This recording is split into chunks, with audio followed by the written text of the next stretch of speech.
Synopsis. In a world where Marvel and DC merge, Nian lives an ordinary life until, at 16, he awakens his superpower. Lord of the Familiar. Allowing him to gain abilities from the opposite sex through contact. He soon discovers that his aunt, girlfriend, and friends are secret heroines. While they save the world, he navigates his new reality, and the fact that Superman is his brother-in-law. Chapter 1. Non-Sacred Timeline.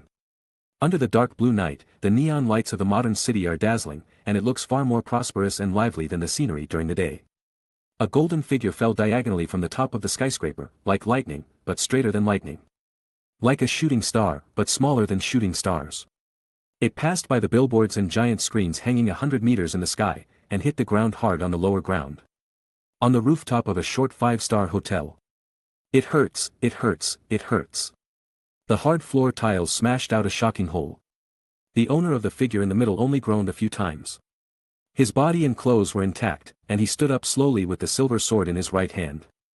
Facing the cold night wind with a hint of frost and snow, the dust dispersed, revealing a pair of dark and bright eyes first.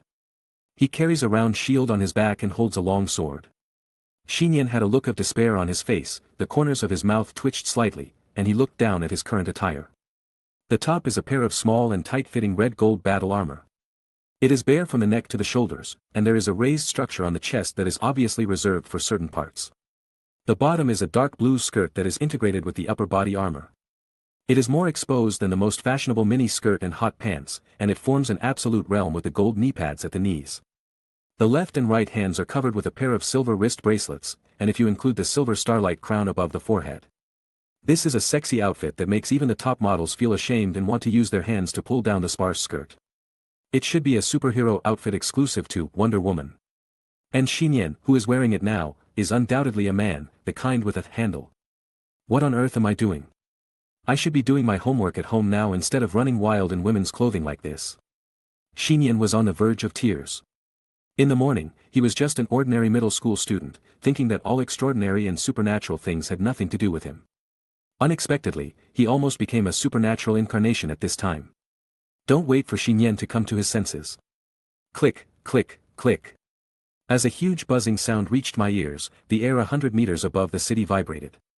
A police helicopter approached, and a huge bright beam of light swept over.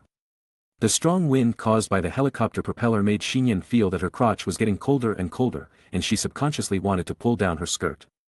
But I can no longer take care of these.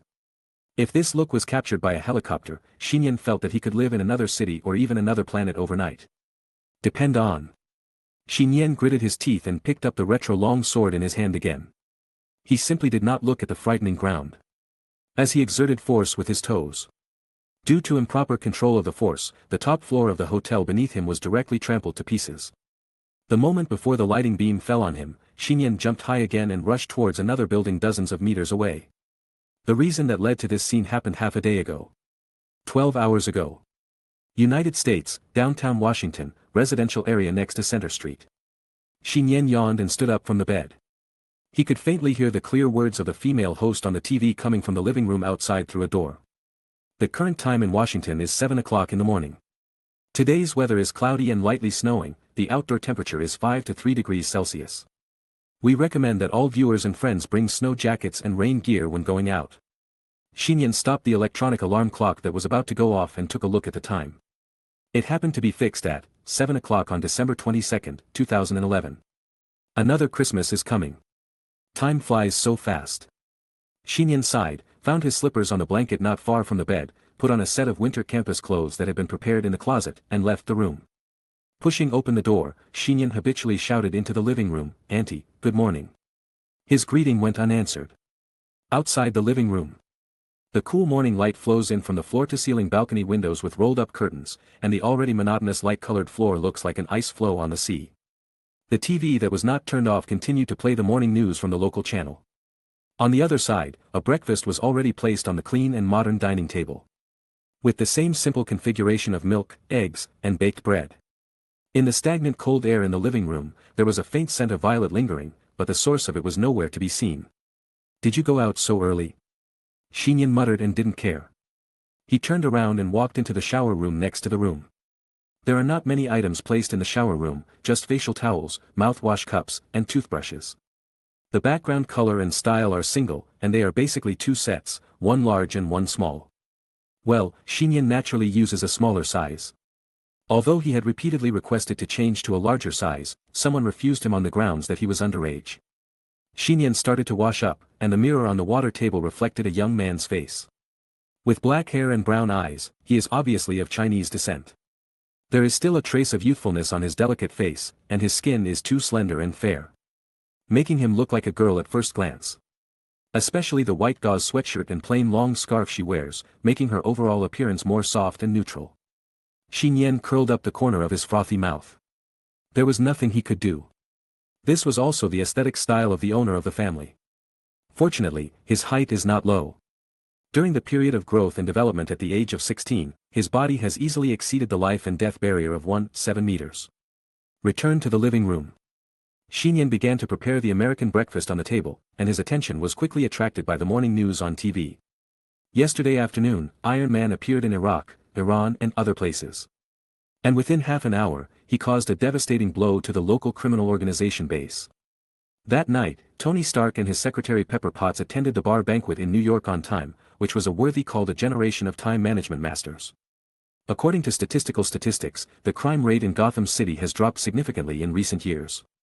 Investigation experts said that this is due to Batman's powerful and efficient efforts to combat criminals in the local area and his ability to detain and handle a large number of dangerous criminals. Arkham Asylum.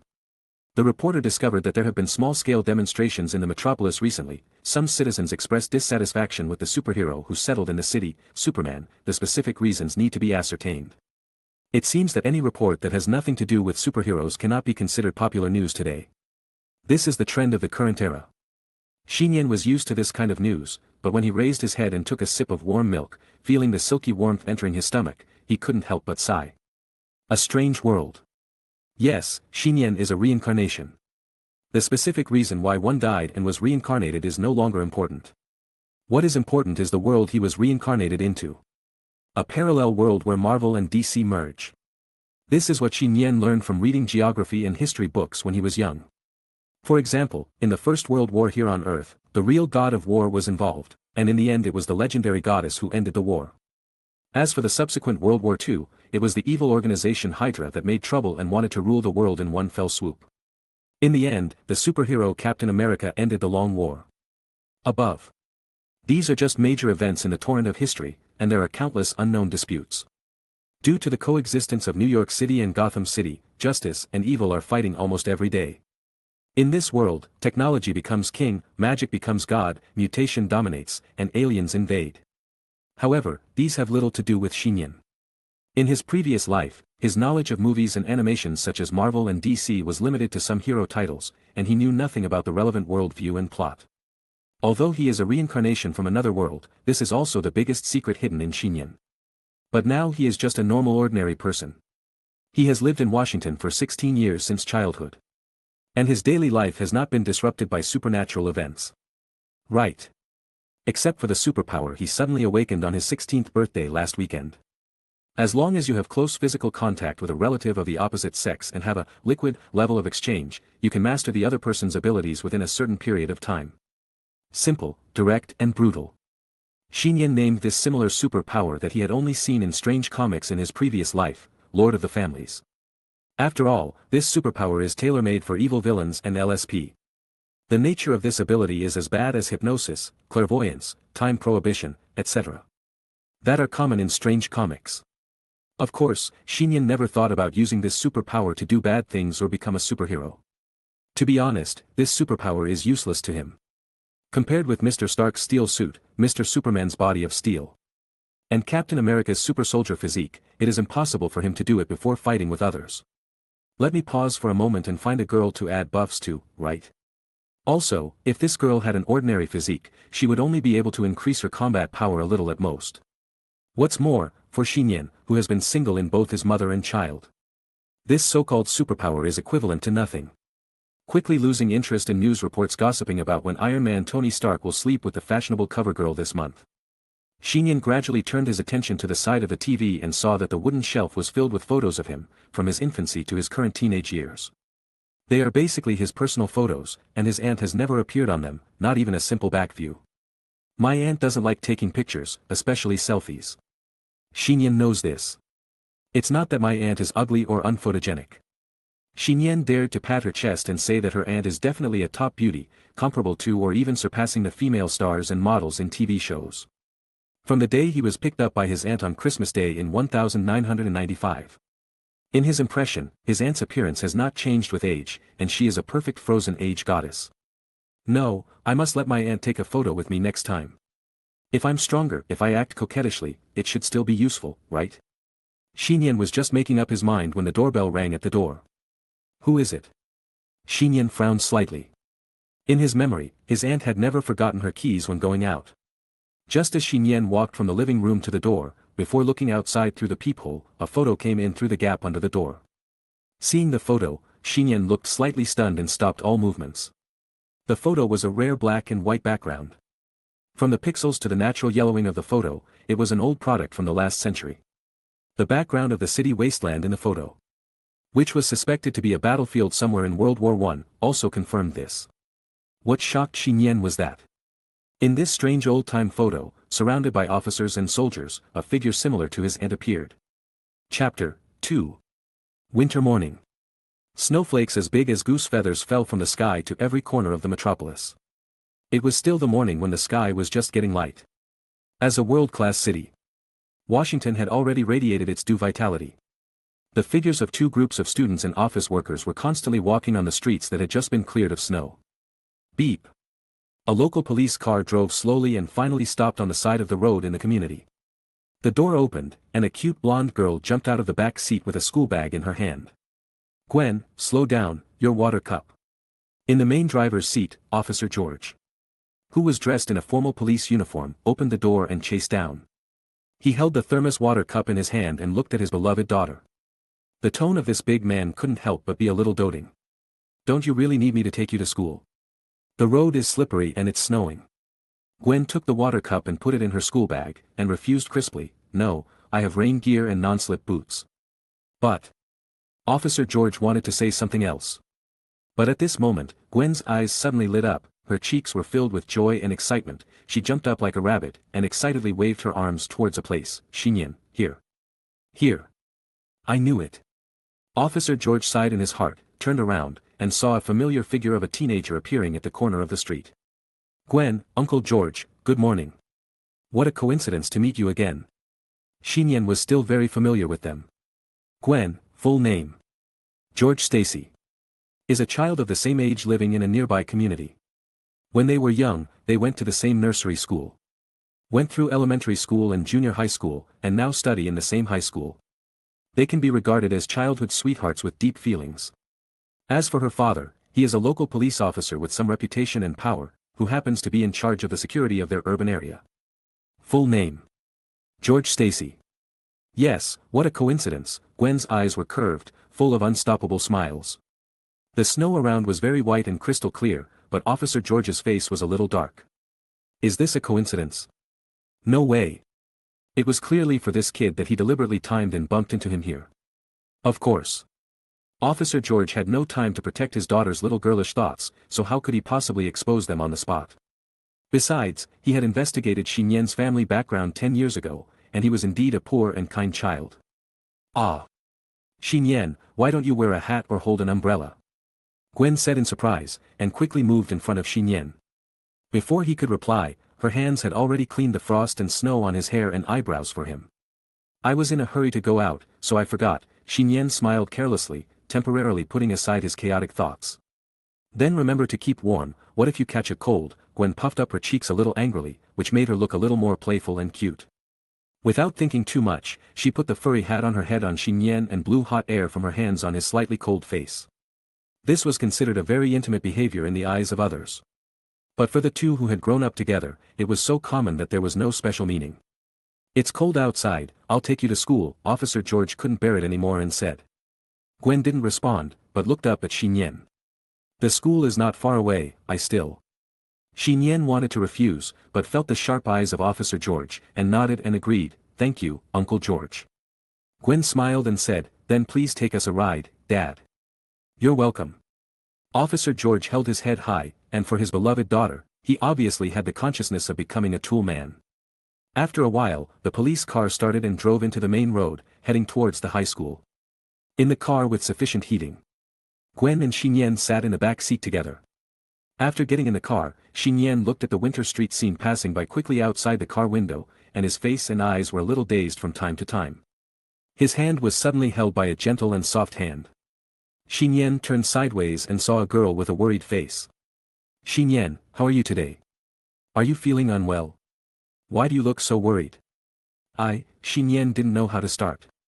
What made him worried since he left home was naturally the photo that was stuffed into the house. Although he opened the door to check later, the mysterious person who stuffed the photo had disappeared, leaving behind a lot of strange mysteries. Was that photo really taken during World War I? Who is the woman in the photo who is wearing armor exactly like his aunt? Aunt's mother? No, World War I was almost a century away from now. According to the seniority, it's probably enough for my grandmother's mother. If I ask Gwen's father for help, I should be able to find the person who secretly stuffed the photo, right? Nian hesitated for a moment, then said, I'm fine, just a little cold. Then you won't be cold anymore. Gwen hugged Nian's left arm with both hands.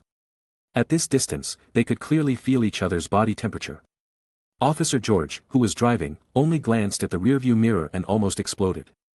Seeing your own tender and white cabbage being delivered to a pig with your own eyes. Even though the pig is pretty, you still watched it grow up. This is probably something that no father in the world can tolerate. Etc. As a visitor, Officer George had a thought and looked at the young girl through the rearview mirror. Anyone with a discerning eye could see what his beloved daughter meant, but this boy didn't seem to have that intention. Well, as a father, this is even more uncomfortable. The police car stopped on the road in front of the middle school. When Gwen and Nian got out of the car, they immediately attracted the attention of many students. It was only then that Nian noticed it. Today, Gwen wore a new beige down jacket with a close-fitting handmade sweater underneath. Her slender legs were tightly wrapped by white jeans, and she stepped on a pair of taller black boots. The body of the 16-year-old girl is full of youthful spirit. Coupled with the short golden hair and a delicate and small face, in the eyes of others, she is simply awesome. Nian has become accustomed to it because he has been playing since childhood. When he saw the envious and jealous reactions of other students, he suddenly realized that Gwen's popularity seemed to be quite high in the school. Gwen, you'd better let go of my hand, Nian said. No, it's warmer this way. Gwen hummed and hugged her hands harder, so that Nian's right arm was completely covered in warmth. Compared to the extreme softness of marshmallows, is there an indescribable flexibility? Nian himself naturally had no such idea. On the other hand, the eyes of the student next to him were red, and he was roaring in his heart, damn it, let go of me. If you don't let go, I will be killed by their eyes, Nian smiled bitterly. If eyes could kill, he would have died countless times. You dared to threaten a knife-wielding gangster with your bare hands in elementary school, are you also afraid? Gwen covered her mouth and let out a silvery laugh.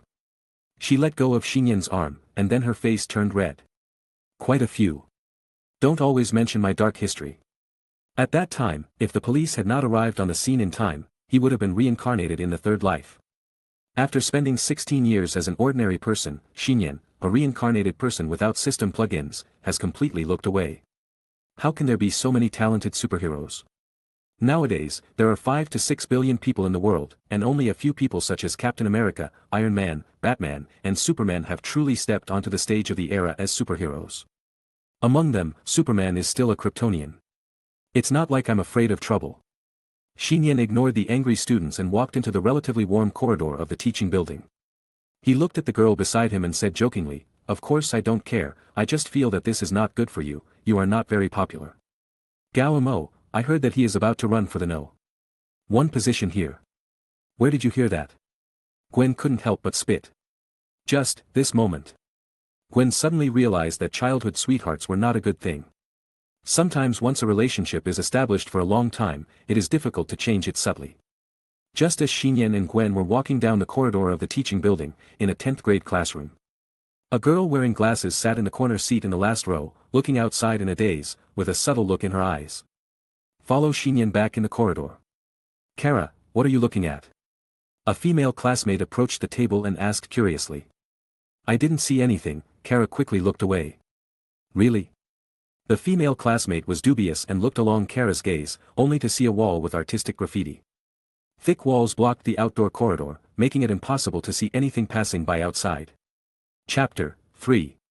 After finishing school, Nian hurried back home after not being able to concentrate on the whole day's classes. But when he got to the door of his house, he suddenly stopped again. Could it be that things that have remained unchanged for more than 10 years would change because of that old photo? Such a thought flashed through his mind inexplicably, making Nian's heart suddenly tighten. He stood there, staring at the closed and silent door. About 10 seconds. The cold air from the outside winter continued to pour in from the stairs outside the door. But Nian's palm holding the key was a little sweaty. Just when he made up his mind to open the door suddenly clicked and opened from the inside out. A woman who was perfect no matter how critical her eyes were stood at the door. She looked only about 28 years old, with black hair combed and tied up. Looking very intellectual, and her face with light makeup was delicate and flawless. Her eyes were like the silhouette of the blue sky, and her black eyebrows with a little heroic spirit were slightly spread out. The woman wore a loose and fashionable long white shirt and trousers, showing a corner of her graceful and tall figure. What made people sincerely admire was that the other party was obviously as noble as the queen, but mixed with a hint of natural and casual atmosphere. Noble and casual. These two completely different temperaments did not conflict at this moment, but were subtly and perfectly combined into one. Nian subconsciously called the woman in front of him, "Aunt. Come in." Diana Prince did not ask Nian why he was standing outside the door, but squatted slightly. Her back neck to her lower hips drew a perfect arc, and took out the home slippers from the shoe cabinet beside the door and put them on the carpet in front of Nian. "Aunt, I." Nian opened his mouth, feeling that he should not hide anything from the woman at the moment. This was something that had not changed for 16 years, but he didn't know how to start talking for a while. "Let's have dinner first." Diana seemed to see something, interrupted his words, and turned into the living room. Nian suddenly felt relaxed, put his school bag on the hook by the door, put on his slippers and followed him into the living room. In the living room with warm lights on. 2 bowls of spaghetti on the table were steaming with aroma, and beef sauce, chili oil, and boiled water were prepared on the side. Diana and Nian, one big and one small, sat down and finished their dinner in silence. "It's spaghetti again." Nian looked at the very familiar meal, as if he had forgotten the heavy atmosphere before, and muttered in a low voice. Unexpectedly, the Aunt Diana opposite had a cold face and replied, "It's good to have something to eat, and you dare to be more talkative." "Yes." Nian had a bitter face, and simply picked up the fork quickly to finish his colorful spaghetti. The aunt was perfect from the outside to the inside, but she didn't have much talent for cooking, so the taste was still as ordinary as always. However, eating this now reminded Nian of his childhood. "I remember that at that time, the aunt didn't know how to cook at all." Ahem. Nian ate too fast and choked accidentally. Diana, who was sitting in front of him and seemed to have been paying attention to him, immediately stood up, approached him and gently patted his back with her hand. "Eat slowly." She handed him her water cup. Nian took a big sip of warm water, and his chest immediately felt much better. "So," he simply said in one go, "Aunt, someone sent a photo home this morning." As he said that, Nian put the photo in his pocket on the table and talked about what happened at home in the morning. Diana was not surprised, and listened to his story quietly, but when she saw the black and white photo, a ripple flashed in her eyes. After Nian finished talking about the process, Diana put away the photo, returned to her seat, and said in a gentle voice, "I know who stuffed the photo. I will handle this matter. You don't have to worry about this problem in the future." "Okay." Nian had no doubt that his aunt could handle everything, but asked with pure worry and curiosity, "Aunt, the one wearing strange armor in the photo?" "Since you want to know, then I'll tell you." Diana's cold face was solemn. After a little thought, she said seriously, "Yes, she is actually my grandmother. She died a long time ago. I heard that she helped the army fight against mysterious forces during World War I." Mysterious forces? Could it be the legendary gods? Diana shook her head and said, "The previous things were too long ago. I also heard my mother mention it when I was a child."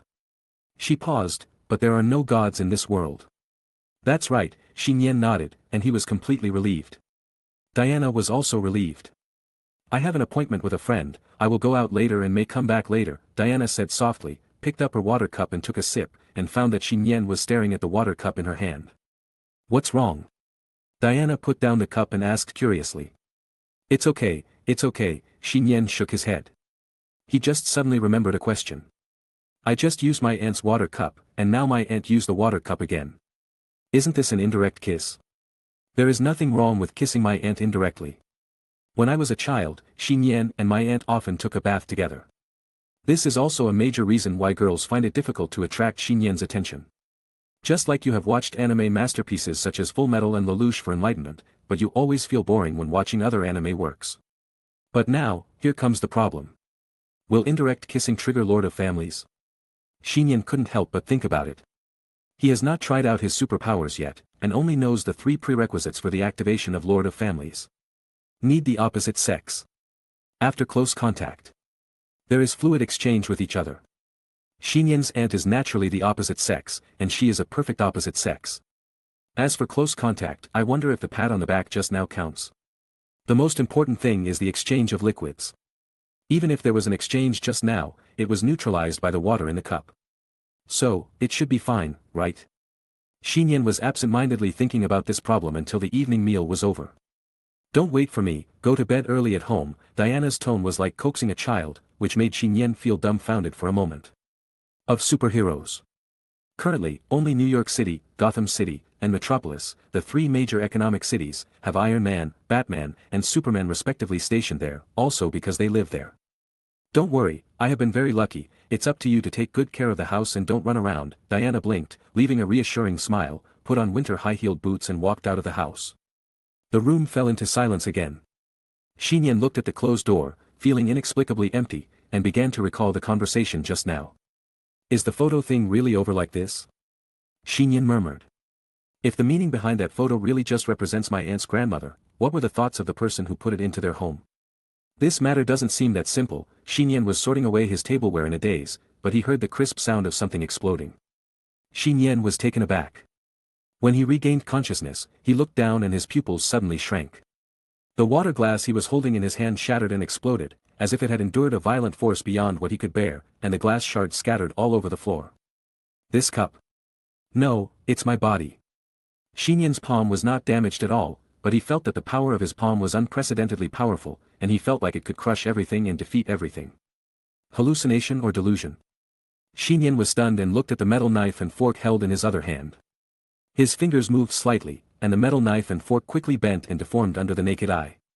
There is also a clearly visible fingerprint dent on the handle of the metal knife and fork. Move your hands and feet to show you're extraordinary. Huh? Nian was completely confused. Chapter 4.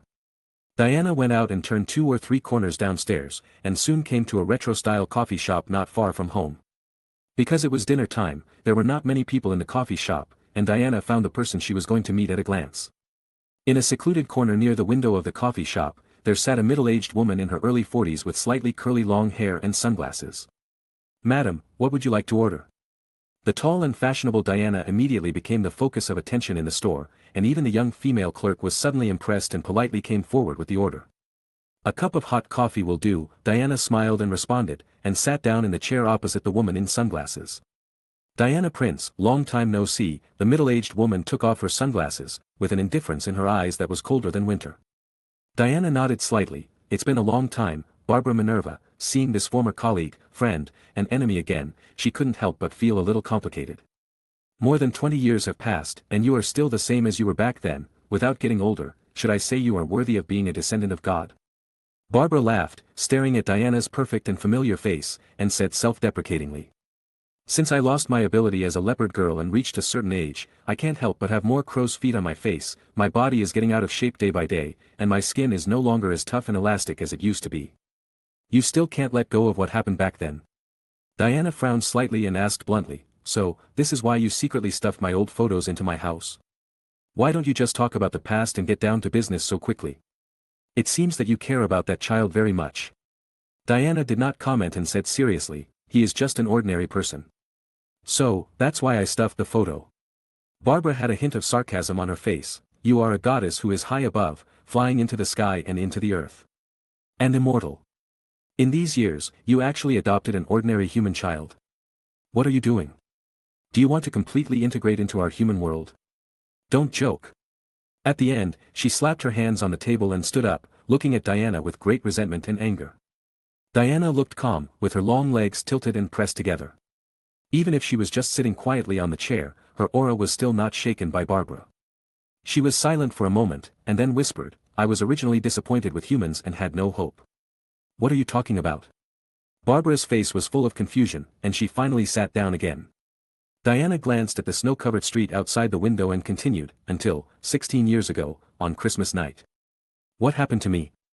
Nian looked at his hands in disbelief. He tried to stab his arms with a metal knife and fork. But his skin was so tough that he could only feel a little pain when he exerted force. But then, the sharp tip of the knife and fork bent before the skin. He suddenly remembered that his aunt had never been injured in the past 10 years. No way. Nian seemed to understand everything in an instant. He looked up as if he had realized something, and what caught his eyes was naturally the ceiling of his living room. But over the years, the ceiling that had always been simple and empty in my impression, now has a silver sword that should not exist, a dark gold round shield, and a female armor with a wild atmosphere hanging in the middle. These mysterious items that should not exist are all connected by a golden rope that appears and disappears from time to time, and there are strange and luxurious crowns, silver bracelets, and gold knee pads at both ends. It's not that they didn't exist, Nian muttered to himself. Maybe they have always existed, but he couldn't see them before, but he can see them now. Nian subconsciously reached up, and just when his fingertips touched the golden rope hanging in the air above, the rope immediately turned from real to virtual, until it disappeared completely. Huh? Nian suddenly realized that something was wrong. The sword and shield that were originally hung by the rope, together with the armor, all fell freely after the golden rope disappeared. Nian was a little dumbfounded, but his reaction and speed were already extraordinary. He immediately reached out to catch it, and his body movements almost turned into afterimages. What made him even more unexpected and crazy was that his hand had just caught the crown and silver bracelet, and they were directly integrated into his body, and were buckled on his forehead and wrist respectively. Nian's mind was blank. Looking at the female armor that he had already caught, he could foresee what would happen next. This kind of thing, don't do it. No matter how much Nian rejected it in his heart. The next moment, Nian inevitably changed into the armor top and skirt, and the clothes he was wearing disappeared, revealing his arms and thighs that were not covered by the armor. In winter, this outfit would be very cold, but probably because of his special physique. Nian didn't feel cold at all. On the contrary, after putting on this primitive wild armor, the blood in his body boiled like magma, and he felt like shouting and taking up the sword to fight. Boom, boom, boom. Nian vaguely heard the sound of drums that seemed to come from ancient times, and his blood was excited. Who is beating the drums? No, Nian suddenly realized that there was no drum beating, it was clearly the sound of his heart beating strongly. It's so hot. Nian couldn't help but scream out. Wearing this unique armor of the Amazon people, his bloodline ability began to fully awaken. He felt that at this moment, there was an indescribable power, or energy, in his body, which was almost transformed into a real flow under the surface of his body. Nian naturally didn't know at this time that he now possessed the power of a demigod. TSK. The surging and powerful divine power in his body could not be controlled, and there was no place to vent, and finally it surged up. In the living room, it can be seen that Nian gritted his teeth, carrying a round shield and holding a long sword, and the extremely destructive white light overflowed along the strands of black hair on his head. The white light of just a few hair strands dissipated in the air, and the nearby lighting lampshade in the room was shattered into powder. The divine power that almost condensed into materialized energy drove the short hair to grow at a very fast speed, and turned from black to white.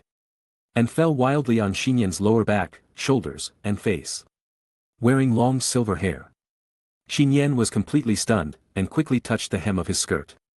Soon, he breathed a sigh of relief, fortunately his gender characteristics were still there. But the bad situation was not resolved, and it was still out of control. An ordinary person suddenly possessed the power of a demigod. Just like a child suddenly possessed the button to control the launch of a missile nuclear weapon. The first experience of transcendence is a trend of continuous collapse. I can't stay here any longer, if this goes on, I will destroy everything here. Realizing this, Nian raised his feet forward and wanted to move. But his current strength was no longer the same as before. It was like he used to step on the pedals of a bicycle, but now he has changed to the pedals of a top sports car. Inadvertently, he turned into a residual image and rushed forward. In an instant. In the living room, everything that blocked Nian's front, tables, chairs, lamp holders, etc., was smashed to pieces. His speed did not decrease, and he turned into a stream of human light and crashed into the floor-to-ceiling window on the balcony. Bang! The glass of the window shattered. Without any warning, Nian flew out of his 16-story home. Chapter 5. It was already night, and the neighborhood next door was less than 500 meters away from Nian's home. In a room.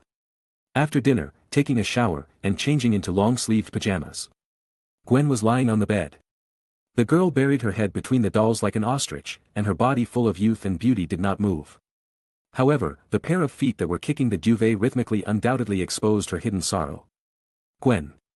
Officer George, who had not yet changed out of his police uniform, came to the door, knocked gently on the closed door, and asked through the door, "Do you want a cup of hot cocoa?" "No, you will get fat." In the room, Gwen was still lying on the bed motionless, and her voice was a little weak. Officer George said with some doubts, "Who said when I was a child, I wanted to live in a castle made of chocolate and cake and be a princess? Dad, don't always mention my past." Gwen was a little ashamed and shouted. Especially when, she stopped talking halfway. Officer George sighed and continued, "Especially in your school, and, was it when that boy was here?" No, anyway, he knew it a long time ago. Although Gwen said this, her tone became lower and lower, and the puppets pressing on her head began to tremble slightly. "Gwen," Officer George took a deep breath, as if he had made the most important decision in his life at this moment, and said firmly in a deep voice.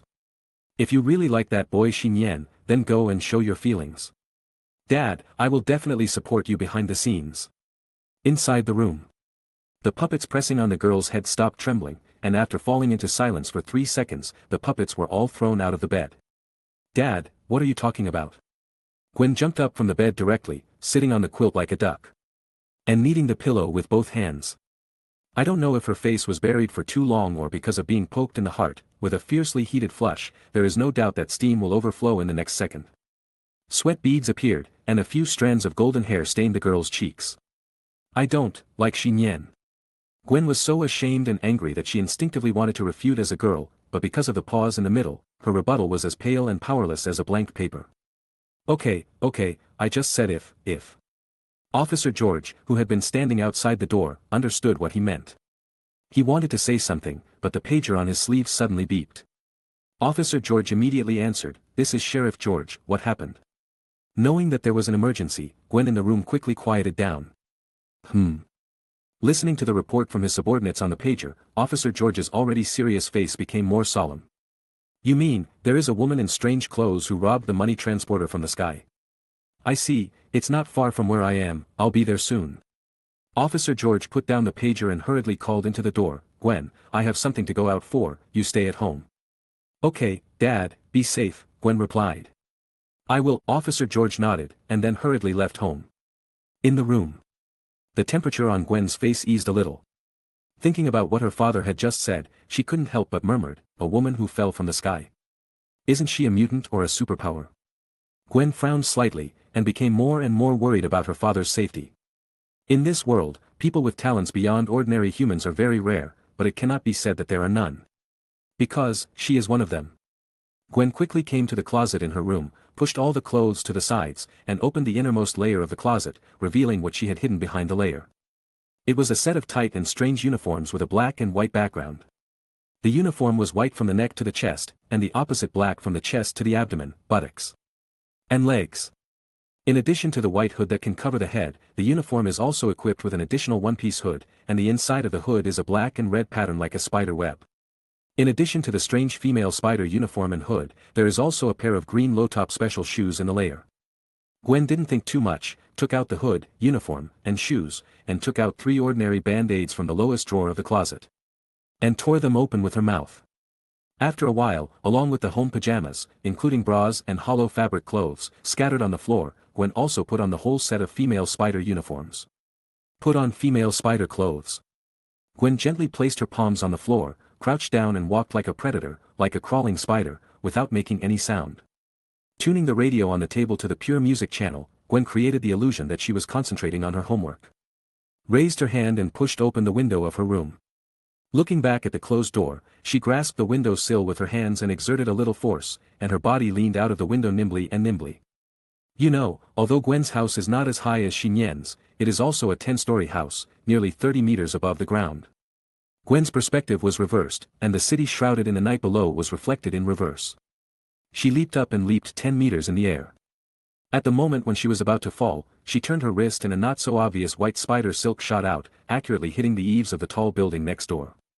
Gwen's hand pulled the resilient spider silk under her body, and her petite body adjusted the angle again and flew out, following the police car sirens downstairs to the opposite street. At this time, at the intersection of the opposite street, the vehicles parked on the roadside collectively issued automatic alarms, and many passers-by screamed, "Someone robbed," and fled. A money transporter was parked in front of the central bank. However, at this time, the roof of the money transporter, which was claimed to be bulletproof, had been smashed into a huge dent. A woman wearing strange armor and holding a retro long sword was lying on the scrapped money transporter. Many green US dollars were thrown out of the broken cabin. You can imagine how great the impact of the fall just now was. Yes, this so-called strange woman is our classmate Nian. It's no wonder that others misjudged his gender. The skirt armor that Nian was wearing was obviously female, especially his long silver hair that fell on his shoulders, which almost confirmed his immediate gender. My God! Who are you? Two fully armed special police stood near the armored car. They were stunned for a few seconds, but with their strong psychological quality, they still took out their guns and shouted. However, from their trembling feet, they were obviously scared. If I say that I accidentally fell from my home on the 16th floor to here, do you believe it? Although Nian wanted to answer like this, if he opened his mouth, it would definitely expose the fact that he was a pervert, a boy. The main thing is that no matter how he explained it now, it would be impossible to explain it. After all, it is outrageous that a normal person falls from the height of the 16th floor, not to mention being safe and sound, and having a complete body. So, he lay on the armored car and thought for less than half a second. Nian ignored the SWAT officer who was aiming at him, but turned over at a very fast speed, jumped off the roof of the car and ran away from the scene along the road. His speed was so fast that his movements left an afterimage. By the time the SWAT officer reacted, he had already run 10 meters away. Chapter 6. Chapter 7. Stop, don't try to run. I'm going to shoot. They didn't expect that Nian would run so quickly and decisively. The two special police officers were a little dumbfounded. One of the special police officers was so anxious that he immediately aimed his gun at Nian's back and pulled the trigger. Regardless of whether he was in a downtown area or not. Bang! The sound of gunfire caused passers-by near the street to scream. Huh! Nian turned around while running. He could clearly see the bullets chasing him, and he could even see every rotating pattern on the bullet's head. Although he lives in the United States, which is known as, gunfights happen every day, this was the first time he saw a real bullet, but he didn't expect it to be shot at him. Normal people should get angry at the sight of guns. After all, even the weakest modern pistol can be fatal if it hits a vital part of the human body. But at the moment, Nian didn't smell the slightest bit of fear. Because, in his opinion, the bullet is too slow. It was so slow that Nian felt that as long as he continued to accelerate, he could throw the bullet far behind him. So, of course. Nian, who was moving at high speed, made a slight sideways avoidance movement, and the chasing bullets followed him. Passing through the messy silver hair. Whap! Not good. Just as Nian easily dodged the bullet, he suddenly saw a vehicle parked in front of him waiting at the intersection. With just a moment of hesitation, Nian reached out his free left hand like lightning and grabbed the bullet that passed him into the palm of his hand. What did he do? How is that possible? The SWAT officers who saw this scene screamed in fear. There was a slight pain and burning sensation in the palm of my hand. Nian looked back at the SWAT police, threw the bullets shaped into metal buttons on the ground, turned around and left again. This time, the two special police officers made no sound. They raised their guns and stuck them in place like wooden stakes. It was like opening Pandora's box, and tonight's encounter was not over yet. But start. Nian turned at the intersection of the street and happened to see 3 police cars roaring towards him on the road ahead, obviously heading for him. Not only that, there were also shrill sirens faintly ringing from the roads on the left and right. I just want to go home, is that wrong? Besides, is it so efficient?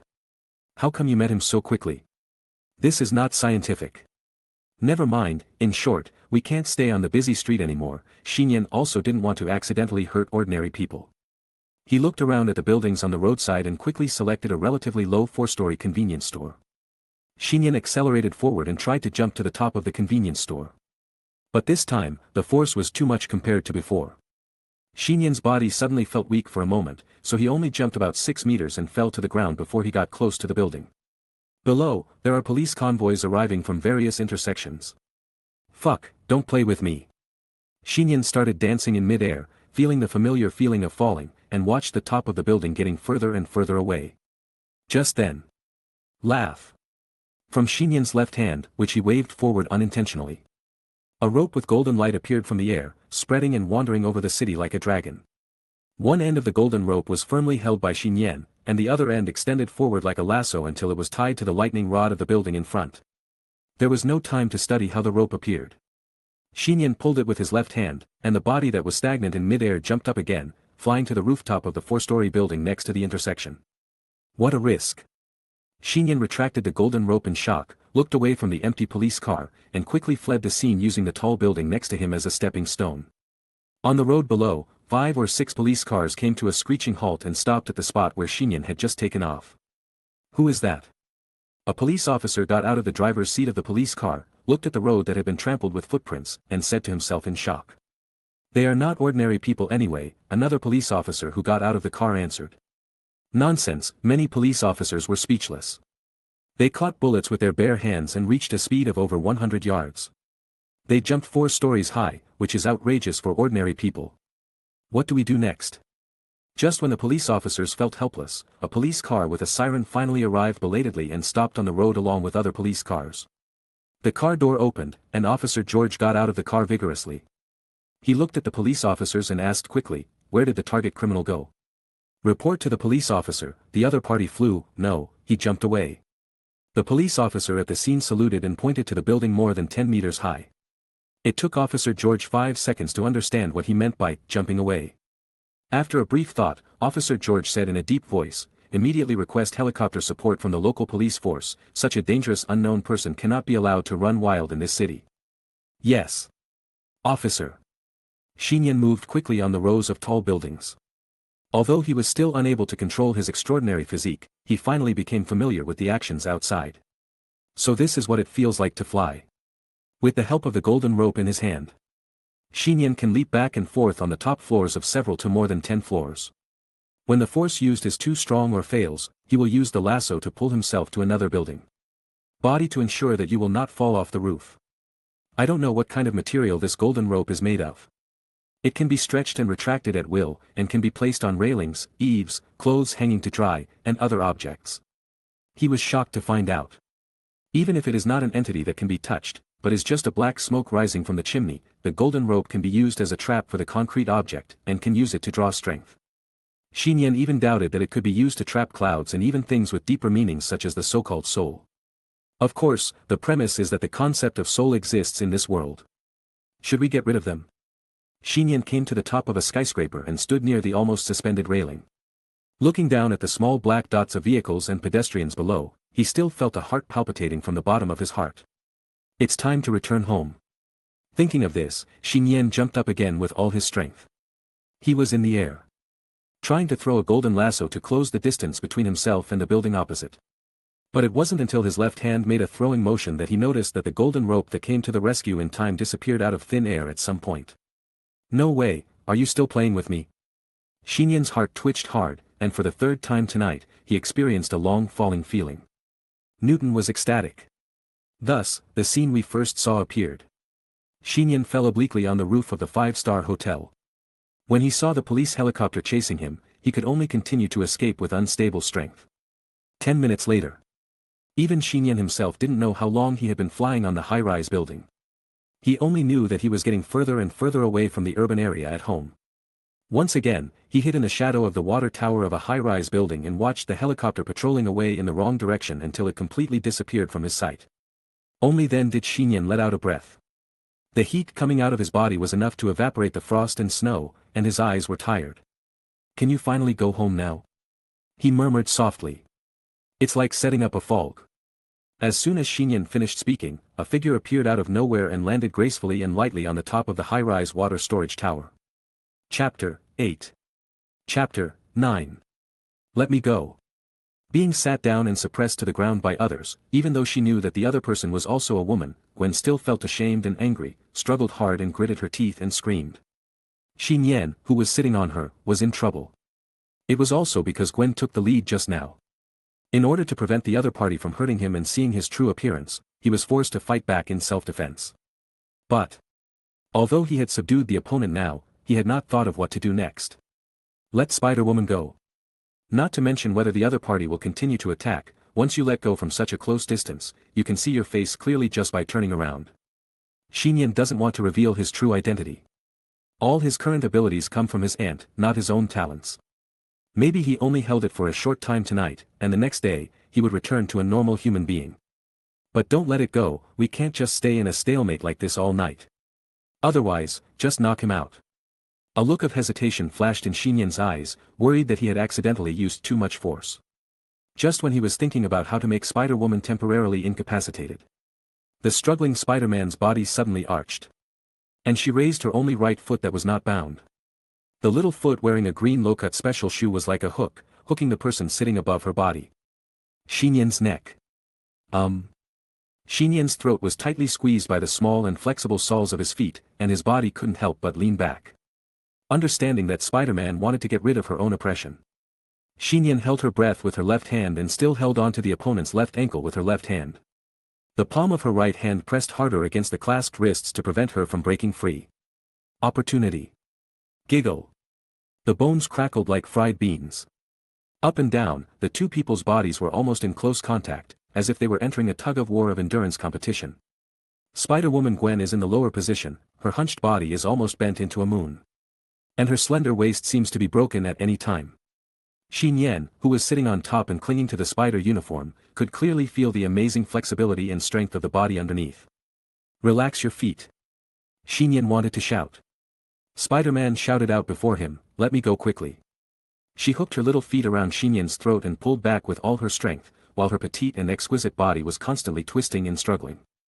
Nian suddenly opened his eyes wide. But it was due to Spider-Man's little feet pulling back and her constant struggle that his body kept moving back. Originally, he was just sitting on the other person's back.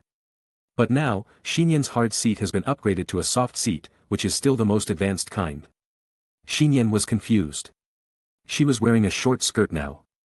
The female Spider-Man didn't know this at all. She noticed that Nian's body stiffened, mistakenly thinking that the other party was starting to lose strength, and her body twisted and struggled more and more fiercely. There is no doubt about the quality of the spider tights. It is designed for outdoor action and breathability. It is even thinner than ordinary jackets and jeans, so that it cannot cover up the perfect arc of the saint. Ditch. In addition, the owner's movements are too violent. Broken. Nian screamed secretly, not knowing whether this was enjoyment or torture, and the blood that had been boiling in his body began to surge downwards. What? The female Spider-Man finally realized something was wrong. There was some unknown object under the hem of her skirt, and it was pressed against her through a layer of spider uniform leather. Nian suddenly released his grip on his left ankle, pulled up the remaining white spider silk next to it, and used it as a rope to wrap around Spider-Man's hands several times, and also wrapped around the little foot around his neck. Do it all quickly. Nian jumped up from Spider-Man, pulled out the retro long sword nailed to the iron door, and jumped to the tall building on the opposite street without looking back. Maybe it was luck, or maybe the series of encounters tonight had given him some proficiency in extraordinary powers. This time, Nian perfectly controlled the force of his takeoff. Passed 20 meters in the air, and landed accurately on the water tower of the opposite building. After a few more runs and leaps, the figure carrying a buckler disappeared into the city night where the snow was getting heavier and heavier. 10 seconds later. Damn bastard, I'm going to kill you. Where is the person? Come out. After cleaning up the spider silk wrapped around her body. The face of the girl under the spider hood was full of shame and anger. Her black and white battle suit seemed to be on fire as she began to fly back and forth between high-rise buildings crazily. Across half a street, Nian could hear the angry screams of the girl behind him. You can't blame me, Nian smiled bitterly, looked down at his obviously bulging skirt, and found a corner on the top floor of the building to hide. After a while, the female Spider-Man swung her web from a nearby tall building and flew away quickly. This time, I can finally go home. Nian, whose skirt regained its composure, exhaled and walked out of the shadow of the building with his sword in hand. Look around. Through the nearby landmark buildings, Nian quickly confirmed that he was at the junction of inner and outer urban areas in Washington, more than 10 kilometers away from the downtown area of his home. God knows how he got here. Do you still want to jump back? Nian felt a little helpless, but there was nothing he could do. Just when he was about to return home, an accident happened. Boom! The building where Nian was suddenly trembled. What is this? Nian thought it was his illusion, but the next second, the building he was standing on was shaking again. Nian quickly reacted and looked at the buildings in the surrounding city. Not only the building where he was standing, but also the nearby high-rise buildings were shaking significantly. Is this an earthquake? Nian just had this idea and quickly ruled it out. No. His five senses and consciousness now surpass human cognition and can perceive things that humans cannot perceive on weekdays. This earthquake source does not seem to come from under the surface of the city, but purely from a certain position on the surface of the surrounding urban area. Boom. Boom. Boom. Every second or a few seconds, the surrounding city ground and buildings will tremble slightly, as if a huge hammer is hitting the ground violently. It's not very far from here, Nian muttered to himself, standing on the top floor of the building, looking at a direction looking at the city streets below. It seems to verify his extraordinary perception and judgment. Boom.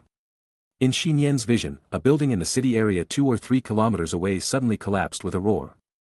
The tranquility and peace that the city was originally immersed in under the winter night was directly broken by some unknown horror. And this is just the beginning. Bang bang bang. Boom boom boom.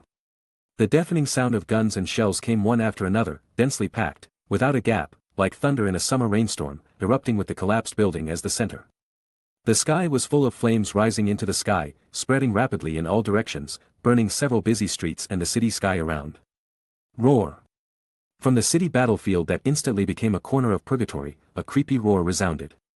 That sound definitely did not belong to humans or any animals, and directly suppressed the carpet bombardment of modern artillery shells. What kind of creature is that? Nian opened his eyes wide and looked towards the center of the flames and smoke in the distant city. Looking at the huge green shadow that flashed by, he seemed to see the real back of this world. Chapter 10. The back of the world. That is, the shadows hidden in the sunlight that are difficult to reach, contrary to the clear surface of the world, and things that ordinary people cannot really understand. The back of this world naturally refers to things that transcend ordinary human cognition, are closely related to the extraordinary, and are even born from the extraordinary.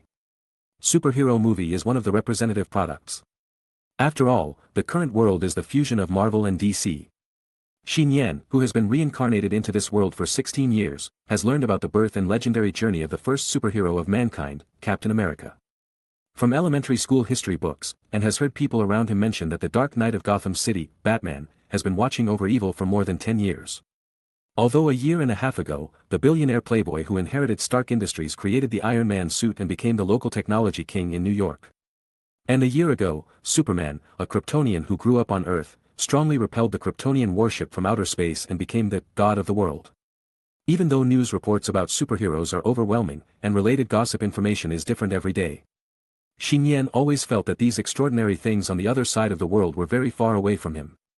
This distance was like in his previous life. Because he had always lived in a peaceful superpower, although he occasionally learned from the news that modern wars were constantly taking place in some small countries on the other side of the earth. This cognition was very vague, unreal, and difficult to empathize with.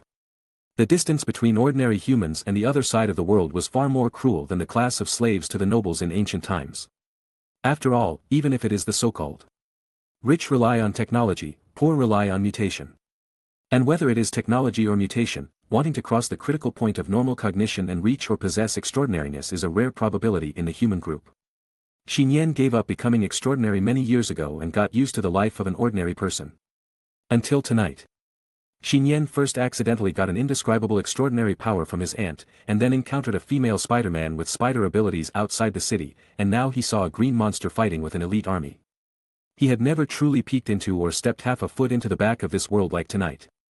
So there are so many extraordinary things hidden in the city where I have been living? Nian had a bitter mouth, feeling that his 3 views were completely overturned. But thinking that the most extraordinary among them was his aunt who had lived with him for more than 10 years, these seemed to be nothing big, no wonder. Nian was shocked to see the fierce battle in the city not far away. Reinforced concrete buildings collapsed and shattered one after another. The artillery fire spread to every inch of the street. The frost and snow falling from the night sky evaporated before they landed on the ground. Bullets, shells and gravel replaced the white snow and fell everywhere on the street. Whap!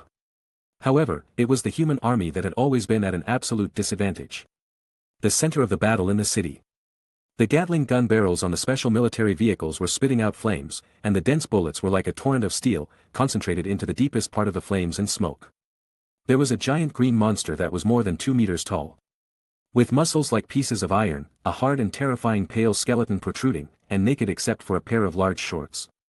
It seemed like the embodiment of terror and evil.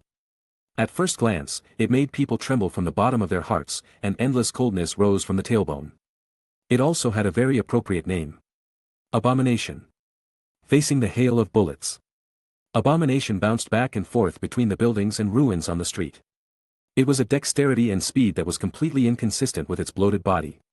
While moving quickly, it showed enough power to shake the earth and the surrounding urban areas, crushing the ground and smashing the walls. Ignoring the bullets that hit its body without even breaking the skin, Abomination jumped directly onto a special military vehicle with thunder and trampled the soldiers and the vehicle into flat iron sheets. It picked up a taxi abandoned on the road, lifted it over its head like a sandbag, and threw it 20 to 30 meters away, hitting another military vehicle full of soldiers. Modern cars are like children's toys at this moment. Boom! A rocket launcher dragged the flames and shot at the Abomination at high speed. The Abomination raised his arms to block in front of him. The flames of the explosion instantly engulfed its body. And the aftermath of the explosion shattered the windows of the buildings on both sides of the street. But. The next scene made all the surviving soldiers on the field despair. On the ground where the rocket launcher exploded, the high-temperature flames swept back along the white skeleton and green muscles, revealing the ugly and terrifying grinning face and intact body of the Abomination that looked like a demon.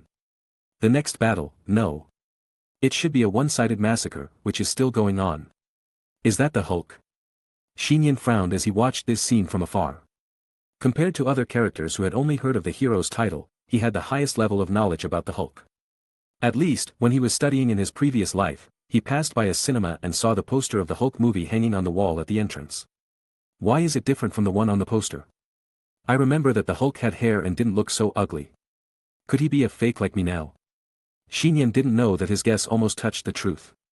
However, regardless of whether it is a fake Hulk or not, the existence of this green monster at the moment has brought him a great sense of crisis.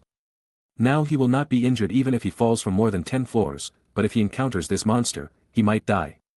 The extraordinary perception he possesses makes Nian's judgment very sharp. This monster is a dangerous existence that can kill him now. It's late, just pretend you didn't see it, or go home, my aunt will be worried. Nian looked away, unwilling to look at the army being unilaterally brutally slaughtered in the distance. He has never thought of becoming a superhero, but only unilaterally admires the ability of superheroes. As for, the greater the ability, the greater the responsibility. If there is no life-threatening situation, Nian is very willing to help, but now he has to gamble his life. He has died once in his previous life, which makes Nian extremely cherish his life. In this life, the only person who can make him sacrifice his life to defend and protect is his aunt Gwen, barely the second person. Nian was just making up his mind to leave, but at this moment, he saw a figure passing through the gap between the tall buildings opposite, swinging on spider silk, and flying towards the urban area that had become a battlefield 2 kilometers away. It was the female Spider-Man he had just met on the rooftop. That guy, don't go over there. Nian's heart skipped a beat. Through the brief fight just now, he knew very well that the female Spider-Man was definitely not a hated opponent. The strength of each other was too different. There was only one possible outcome for the female Spider-Man to go and fight, and that was death. But it was too late to stop it. Nian could only watch the slender and petite figure of the female Spider-Man go deep into the urban area where the sound of gunfire was constantly declining. I'm sorry, I only have one life, and I can only use it on those 2 people at most. Nian gritted his teeth, simply stopped looking down, turned around and jumped away in the opposite direction of the urban battlefield. Chapter 11. After late at night, the number of customers in the coffee shop gradually increased. It's just that when many customers, both men and women, are sipping coffee or milk tea, they frequently cast their eyes on the perfect woman on the table in the corner, but they don't dare to sit too close because of her strong aura. Diana, who looked like a beautiful landscape, stood up from her chair first and said goodbye to Barbara across the table. That's all I want to say, if there's nothing else, I'll go back first, it's too late, the kids will be worried at home. What, kid? The cup in the coffee shop immediately fell to the floor. The men and women at the next table who originally wanted to strike up a conversation, after vaguely hearing what Diana said, their original elegant expressions immediately disappeared, and even revealed negativity such as decadence and despair. Barbara was equally shocked by this special title and was convinced of Nian's status in Diana's heart. But, I'm afraid no one thought of it, right? God will truly become family with humans. Barbara looked at Diana for a long time, and finally whispered, "You can't hide it from him forever." "Of course," Diana said softly with a slight smile on her perfect face. "When he turns 18 and becomes an adult, I will tell him everything he wants to know. It's up to him what kind of life he wants to live. Make your own choice, and I respect his opinion, but now, I don't allow others to disturb that child's life." At the end of the sentence, Diana's eyes flashed with a cold light, then she turned around and stepped on her boots to leave the coffee shop. "Obviously, he's just an ordinary human boy," Barbara shook her head unbearably. Recalling Diana's previous words, she suddenly smiled and said again, "Xinyan Prince, what on earth did you do? Did you do that? I really want to see you if I have the chance. Why did a child who was just adopted by a god indirectly tame the god?" Diana walked out of the coffee shop, looked up at the light snow falling in the night sky, and thought for no reason. Is that child currently immersed in homework at the table, sitting on the sofa watching TV, or has fallen asleep on the bed in the room? No matter which one it is, Diana suddenly wanted to see Xinyan, wanted to kiss the child's face, and hug his body carefully, just like she had in ordinary days for 16 years. "It turns out that I'm scared too," Diana murmured softly as she held the white snow with her palms, feeling a little cold. "This morning, when I learned that Barbara showed Xinyan photos of herself during the First World War. Compared with Xinyan's uneasiness and fear, Diana was actually just as scared. Diana was worried that when Xinyan found out that she was a descendant of a god and that she had lived for hundreds of years without aging or dying, she would be alienated from her as a monster, and her life might be overturned. Therefore, Diana concealed her true identity as Wonder Woman. After buying a hamburger next to the coffee shop, Diana started to return home with the bag in hand. Seeing a police car parked on the road downstairs and many police officers on patrol, Diana suddenly had an ominous premonition. Quickly enter the elevator and return to the door of the residence. Diana took a deep breath, unlocked and pushed open the door. Suddenly, a gust of cold wind roared in from the broken floor-to-ceiling windows on the balcony, ruffling Diana's hair as she stood at the door. The dark living room was filled with badly damaged furniture, and the floor also had obvious traces of cracks from trampling. And from Diana's perspective, the armor and weapons she had hidden on the ceiling of the living room were all gone. Something happened. Diana clenched her hands tightly, but her beautiful eyes revealed a calmness without any emotion. That is, the divinity in the body is infinitely amplified. At this time, the other side. Pedestrians evacuated the smoke-filled urban war zone, and Xinyan was lying on the top floor of the church with an incredible look on his face. How could it be her? Xinyan stared closely at the battlefield not far below, where the lower half of the female Spider-Man's face was revealed when she lifted her hood. He looked so much like his childhood sweetheart, Gwen Stacy. If it weren't for the fact that the other party was tying up the strongest hatred with spider silk and sitting on the 10-meter-high building exterior wall beyond common sense, Xinyan would have almost determined the true identity of the female Spider-Man. However, Spider-Man's voice was clearly wrong. Could it be that they just look alike? Before Xinyan could think about it, another change occurred in the battle situation below. I heard the sound of several tough spider threads snapping. Under the astonished gaze of the near-virgin Spider-Man, several spider threads suddenly couldn't withstand the pressure and snapped.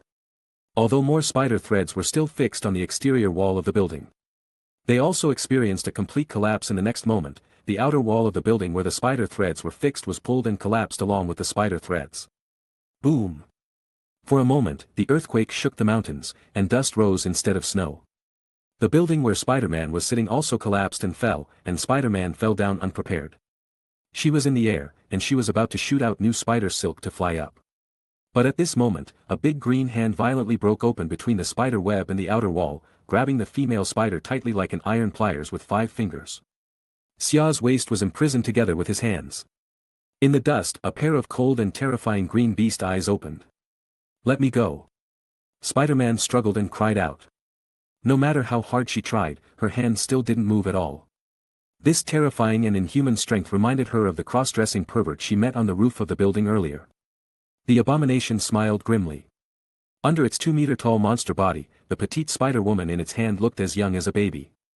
It naturally did not let go of the left hand holding Spider-Woman, but raised the other hand and wrapped its right hand around the tightly clenched left hand.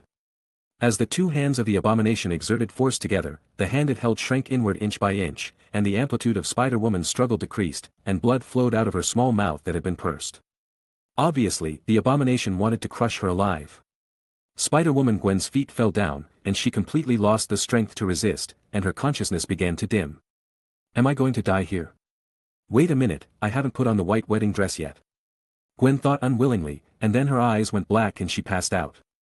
But in the last moment when she lost consciousness, as if it was a revolving lantern, she heard the most familiar voice of the boy. Let her go. A little silver light came first, and the dark night and the red flames above her head were divided into two. The abomination was completely unprepared for a sneak attack at this time. Even if he knew, he didn't care.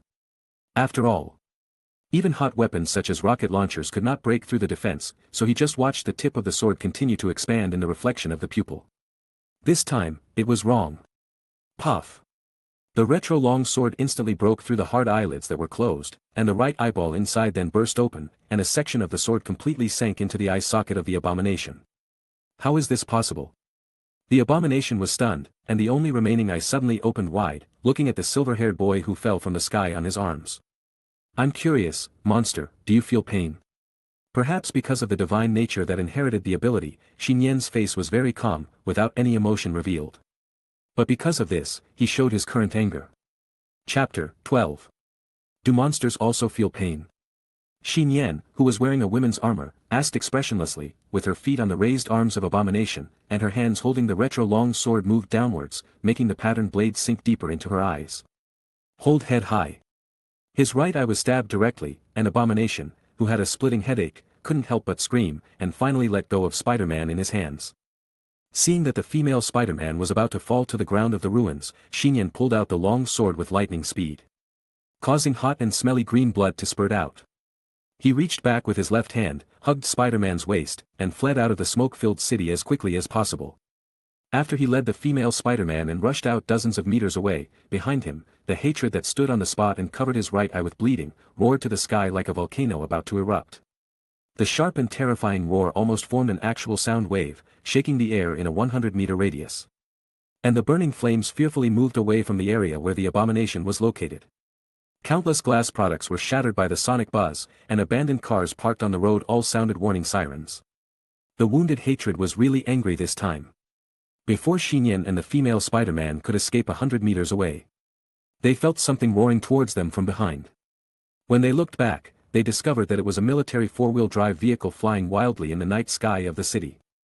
No, there's more than one. In addition to the military four-wheel drive vehicles thrown by hatred, there are also taxis, vans, and even a huge long bus.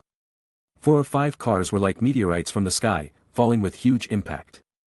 Nian hugged Spider-Man, held a long sword, jumped forward with both feet at high speed, and dodged one car after another. The failed car crashed to the ground, sparks flying, gravel flying, and finally exploded into a ball of fire. He narrowly avoided the third van that rolled over his shoulder. The space for Nian to move was greatly restricted. Before he could catch his breath, buses blaring the police sirens followed one after another. The huge shadow cast by the bus first covered Nian and Spider-Woman. This time there was no escape. This moment, Nian, who was dominated by divinity, was so calm that he suddenly stopped walking while holding Spider-Man in one hand, and his feet plowed 2 tread marks on the ground with a sudden stop. Turning back to face the crashing bus, Nian took a deep breath and waved the retro long sword in his right hand forward with all his strength. Laugh. Air, smoke, dust, fire, everything 3 meters in front was cut in half.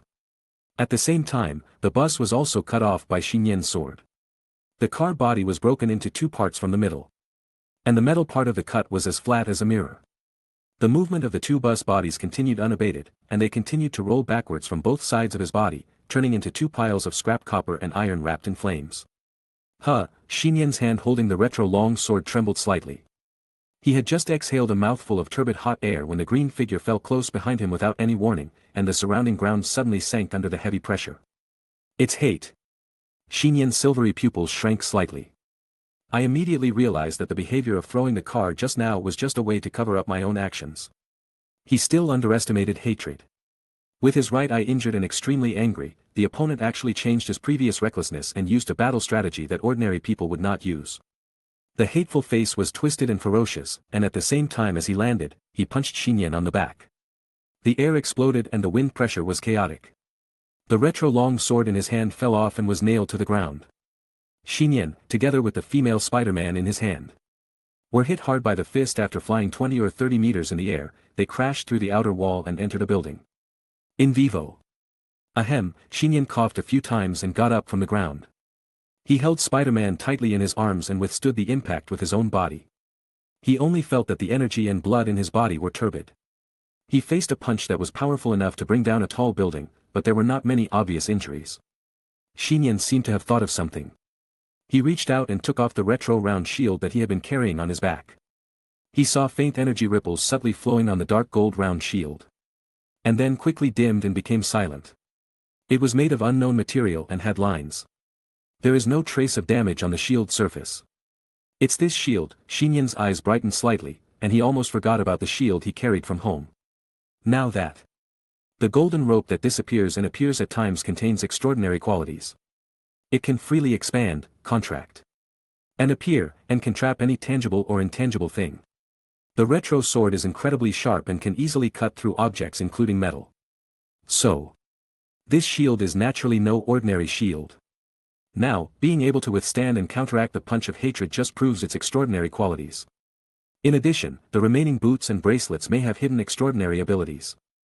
Am I wearing a full-body divine outfit? Nian was dumbfounded, but finally realized something. Now, escaping with others is no longer realistic. And if he wants to knock down the fake Hulk, he, the fake goddess, must exert the effectiveness of the weapons equipped on him. You guys, don't come over here. At this time, in a dark corner of the second-floor hall of the building that Nian was knocked into, a man in a U.S. military uniform huddled on the ground, panicking as he watched Nian and the female Spider-Man appear. Is it you? Nian recognized him at a glance. He was the soldier who was almost killed by the abomination. Perhaps because the abomination was rampant in this area. The American soldier had no time to escape, so he chose to hide here and wait for the support of the troops. Nian didn't think too much, put the female Spider-Man on the sofa, and said to the American soldier, "Take good care of her for me." The American soldier nodded in panic and glanced at the unconscious female Spider-Man on the sofa. He looked at Nian again and saw Nian holding a dark gold round shield, turning around and jumping out of the window sill on the second floor. The American soldier stood up with the help of the wall and looked outside the window sill. When his eyes followed Nian's figure to face the abomination, his mouth opened to the maximum in surprise, and his three views of himself continued to collapse and reorganize. Silence for a moment. The American soldier once again turned on his communicator and reported with a trembling voice, "Report to the general, this is the Zero Front area, our army has been completely defeated. Now, a mysterious person is fighting against the hatred, repeat the communication again, someone is fighting against the hatred. Received, please reply." The communicator made a rustling noise, maybe the signal was not good, there was no reply. The earth and the sky were all on the burning streets. Seeing Nian appear, the hatred was incomprehensible for a while. Under the invincible power it was proud of, a full-strength punch did not kill the opponent, even if it was seriously injured. What made the hatred even more incomprehensible was that Nian dared to take the initiative this time. This is the greatest humiliation for it. The angry roar of the hatred sounded again in the night sky of the city, as if it had transformed into the most primitive, barbaric, and violent. The beast rushed toward Nian recklessly. No longer using any so-called wise tactics, after all, those were just things that weak humans relied on. With this invincible body standing on the top of the biological pyramid, it could be above tactics, technology and other things. This was the invincible belief of hatred. Nian rushed faster and faster, his silver eyes were cold and ruthless, like an old god revived from ancient times. Facing the hatred that was about to be encountered, he only made one move. Shield strike. Chapter 13. A green figure and a silver figure collided at high speed on the streets of Washington. When the right fist with bulging muscles collided with the dark gold round shield raised by Nian. The American soldier standing on the roof of the building behind and watching the battle situation will probably never forget the horrifying scene in front of them. The first moment when the fist and the shield collided, the air solidified and half of the street lost all sounds. It was so quiet that you could hear your own heartbeat and breathing, so the survivors couldn't help but hold their breath. The next moment, with the green monster and the silver-haired boy as the center, a terrible, translucent shock wave swept out. The ground under my feet was stripped of a layer of soil in an instant, and the street lights, windows, car windows, and glass doors on the street, which were already dilapidated, were completely shattered by the shock wave. It was like a modern missile bombing and blasting on the spot, and it was like a meteorite falling from the sky to the ground. Although the distance was nearly 30 meters, the American soldier was still blown away by the aftermath, his ears were buzzing, and his body was blown into the living room. The strong wind pressure pressed him and he couldn't get up. And this was just the beginning of the battle. The abomination's fist pressed against the dark gold round shield and continued to exert force. The surface of the shield glowed with a hazy divine light energy, blocking enough power and impact. But even the remaining small parts still shattered the ground under Xinyan's feet.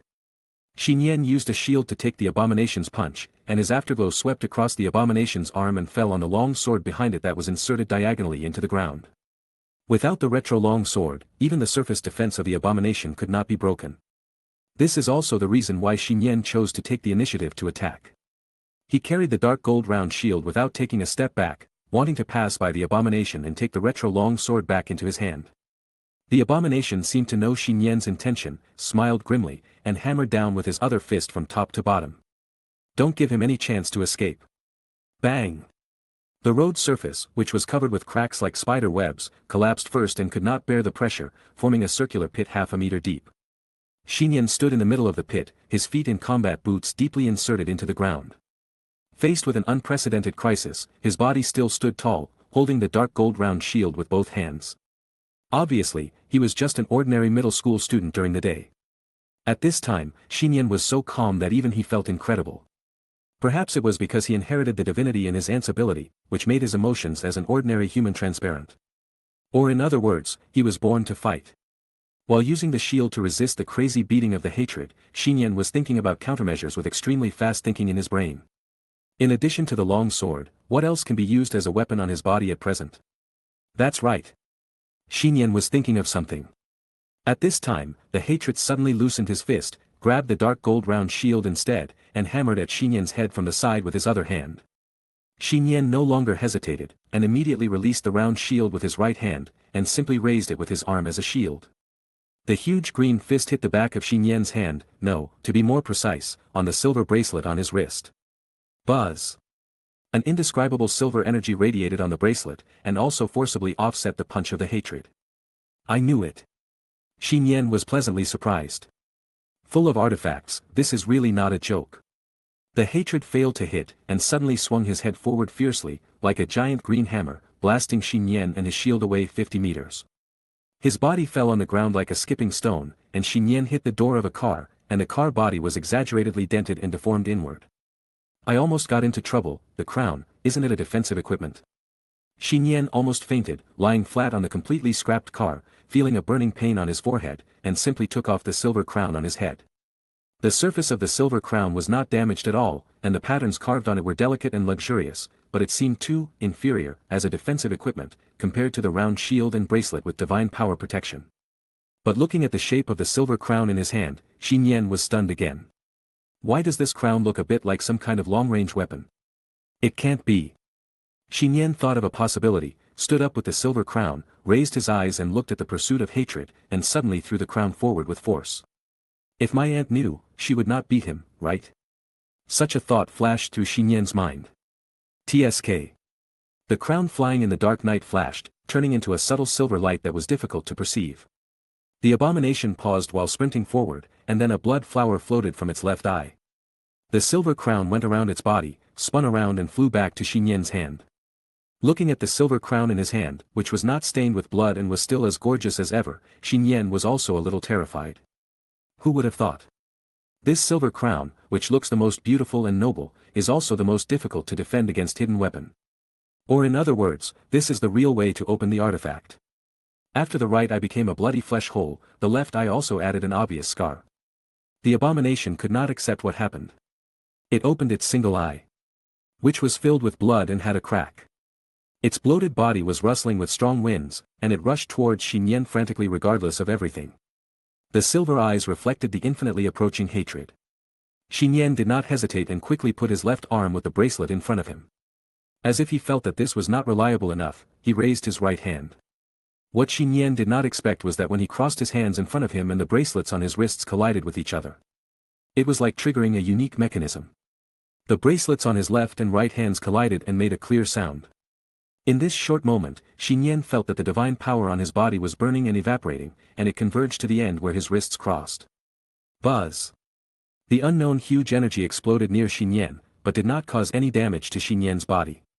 However, everything around him, including the dust, and the hatred that pounced in front of him were all blown away by this extremely destructive energy. Bang! Bang! Bang! The flying hatred crashed into a building behind him, and then flew out from the back of the building, and continued to crash into the second building behind. Finally, it crashed into the outer wall of the third building.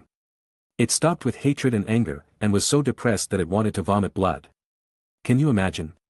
When it finally reached level 100 and thought it was invincible in this world, there was a level 80 provoking it.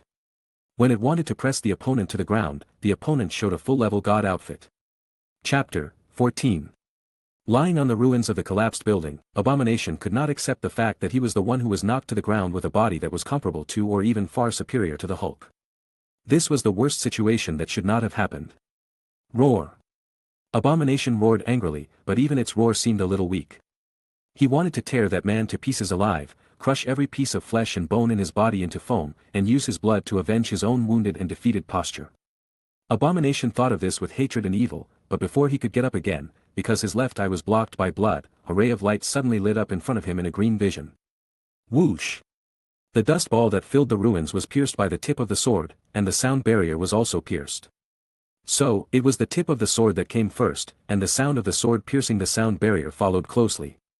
The Abomination reacted quickly and grabbed the sword, but the tip of the sword still reached its throat. The sharp retro-long sword broke through the tough cortex and immediately pierced into the deep muscles, causing blood to spurt out. All this happened too suddenly. At this time, the Abomination saw the silver-haired boy sprinting in front of him. Do you think you are still the only hunter on the field? Nian's silver hair fluttered wildly, and his eyes looked at the Abomination without any emotion. From the moment he chose to fight with a shield, the identities of hunter and prey were reversed. And when he accidentally triggered the ability to shake off the Abomination and took the retro-long sword back into his hand, he won the initiative of the battle at that moment. Now, Nian, who is pursuing the victory and going all out, is just to turn this short-term advantage into a winning advantage. I have never killed a human, but it doesn't matter if you are a monster. Nian said without emotion. At the same time, he concentrated all the remaining divine energy in his body and all his remaining strength on his hands and feet, and made a move to push the long sword forward with all his strength. ZZ. The corrosive green blood continued to overflow from the throat and palm of the Abomination, and the retro-long sword went deeper and deeper, like a huge nail hitting the throat of the Abomination. He never expected that he would be forced into a desperate situation. The Abomination opened his remaining single eye to the maximum, and the incredible expression on his face gradually disappeared, replaced by a crazy grin. Nian suddenly had an ominous premonition, but he must not stop or retreat now. Once he lost this opportunity, when the Abomination recovered, he would not be able to kill the Abomination, let alone escape from here. Yes. Now he is also forcing himself into a desperate situation. The Abomination suddenly loosened his grip on the sword, allowing the long sword to penetrate deeper into his body without hindrance. This move was unexpected by Nian. Then, the Abomination stretched out his hands forward, grasped Nian's body and head with his 10 fingers, and tightened his grip. Almost instantly, Nian felt that his body was squeezed together by 2 mountains, and he couldn't breathe. So that's it, Nian also understood what the Abomination meant. At this critical moment of life and death, it gave up defense and chose to continue attacking. Cluck! Nian's bones rang like fried beans. And every inch of his body was under pressure. The whole body seemed to be about to break through the critical point and explode. Because he was wrapped by the giant palm of the Abomination, he couldn't see the other party's current physical condition. Even if the throat was pierced, it still couldn't kill the other party. If this goes on, I might be the first to die. Nian knew this very well in his heart, but he knew even more clearly that the Abomination was forcing him to stop. The opponent should have reached his limit, otherwise, with the opponent's close combat strength, he would definitely not be able to hold on for 10 seconds. Now it's more than 10 seconds, which means that the opponent's strength has declined. Once you stop and give up, you will really lose. Nian gritted his teeth and persisted, pushing the long sword forward with all his strength, and then swung it to the left. But the long sword seemed to be stuck between the muscles and bones. No matter how hard Nian tried, he couldn't swing the retro-long sword at all. In the dark building, Nian and the Hatred faced each other face to face. Nian plunged the long sword into the throat of the Hatred, and the Hatred held Nian's body with both hands. The fight between the two was about to end. But until the last second, it was impossible to judge who was the loser, who was the winner, or who would die together. My body, I can't hold on any longer. Nian's body was about to collapse, but he still couldn't swing the long sword in his hand. Is it over? Nian was unwilling and poured the last bit of strength into the long sword. Puff! The long sword in his hand suddenly burst out and slashed to the left. Nian was slightly stunned. The big hand holding him lost its strength and fell to the ground with a bang. He opened his eyes and saw the hatred that was almost separated from his head and body. Only a piece of flesh was left in the opponent's throat. The remaining in his one eye was also full of resentment. In the end, I won. Nian was a little bit unbelievable for a while. He even forgot that he was exhausted. He fell down with his feet unable to stand firmly.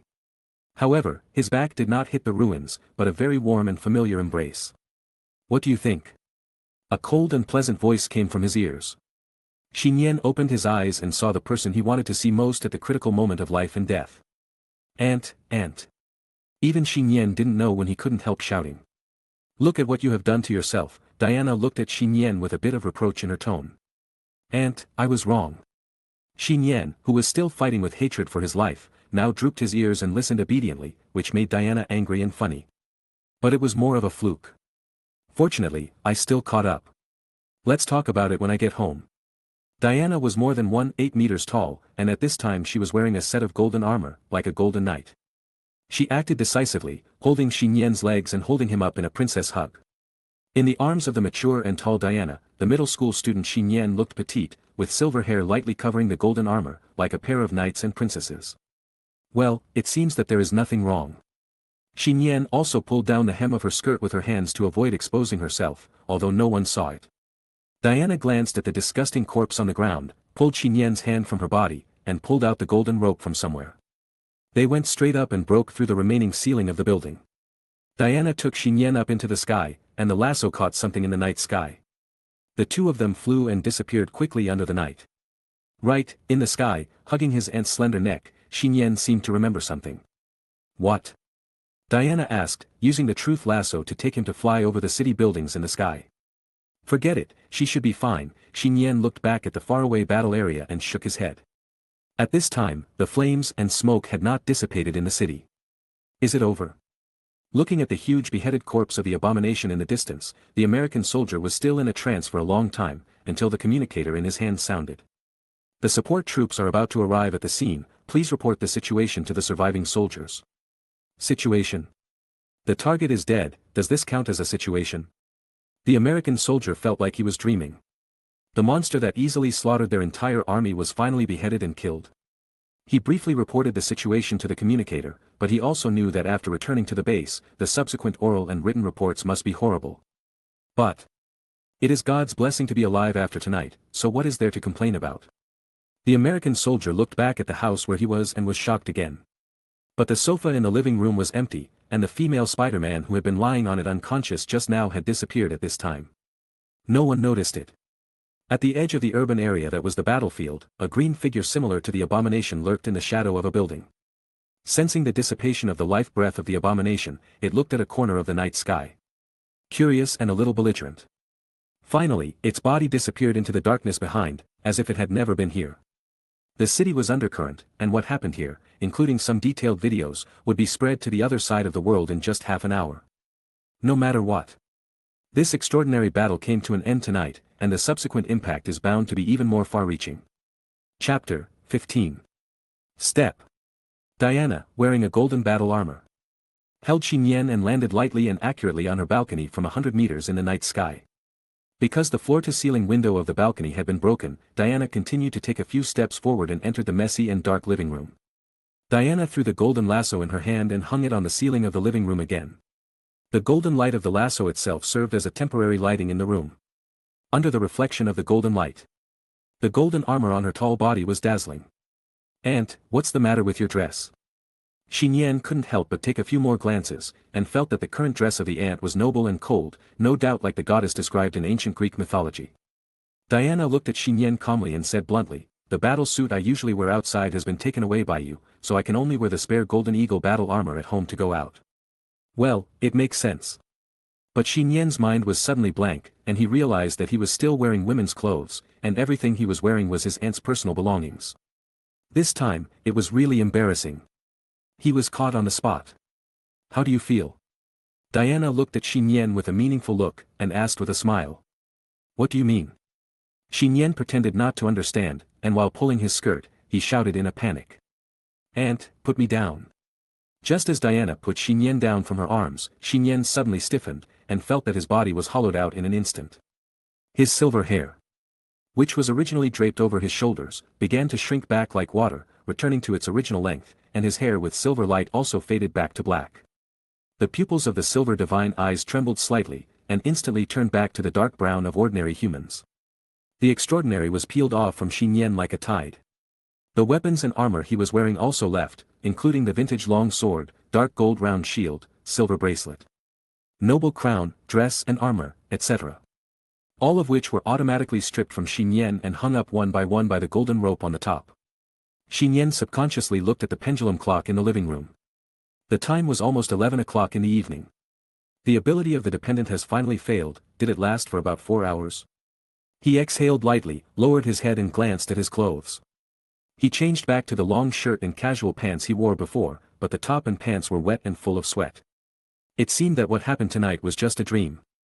However, looking up at the ant standing next to him wearing armor, and the golden light shining from the golden rope on the top, it showed that everything happened in reality, just now. Diana, wearing the golden eagle armor, and Nian, who turned back into an ordinary person, looked at each other and quickly avoided their gazes. Too many unexpected events happened tonight, and these events also revealed the secrets hidden from each other. So, whether it was guilt, worry, fear, or embarrassment, under a variety of complex and unspeakable emotions, Diana and Nian didn't know how to speak for a while, so that the living room fell into a kind of stalemate and silence. Diana was about to say something. It happened that Nian waved his hand, as if he had found an excuse, and ran to the bathroom as if escaping. "Well, I'm very dirty, I'm going to take a shower first." Diana was left standing alone in the living room, and the bright moonlight fell in from the window, making her look a little lonely at this time. "Pa!" After closing the door of the bathroom tightly, Nian leaned against the door and breathed a sigh of relief. If you suddenly know that your only relative is not a human, I'm afraid it would be unbearable for ordinary people. Perhaps because he is a reincarnated person, Nian doesn't think much of it. Even if she is not human, my aunt is my aunt, and this recognition in his heart has never been shaken. However, perhaps because my aunt saw me in women's clothing, and because I did something wrong, and because I had concealed something from my aunt, Nian suddenly didn't know how to face Diana. So, Nian chose to escape, temporarily. After all, he was just a child. Nian comforted himself with this so-called reason, took off all the dirty and wet clothes on his body, turned on the hot water switch of the bathtub in the bathroom, and almost collapsed in the fairly spacious bathtub. Although the extraordinary power has completely left the body, the remaining strength of the game with hatred just now, as well as the fatigue and loss accumulated in the body, still exist. As the hot water with a temperature of boiling water was poured into the bathtub, the hot and humid steam steamed the ample bathing room. Nian, who was soaking in the hot water, exhaled a breath of turbid air, and the heartstrings that had always been tense in his heart were relaxed. He picked up a wet towel, put it on his forehead that was aching slightly, closed his eyes, and lay back in the bathtub. Just when Nian was emptying his mind and thoughts, there was a knock on the bathroom door. "Aunt, just put the clothes you want to change outside the door." Nian did not open his eyes and lay motionless in the bathtub. There was no sound coming from behind the bathroom door, but the next moment, the door suddenly opened with a click. "No need to bring it in specially," Nian said while glancing at the door.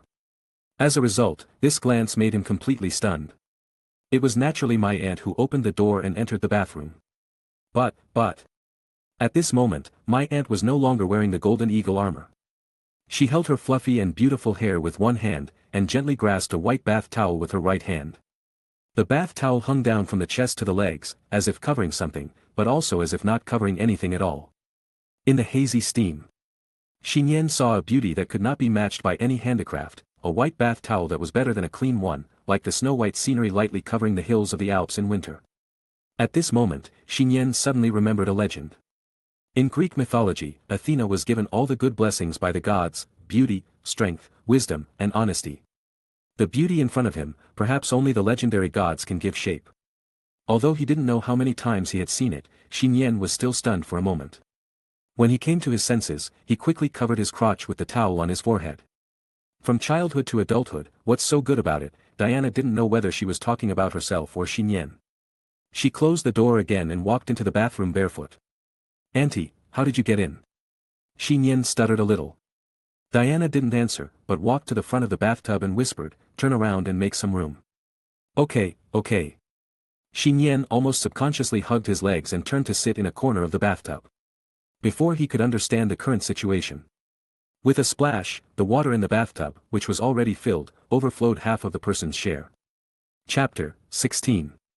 The steam lingered in the shower room, and it was so quiet that you could hear the faint sound of water droplets dripping from the faucet on the water.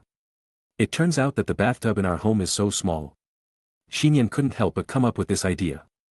After his aunt entered the corner of the bathtub behind him. A white and delicate long leg stretched straight from his waist in a hazy water vapor and warm water next to it. It looked like a top-notch ivory handicraft.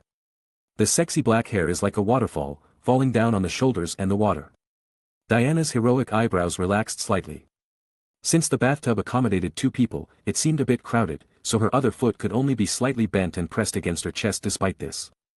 Nian could still feel his back touching his knees lightly from time to time, moving apart, and then touching them again. Nian could clearly smell the delicate fragrance like violet. Because it does not come from any kind of body wash or shampoo in the shower room, but is unique to one person. Behind me, my aunt's calm voice suddenly came, "Remember, how long has it been since I bathed you? We didn't take a bath together when we were 10 years old." Nian realized that he seemed to be looked down upon again, and couldn't help but muttered. "Don't always treat me like a child. I am 16 years old now, if according to local laws in Washington state, I am of legal age to get married." "Yes, it has been 16 years, time flies by so fast," Diana said softly. Nian fell silent and tried his best to clear his mind. He really didn't want this tender moment to be ruined by some physical instinct. When he was 10 years old, Nian took the initiative to take baths by himself from now on. This was also out of self-restraint and worried that his emotions would deteriorate in the face of perfect things. If that happens, for Nian, it will be the greatest blasphemy in 2 lifetimes. But, he didn't expect it. Diana would take the initiative and suggest, "Then it's been a long time since I've seen you, let me give you a bath." Nian, who had freed his mind, subconsciously responded, and soon realized the meaning of this sentence. "Ha. Close your eyes," Diana urged. Nian opened his mouth and could only close his eyes. There was a faint sound of pressing the bath bottle in his ears, and then a pair of jade-like hands with shower gel was placed on his head, and he started to rub it gently with the warm water. The foam gradually spread over his hands and hair, and his head felt numb like an electric shock. Nian began to enjoy this extremely luxurious treatment. While helping Nian wash her hair, her beautiful eyes and face revealed an unprecedented tenderness. Diana softly narrated, "When I was a child, whenever I was covered in mud, my master, who was also my aunt, would often wash my hair like this." Auntie's master. The first time he heard his aunt talk about his childhood, Nian couldn't help but open his eyes, but was stung by the foam falling on his head.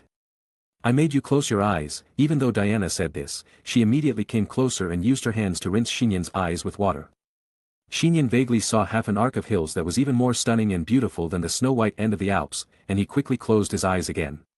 "Yes, my master, she and my mother all live in a place called Paradise Island," Diana continued.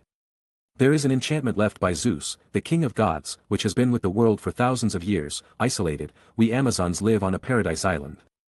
Calm and ordinary." While Diana was gently helping Nian wash her hair, she seemed to be telling a very ordinary thing.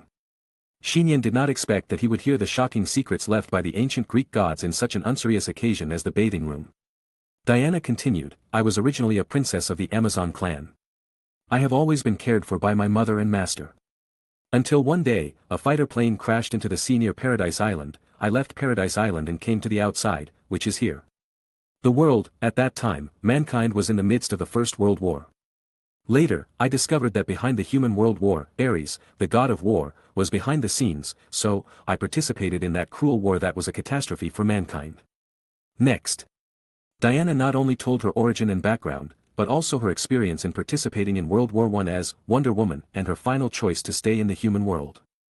From the very beginning of longing for human beings, to being completely disappointed with human beings. As a demigod, he hid as an ordinary person and lived in human cities for nearly a century. There was no omission, and Diana looked natural, as if she was spreading common sense to the children at home. Those myths and legends that humans cannot touch have now become a family affair for easy conversation at night. Wonder Woman. A princess of a clan. Daughter of Zeus. Nian was stunned. He didn't expect his aunt's identity to be so profound. If Zeus was still alive and saw the scene in the bathing room now, wouldn't he strike him with lightning? Nian couldn't help but think. After describing her identity, background and experience in the world, Diana said with slightly complicated eyes. I believe you know it, the old photo you saw in the morning with the background of World War I, the woman who appeared in it is indeed me, about me in fact, I wanted to keep my identity until you were 18, and I didn't intend to deceive you. I know, Aunt, Nian exhaled and said. You have been protecting me and not letting me be harmed by extraordinary things, it has been like this for 16 years. Diana paused her hands that were rubbing Nian's hair and asked, aren't you angry or afraid about this? Why should I be angry and why should I be afraid? Nian shook his head and said with a smile. Even if Aunt suddenly said that I was actually a demon, a 8-foot-old man, or something like that, and wanted to eat me, I would be willing to accept this. What's more, Aunt, you are actually the descendant of the legendary gods. I can live with the beautiful goddess and superhero for so long, and I have the private treatment of taking a bath, what should I be angry and afraid of? Nian let himself go a little, dancing and splashing water everywhere. What goddess, superhero, calm down, Diana knocked on Nian's head and scolded. Call me Aunt. Yes, Aunt, Nian covered his head with a little pain. Then, he and Diana both smiled knowingly.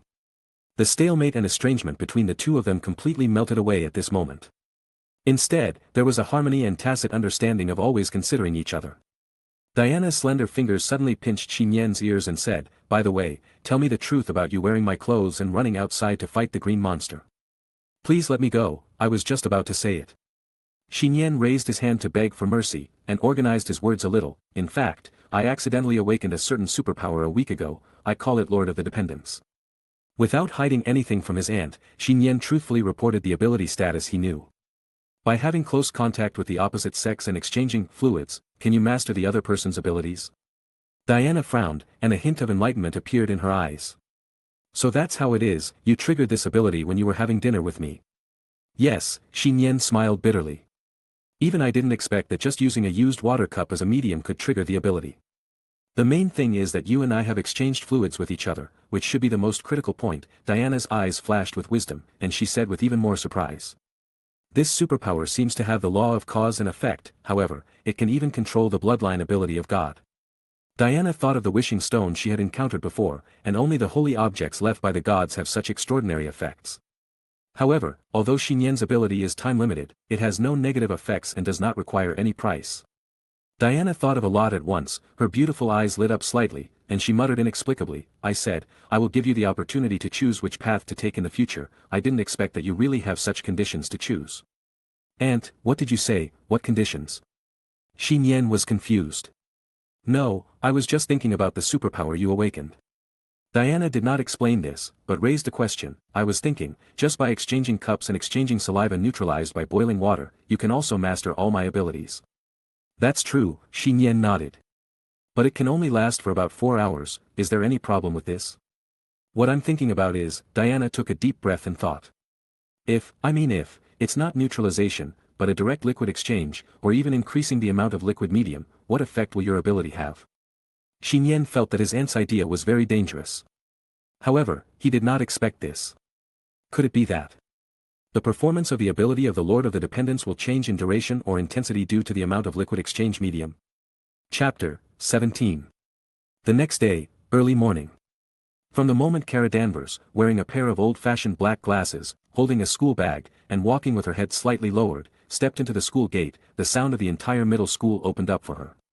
It can be as loud as the intense footsteps and flapping sounds of football and basketball playing on the school playground. Or as small as the slight trembling of a hibernating insect in the woods behind the teaching building. As close as the loud discussions or whispers of the students nearby, as far as the sleepy yawns of the guard at the back door at the other end of the school. Even if Kara didn't listen deliberately, a large number of sound messages were still clearly transmitted to her ears. Kara frowned with slight discomfort. Fortunately, more than 3 months had passed since she awakened her super hearing. She didn't show any signs of abnormality and walked into the teaching building as usual. Unlike Kara, who instantly discerned their secrets, the students outside and in the corridor only glanced at Kara and quickly looked away. For them, a female student like Carla is neither good at dressing up nor has a withdrawn and gloomy personality. She is a transparent person with a very low sense of presence in this school. In this regard, Kara was secretly relieved. Without attracting the attention of her classmates, including those in her own classroom, she walked briskly and reached her seat in the corner by the wall from the back door of the classroom. She reached out and gently pulled open the sturdy chair, as if she was afraid that it would be destroyed accidentally. It wasn't until she sat completely on the chair that Kara breathed a sigh of relief. Such careful movements are repeated almost every time I go to school. Kara, you can do it, there was no accident this time, and nothing was destroyed. Kara Danvers secretly encouraged herself, with a bright and sweet smile on her face, which was beautiful even with thick black glasses. It's a pity that no one can appreciate this scene. Yes. Kara is a Kryptonian hidden in the current world of ordinary people. She is also the only second Kryptonian left in the entire universe. Her real name is Kara Zor-El. The first Kryptonian was, of course, the superhero who had already become famous on Earth, Superman, her cousin, Kal-El. As for why does Kara look younger than her cousin? She is just in the prime of life for a 15-year-old girl. All of this started when Krypton was destroyed. When Krypton was destroyed, Kara's parents sent her to Earth with the intention of letting her protect her infant cousin Carl. Unexpectedly, Kara encountered a wormhole while traveling through the universe, and lost more than 10 years in an instant. It was already half a year ago when the spacecraft arrived on the Earth. At this time, her cousin had fully grown up as a Superman and did not need Kara's protection. Instead, he helped her find her current adoptive parents, the Danvers family, so that she could live in the Earth cities like an ordinary person. Kara glanced at the clock on the wall. There were still about 5 minutes left before class. She took out her textbooks to review in advance, but the voice messages from the school kept coming to her ears. The most common ones are naturally the conversations among students.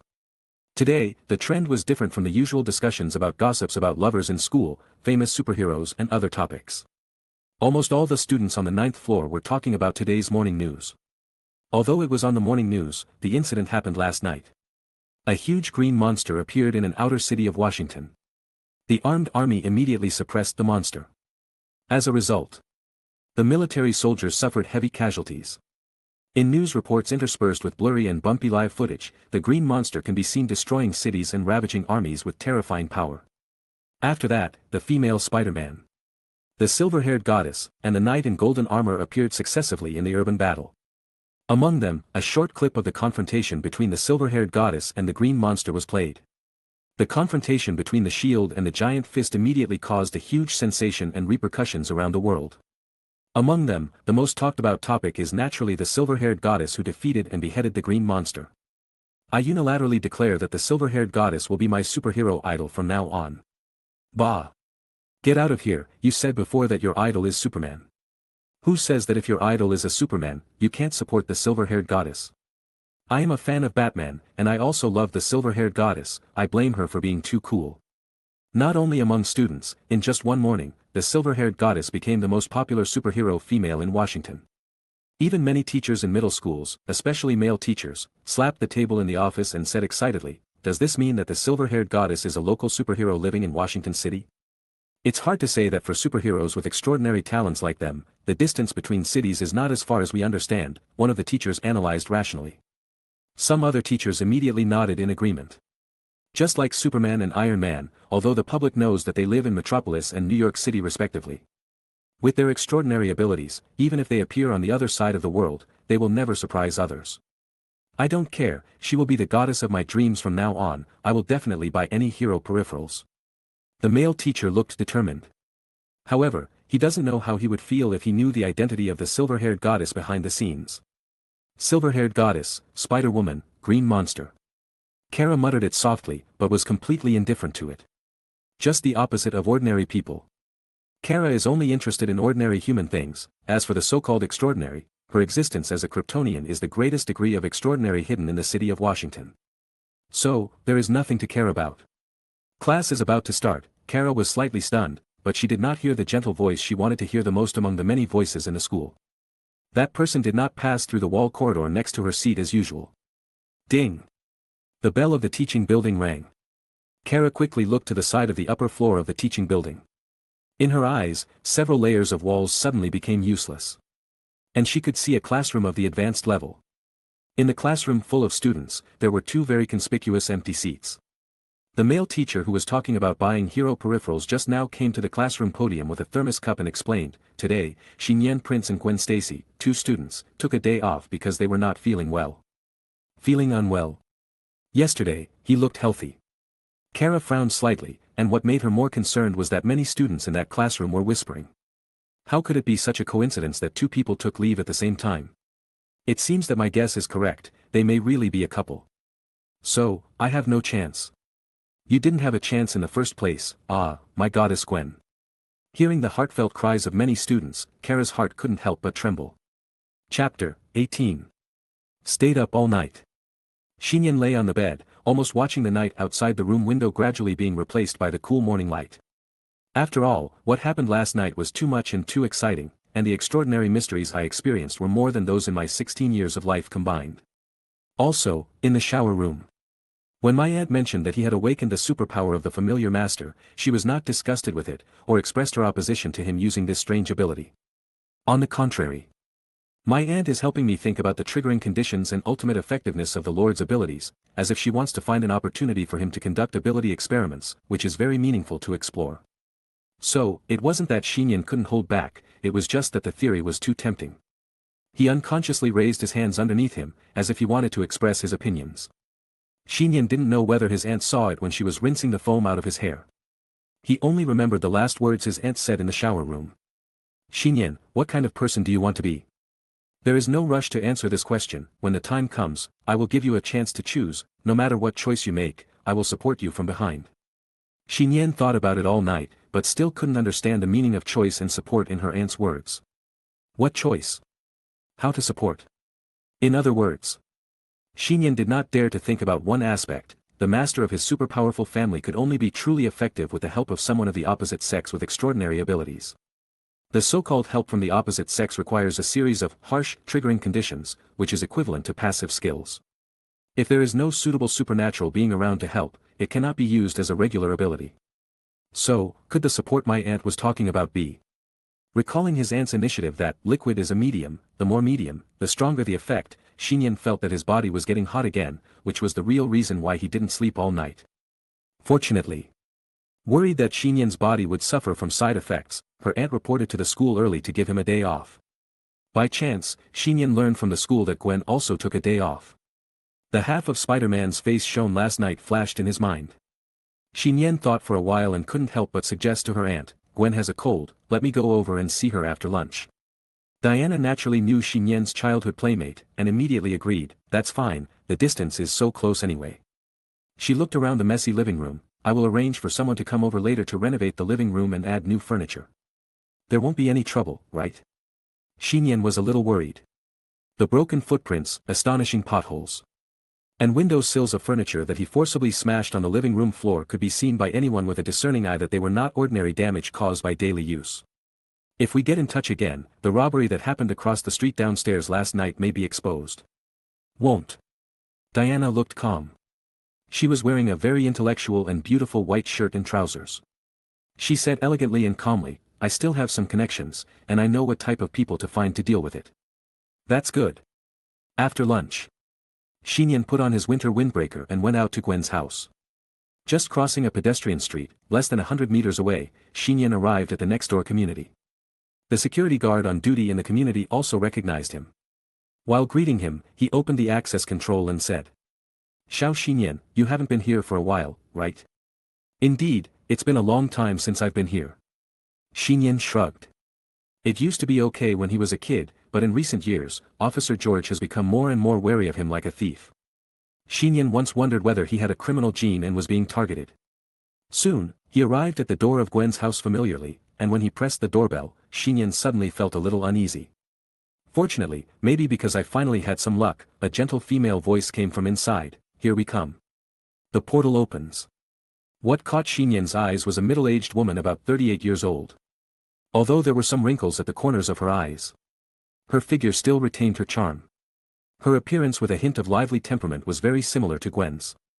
It was Gwen's mother, Mary Jane. Nian, you're here. Contrary to Officer George's treatment, Mary was overjoyed when she saw Nian at the door, and pulled him directly into the house. Quick, it's cold outside, come in and talk. I heard that Gwen is sick, I came here to visit her. Nian put on his house slippers on the carpet and glanced inside the room. Don't worry, Mary blinked as if she knew what he was looking at and said. Gwen's father went out last night and hasn't come back yet. Nian didn't know what to say. Mary continued, Gwen woke up with a fever in the morning. I have given her fever-reducing medicine and she should be asleep in bed now. In that case, I'll go back first. Nian looked at Gwen's closed door. Don't disturb her rest. No need to disturb me. Mary waved her hand to interrupt him and urged. You came at the right time, go in and see her. Mary pushed Nian to the door of Gwen's room and said meaningfully, Don't worry, the sound insulation in the room is good. Even if something happens, you won't be able to hear it outside. Well, I just came to visit the patient. Nian's mouth twitched and corrected. Of course, it's just a visit, a thorough visit, as long as you don't get yourself infected. Mary's hint was very strong. She opened the door and pushed Nian in, and helped to close the door again. By the way, is this really Gwen's biological mother? Nian smiled bitterly. And suddenly felt that Officer George was relatively normal. He looked up and saw that Gwen's room was still the same as he remembered. It was clean and tidy, with a faint fragrance. There were many dolls. It was indeed a girl's room. Only the photos on the bookshelf were much more. Many of them were photos with him, and even he himself didn't have the stock to develop. Nian couldn't help but look at it a few more times, and then his eyes fell on a corner of the room. The beautiful girl with golden hair looked like a sleeping beauty, lying quietly on the bed covered with a down quilt as white as snow. Her small and delicate mouth and nose breathing evenly, and her white and tender cheeks like a baby were slightly flushed. Nian approached the bed and called in a low voice, Gwen, Gwen. Gwen did not respond, as if she was fast asleep. Nian confirmed that his hand was not very cold, then he gently parted the golden hair and placed it on the girl's forehead, and his palm felt slightly burning. Although the temperature was not high, she was indeed feverish. Nian silently withdrew his palm. He came to visit Gwen, first, of course, to visit the sick, and second, to know whether Gwen was related to the female Spider-Man he met last night. Now it seems that he must have seen it wrong. Also, how could childhood sweetheart Gwen be the female Spider-Man who was swinging around in the sky of the city and was very difficult to mess with? Nian shook his head. However, when his eyes fell on the girl's near, the slightly opened exhalation, perhaps partly because of the fever, the little mouth was more rosy and soft than before, and he was suddenly stunned again. An idea emerged from his mind like a demon. Is it wrong? Wouldn't it be known if I try it? Chapter 19. The most direct and simple way to trigger the ability of the Lord of the Followers is to kiss, right? Not only has the prerequisite for close contact been met, but there is also a medium for liquid exchange. With the thought of giving it a try, Nian looked at the quietly sleeping Gwen, gently supported his hands on the bed, and moved his body slightly closer. Probing to a certain distance. Facing the delicate face like a doll close at hand, Nian could feel the hot breath exhaled by the girl gently brushing on his face, accompanied by a very tempting sweet breath. At this time, our classmate Gwen was pretending to sleep. When I rushed home from the war zone on the other side of the hatred late last night, I happened to meet my mother knocking on the door outside, and Gwen, who was still wearing a female spider tights, was almost exposed. Fortunately, she made up an excuse for feeling unwell in time and did not open the door. This morning, she just used this excuse to stay at home temporarily to recuperate. Although she was injured in the battle yesterday, with her physique, she would be able to recover quickly if it was not life-threatening. However, Gwen never expected that. Nian would come to visit without attending classes, and his mother pushed him into her room. Gwen, who had no choice but to pretend to be asleep, was tricked by her own mother. As for why her forehead showed symptoms similar to fever, it was all because her body continued to heat up from the moment Nian entered her room alone. At the moment, although she couldn't open her eyes because she pretended to be asleep, even without using the spider sense on her body, Gwen could clearly feel that Nian, who was sitting next to her bed, suddenly moved closer to her, and her vision was still on her face. No, it should be her lips. Hey. What's going on? The girl was a little confused, and she didn't make a sound on the surface. Her hands under the duvet were still clenched tightly. At the same time, a hint of hesitation flashed in Nian's eyes. He paused and then lowered his body completely. Gwen's body stiffened slightly. A subtle warm touch came from the forehead, and it was gone as soon as it was touched. Nian quickly straightened his body again, looked at the closed door with a guilty conscience, and touched his mouth with his fingers, where there was still a trace of burning feeling that could not be ignored. What am I doing? Nian smiled bitterly. Although they were childhood sweethearts and good brothers, they were girls after all, and kissing lips was not allowed. However, the burning feeling on Gwen's forehead rose a little bit. There was no doubt that the other party really had a fever. But I still doubted the other party and almost took advantage of the other party's misfortune. Nian felt guilty and reached out to pull the quilt for Gwen. At this moment, his eyes were attracted by something. It was a band-aid. The 3 band-aids were originally covered by the quilt, and because he pulled the quilt, they fell out of the quilt. What is this? Nian took the band-aid in his hand and found that the bandages were all used, but the bandages were very clean, without any blood or dust. He suddenly remembered his childhood. Gwen liked to put band-aids on herself, especially on her nose, pretending to have a wound, and patted her flat chest and said that she would be the boss to protect him. Band-aids, but they are useless for colds, little fool. Nian smiled, put 3 band-aids in his pocket, slowed down his pace, opened the door and walked out of the girl's room. Oh, so fast. Outside the door, Mary, who seemed to have been standing guard and eavesdropping, was very surprised. Nian's forehead was full of thick black lines, and he emphasized, "Auntie, I really just came to visit the patient." "Really?" Mary sighed, with a look of obvious disappointment. "Madam, what are you looking forward to?" Nian was powerless to complain. He continued to greet Mary Jane, rejected her repeated requests, and fled Gwen's house in a panic. Nian and Mary didn't know that they were in the closed room. Almost the next moment Nian left the room and closed the door. The beautiful girl who had been pretending to sleep on the bed quickly stood up. Her face was flushed. And she was panting rapidly.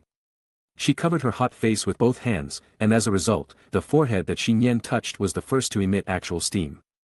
The girl's brain seemed to have crashed. She was stunned for a few seconds, and then frantically opened the quilt to search. "It's gone, the band-aid is gone." Gwen was so embarrassed that she almost cried. The 3 band-aids were naturally the ones she took off from her body when she changed out of the spider-tight uniform last night. When she was wearing a tight uniform and fighting suit outside, because of sweating. If she wore ordinary bras and other clothes, it would be very stuffy and uncomfortable. But it's not good to be vacuum. Therefore, every time she puts on the spider suit, Gwen would use 3 band-aids on her body. Last night, because she was in a hurry to change out of the suit, she didn't have time to destroy the band-aids, so they were left on her bed. Was it really taken away by Nian?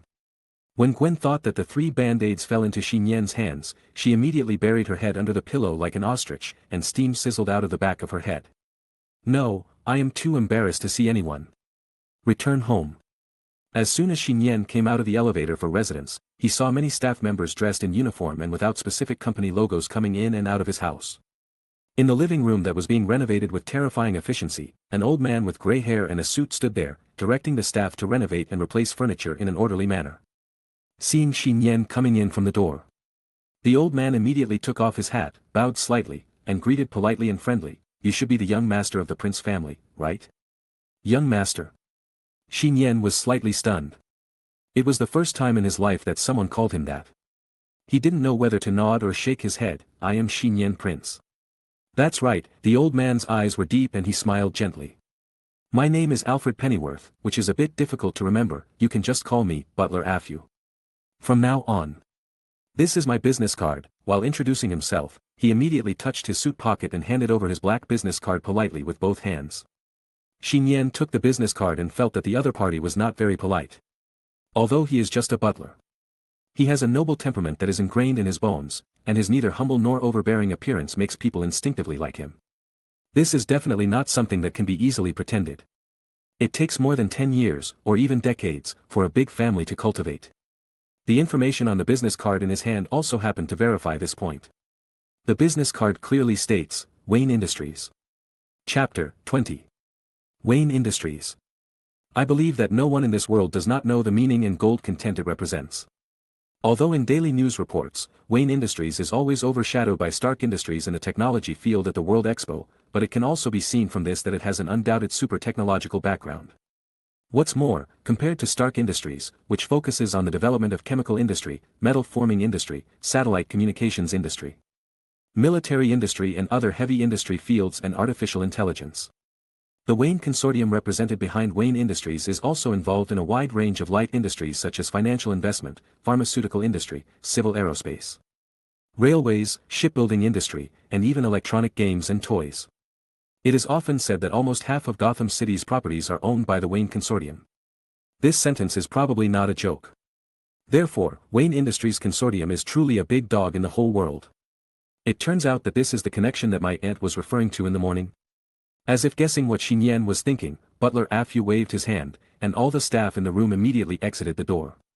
Butler Afew smiled and continued gently, I am actually here on behalf of the head of the Wayne family, young Master Bruce Wayne. I mainly want to see Miss Diana and discuss some things with her. Don't wait for him to finish.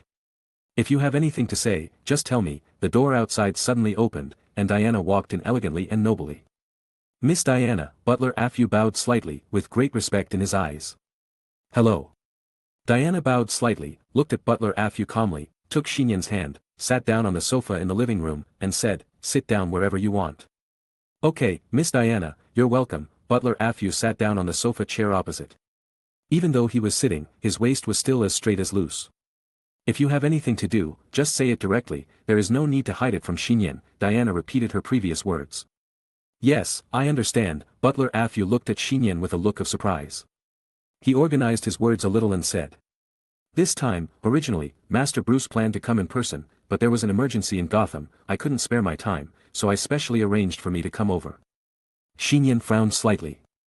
Bruce Wayne is as famous as Wayne Industries. After all, he is the current heir to the Wayne Corporation and holds the economic lifeline of Gotham City in one hand. However, like Tony Stark, the controller of Stark Industries, both of them have poor public reputations and are known as playboys in the world. Butler Affew continued, "What Master Bruce means is that he hopes to reach a certain cooperative relationship with Miss Diana. In this regard, Miss Diana, if you are willing, you can move your family to any residence in Gotham City at any time. I hope young masters will also enjoy the best local education, medical and other high-quality services." Cooperation? What kind of partnership? "Bruce Wayne, he is the Batman of Gotham City," Diana on the side explained and added. "He recently had the idea of creating an alliance, and the members must be talented people, so he wanted to find me. Let's discuss cooperation." "Oh, so that's it," Xinyan suddenly realized. This scene made Butler Affew stunned. If ordinary people knew Batman's true identity, they would probably be too excited to control themselves, right? But the child at the moment seemed to have heard something ordinary and did not show much surprise. Little did he know that last night, Xinyan's family directly dealt with Xinhua as a family matter. What does Batman's true identity count in comparison? The so-called cooperation and alliance are just a simple idea now. Master Bruce doesn't know whether it will be implemented in the future. After all, extraordinary people with extraordinary talents are not so easy to find. Butler Affew he smiled and said. "However, we are still willing to pay any price. We hope that Miss Diana can settle in Gotham City first. This is not my promise, but the promise of Master Bruce and the entire Wayne Consortium." At this point, Butler Affew proudly emphasized his tone. But no one will question or resent his pride. If he is not proud at this time, then he is not worthy of being the top steward of the Wayne Group. The promise of the Wayne Group is something that even the president of a country would be moved by. Diana looked calm and did not answer. Instead, she looked at Xinyan and said, "Xinyan, what do you think?" "Me?" Xinyan was stunned. Butler Affew was also stunned for a moment, and his eyes changed when he looked at Xinyan. Before he came here, he checked a lot of information and knew that Diana was a truly intellectual and decisive woman. But now, when faced with major issues, Diana asked and focused more than once on what this child meant. It seems that Xinyan is the master of this family. This had to surprise and shock Butler Affew. As for Xinyan, he suddenly realized it at this time. Aunt Diana saw what he meant at this time, which was to give him a chance to choose. As long as Xinyan chooses to agree to Butler Affew's proposal, he can immediately move to Gotham City.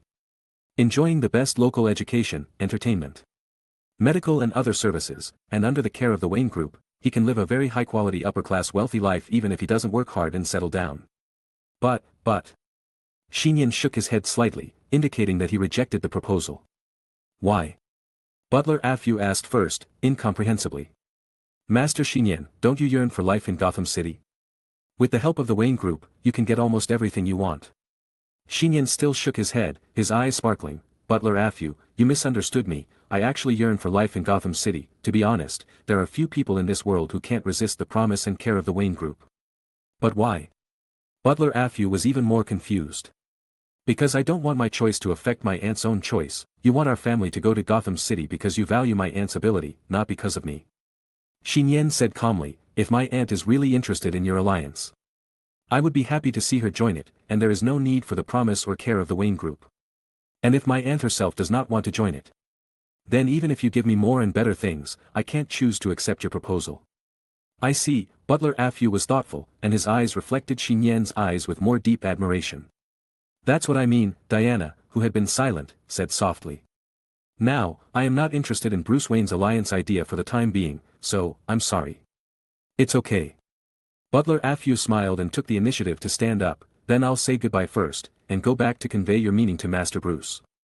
Butler Afew, Nian suddenly stopped him and said. Thank you for decorating my home. When I have the opportunity in the future, I will definitely repay you. This is my promise, the boy said very seriously. Butler Afew nodded, indicating that he remembered it. However, he naturally couldn't think of it at this moment. Nian Prince, what does this promise of a name represent in the future? Chapter 21. Another morning. Nian put on outdoor winter clothes and went to school. This was also the last day of school this week. The day after tomorrow is the annual Christmas. Starting tomorrow, high schools in the United States will have a holiday. It will be a full week-long holiday.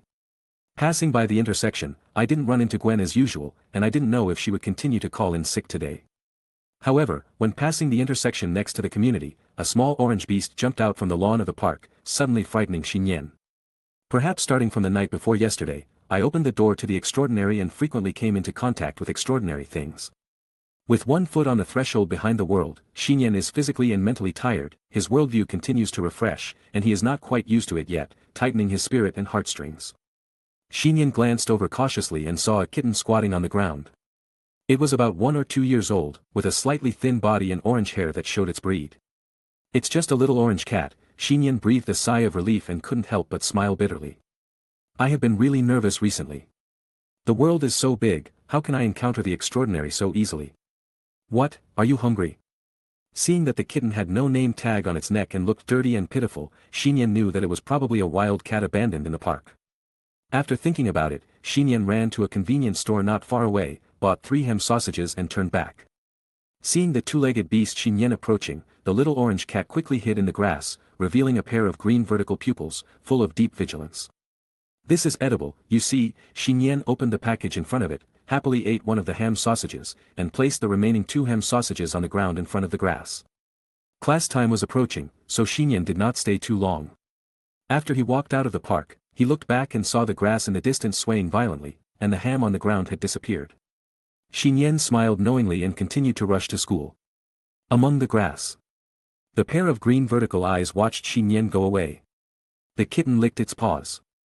The little cat belly did not show any signs of swelling. As for the 2 ham sausages just now, including the packaging bag, there was no trace at all. The school gate. Nian ran into Gwen, who had also just arrived at school.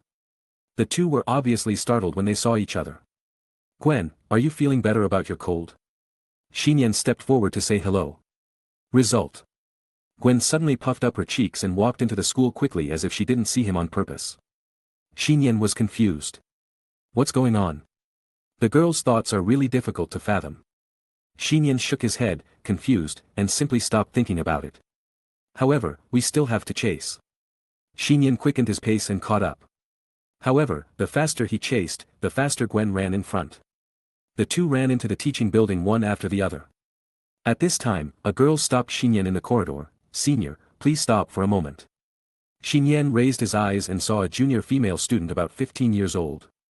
The other party's long blonde hair was tied into an old-fashioned single ponytail, with many strands of hair messily placed on his forehead and face. In addition, he was wearing a pair of thick black glasses with short-sighted rims. And he always lowered his head and did not dare to look directly at the person.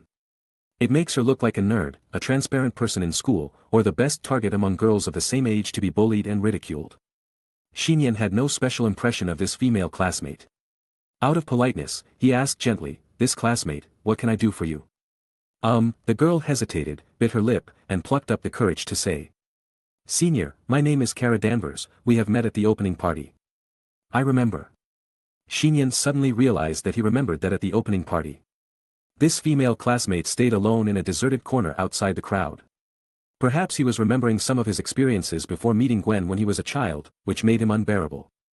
"I received this classmate before and explained to her some of the school's measures and rules. However, that was almost half a year ago." "You still remember me?" The girl's eyes suddenly lit up, her head raised slightly, and she stared closely at Nian in front of her. She, who was still hesitant at first, seemed to have finally made up her mind. Huh. I don't know if it was because her spider sense was too sharp or because she was a woman's sixth sense. Gwen, who stopped in front of the corridor, saw this scene and suddenly felt an ominous premonition in her heart. She wanted to step forward and interrupt Kara's next words. But as if she anticipated what Gwen wanted to interrupt, Kara secretly clenched her fists and spoke in a faster tone, "Senior, I like you, please date me." Her voice was not loud but not quiet either. It could almost be heard throughout the corridor. Nian opened his mouth wide. This. Gwen's beautiful eyes, which were a step too late, shrank violently. A few seconds later, the students in the corridor were in an uproar. Youth is great. The teacher passing by turned a blind eye, shook his head and commented with emotion. Ring ring ring. The bell rang for the end of get out of class. There was a burst of noise on the huge high school campus. And a large number of students poured out of the teaching building. Apart from some conversation classes and lunch, most of them were still discussing the silver-haired goddess and the morning campus confession incident. Childhood sweetheart vs a girl from heaven. Popularity ranking NO. 1 vs popularity ranking NO. This will definitely be on the campus news weekly. But fortunately, there will be a week-long holiday after today. As the protagonist of this incident, Nian packed up his things and walked out of the school gate early. Behind him, Gwen, carrying a school bag in one hand, kicked her boots and chased after him. She even forgot about her previous embarrassment. Gwen asked angrily. Nian, you won't really agree to the confession of a girl you met for the first time, right? It's not the first time we met, Nian corrected. It's the second time we met. The second time, this is too exaggerated. Gwen was immediately anxious. Don't worry, I didn't agree to her. But you didn't refuse either. That's because, Nian paused and looked at Gwen seriously. You know what? Confessing in public means she has enough courage. As for me, I haven't figured out how to respond to her courage and determination, Nian said here, apologetically. I'm sorry, Gwen, I accidentally involved you, this matter has nothing to do with you. Gwen stared blankly at Nian's back as he continued to walk forward. Her soft and rosy lower lip had been bitten by her pearly teeth at some point. No, it doesn't matter. Gwen said in her heart. Chapter 22. The setting sun was about to sink into the city, and with the dusk, the sky began to snow again. Nian returned home, and when he passed the park, he deliberately looked at the lawn. The kitten that was lying in the park in the morning had gone somewhere. It's winter, I wish you good luck, poor little guy. Nian exhaled, touched the ham sausage in his pocket, and walked away wrapped in a jacket on his body. However, when Nian returned to the downstairs of his residential building and looked at the open elevator door, a bold horizontal line appeared above his head. Why are you here? Nian had a black question mark on his face.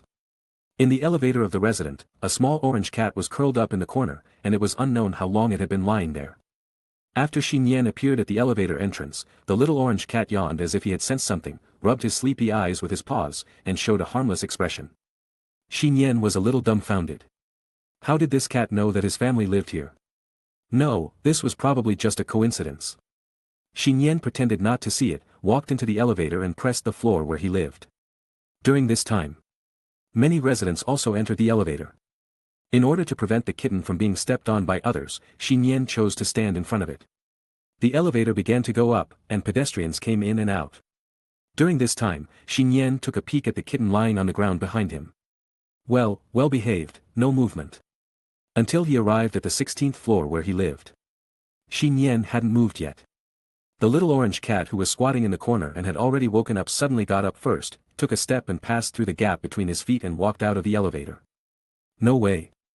Nian's mouth twitched slightly, walked out of the elevator, and looked at the kitten squatting quietly at the door of his house. What's the matter with this cat? I'm back. Inside the house, Diana was stunned when she saw Nian coming in with the kitten. She asked curiously, did you pick it up? Aunt, I want to ask you first, could it be that you picked it up? Nian asked weakly. No, Diana shook her head bluntly. In all these years, I have picked up you once, and I have never picked up anything else. That's true, Nian scratched his head, looked at the little orange cat that came into the house with a familiar look, and hesitated. Aunt, can we adopt it? Since it was here, and it was a cold winter outside, he really couldn't bear to drive it out again. I have no objection, Diana nodded and said. But you have to be prepared to take care of it in the future. Of course, in fact, I wanted to raise a cat a long time ago. Nian smiled and picked up the little orange cat, and said without thinking. Then you will be called Little Emperor in the future. The little orange cat blinked, not understanding the perfunctory nature of this name. Aunt Diana was a wife, smiling and urging, "Let's take a shower first, we'll have dinner later." "Okay, let's take a shower together, Xiao Huang." Nian changed his mind and simply carried the little orange cat into the bathroom. In the bathtub filled with warm water. The little orange cat was not afraid of water, which was rare. It lay on the edge of the bathtub blankly. Nian, who was still naked, rubbed the shower gel on its light orange fur. Soon, its body was covered with white foam. "Wash the cat's belly." Nian turned the little orange cat's body over, rubbed the soft white fur on its lower abdomen, and couldn't help muttering, "Xiao Huang, you are a female." Meow. The kitten, who had been squinting, was inexplicably angry, and violently lowered his head to bite Nian's finger. The slightly sharp little tiger teeth pierced the skin, and a drop of blood fell on the floor of the bathroom. "Xiao Huang." Nian cried out in pain and quickly retracted his finger. As if knowing that he had done something wrong, the little orange cat looked at Nian's bleeding finger and showed a trace of grievance in a humane way. "Okay, it's not your fault, be careful next time and don't bite people casually." Nian comforted and taught it. Looking at the hand that was bleeding and stained with cat saliva, he was about to clean it with clean water, but his body suddenly shook. "Wait, this feeling is..." Nian opened his eyes in shock, and a familiar yet unfamiliar abnormal feeling swept over him. His brown pupils as an ordinary human suddenly turned to the dark vertical pupils with cold light. The Lord of the Dependents, launched. Nian. Hearing Nian's cry from the bathroom, Diana quickly opened the door of the bathroom. Almost the next moment the door opened. A hideous tentacle covered with barbs, like a spear, rushed straight to her face. Diana quickly moved away and looked into the bathroom along the tentacles. She could see Nian standing naked in the bathtub from behind him, several hideous, violent, twisting and stretching tentacles grew out, and the edges of the tentacles were full of sharp little teeth like barbs. In the corner of the bathroom, the kitten squatting on the ground looked at Nian with strange and terrifying tentacles, and his eyes lit up. What happened? Diana was in doubt. "I don't know much either, Xiao Huang bit me and my body is like this." Nian smiled bitterly, looking at the tentacles that stretched out from his back and shook wildly. "Is it the blood and saliva that acted as liquid media that triggered the ability of the Lord of the Dependents?" Diana looked at the blood on the ground and the little orange cat, and was still very surprised. How could a cat do that? Whoosh! The tentacles suddenly turned back instinctively, biting Diana's back like a blood plate. Diana was startled, and felt the terrifying suction force of a small black hole erupting behind her. She struggled hard and her body escaped the attraction of the black hole of the tentacles. However, her clothes were still torn apart in an instant, revealing a perfect body that was like a jade carving. More than one tentacle. Another 7 or 8 tentacles were also twisting and twitching crazily, swallowing towels, shower gel, mirrors, and water in the bathtub at a speed visible to the naked eye. In less than half a second, everything in the shower room was wiped out. The little orange cat jumped into Nian's arms in time and escaped. One of the tentacles wrapped around Diana's slender and flexible waist, and Nian could clearly feel the wonderful touch coming from the tip of her tongue. Wait, why the tip of the tongue? Use one hand to hold the tentacle tightly to prevent it from being swallowed by the black hole of the tentacle. Diana didn't dare to pull hard to avoid hurting Nian. She thought about it and made a quick judgment. If this is the cat's ability, then now it should also be your own ability. Nian, try go control it. I'm working hard. Nian gritted his teeth and closed his eyes. In the darkness, the senses brought by the tentacles are more real and delicate. Soon, the tentacles extending from his back gradually calmed down, and the tentacles wrapped around Diana's waist slowly loosened up. Chapter 23. On the dining table. The little orange cat, completely unaware of the disaster he had caused, was happily eating his share of meat, and his eating behavior was no different from that of an ordinary kitten. Nian, who was sitting on a chair nearby, was only wearing pants and had his upper body naked. Diana, who had changed into a new set of home clothes, stood behind him and asked softly, "How do you feel now?" "I feel like I want to eat it all," Nian said to the food on the table in front of him. "Then eat it." Diana took a few steps back. Nian took a deep breath, and then the skin on his back suddenly split open, like a hideous bloody mouth, with 8 tentacles twisting and growing. They rushed to the dining table in front of them, not to mention the food, but also the plates, knives and forks, tablecloths, etc. All devoured together. Everything was done in just 1 second. Nian, who retracted his tentacles, was no different from a normal person, with only his pupils flashing a soul-devouring green cold light. "How is it?" Diana's slender white fingers slid across Nian's back skin and continued to ask. I don't feel anything, Nian touched his stomach. All the things that the tentacles swallowed just now didn't go into my stomach. That should be right, Diana nodded and looked at the little orange cat eating happily. It's a yuan devourer. Yuan devourer? Nian blinked. That's right, this is a species from outer space. My mother once mentioned it, but I don't know much about it. I only know that the devourer is the appearance of a cat on our Earth. But it has a very terrible ability to swallow a large amount of things into the dimension unique to its race. This species is very dangerous, Diana squinted her eyes and pondered. I don't know why this outer space species appeared on Earth. Really? I don't think the little emperor is as dangerous as I imagined. If it is really dangerous, it would have used the devourer ability to devour me as early as the first time I met it by the park. Besides, just now in the bathroom, it just bit me like an ordinary cat, and it also didn't use the devourer ability. Diana said, do you choose to keep it? Since it is an alien species, isn't it more dangerous to leave it outside? If it stays with us, we can at least stop and teach it. That's right, Diana agreed with his point of view. She also thought of one more thing. If the devouring beast really has a good impression of Nian, or even relies on him, then he can protect Nian closely in the future, or act as a starting medium to provide abilities. So what are you going to do tonight? Can you completely control the tentacles? Probably, no, Nian spread his hands. As long as I get close to something, the tentacles will instinctively want to devour it, just like people are used to breathing. This instinct of devouring is not so easy to control. Just like he got the demigod ability of his aunt before. These powers and abilities are not innate to Nian, but suddenly acquired, so the ability cannot be switched on and off at will. I don't know if it will end in 4 hours, Nian was a little unsure. This time, it was not the indirect triggering ability last time, but a direct liquid exchange with the devouring beast. If it lasts all night, then he can't think of sleeping, lying on the bed. Maybe the next second, the bed will be swallowed by itself and exiled to an unknown dimension. Who can stand this? I have a way, Diana said suddenly. Next to Nian's room, the room here is full of the unique violet scent. Nian lay on the ice blue duvet, his upper body still naked, but with a faint golden light. The golden lasso bound Nian's body, including his arms, and wrapped around his entire upper body. Diana, who changed into a suspender nightgown, leaned on the bed next to her, flipping through the archaeology books under the dim light of the bedside lamp. I say, Aunt, is this the way you are dealing with it? Nian, who was unable to move, had a headache for a while. Yeah, Diana responded softly and continued to look at the archaeology books. Seal your second mouth, and the tentacles will not be able to escape. Nian was speechless. He understood the reason. However, this scene, why is it a bit like bondage play? Go to sleep quickly, Diana said. Okay, Nian closed his eyes, but his attention was still attracted by his aunt next to him. It's been a long time since I slept with my aunt. So cozy, no wonder. Under the dim and warm light, my aunt was only wearing a thin suspender nightgown, her graceful curves were clearly visible, and her 2 slender white legs were crossed together. Who is this, can she sleep? Nian twisted his body uneasily, and his face suddenly froze, but in addition to his back, there was another tentacle on his body that reacted instinctively. What's wrong? Diana was still turning the pages of the book. Nothing, Nian was about to make excuses, but as soon as he opened his mouth, the words changed back. Aunt, you are so beautiful, I'm XX there. In an instant, the air in the room suddenly became silent. Diana's hand stopped flipping the book, and her stunning face froze slightly. Nian's mind was even more blank. He was stupid. Stupid.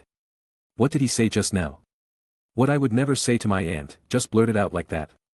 You, Diana blushed slightly and said. Don't mind, you are bound by the lasso of truth, anyone who is bound by it will reveal their truth when asked. Oh, is that so? Nian laughed and wanted to crawl under the bed.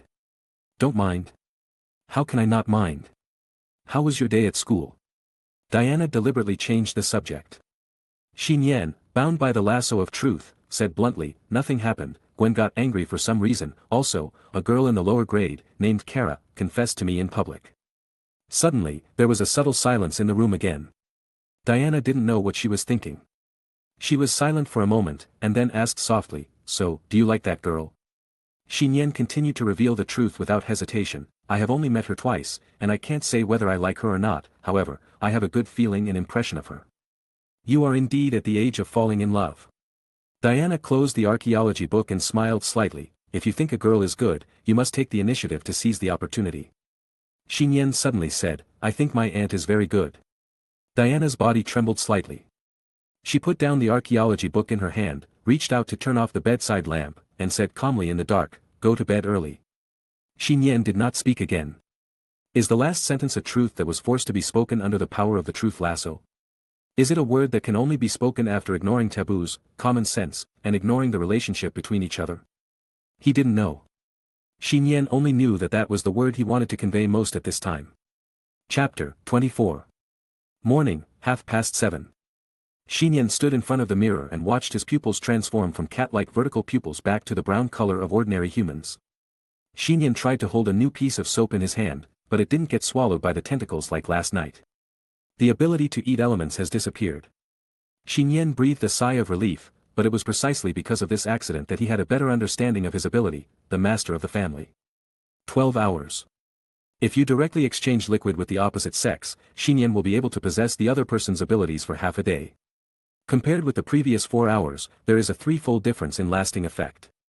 The sleepy-eyed yuan-eating beast cub Xiao Huang looked at Nian in front of the mirror with a strange expression.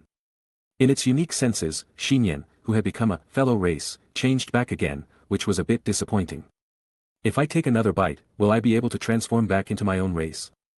Xiao Huang was eager to try. As if he saw its intention, Nian reminded him seriously, Xiao Huang, don't bite me casually anymore, otherwise, you will not be allowed to eat for a day. Meow, Xiao Huang, who looked like a little orange cat, suddenly drooped his ears and swayed his tail, looking listless. My aunt went out. Nian was bored, but also half lying on the sofa in the living room with some pleasure. Too many things happen these days, but he still liked such a relaxed and normal ordinary life. Whoever loves to save the world, he is not a superhero anyway. Nian lay down for a while, then picked up his phone and checked Facebook. I don't know if I don't swipe it, but if I swipe it. Not to mention being shocked, the Nian people were immediately dumbfounded. He had thought that the discussions and topics would gradually die down within a day or two. Unexpectedly, the incident in the Washington theater in the past 2 days has been escalating on the internet. Related and targeted news reports have been overwhelming, and it has reached an astonishing level of public discussion. Many people even changed the live video of him fighting in cross-dressing, which basically showed his back, and the screenshots were changed into various avatars, covers, or emoticons. Nian held his breath and looked at it for a long time before spitting out, I'll go. The only thing worthy of a fluke was that Nian did not reveal his true identity that night. He had also seen the on-site shooting videos circulated on the internet and in news reports. They were either too far away and blurred, or they only captured his face. Back view. No one knows that the silver-haired goddess, the new superhero who slays the abominations of monsters, is actually an ordinary Chinese middle school student, male. The only ones who know the truth are Aunt Diana, Spider-Woman, and the dead abomination. But seeing photos of herself in women's clothing flooding every corner of the internet, Nian's toes almost dug a hole in the sofa. What is a large social death scene? That's it. Nian quickly opened Twitter, which is commonly used for online communication. When he saw on Twitter that his classmates almost always posted posts such as, I want to be the sword held by the silver-haired goddess, and publicly announced that I am a fan of the silver-haired goddess, his last chance of luck was completely shattered. Also, what the hell is the classmate's phrase, I want to be stepped on by her? Well, a male teacher in the class silently replaced Nian's photo of women's clothing with his own Twitter avatar to express his admiration. The corners of Nian's mouth twitched. It's hopeless, this world is hopeless. Start thinking about destroying the world or living on another planet. Nian looked helpless. At this time, a private message suddenly came over Twitter. Nian slumped on the sofa and opened the book weakly. Gwen, what are you doing? Nian, I am autistic. Gwen. She quickly sent a second message, okay, I'm not angry with you anymore. Nian was speechless for a while. He still didn't know why the other party was angry this morning. Gwen, but you have to promise me something. Nian, what's the matter? Come with me to New York. New York? Nian was stunned. The two cities of Washington and New York are not very far apart. The straight-line distance is only 300 to 400 kilometers. With very convenient transportation such as trains and buses, it can be reached in 3 hours at the fastest. But after all, they are different cities. Even if you go shopping, you can't go that far, right? Nian, want to go shopping? Of course not. Have you forgotten? At the end of our semester, that is. In January next year, the class will organize a group outing. The instructor of the class has set the tourist city in New York. As the squad leader, I want to take advantage of the current holiday to go there and plan the route. For fear of Nian's rejection, Gwen quickly added, you also know that it is not very safe for a girl to go out alone. Okay, Nian agreed. That's today, let's meet at the train station at 10 o'clock. Go early and come back early. Today, Nian frowned. He originally thought that Gwen would go after Christmas, but he didn't expect that it would be before Christmas. But yes. Christmas Day and the next few days are all days for family gatherings, and it is not easy to travel far. Think of this. Nian was about to get up from the sofa and make preparations for the trip, when another private message was sent on Twitter. This time, it wasn't Gwen's. Kara, Senior, good morning. It's the new schoolgirl added yesterday, Kara Danvers. Good morning, Nian replied. Sorry, I forgot to reply to you yesterday, I thought about it carefully, you are a very good girl, but I have no experience in falling in love or dating, so I can't agree to it, confession. Wow, the good guy card has been issued. Nian breathed a sigh of relief, but before he put down the phone in his hand, another message came from the other side, then let's try to go on a date. Dating? Nian didn't react. Before he could reply, Kara's messages continued to arrive on Twitter, how was today? Train station. Nian has a big head. In front of him, two girls stood opposite each other, naturally Gwen and Kara. Today, Gwen is still wearing her usual beige jeans, black-soled boots, and a fitted hooded jacket. Under the brilliant short golden hair, she looks capable and has a coolness that is rare for girls.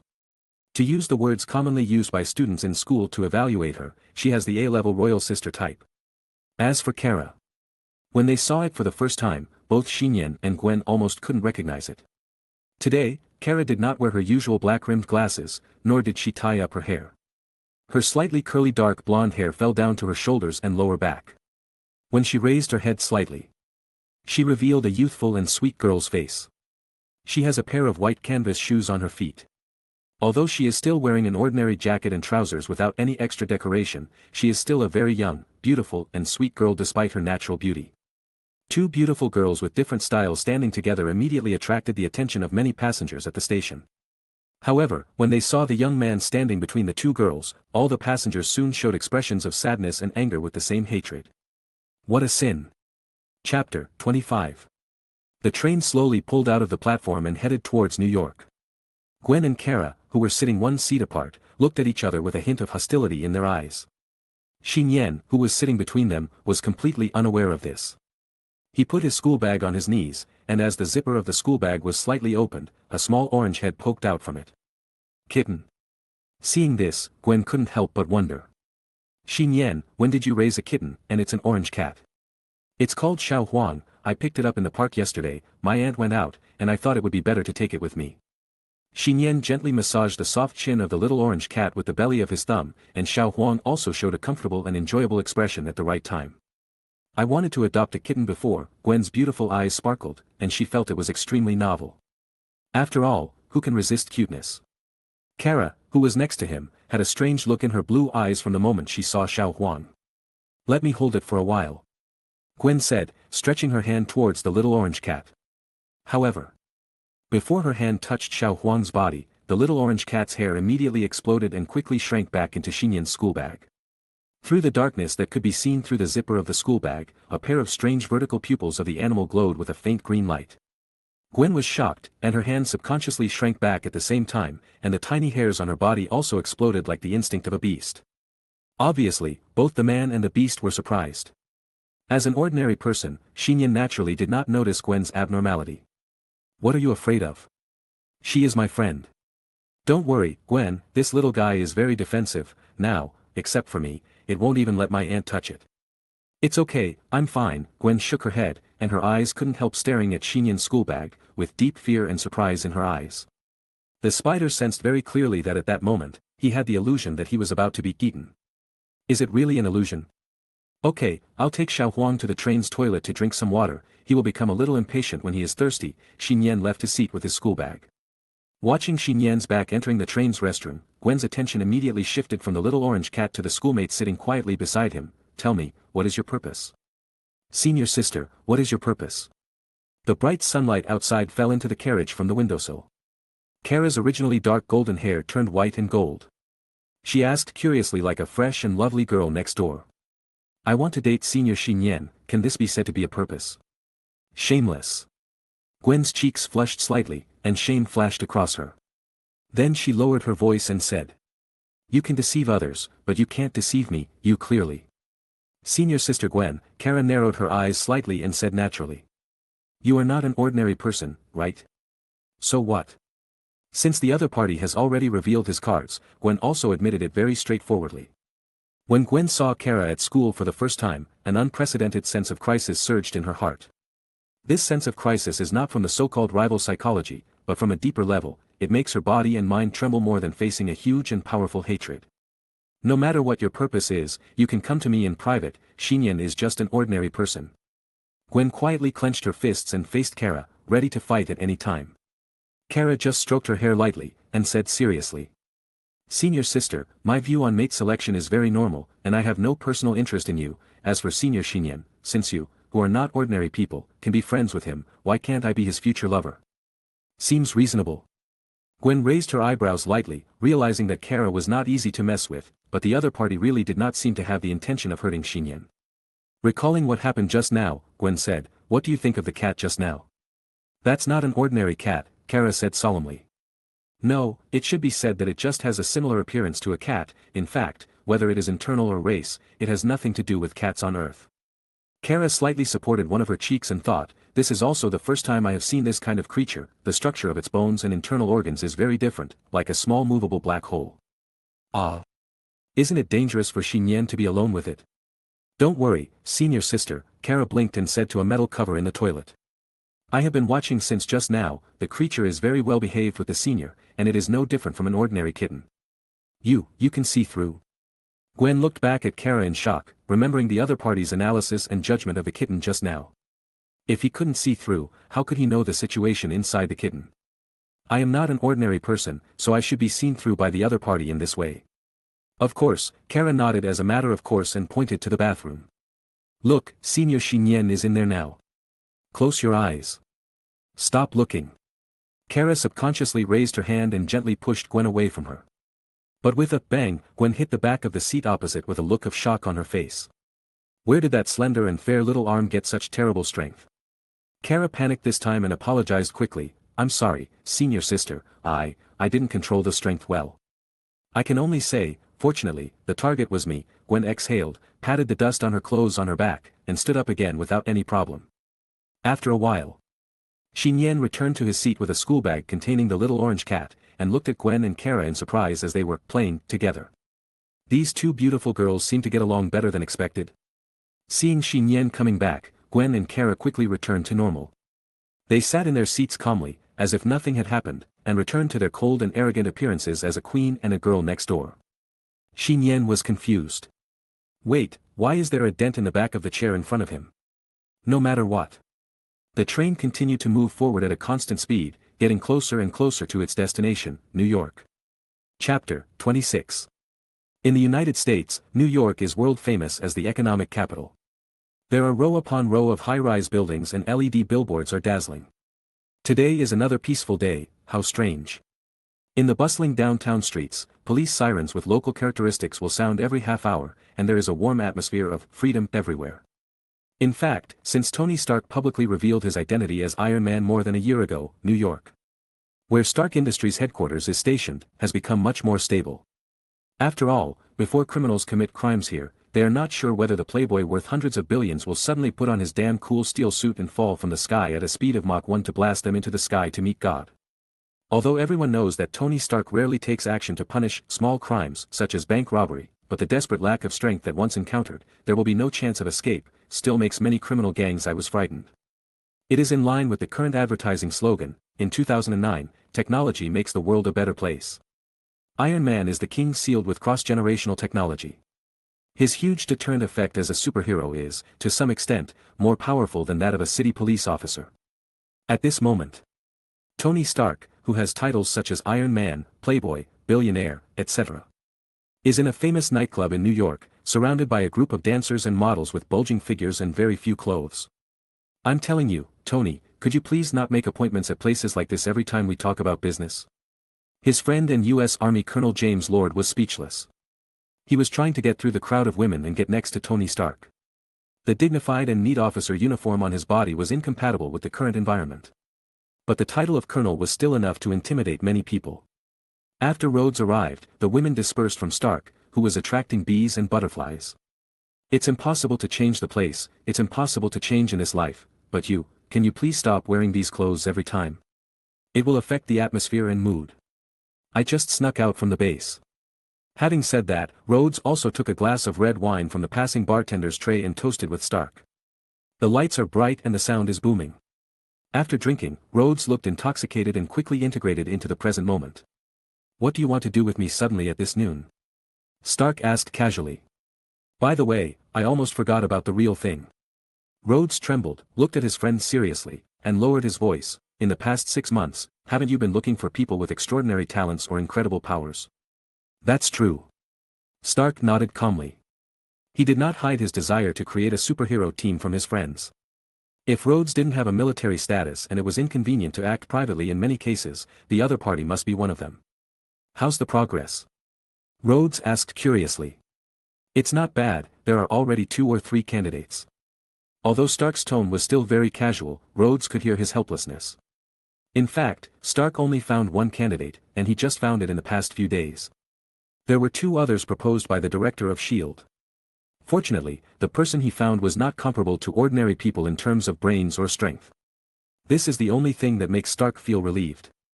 Even though the world is so big, there are still very few humans with strength beyond ordinary people.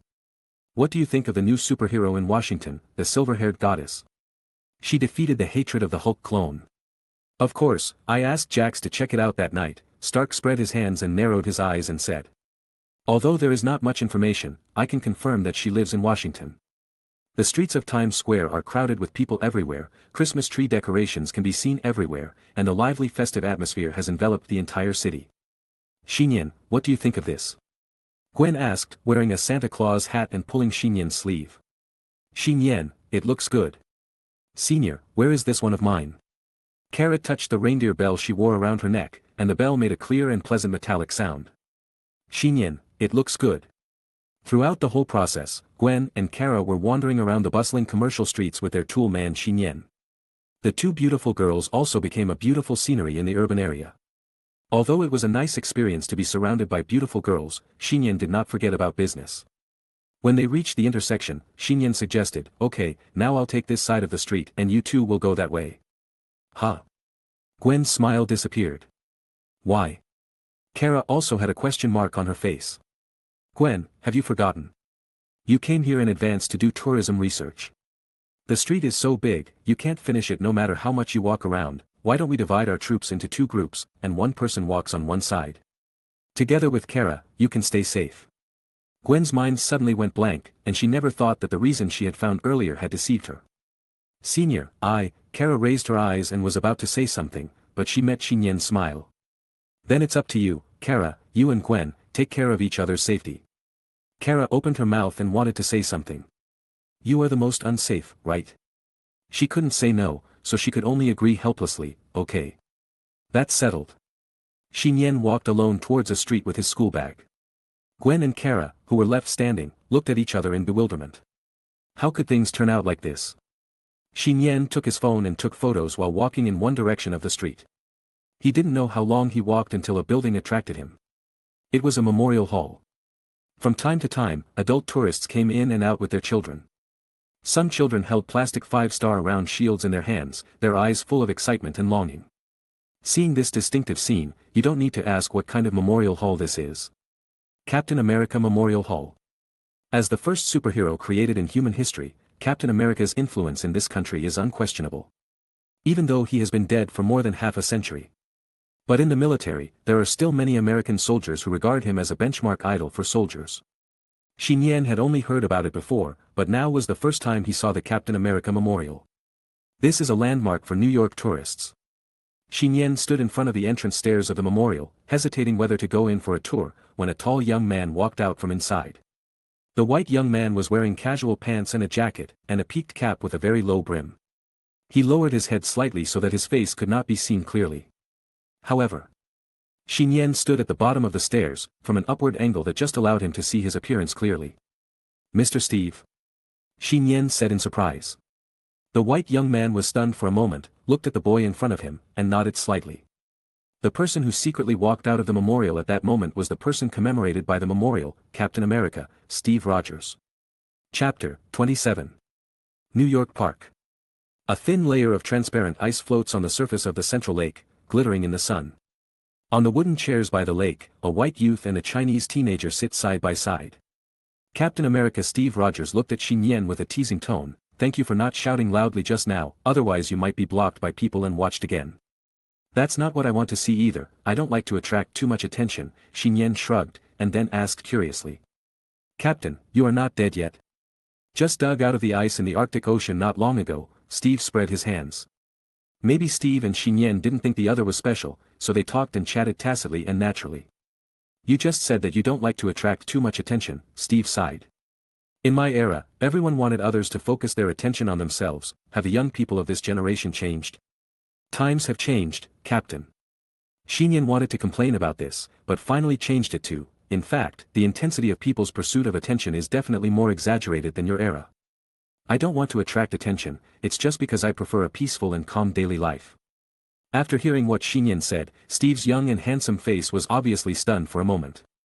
Captain, I personally want to ask you a question, Nian asked curiously. If you are given another chance, do you want to be an ordinary person or a superhero? This. Steve paused, as if he was stumped by Nian's question. After a moment, Steve whispered, I think, after being a hero, I will be an ordinary person. Unfortunately, everything is too late now. He obviously looks like a young man in his early 20s, but now, the helplessness and loneliness on his face are like a centenarian. However, it seems that there is nothing wrong with saying, centenarian. Nian vaguely understood what Steve wanted to express.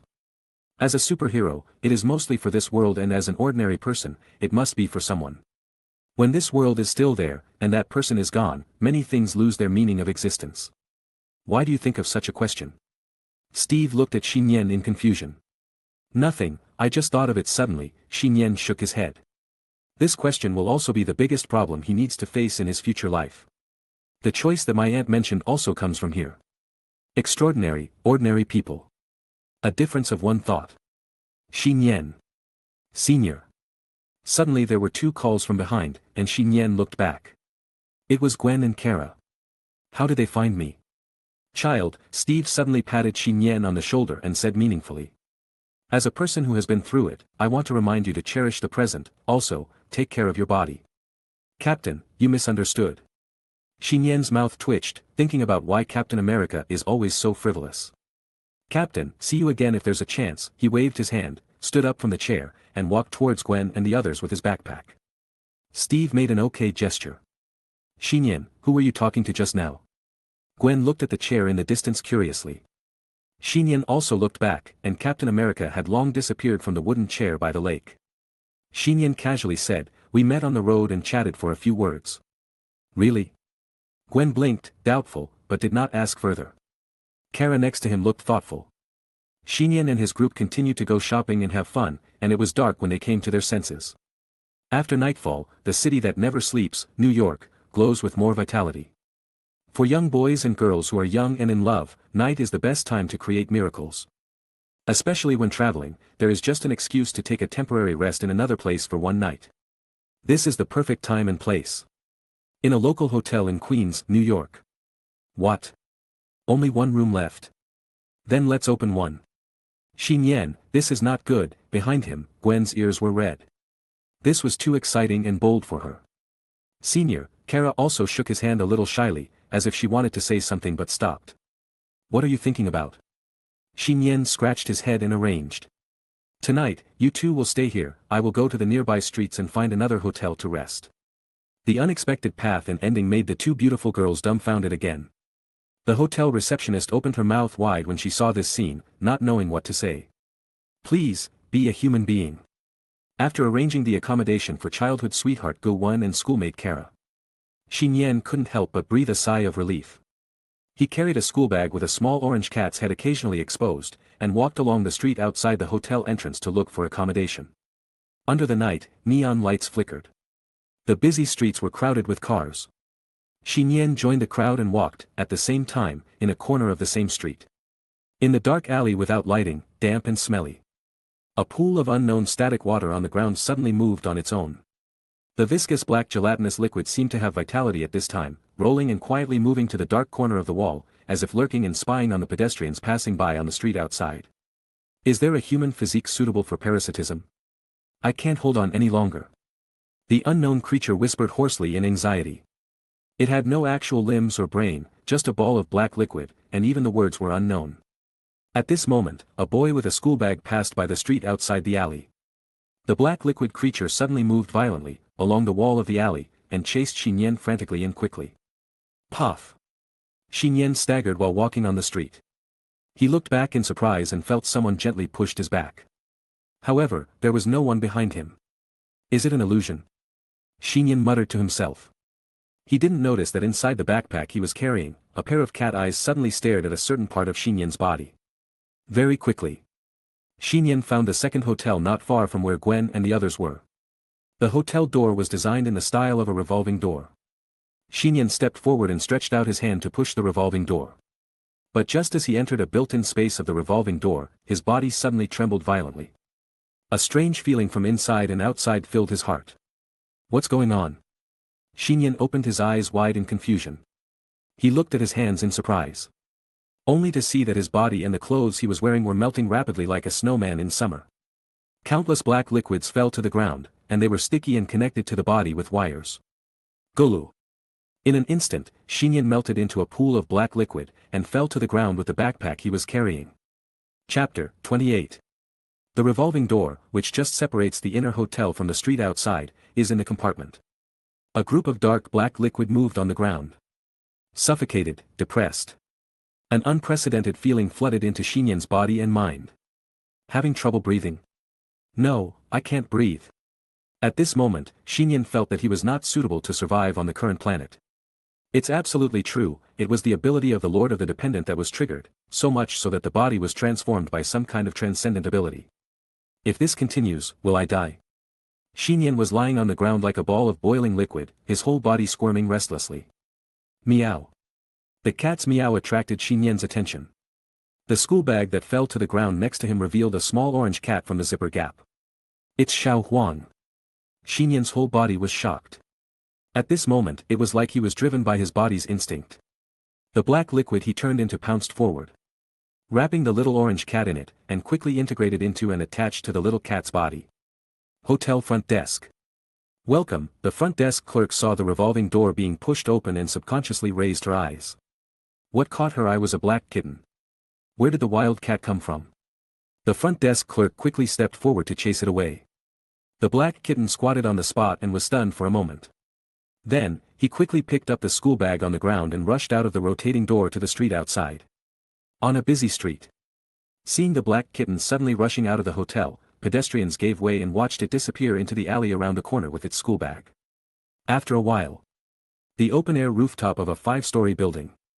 The school bag was put aside, and the black kitten stood on the railing on the roof, looking down at the neon-lit modern street below in a daze. Who I am? I am the symbiote, the venom. No, I am the element-devouring beast, the larva. No, no, no. None of it is right. The black kitten covered its head humanely and struggled for a while, and soon its eyes showed a bright light. I remembered, I am Nian Prince, an ordinary human middle school student who lives in downtown Washington. What happened to me? The black kitten that Nian turned into took a deep breath and felt a complicated voice narrating in his mind. A hoarse and evil voice shouted, what happened to this human body? Why is he the leader? Damn, hateful and pathetic. There was also a young and innocent voice saying, Master, are you okay? Hey, I can't control my body anymore, I'm locked in a dark room. Please be quiet and let me rub it for a while. Nian rubbed his temples and squatted on the ground to clear his mind. Thanks to the sharing of thought information, Nian quickly understood what was happening to his body. Everything starts with a voice in his mind, a symbiotic life form named Venom. Venom came from a planet in outer space. It received a spaceship from a biological research company in New York and accidentally arrived in the current world of Earth. As symbionts, they are physiologically and mechanically unable to survive on their own and can only parasitize other organisms. When it comes to symbiote venom, it was discovered that some humans have a physique that is very suitable for symbiosis. After some searching, Nian was finally chosen as the parasitic host. Next, a more complicated problem comes. Symbiotes are neither male nor female and have no gender. But in a way, they can be regarded as male and female. When the symbiote parasitized Nian, it naturally reached the potential condition of close contact. In addition, when the liquid and Nian merged symbiotically, the liquid in the body reached a shared exchange. As a result, Nian's ability, the Lord of Families, was triggered. Nian acquired the characteristics and abilities of the symbiote venom, which led to the scene where his body melted into a black liquid just now. What happens next is easy to understand. Under the parasitic instinct, Nian coexists with the little orange cat Xiao Huang. To put it simply, the venom parasitized Nian, and Nian parasitized Xiao Huang. Symbiotes, humans, and element-devouring beasts, three different races of creatures accidentally merged into one. Among them, Nian is the leader, but the thoughts of venom and Xiao Huang can both be shared and conveyed. Human beings actually have such extraordinary abilities. Symbiote venom also understood the current situation while sharing his mind, and asked doubtfully, "Since you have become a symbiote, why can I still be parasitic on you?" Symbiotes and symbionts can only fight and devour each other, and cannot coexist with each other. "I probably know what's going on," Nian sighed. He did obtain the abilities and characteristics of the symbiote, but he was still essentially a human being, thus forming the current 3-in-1 situation of, the symbiote parasitizes Nian, and Nian parasitizes the element-devouring beast. Three creatures coexist together. This is the first time I have encountered this situation, Venom's hoarse and sharp voice sounded in Nian's mind. Suddenly, it said excitedly, "Wait a minute, although I can't control it, I can feel that the body formed by our parasitic coexistence is extremely powerful. Strong, big? I guess so." The corner of Nian's mouth twitched and he looked at a cat's paw the size of a pudding and didn't know how to describe his current physical condition. His body seemed to be wrapped in a dark black coat, with white markings like lightning on his lower abdomen. That's right, Venom said excitedly. "In this way, we can defeat those guys." Nian tilted his head, and under the sharing of thoughts, he quickly understood what the symbiote Venom said. There is more than one symbiote that has descended on Earth. There are 3 more. These 3 symbiotes are hostile to Venom. They have a strong sense of colonization and seem to intend to control humans to lead other tribes to invade the Earth. Destroying the Earth again, will it ever end? The people on Earth are eating your rice, right? But suddenly, the black kitten trembled slightly, and turned around and looked behind him as if he had sensed something. On the other side of the building where he was, a model girl climbed up from the outer wall of more than 10 meters. The model girl was like a puppet, her body movements were slightly stiff, her eyes were dull, and her bare hands were covered with brown barbs. "It's my kind. We symbiotes can sense each other's location. Why didn't you say it earlier?" Nian moved his limbs and turned into a black lightning and fled backwards. Seeing this, the model girl immediately chased forward at an inhuman speed, and the brown barbs on her arms continued to grow, like 2 giant and ferocious hammers slamming towards the young cat body. In midair. "I gave you face, didn't I?" The black kitten suddenly turned around, grinning like a devil, and swung its small tail back suddenly. The air was instantly cut by the sharp edge. The tail clearly turned into a 4-meter-long sword that was more than 10 times larger than its own cat body. Swish! The 2 heavy hammer limbs were cut in half. The symbiote that parasitized the model girl was shocked. It never thought that the waste venom of the earth kitten that parasitized would be so powerful. She was just about to evacuate. The dark and cold 4-meter-long sword chopped down, cutting the girl in half from head to toe. Chapter 29. Washington. It was late at night, and the daylight in the house was still on. Diana, who had changed into a beige dress at home, was sitting on the sofa in the living room, with her 2 slender and white legs folded together. She leaned against the desk lamp and read books on archaeology and law. She had an intellectual and noble temperament. It's like it has settled into a halo of light lining the side. However, even though she had been concentrating on reading the book, Diana still raised her eyes in the direction of the door from time to time. Obviously knowing that Nian will stay in New York tonight and will not come back. However, she would still subconsciously and repeatedly do this behavior that even Diana herself found unbelievable. Is it because you are used to it? It is customary for Nian to come home every day and happily call her aunt, walking around her and telling her happy or sad things. Get used to the warm and ordinary life for 16 years. I'm used to Nian being around. Am I feeling lonely? Diana was a little surprised, looking at the quiet and empty living room in front of her. Obviously before meeting that child, he had lived alone in the human world for decades. After walking alone for such a long time, why do I feel unbearable loneliness now, less than a day later? Yes, lonely. The goddess who inherited the bloodline of ancient Greek gods seems to be born without much deep understanding of this feeling. After all, the fate of being able to survive forever is destined to be lonely. But obviously, there are levels of loneliness. Diana put the books in her hands back on the bookshelf and walked towards the room with elegant steps. Nian's room. Without turning on the built-in light in the room, in the quiet darkness, Diana sat on the edge of the bed and slowly lay down. The slightly curly hair bloomed beautifully like petals on the bed. Diana's slender hands gently grasped the duvet and embraced the boy's familiar scent. Under the elegant white gauze dress, the ivory-like legs tightened little by little and soon relaxed completely. That child, what is he doing now? Diana's face was a little rosy, she closed her eyes naturally and fell asleep on Nian's bed. New York, Queens. Venom, I didn't say I wanted to kill her. Nian, the 3-in-1 Venom cat, opened his animal eyes wide and briefly hovered in the air above the top of the building, looking at the person in front of him being slashed by the armed sword turned into his own tail. Model girl in 2 parts. Now, it's not like he could unilaterally obtain the ability of his ant or the element devouring beast before.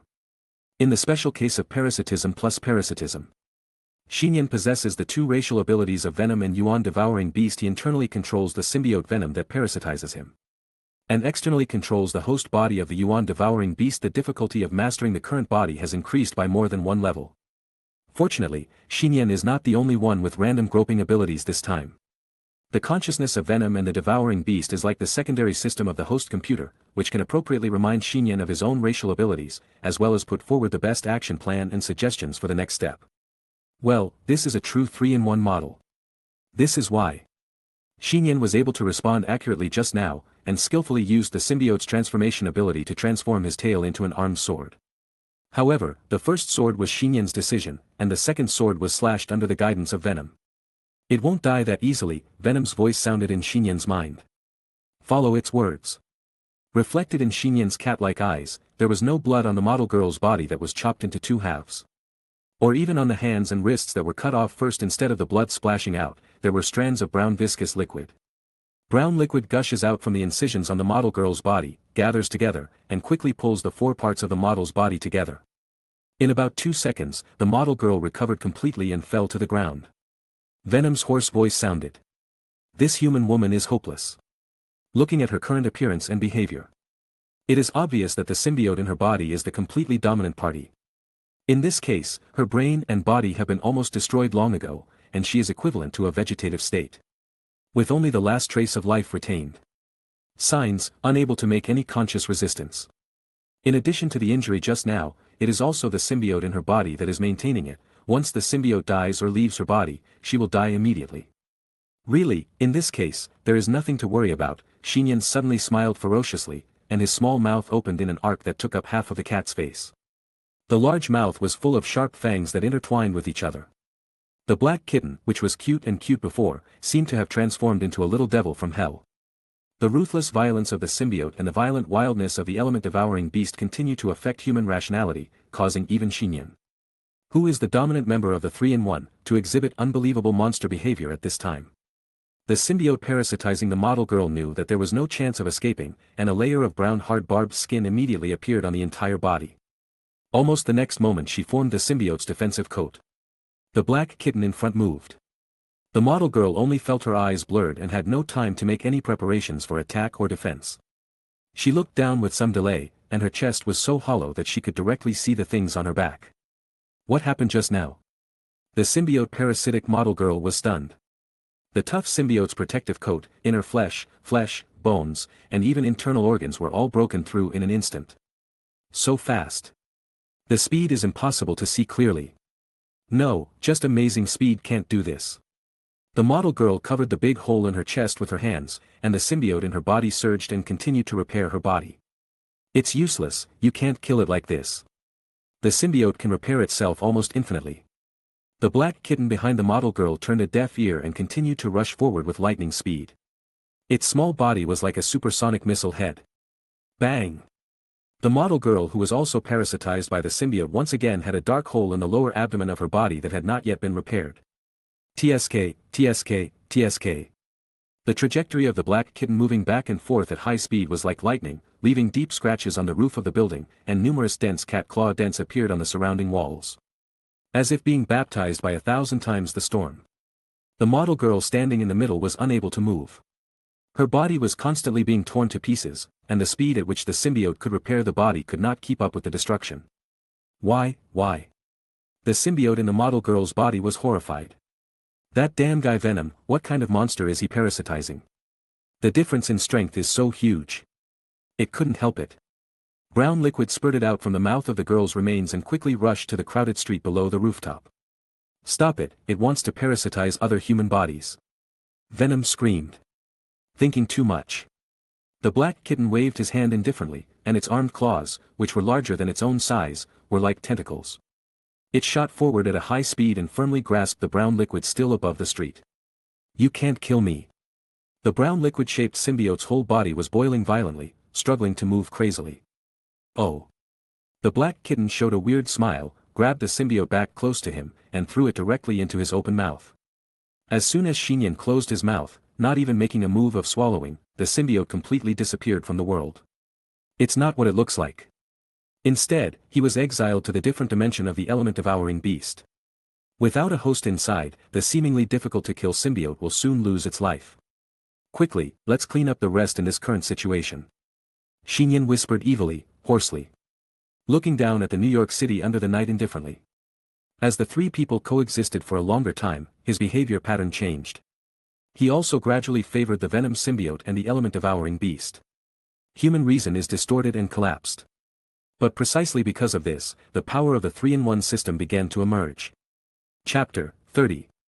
New York, a prime location where every inch of land is worth a lot of money, the headquarters building of Stark Industries, which was just completed, is located here.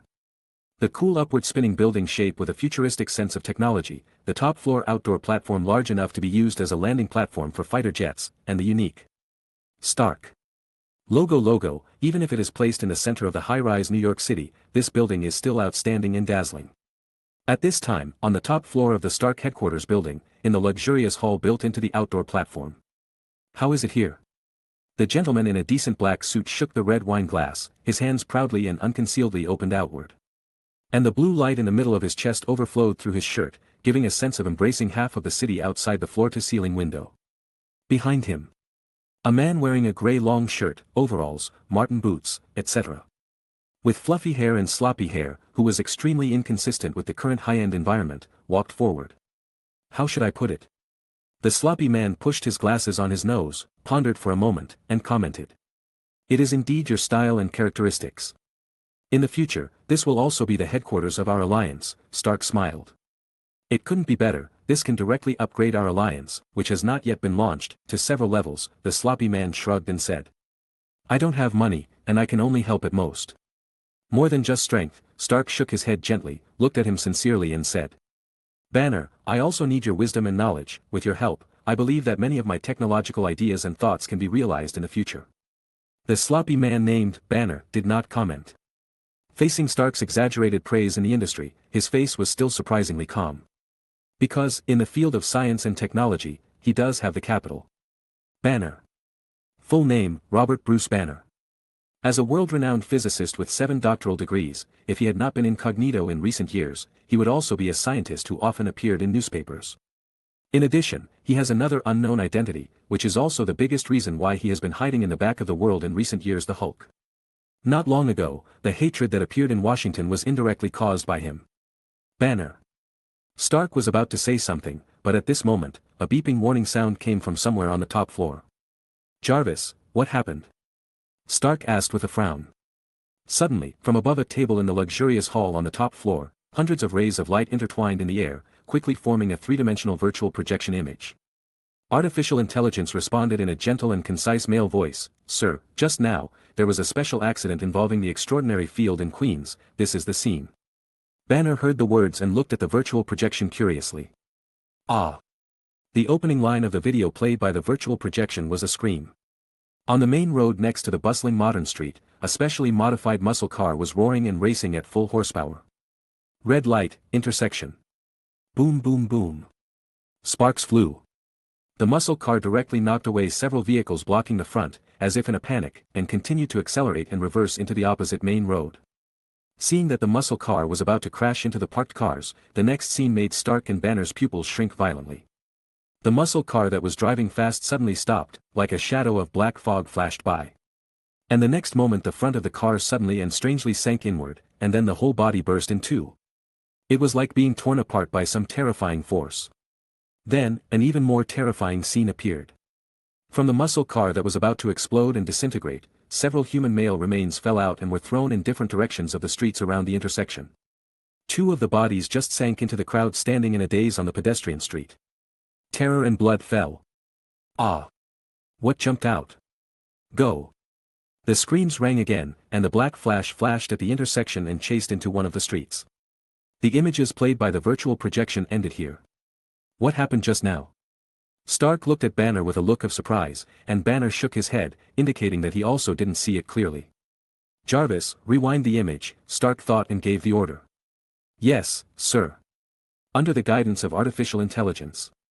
In the virtual projection, the previously played images kept rewinding until the muscle car was destroyed. It's here, zoom in the image in front of the car and play it slowly, Stark said in a deep voice. The image began to play. Under the slow zoom lens, it can be clearly seen that a small black animal shadow passed through the group of cars parked on the road and hit the front of the muscle car like a cannonball. Play frame by frame, Stark said. At this time, all the images seemed to be frozen. At the normal playback speed, the mysterious things that could not be seen clearly were also presented. Banner opened his eyes wide in shock. The black shadow turned out to be a cat. Yes, it has no hair, and looks like a kitten covered in a smooth and tough black coat. At the moment when the kitten violently crashed into the muscle car, which was running at full speed, stopped moving forward. Then, the body of the black kitten suddenly expanded several times, and its limbs bulged with huge and tough tendons and muscles, and a pair of ferocious front paws violently pulled the body of the muscle car to both sides. This is the root cause of the muscle car explosion. At the moment when the muscle car was torn apart, the weird and terrifying black monster turned back to its previous kitten form and chased after a piece of the body at a very fast speed. What kind of creature is that? Stark's face became more and more solemn, and what scared him even more was that Dr. Banner, who was standing next to him, suddenly turned blue and twitched slightly with some difficulty breathing. Jarvis. Stark subconsciously took a few steps back and stepped into a position in the luxurious hull. Artificial intelligence Jarvis quickly understood what his master meant. A metal lifting platform rose from the floor under Stark's feet. With a series of mechanical arms and parts running. One piece of golden red metal shell was buckled on his body. In less than 5 seconds, Stark's entire body was covered in a steel coat, and the energy grooves on his chest and the metal eye sockets glowed white like an iron god. Calm down, Banner. Stark, who had transformed into Iron Man, raised his hand and comforted Banner, whose face was blue. I'm fine.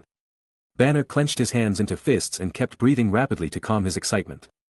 His face changed back and forth between blue and white. Finally, Banner held the table in frustration, and the bulging blue veins on his neck disappeared completely. Seeing this, Stark breathed a sigh of relief and said, "Stay here and don't move, I'll go deal with things outside." "Wait, Tony." Banner, a little exhausted, held on to the chair and called Stark. He pointed at the black shadow on the virtual screen and said anxiously, "That monster is very dangerous. Seeing it is like pulling the trigger of a pistol into my mouth, my body instinctively wants to turn into the Hulk." Chapter 31. A pedestrian street shrouded in neon. A decayed human body fell on the floor tiles, causing the onlookers to scream and run away. Call out. A black flash passed by, and Shi-Young landed delicately next to the remains. His vertical pupils were like burning bluish-white flames, and the body wrapped in dark black skin had the appearance of assembly line muscles. Venom said hoarsely in his mind, "It has parasitized another human nearby. Obviously, it is much more powerful than the first symbiote, and can almost choose any human as a symbiotic host." Which human? The black kitten was like the most terrifying hunter. Its cat eyes coldly scanning the passers-by who were fleeing. Among these passers-by, there is no obvious sign of being parasitized by the symbiote. He quickly understood that the second symbiote wanted to take advantage of the chaos to escape. Where is the symbiote? Nian grinned and urged irritably. The instincts and bestiality of the symbiote and the element-devouring beast are intertwined and raging, pulling human rationality to the edge of collapse. Violence, wildness, indifference and other inhuman evils invade the body and mind.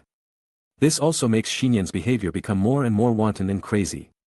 Just like before, Xinyan was torn apart and strangled together with the human host parasitized by the symbiote. Even though he already knew that the human being could not be saved, and if he continued to delay, the other party would kill more innocent people on the road. What he did was indeed the optimal solution at the time, but he did not hesitate to carry out this bloodthirsty and brutal behavior is already far different from what we thought when we were human beings. Venom said, I can only sense within 30 meters, but there are so many humans nearby, more than 100 people, that I can't determine which human being is parasitized. Its voice was hoarse and sharp, like a demon whispering a suggestion. I think the best solution at the moment is to kill all the humans at the scene, otherwise, more people will die once the other party escapes. Don't hesitate. Make your choice quickly, or the other party will escape in the crowd. Shut up.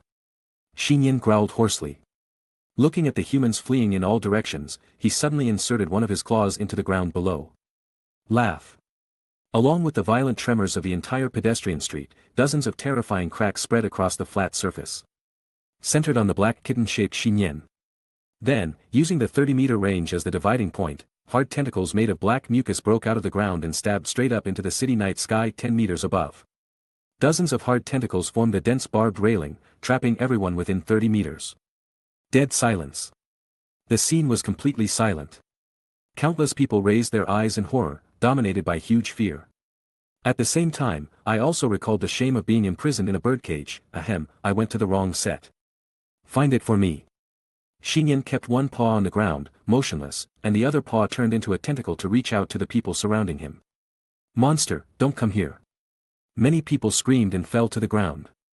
But they soon discovered that the tentacles stretched out were soft, as if they had ordinary cat claw pads. The tentacles just touched the shoulders or chest, and then quickly moved around, touching and checking the people surrounded by the tentacle railings one by one. Xinyan is searching for the second human host of the symbiote through contact. After all, symbionts can parasitize silently. When there is no conscious control, often even the host himself does not know that he has been parasitized. When more than half of the people were investigated in Xinyan. Among the crowd, a middle-aged man standing at the back frowned slightly and touched his chest inexplicably. For some reason, he was sweating profusely on his body, and the sweat wet the inner lining of his body. Obviously, after knowing that the tentacles would not hurt anyone, most of the fear has disappeared. Scared to death. The second symbiote is parasitic and lurking in a middle-aged man. Through the man's shared perspective, he knows that the host of the venom is about to find him, and he can't help but tremble in horror. Before that, it was unable to sense the first symbiote and knew that the symbiote had been killed. After being discovered by Xinyan, it kept switching between parasitic hosts and escaping. In the process of escaping, it became more and more aware of the power of the venom host. The gap is too big. When their symbionts exist alone, it is difficult to achieve even the most humble existence. After parasitizing onto a suitable organism, it can exert a series of abilities such as body hardening, transformation, super strength, super speed, etc. These abilities are closely related to the physique of the parasitic host. But after rotating so many human hosts, the second symbiote discovered that the strength it could exert was far inferior to the performance of the venom host. How could it know? Xinyan's current state does not only exert the effect of venom parasitism. Instead, it was superimposed. After being parasitized by the venom, he parasitized the element-devouring beast with the nature of a symbiote. The effect is not as simple as 1 + 1. Boss symbiote, it's impossible to come and save me, I'm going to die here. The second symbiote was anxious and restless in the middle-aged man's body. Xinyan's tentacles had already screamed not far in front of him. The host it is currently parasitic on is about to be found. What to do? What to do? What to do? Death is approaching. The second symbiote felt desperate, but at this moment, it seemed to sense something. The parasitic middle-aged man turned his head and looked at the two people in the crowd inexplicably. It was a woman in her early 30s, holding a boy of about 10 years old. Although the woman was terrified, she still comforted the child in a low voice. Peter, it's okay, don't worry, Aunt May is here, she will definitely protect you. Peter nodded, looked at the terrifying black kitten with some fear, and mustered up the courage to stand in front of Aunt May's body. Suddenly, his hair stood up, and his sidelong glance just met the empty sight of the middle-aged man. As if being stared at by the evil abyss, Peter was frightened and turned pale. He subconsciously stretched out his finger and blurted out, "The monster that the black kitten is looking for, is him." "Peter, what are you talking about?" Aunt May was stunned. "What are you talking about? I'm not a monster." The middle-aged man also felt a little unbelievable, and couldn't help but refute it out loud, but suddenly, he opened his eyes in horror, and a ball of gray-green viscous liquid gushed out of his open mouth. Half of the liquid was still in the man's body, and the other half was suspended in the air, wriggling like a life feature. The strange scene that subverted cognition stunned everyone around, and they stood there unable to move. "Found you." The 3-in-1 Nian was extremely decisive in killing. The moment the second symbiote was exposed, the extended tentacles immediately turned into tentacle spikes, hardened, and stabbed forward to kill. Piercing through the air, the tentacles pierced through the body of the gray-green symbiote like a nail, nailing it to the tentacle railing behind. ZZ. The second symbiote surged and boiled violently, and the nailed part suddenly separated. The other part of the liquid body was like a spraying water gun, and it seemed like a gray-green net, rushing towards the woman not far to the side. "Aunt May, be careful." Peter opened his hands to block Aunt May, so the gray-green liquid penetrated into his body very smoothly. Chapter 32. Ah! The childish screams of pain rang out in the New York City night sky and spread far and wide. The next second his body was parasitized by the symbiote, the boy covered his head with his hands, his eyes were covered with a gray-green color, and he knelt on the ground in extreme pain. "Get away from him quickly." Someone yelled this in fear, and people immediately retreated in panic. Focusing on the boy who was parasitized by the strange monster, everyone except Aunt May evacuated 10 meters away. "Peter, are you okay? Don't scare Aunt May." In the empty field, Aunt May was frightened and worried. She stretched out her hand to help the kneeling boy, but with her strength, she was unable to pull the young body. As for the boy who was kneeling on the ground, with his head lowered so that his face could not be seen clearly, and his hands on the ground, his painful sounds and body struggles became weaker and weaker, and the whole thing became inexplicably calm. This kind of calmness actually makes people nearby shudder. 20 meters away. A boy was chosen as the new host.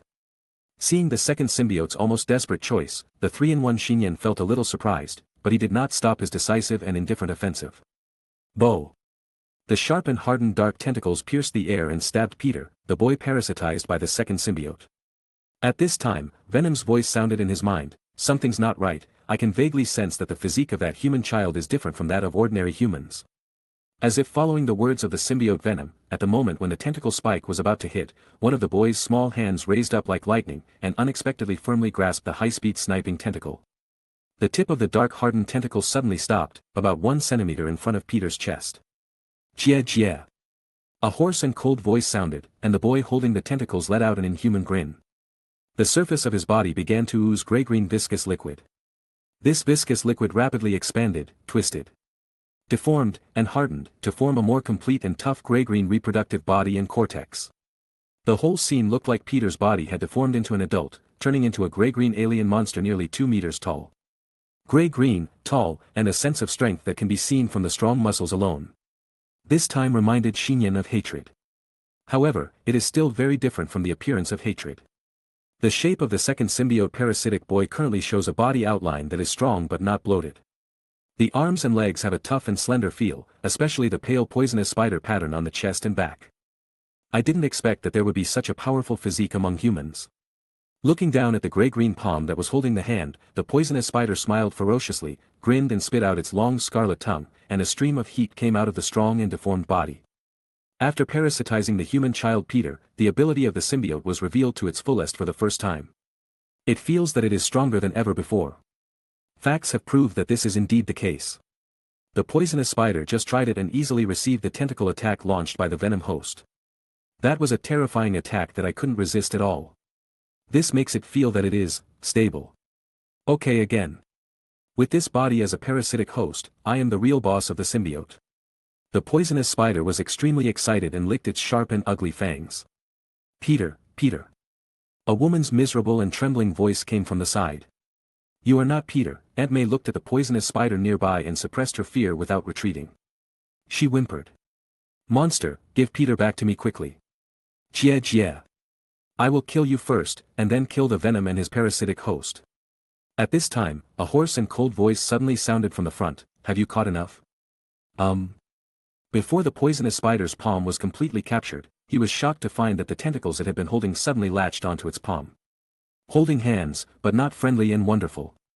At that moment, the poisonous spider only felt an indescribable terrifying force transmitted from the dark tentacles, forcibly pulling its entire strengthened and armed body. Xinyan's extended tentacles pulled the poisonous spider upwards and threw it, nearly 30 meters above the ground, before slamming it down to the ground below again. Bang! The earth trembled and screamed. The poisonous spider smashed into the ground, gravel flew, and a hole several meters deep was made on the street. Damn! The poisonous spider covered in dirt roared angrily and rushed out of the pit. With a flip of its wrist, it shot out 2 gray-green spider threads and fixed them on the tentacle railing behind Xinyan. Pulling the spider's silk violently, the poisonous spider quickly made a sliding shovel at low altitude and kicked violently toward Xinyan. The black kitten was still squatting motionless on the ground. With one hand still inserted into the ground to form a tentacle railing, the cat's tail behind it suddenly twitched forward. The air bursts. There was just a pop sound, and very quickly, the poisonous spider was swatted away like a fly. How is this possible? The body came into close contact with the ground again, and the poisonous spider was completely stunned. Why? It has become stronger by many times, but in terms of strength, speed, deformation and other superpowers, it is still not as good as the host parasitized by the venom. Or rather, in the symbiotic form of the human boy who parasitized the current spider ability and physique, the second symbiote can better understand the terrifying strength of the 3-in-1 Xinyan. Who is the monster? The venomous spider leaped at a very fast speed, and the spider's silk shot towards the tall building in the distance. Seeing that it could not beat Xinyan, it wanted to continue to implement its own strategy escape. But the dark tentacles were faster than it. The tentacles quickly wrapped around the venomous spider's feet, and the increasingly impatient and violent Xinyan dragged it between the night sky and the earth, throwing and smashing it again and again. Bang! Bang! Bang! I don't know how many times the venomous spider was thrown and smashed. Xinyan calmed down a little and let go of the tentacles, and in front of it, there were already potholes and pits. The dust fell. The poisonous spider lying in one of the holes was lying on the ground. Most of its armed body had melted, like a damaged vehicle with green oil flowing all over the ground, and it could no longer maintain a complete armed fighting posture. The scene can only be described in one word: tragic. Can the host it parasitizes be saved? Xinyan barely maintained a trace of rationality and asked in a cold voice. Venom's demonic whisper sounded, "It's hard to say, the boy's physique is indeed special, but he is too young, we can only see if he can take back the dominance of his own body."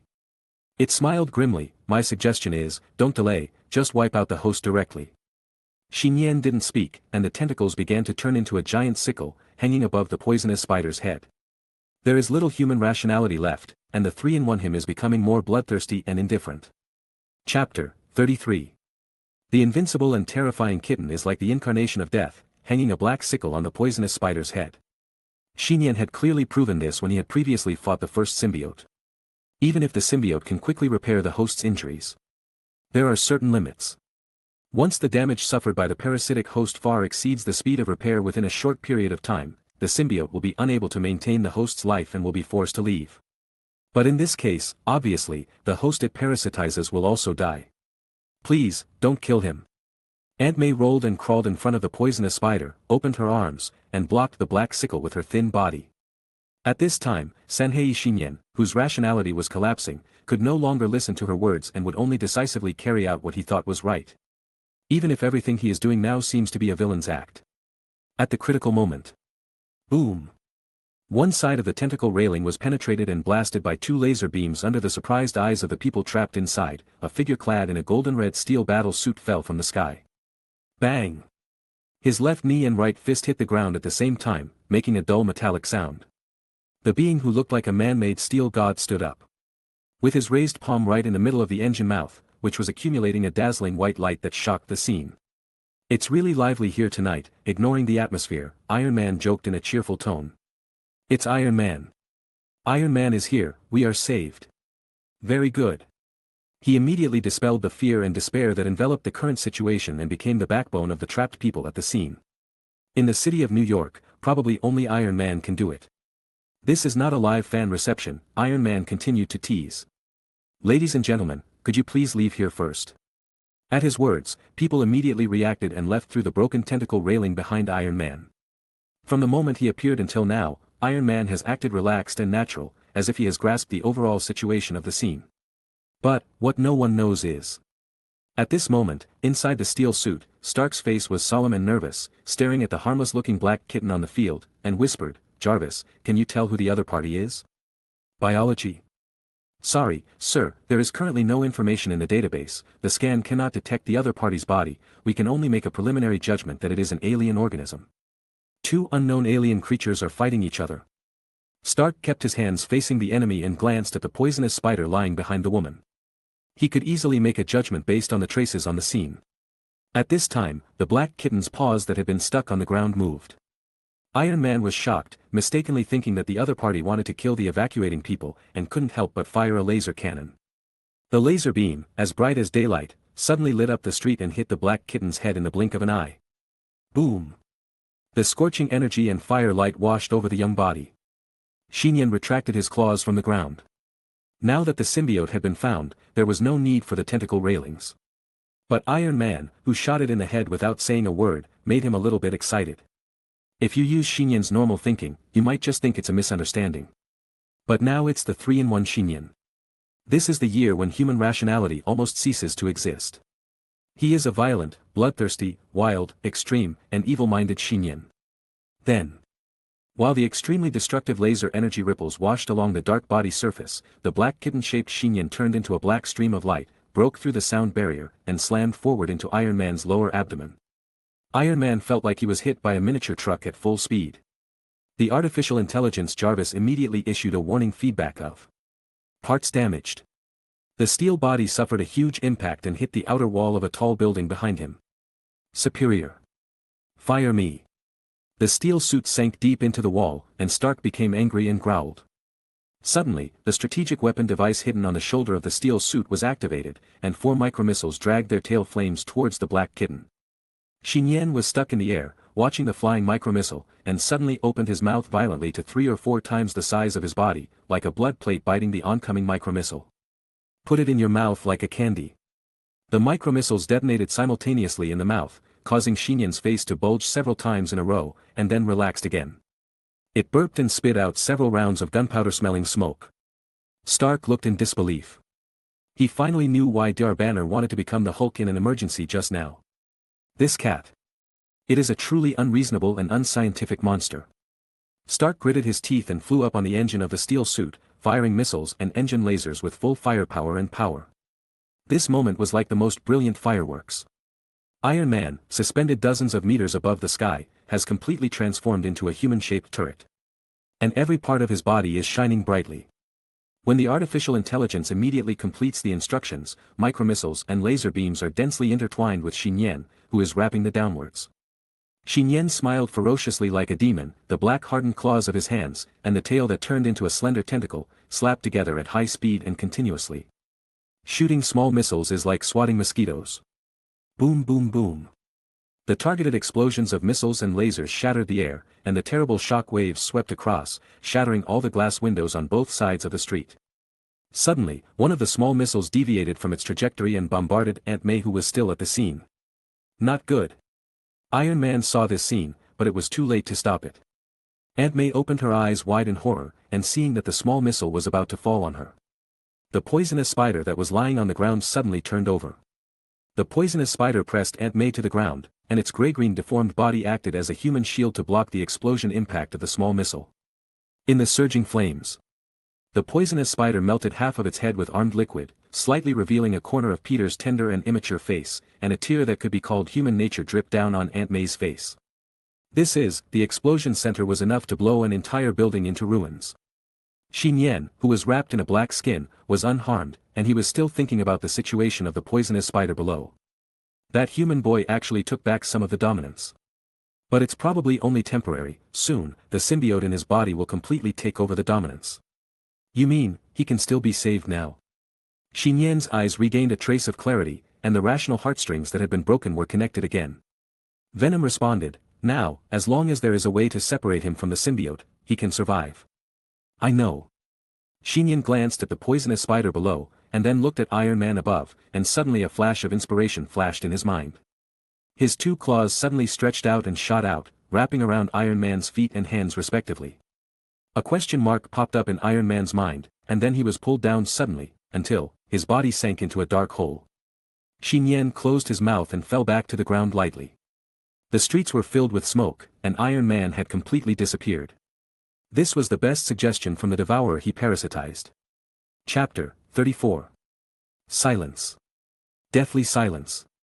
On the streets of Queens. When they saw the 3-in-1 Nian falling alone on the ground, many passers-by shooting videos with their mobile phones in the distance, or media reporters broadcasting online, were all stunned like wooden statues. They opened their mouths in horror, and a cold air far colder than the current winter frost and snow surged down their backs and into their hearts. The Iron Man Tony Stark, who became a well-deserved hero in New York within a year and a half of his debut as a superhero, and who intimidated the whole world with the light of cross-century technology. Now, being devoured by an unknown monster. Just like in a real sense, witnessing the death of the omnipotent God, there is a feeling of faith collapse.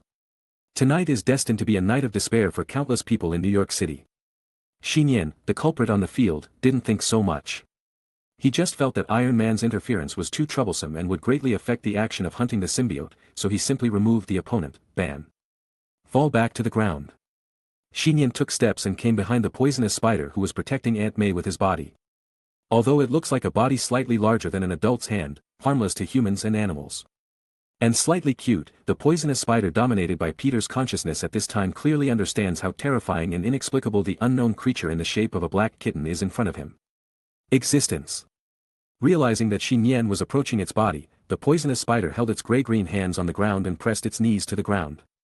Revealing some of Peter's inner features, its face twisted, and it said intermittently in pain, "Kill me.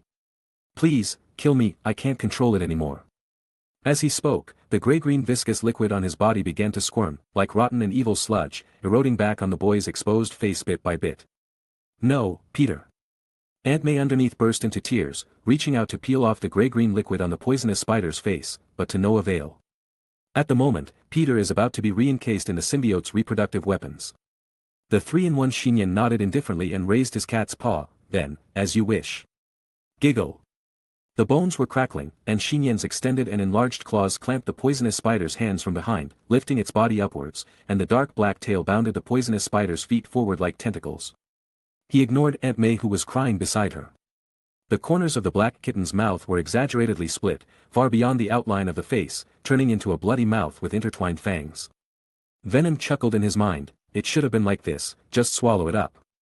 Nian ignored its words, but said inexplicably, "Be patient for a while." Huh.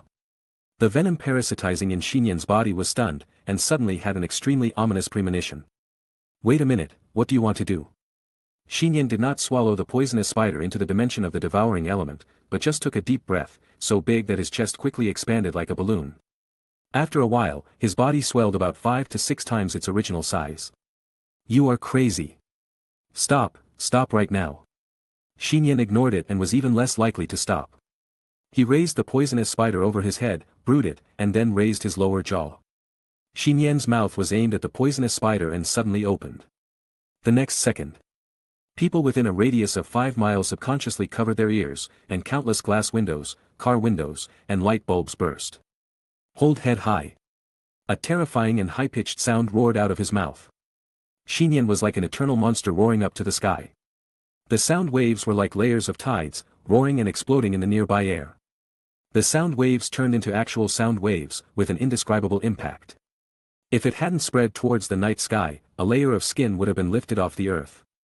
The ultrasonic wave was shouted directly. This terrifying and powerful scene made a figure appear in many people's minds. That is the human god far away in Metropolis, Superman. Zitsy. The poisonous spider withstood the scouring and baptism of ultrasonic waves, and its tough reproductive coat immediately exploded, like boiling water in a hot pot. Laugh. Threads of gray-green mucus were peeled off from the poisonous spider. Under the impact of ultrasonic waves, the second symbiote began to be forced to split from its host Peter. Of course, it wasn't just the second symbiote that suffered the ultrasonic strike. "What are you doing? Stop it quickly, and you will also be able to release the symbiotic state." Venom wailed in extreme pain. He never expected that Nian would use this method, injuring the enemy 1,000 times and damaging himself 8 times. Hundreds of means. In the form of only one symbiote parasitic on humans, it is absolutely impossible to generate ultrasonic waves by roaring alone, and this can only be achieved in a 3-in-1 state with the superimposition of the element-devouring beast. Wait. What's going on? Nian, who has returned to human rationality, smiled and responded truthfully with his mind, I only obtained your abilities, but I did not inherit the corresponding weaknesses. So you've already noticed it, Venom suddenly realized. From the beginning, Nian did not plan to deal with only the second symbiote, but also included it. Nian, you bastard. Before Venom finished speaking, his liquefied body had been forced to separate from Nian and leave the symbiotic state. However, since Nian was parasitic on the Devourer, Venom was directly stuck in the Devourer's body. And since two symbiotes cannot exist on the same host at the same time, with Nian's symbiote being extremely powerful and without ultrasonic weakness, Venom had no power to rob the host of permission and could only be forced to enter hibernation on the Devourer. After breaking away from the 3-in-1 state, Nian continued to parasitize on the Devourer as a symbiote alone. In his mind, the evil and negative thoughts that affected him were swept away. Only the Devourer's meow cheered. Nian breathed a sigh of relief and had regained all his human sanity. Recalling the state just now, he still felt a palpitation. The 3-in-1 state is indeed unimaginably powerful. But in that state, thoughts and actions will become more extreme and evil, until it becomes a monster that pursues killing purely. Symbiote Venom is very cooperative on the surface, but in fact it has been leading him to sink into the abyss of rationality, trying to seize the dominance of this body. Symbiote Venom fell into a shutdown-like dormancy. Nian parasitized on the Devourer, and the overall appearance was still a black kitten, but there was no white stripes on the lower abdomen, and the cold and evil aura on the body disappeared, more like an ordinary kitten. Nian looked up and looked at the second symbiote separated from Peter. He did not hesitate and opened his mouth again, this time turning into a bottomless black hole, swallowing the second symbiote that wanted to escape. Devourer, Exile. Chapter 35. In an unknown and mysterious space. There is darkness above, below, left and right here, endless darkness, extending to the end without boundaries. It's like a corner of the outer universe, but without any starlight. Iron Man flew and wandered in this space at extremely high speeds, like a steel ghost. The dazzling white light of the energy source and engine on his chest broke through the fog, dragging an obvious light white tail flame trail. No matter how hard he flew, he couldn't reach a place where he could land. Jarvis, answer me, Jarvis, Stark inside the steel suit called out for the 5th time. But, as always, there was no sound in response. From the moment he entered here, Stark lost contact with the artificial intelligence Jarvis, and the network signal showed none. It stands to reason that Stark uses his own industry-specific satellite signal. As long as he is in any corner of the Earth, such bizarre situations of disconnection should not occur. Is this really no longer on Earth? Stark was flustered for no reason. Even before he became Iron Man and was imprisoned in a cave by criminals, he had never been so flustered. Because if this wasn't Earth, there would be nothing he could do. There is no possibility of self-rescue or return to Earth. What's that? At this moment, Stark suddenly saw something floating in the darkness ahead, and couldn't help but rely on the engine of the steel suit to get closer. Take a closer look. Stark was stunned. Those were actually several corpses. Several corpses have existed in this space for an unknown period of time. The humanoid bodies have long since decayed and exposed their bones. They are wearing the aerospace uniforms of an unknown civilization and have a strange-looking laser gun on their chests. These corpses also have tail or wing parts. Stark's eyelids twitched, and there was an uproar in his heart. It's the body of an alien. In the hotel. The lights had been turned off, and the room was dark and quiet, with only a few rays of silver falling on the windowsill. Kara, who was lying on the bed, suddenly opened her eyes and turned slightly sideways to look outside the windowsill. Is it an illusion? She just seemed to hear the low roar of an unknown creature, coming from the other side of New York City. The roar contained a very strong sense of evil. There's just one drawback to the Kryptonian's super hearing. Sometimes, information you don't want to hear floods into your ears. So much so that when Kara woke up from her sleep, she often suspected that she was hearing hallucinations and couldn't tell whether the sounds she heard were real or just a dream. In terms of ability control, she is far from as good as her cousin Carl. After all, as Superman, Carl has fully unleashed the Kryptonian's superpowers and can freely use them. And she has been hiding her Kryptonian abilities in order to adapt to the human world. If that roar just now is true. Senior, will everything be okay? Kara thought of this and was about to get up. But at this moment, from the side of the bed, the girl's hands and feet suddenly rested on her body. Kara stiffened and looked back. But Gwen, who had already fallen asleep, happened to turn over and used Kara as a doll pillow. When Gwen fell asleep, her sleeping posture was far less intellectually graceful than when she woke up, and was even a bit casual. The quilt on her body has been lifted, and her dress is messy, revealing the girl's white belly. Kara sighed inexplicably and reached out to cover Gwen with the quilt. Gwen didn't know what she was dreaming about. She held Kara as her own doll and muttered with a sweet smile, "Nian. Senior sister, you are truly shameless." Kara frowned slightly and couldn't help but say something. She looked at the windowsill and finally chose to close her eyes. After all, even if that growling sound was real, it was too far away from the streets of Queens today. No matter what, it's impossible to have anything to do with Senior Nian, right? Dispose of the second symbiote. Nian put the unconscious Peter on the ground. Aunt May, a woman whose ears were still ringing, immediately rushed forward and hugged Peter into her arms. "He's fine." Nian threw away these words, and the black cat body jumped forward. Stepping on the street light poles and building exterior walls. He made several dexterous leaps and bounds. Although his speed was far less than the previous 3-in-1, he still disappeared into the street very quickly. There is one last symbiote left, and the boss of the symbiotes. It's not over until it's dealt with. From the symbiote venom just now, Nian had already obtained the location of the last symbiote. Tonight, the symbiote's position was always fixed in one place and never moved. 5 minutes later. The Bronx, Drake Biological Research Facility. When Nian, who was in a symbiotic state with the element-devouring beast, rushed to the door of the factory. He felt the ground in the area shaking violently. The cat's eyes with vertical pupils flickering with green light were raised, and they saw the depths of the closed base factory. With the flames at the tail end erupting like a volcano, a spaceship was in launch mode. The third symbiote, the boss of the symbiote that came to Earth, actually wanted to run away. At this time, inside the spacecraft. Dr. Drake, the founder of Drake Biological Corporation, is alone in the control panel of the spacecraft. His eyes and neck are dark, and he is the host of the last symbiote. As for why he wanted to drive the spaceship away from the Earth now. Of course, he sensed the death of the first and second symbiote subordinates, and saw the powerful power of the 3-in-1 Nian in the news report. No matter how conceited the symbiote boss was, he believed that he could not defeat Nian. He knew very well that the next prey of the other party would be himself, and he could only escape from the Earth. What kind of monster is the venom parasitizing? It's so powerful. Wait for me, I will definitely come back. Dr. Drake roared in his heart, but he was still calm on the surface, manipulating and adjusting the launch flight on the spacecraft. The spacecraft continued to jet and take off, and was about to rise to a height of more than 100 meters. But abrupt. The rising spacecraft trembled inexplicably, as if it was hit hard by something. "He's coming." Dr. Drake's face changed drastically. Outside the spacecraft. The black kitten was like a small thumbtack, fixed on the coated shell of the spacecraft. "Since you're here, don't leave." Nian opened his mouth and stretched out 8 ferocious tentacles full of small teeth. Under the protection and armament of the dark colony layer of the symbiote. These tentacles are more tenacious and powerful, just like the 8 claws of the legendary Kraken monster. Crack, crack, crack. The tentacles and claws danced wildly, smashing violently on the spacecraft, and the metal shell was immediately dented and damaged, and the flowing electric light sparks. No. Don't. If the third symbiote knew at this time that Nian was no longer the previous 3-in-1, but only a single symbiotic form with the devourer. If it chose to fight head-on. It would be hard to say who would win or lose, and I don't know what it would feel. However, it was just a hypothesis. What greeted the third symbiote was the surging high-temperature flames in the closed cabin. Boom boom boom.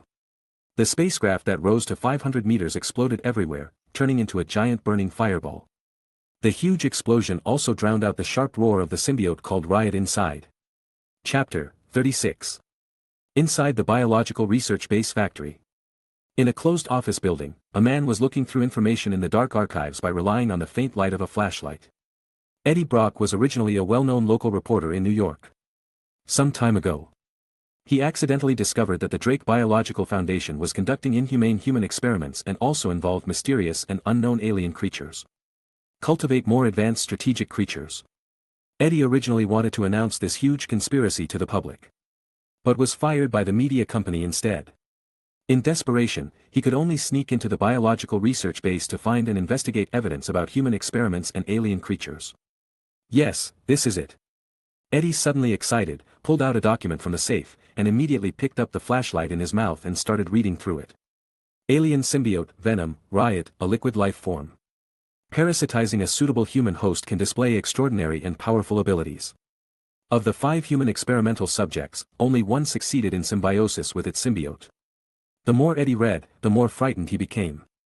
He hurriedly folded the information and stuffed it into the inner pocket of his jacket.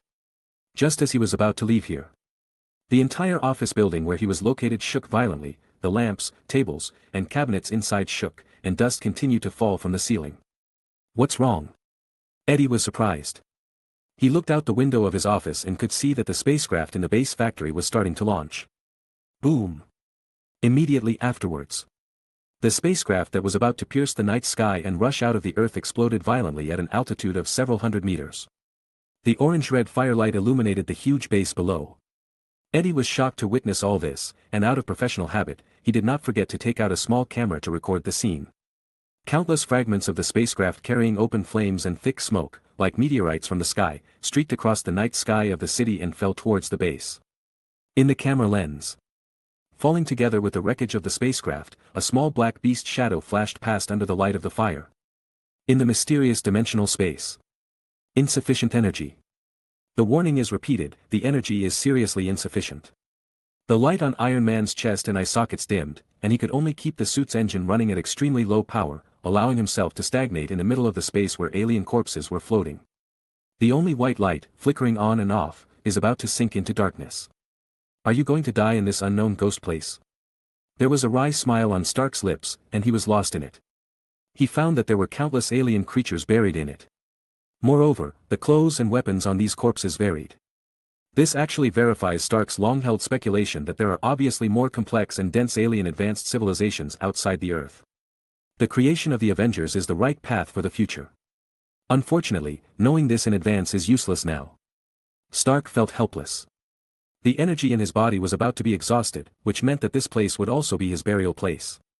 Thinking of this, Stark became much calmer and said softly, "Turn on the built-in camera for personal video archiving." Iron Man's helmet glowed from within, reflecting Stark's tired face. "Leave it to Pepper Potts, Virginia Pepper Potts. I should be dead by the time you see this. Living in such an era of alien invasions and raging mutations, you really don't know when the accident will come early. Maybe I should have been mentally prepared. It's like I was in New York a moment ago, and now, suddenly trapped in a place like this. I tried my best, really. But you have to know.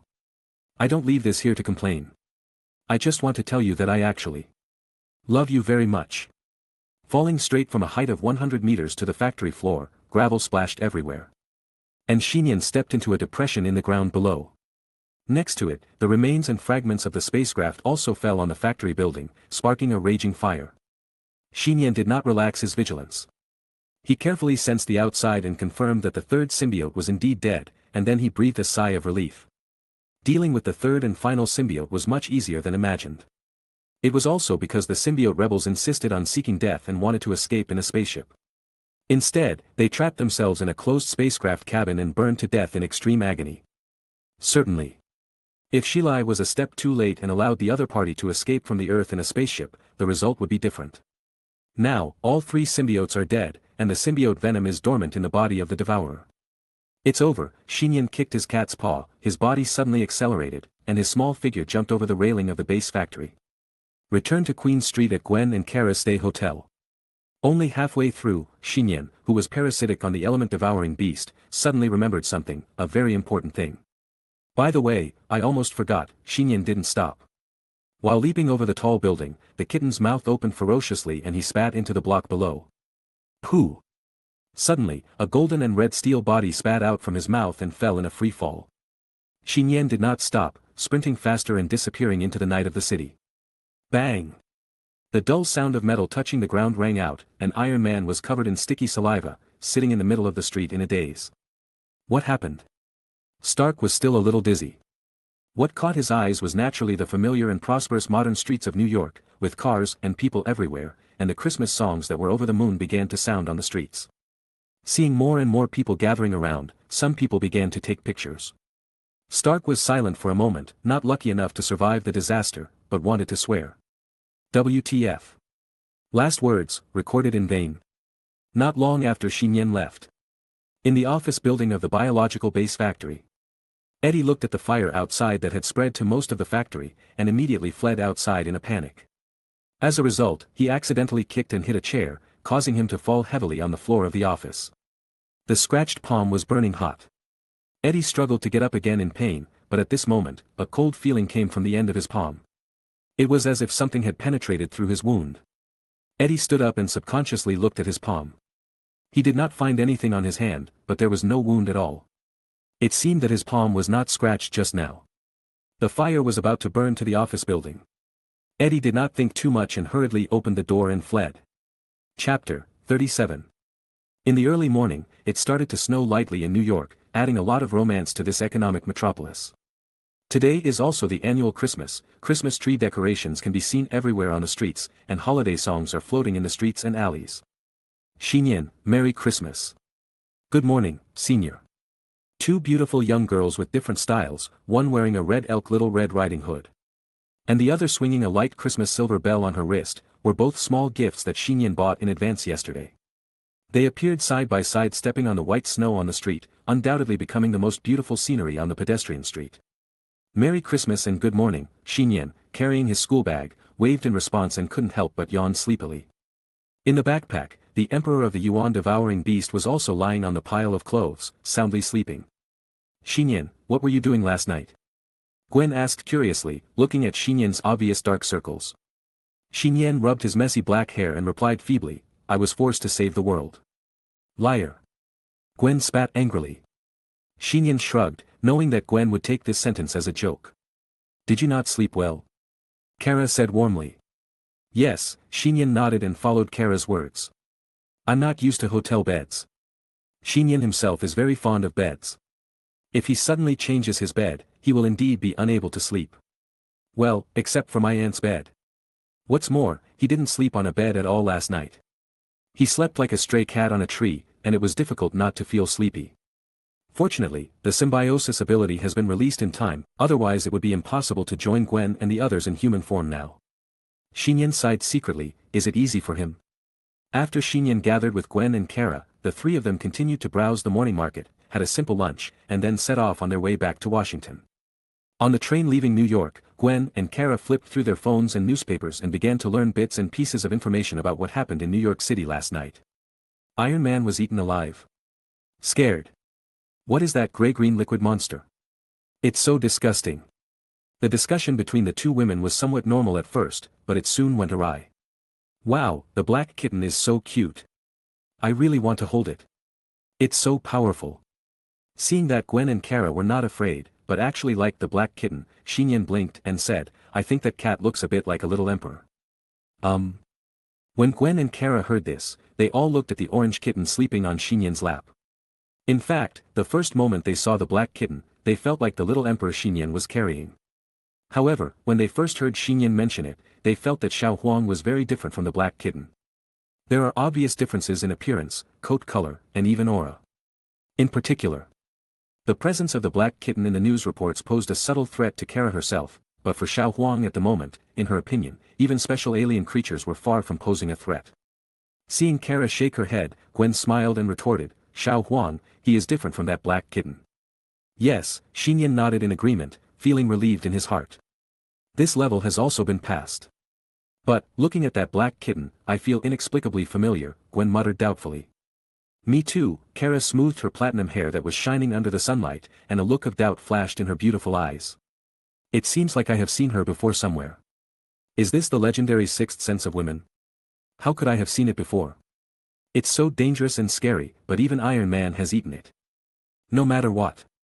After the topic of the superhero silver-haired goddess set off the entire internet, after today, the mysterious creature black kitten will also become a nightmare for many people. For example, a certain billionaire or playboy would wake up from his sleep from time to time, dreaming that he was being swallowed into an unknown space again. This also led to the future Stark Industries rushing to produce a strategic weapon codenamed Anti-Black Flash Black Kitten Armor overnight. Washington. Saying goodbye to Gwen and Kara at the station, especially Officer George, who drove to take Gwen home, gave Nian a meaningful look when he drove away. Nian pretended not to see it. After continuing to send Kara away in a taxi, the sky outside the street had darkened, and thousands of neon lights were dimly glowing under the cover of snowflakes. Christmas Eve is coming. Nian thought for a while, and instead of heading home with his school bag on his back, he headed towards another part of the city. Washington, Potomac River.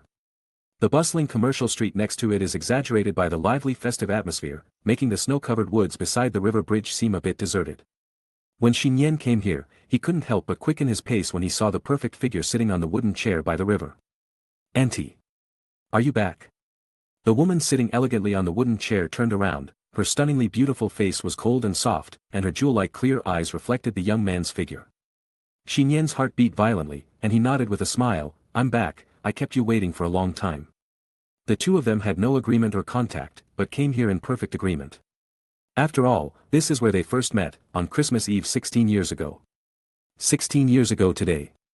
A demigod who is completely disappointed with the human world, and the other is a reincarnation who has just come to this world. The two lonely people have become family members who will spend time together in the future. "Sit down and talk," Diana blinked. Nian put down his school bag and was about to sit down on the wooden chair next to his aunt. The aunt suddenly moved forward and opened her hands. "The chairs outside are cold. Treat me as a child again." Although Nian said so, his body was still very honest, sitting on those slender and elastic legs. "Who can resist the real fragrance mode?" Diana asked softly. "That black kitten that appeared in New York, was it you?" "Yes." Nian nodded and explained in detail the accidental encounter with the symbiote venom and the 3-in-1 body caused by it, as well as the hunting and killing of the symbiote. "So that's it," Diana thought thoughtfully, looking at Xiao Huang who was still sleeping in his school bag, and thought. "If you don't have to, don't easily enter that kind of uncontrollable state again in the future." "I know," Nian believed deeply. The complex thoughts and extreme temperament that appeared under the 3-in-1 body were far more twisted and terrifying than when the venom was parasitic alone. But this would also mean that he would not be able to borrow the power of the resurrected symbiote venom in the future. After all, once he is possessed by venom, he can only be forced into a 3-in-1 mode. Until this problem is not resolved, Nian can no longer coexist with venom. And now, the venom is parasitic on the body of the element-devouring beast. Although it is in a dormant state, the fluids between them may already be flowing. This also means that Nian is also unable to borrow the physical ability of the yuan-devouring beast through the familiar master. "I have an idea," my aunt's voice suddenly came from behind my ears. "What do you think?" Nian asked. "Come home with me," said Diana. "Auntie, what are you talking about?" "Of course I can only go home with you. Where else can I go for Christmas?" "I'm not talking about my home here in Washington," Diana took a breath and said seriously. "Come back to my hometown with me." "Home?" Nian was stunned. Chapter 38. Aunt Diana's hometown. Nian had heard about it that night in the bathtub. It's not as simple as New York, a metropolis, or a specific city or town, but the place left by the old gods called Paradise Island, inhabited by the Amazons, a fighting nation inherited from the age of the gods. Through the fabric, you can feel the delicacy and flexibility of the long legs you are sitting on. Nian said with some confusion, "Auntie, didn't you say before that you were exiled from Paradise Island?" "Paradise Island. Created by Zeus, king of the Olympian gods. The island is protected by a magical protective force field. Not only are human high-tech equipment unable to detect the existence of the island from the outside, but the correct landmarks of the island will be forgotten once you leave the interior of the island. Because of this, Paradise Island is a real existence on the Earth, but it is truly isolated from the human world." Aunt Diana forgot the coordinates of the island when she left Paradise Island in World War I. It was equivalent to being eternally exiled and unable to return to her hometown. "That's true," Diana nodded slightly, her beautiful eyes shining with wisdom. "But, not long ago, because of your help, I thought of a way to return to Paradise Island." "My help?" Nian was even more confused. When had he ever helped his aunt? Diana whispered, "It's not important to find a way to return to Paradise Island, what's important is, are you willing to go back with me?" This moment. On the other side of the river, the scene of modern streets became more and more lively, and the night wind blew through a very thin layer of floating ice on the river. Nian suddenly realized that this was also a choice. Should I choose life, identity, and everything in the past 16 years in the human world, or should I choose to follow my aunt? Do you still need to hesitate? Nian smiled, "I do." Diana asked with some doubts, "Even if you can never see your friend again?" "That is naturally a very sad thing," Nian paused and said sincerely. "But if I never see my aunt again, I will die." Since ancient times, many heroes have died under their skirts. What's more, he is not a hero, and he is sitting on the skirt. Okay, you want to stay on Paradise Island for a long time, but my mother still doesn't agree. Diana tapped the back of Nian's head with her finger and said with a smile. I haven't seen my tribe members for a long time, I just went back, let's come back together before your vacation is over. Then when will we set off? Nian asked curiously. Isn't this equivalent to a few-day trip to Paradise Island? No, it feels more like going back to your parents' home with your aunt. Nian thought. Diana didn't have as many thoughts as he did, and her lips parted lightly. Now, set off immediately. The next day, morning. A huge 3-story sightseeing cruise ship in the Aegean Sea. Due to the local Mediterranean climate in Greece, it is not cold in winter. Bathed in the bright sunshine. Tourists on the ship boarded the open-air deck one after another, enjoying the cool sea breeze and the romance of the ocean scenery. Tourists from all over the world seem to be looking forward to a wonderful affair while having fun and relaxing. The men dress up as elegant British gentlemen. And the women mostly wear gorgeous and graceful long skirts. Many people were enjoying the sea view on the deck while chatting and socializing. And when a woman boarded the deck of the cruise ship, all the men's eyes were filled with surprise, and the women who were competing with each other on the scene were eclipsed. The black-haired woman was wearing a white dress with slit shoulders and slits. Her delicate and beautiful face was as if shaped by the gods herself. Her tall, mature and perfect body was outlined in 12 graceful and moving curves under the long dress. Her every move was noble and elegant, and her sexy slightly curly shawl hair was shining. Next to the woman, followed closely by a young boy with a youthful face, a handsome face, and wearing a tight-fitting shirt and uniform. The two walked side by side from the cabin to the deck, like a pair of siblings with an age difference of about 10 years. Immediately, there was a gentleman on the deck who took the lead to step forward, approached the woman, and said politely and warmly, "Madam, would you be honored to meet you?" Without waiting for the mature and stunning woman to respond, the boy next to him suddenly seemed to declare his sovereignty. He put his hands around the slender waist and said with the same polite smile, "Sorry, this is my little girlfriend." Girlfriend? At this moment, many people on the deck were shocked, and for a moment they suspected that they had heard wrongly. The gentleman who took off his hat to chat was also a little dumbfounded and looked at the woman subconsciously. Diana said nothing, with a slight smile on her lips, acknowledging this identity as if she acquiesced. Nian blinked and said, "Uncle, could you please make way for me?" "Me, uncle?"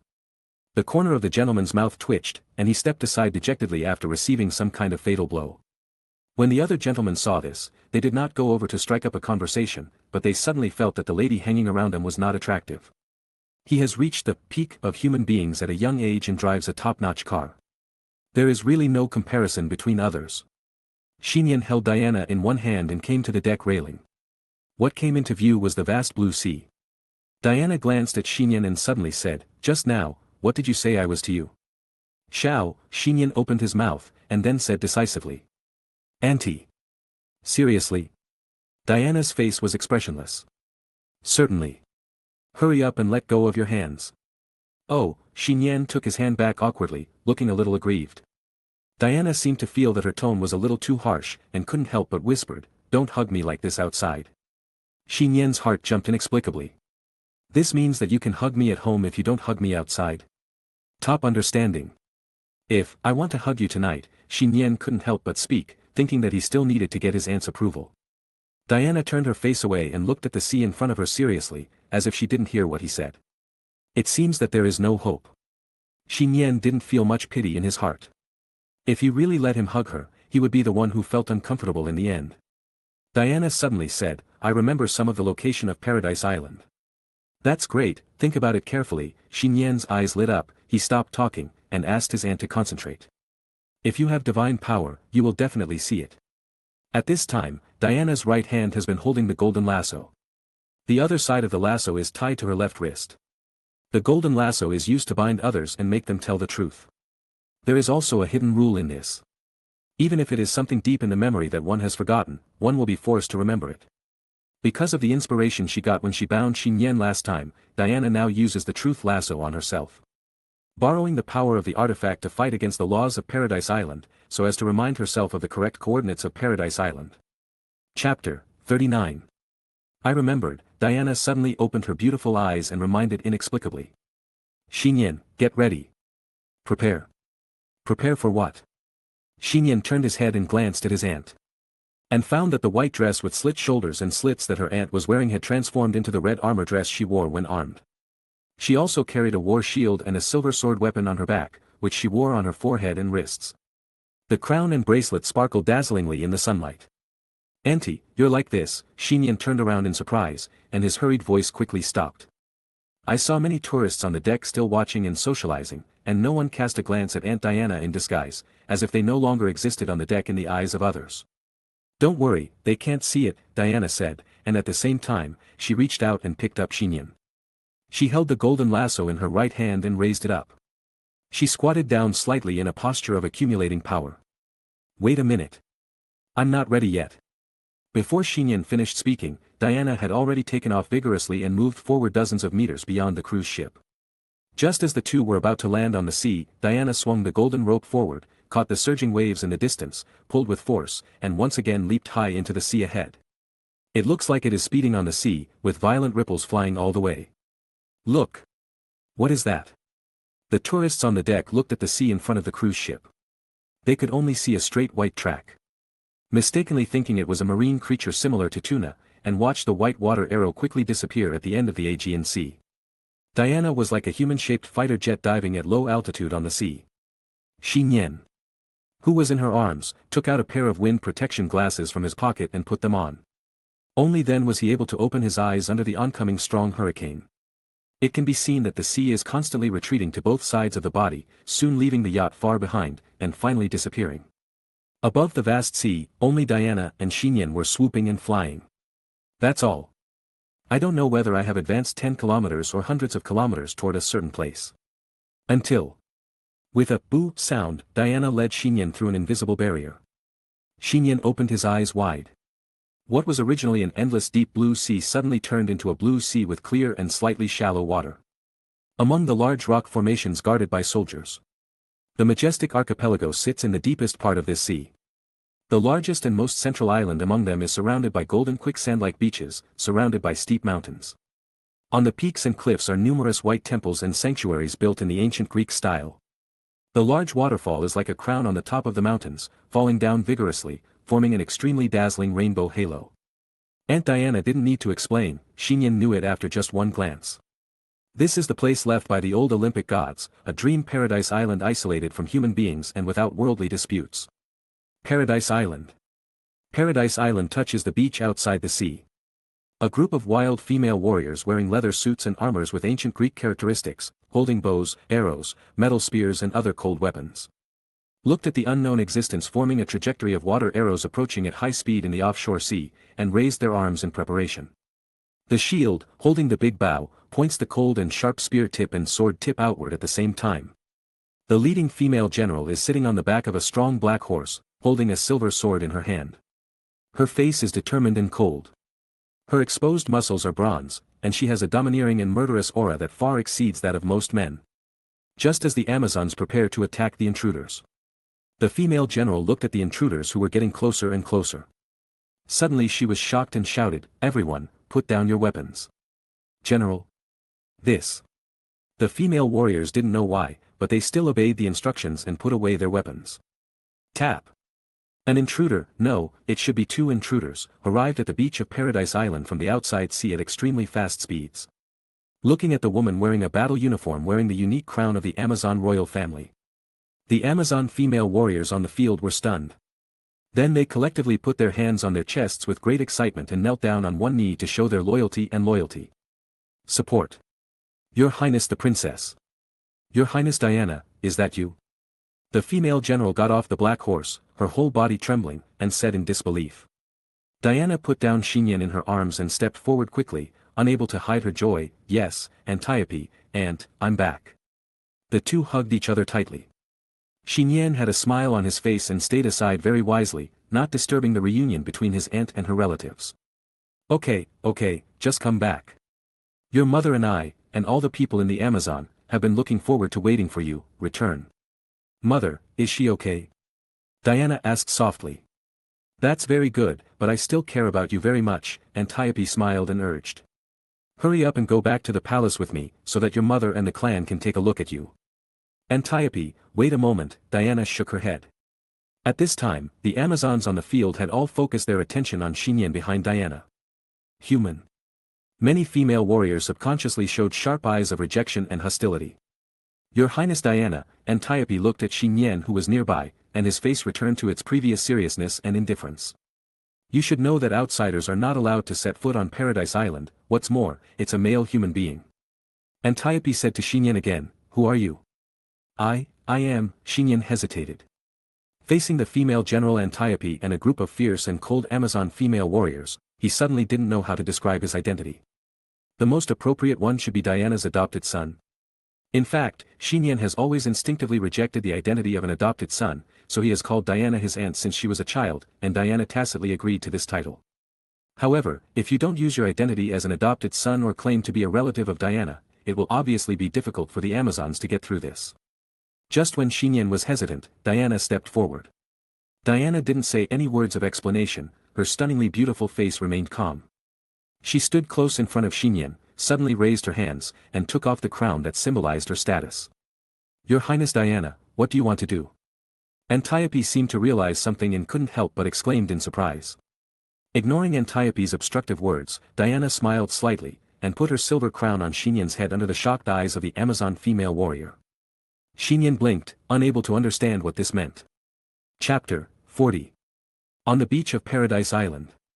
General Antiope and the Amazon warriors were shocked, puzzled, or angry, and fell into silence. There was no need for too much explanation. When Amazon Princess Diana put her artifact starlight crown on the head of a human male, she had already made her position clear. His name is Nian Prince, Diana said softly, as if announcing something. Good afternoon, the weather is really good today, well, it's nice to meet you all. In order to avoid a dull moment, Nian, wearing a crown, took the initiative to wave and greeted the female warriors enthusiastically. However, no one responded to his words, and the scene became even quieter. Nian stopped waving his hand, and his scalp tingled. He felt that this was really embarrassing to open the door to embarrassing. It was embarrassing. Even so, without the Queen's order, he can't enter the main island of Paradise Island, and Antiope's chest was heaving, and he clenched his fists, looking at Nian with extremely cold eyes. Nian suddenly felt that this look was familiar. Well, it was very similar to the look that Officer George often gave him. I know, I'm going to meet my mother right now, Diana nodded and said. Antiope, can you please arrange a place for Nian in the archipelago building next to the main island? He will stay here for a few days. No problem. Facing Diana's request, Antiope finally gritted his teeth and agreed no matter how reluctant he was. Nian, Diana turned back and said softly to Nian. You follow my aunt, Antiope, to the arranged residence first. I will come to see you later after meeting my mother.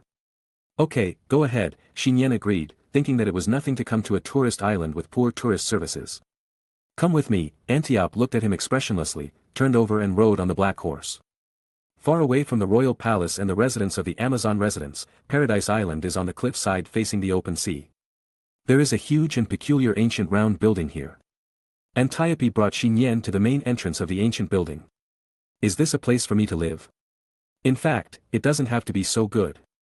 Antiope, who was riding a black horse in front, ignored it and came to the door of the ancient building by himself.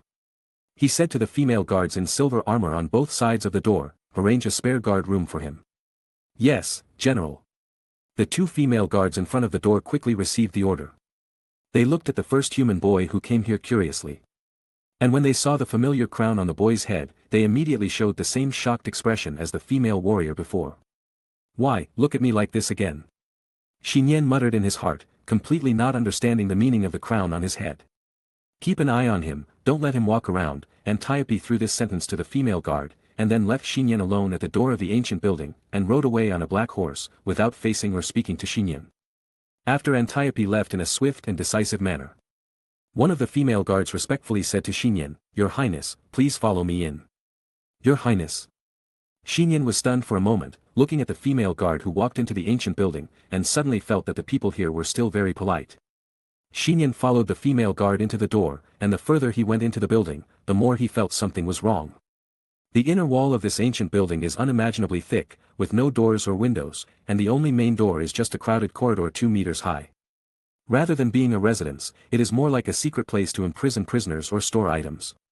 This is it, the female guard led Nian to the side of the corridor instead of the center of the building. As she pushed on the brick, a secret door hidden in the wall slowly opened, and countless loose dust fell down. Ahem. The female guard and Nian coughed for a while, and when the dust cleared, a blue hanging lamp on the high wall of the inner room behind the secret door automatically lit up. Looking inside along the light, you can see that it is a small square room of less than 20 square meters. The room displays a weapon rack and two very simple beds. Apart from that, there is nothing else. Nian's mouth twitched slightly.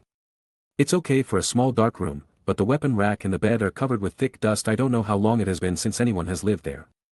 Your Highness, please wait a moment, I'll help you clean it. The female guard waved the dust in the room and said apologetically. This room was prepared for the guards who were on duty here late at night when this building was designed, but later, most of the guards stationed here withdrew, so it has been vacant and not cleaned. Guard? What do you mean by guard? It's just an item, the female guard said as she cleaned up. That thing is in the deepest part of this building, but there's nothing to see. I guarded it for about 10 years, and before me, our Amazon people have been guarding it for thousands of years. Can you let me live in such an important place? Nian became more and more panicked. He needed guards to guard it closely for thousands of years. No one would believe that there was no problem here. Nothing, as long as it doesn't leave here, it's fine. For thousands of years, it hasn't shown any abnormalities, so don't worry, the female guard shrugged and said. What's more, you are the monarch of that one, and it's a concession for you to live here with such a noble status. Wait, Nian raised his eyebrows. Monarch, what do you mean? The female guard was also confused and pointed to the crown he was wearing. Isn't that Princess Diana? That's right, Nian nodded. That's right, after confirming, the female guard said in a deep voice. We Amazons are equipped with a crown from the moment we are born. The royal family has a crown, and the warriors have a crown of armor. This is a symbol of our identity and honor throughout our lives. Then this crown is on my head now. Nian opened his eyes belatedly. It means that she has given you her honor, identity, and everything of the most valuable. You are her monarch. We share honor and disgrace, and advance and retreat on the same stand. At this point, the female guard sighed, and her eyes looked at Nian through the gap in the iron helmet. I don't know why that prince would choose you, a human, as her other half. Of course, this is not something I can evaluate. I can only respect her choice. Nian was silent. He was not surprised, but felt that the crown on his head was heavy and suffocating. Aunt Diana would never choose him as her other half. This is probably like before, when he deliberately called Aunt Diana his girlfriend to deal with the flirting. It was just to give him a more reasonable identity to stay in Paradise Island. But a woman as independent, intellectual, beautiful, powerful, and perfect as Aunt Diana made a proud and noble god like her, like an accessory, declare that everything she represents is placed on him. The price of this is not worth it for even Nian for Aunt Diana.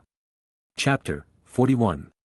After the female guard packed up and left the small dark room, Nian lay alone on the relatively clean bed, holding his Aunt Starlight flying crown tightly in his arms, and the swaying and cold firelight fell on him. The crown, of course, could not be returned. After all, returning it would be a slap in the face of Aunt Diana. However, this crown is too heavy. In all aspects, it is the most precious thing in the world and cannot be measured by value. Can I bear it? Nian lay on the bed for a long time, and finally sighed, put the crown back on his head, got up and walked out of the room. Even if he didn't have claustrophobia, it was too stuffy here, and he wanted to go out for a breath. However, Nian was halfway to the door when he recalled that the female General Antiope had ordered the female guards on duty at the door not to let him walk around. Now, he can fully understand why Antiope's attitude towards him is so bad. If someone wants to take advantage of Aunt Diana, Nian's attitude will definitely be 100 times worse. And if he knew in advance the meaning behind the crown held by his aunt, Nian would never let her wear it on her head. If he forced to go out for a walk as His Highness, the female guard would not dare to stop him, but Nian did not want to embarrass the female guard, so he turned back in the corridor by himself. Back to his door. Nian suddenly stopped and looked at the depths of the corridor inside the ancient building. There was some light at the end, and there was also a subtle wind coming through the dark corridor.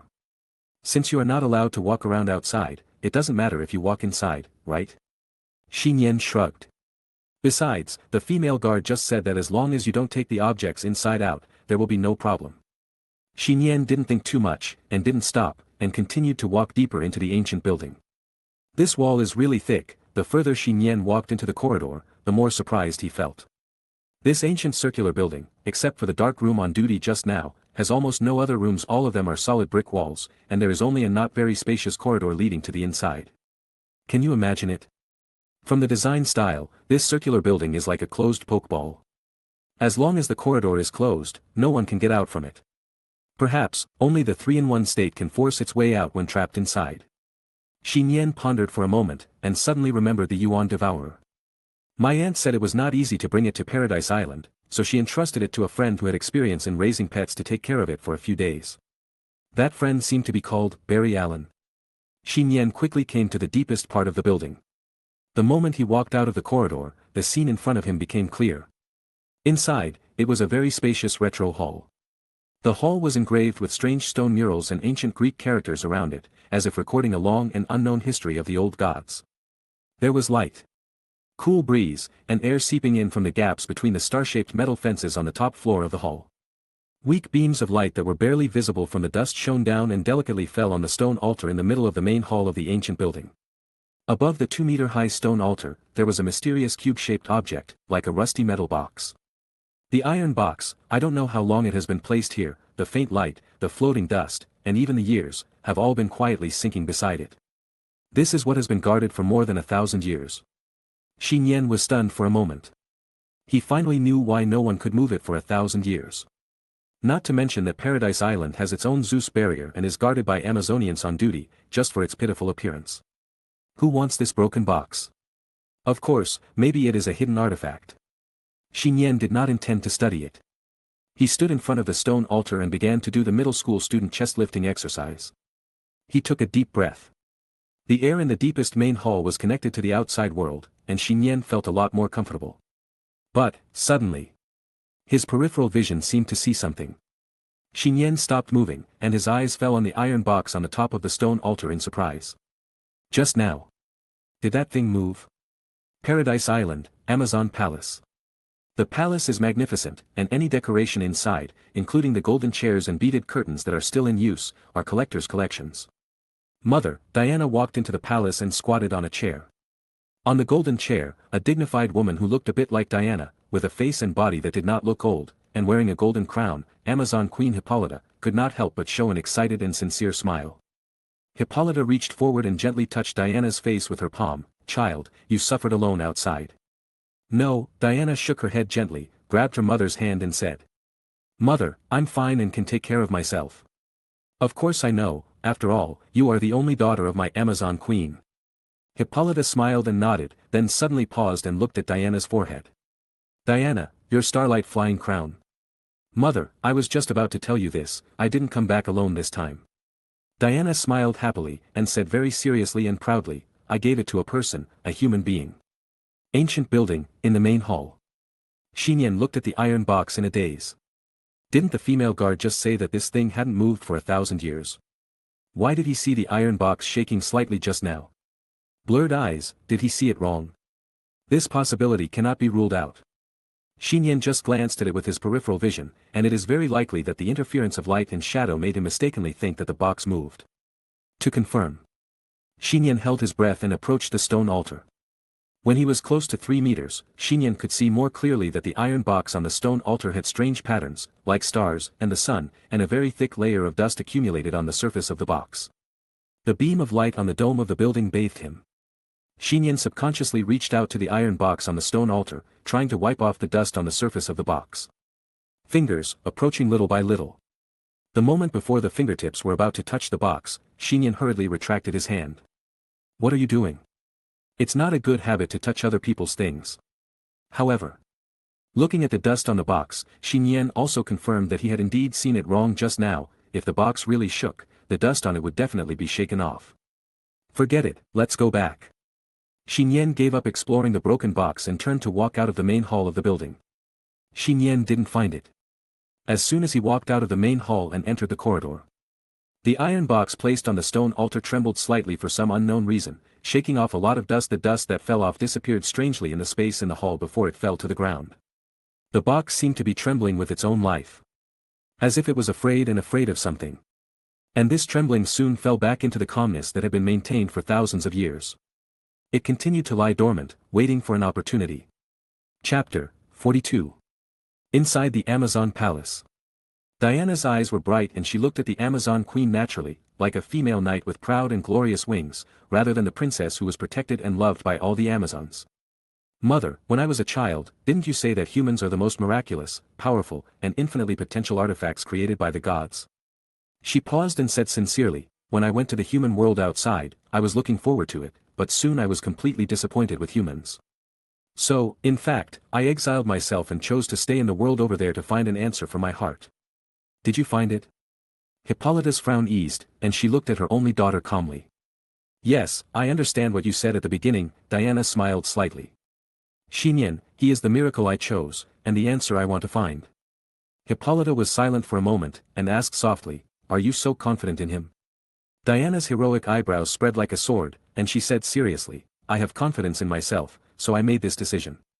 She gently held her mother's hand and whispered, Mother, you won't blame me, right? How could it be? Hippolyta shook her head and looked at her and said. You are my daughter, no matter what decision you make, I support you. But at this time. From the door of the palace, the female general Antiope walked in angrily, and as soon as she stepped into the door, she said in a deep voice, I don't agree.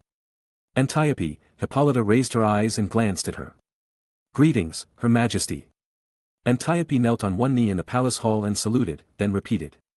I disagree with Her Highness Diana's choice, she is the princess of our Amazon tribe, how can she bet everything on a weak and young human?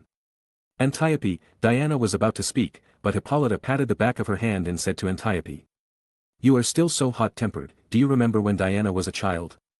Antiope frowned, not knowing what the queen wanted to say. Hippolyta whispered, when Diana was a child. She liked to peek at your daily training with the Amazon warriors. Because of my love for her, I didn't want her to become a warrior, so I scolded her many times and publicly forbade Diana to touch weapons. But, in the end, she still ran away secretly to train with you. This.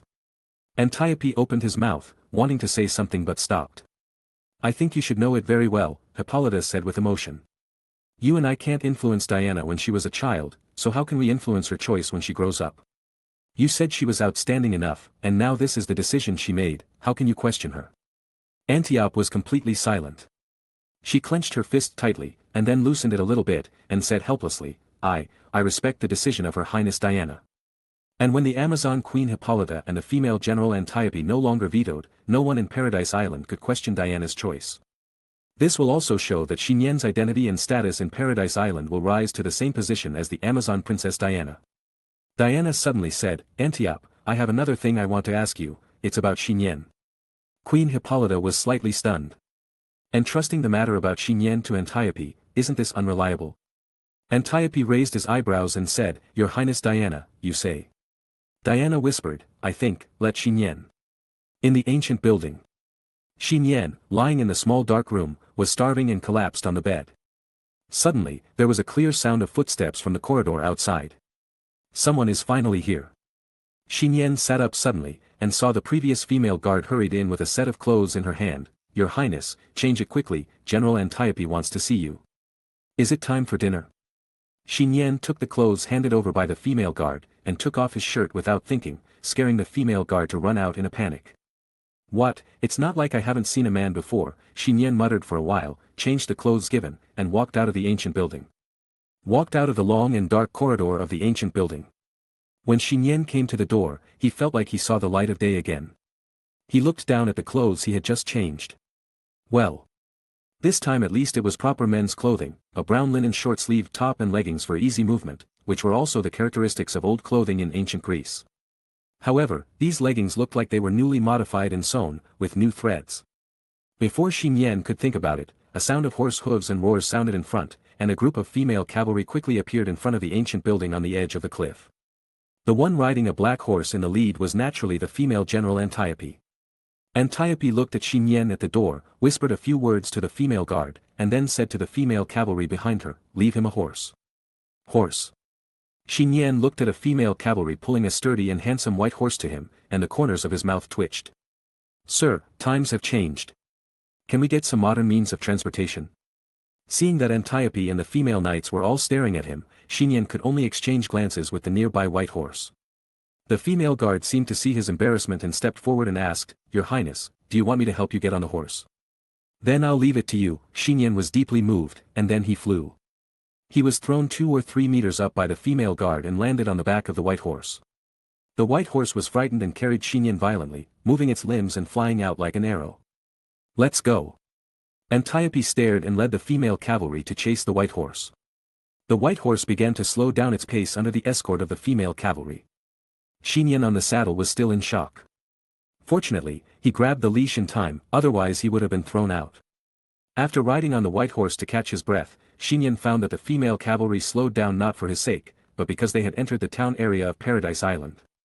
The smooth and spacious white stone road winds through the mountain road, and countless white buildings stand on both sides of the road.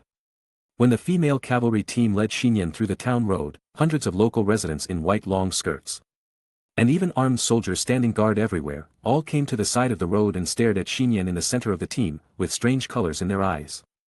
Nian suddenly had a sense of déjà vu, as if he was surrounded and scrutinized by relatives such as aunts and uncles when he first came to his partner's house. This is no longer as simple as a group of relatives, but a tribe and a race. This is not the point. The point is that all the people who appeared were women. There is no man. And there is no old man in his prime. Nian finally realized why the men's clothes on his body were newly sewn.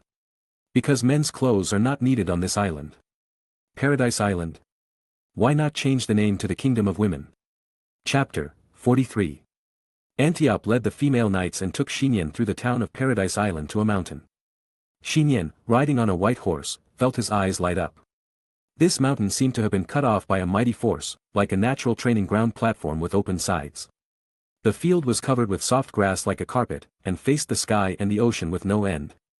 On the natural training ground grass, dozens of tall female warriors with bare arms and wearing battle skirts were bravely and seriously practicing with each other. Each of them has a physical fitness that is better than that of ordinary humans, and they are using real swords and guns in their hands. The fierce collision between the sword and the tip of the knife, sparks flying, and the sound of metal clashing is endless. These are the female warriors of the Amazon tribe. If they are faced by a modern human army of equal number, they will undoubtedly be crushed into meat. Facing invaders, they will rush to the front and fight at the first time. Seeing Antiope riding a black horse here, the female warriors on the training ground stopped their actions and saluted respectfully, "General." Then, their undisguised hostile eyes, like sharp swords, all fell on the boy behind Antiope. No one needs to explain, everyone knows Nian's identity at a glance. After all, as a human being, and a male, he is too recognizable on Paradise Island. What's more, he wears the starlight flying crown exclusive to the royal family on his head. If eyes can kill, Nian obviously has been killed countless times. Nian sighed secretly, and he could understand where the hostility of the Amazon warriors came from. These female warriors are more powerful and more violent than the female guards. For them who advocate strength, they, as a minor human, are far from worthy of the princess of the Amazon. But, understanding does not mean acceptance. They can indeed look down on themselves as human beings, but now he is wearing the crown of his aunt on his head. Nian, who had been unable to sit on the white horse before, looked up coldly and faced the female warriors who were looking at him with hostility. Under the shining golden sunlight, the starlight flying crown glowed with circles of majestic and shining halos, making the young Nian sitting on the white horse seem like a member of the royal family. Many Amazon female warriors subconsciously avoided his gaze and dared not look directly at him. Antiope was a little surprised.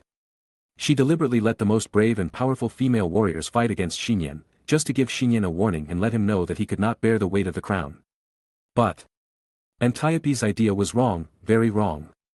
In fact, Nian also believed that he could not bear the crown of great significance to his aunt, but now as long as this crown is still on his head for a second, he will never give in to anyone and bow his head to let anyone tarnish its glory. If he bows his head, it will be the dignity and honor of Aunt Diana that will be damaged. This is Nian's reverse scale. Antiope seemed to suddenly wake up and shouted to the female warriors, "Hurry up and salute." The female warriors looked at each other, and no matter how reluctant they were, they saluted to Nian on the white horse, the crown he was wearing. "Greetings, Your Highness."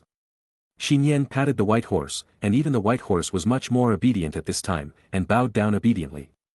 Antiope fell off the black horse and gave instructions to the female warriors, "Rest on the spot first, and then practice after lunch." "Yes, General." These female warriors were not restrained, and they formed a circle to eat on the spot. The horses were tied to the side of the grass. Nian sat down alone on the grass, and soon, a hearty meal was brought to him. Your Highness, this is how we Amazon warriors usually eat lunch. If you're not used to it, I can arrange for you to have lunch indoors. Antiope came over, holding a roasted leg of lamb in her hand. Perhaps it was because of what Nian had done just now that she changed her mind a lot, and her face was far less cold than before. Just treat it as a picnic, it's a good experience. Nian shrugged, washed his hands with clean water, and ate bread and barbecue on the spot. He was really hungry. Antiope looked at Nian, who was eating very deliciously, and suddenly she was a little dazed. She remembered that when Diana was a child, after being approved to train with their warriors, she also refused to have lunch in the palace, but followed them to eat on the grass of the training ground. Antiope said, "Thank you." "What?" Nian looked at her in confusion. "Thank you for defending the reputation of Her Highness Diana just now." Antiope had no expression on his face. "You don't need to thank me for this," Nian said bluntly. "She is my family, this is my duty." "Family duty," Antiope's eyes flashed with a strange color. After lunch, Nian thought he could go back to rest, but he saw Antiope suddenly stand up and pick up two cold and shining ancient Greek swords from the weapon rack next to the training ground. Swish! Antiope held a Greek sword himself, and the other sword was inserted diagonally into the grass in front of Nian. "Come on. What are you going to do?" Nian looked at the long sword and frowned slightly. This scene also attracted the attention of all the female warriors on the field, and they all came to watch. "It is my duty to invite you to fight," Antiope said coldly. "Now, it is time to perform your duty, pick up the sword and fight with me." "I don't know how to use a sword." Nian's words have not yet finished. Antiope suddenly sprinted forward, with a strong hunting wind, and swung the Greek sword in his hand towards Nian. "Damn, let's play it for real." Nian's brown pupils suddenly shrank, and almost subconsciously, he held the long sword stuck on the ground with both hands, pulled it out, and stood it in front of his body to block. Clang! A sword flew out, spun several times, and stuck diagonally on the grass behind Nian. Nian looked at his empty hands and felt severe pain in the tiger's mouth. But it was Antiope who rushed forward and suddenly changed his chop to a pick, knocking the long sword out of Nian's hand. Obligations require corresponding abilities to be completed. Antiope looked at Nian coldly. "Too weak. You, like this, also want to take away the most precious treasure of this island. As the guardian of Your Highness Anna's evil wolf and scorpion, I have the obligation to bite your neck off at any time."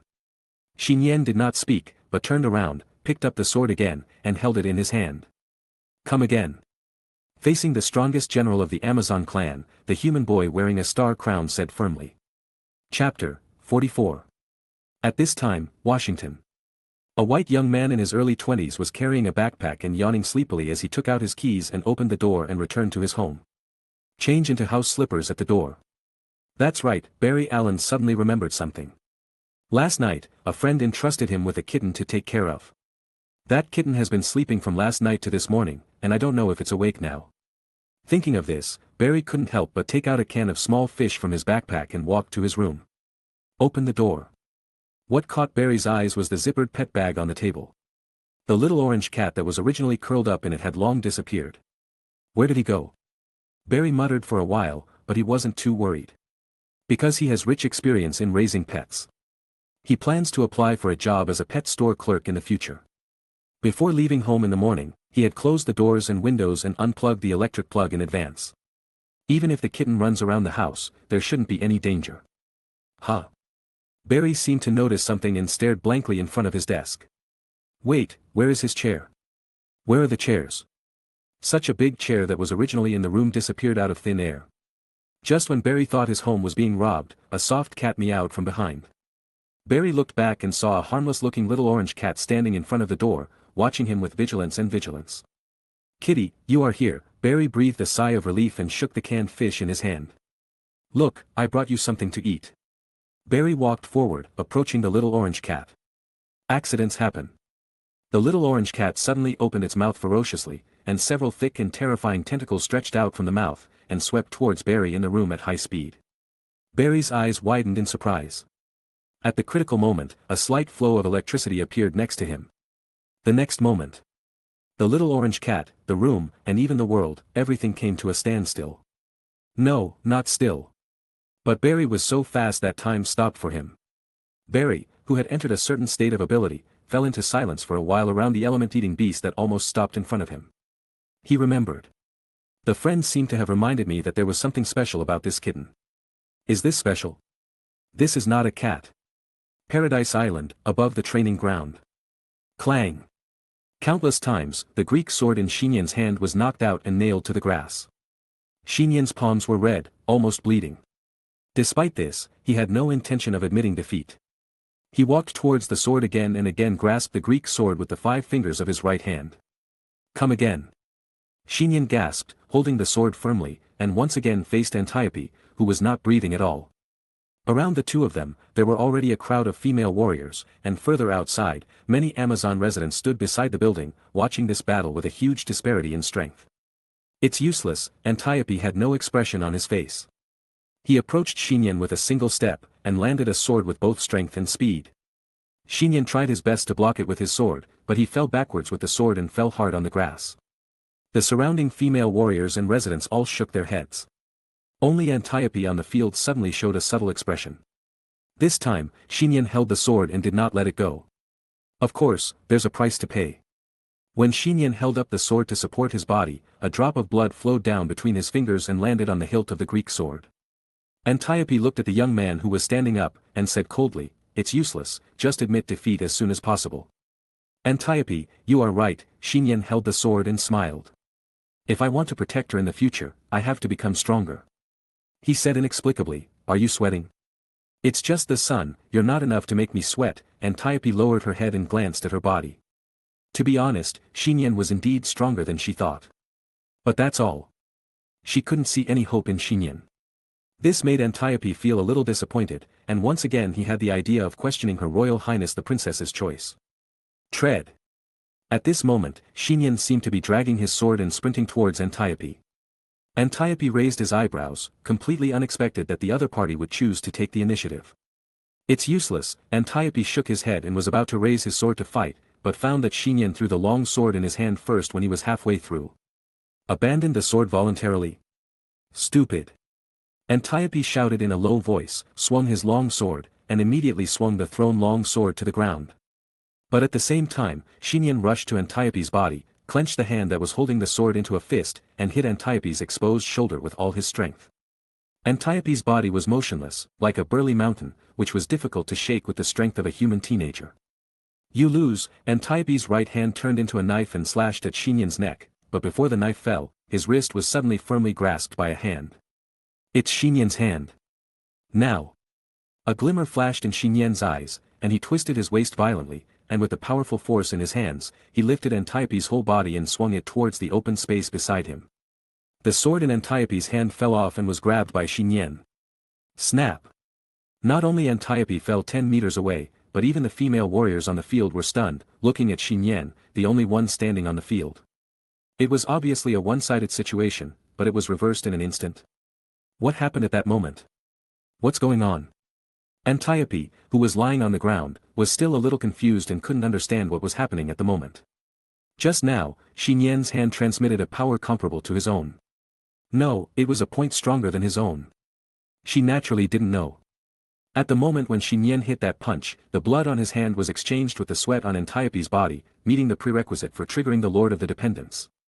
Antiope's physical strength was superimposed on Nian, which caused a reversal. The general was repelled. How is this possible? Great, great. After the shocking and noisy discussions, applause rang out over the training ground. The Amazon warriors didn't care about that. Whether it was the boy's unyielding and courage or the wonderful reversal at the end, it was enough to make them respect him and feel ashamed of their previous rudeness. Looking at Nian, who was wearing a crown and holding a long sword, who changed everyone's views on the field, Antiope also showed an expression of "lost to you." "Your Highness Diana, is this what you call a miracle?" Chapter 45. At night, the sky over Paradise Island is dotted with stars. In an ancient round building, the bright and cool moonlight flows in through the gap of the star-shaped iron window in the main hall. In the dark and silent-only corridor, accompanied by the sound of rustling and friction, a young figure drags heavy items into the room. Mother box.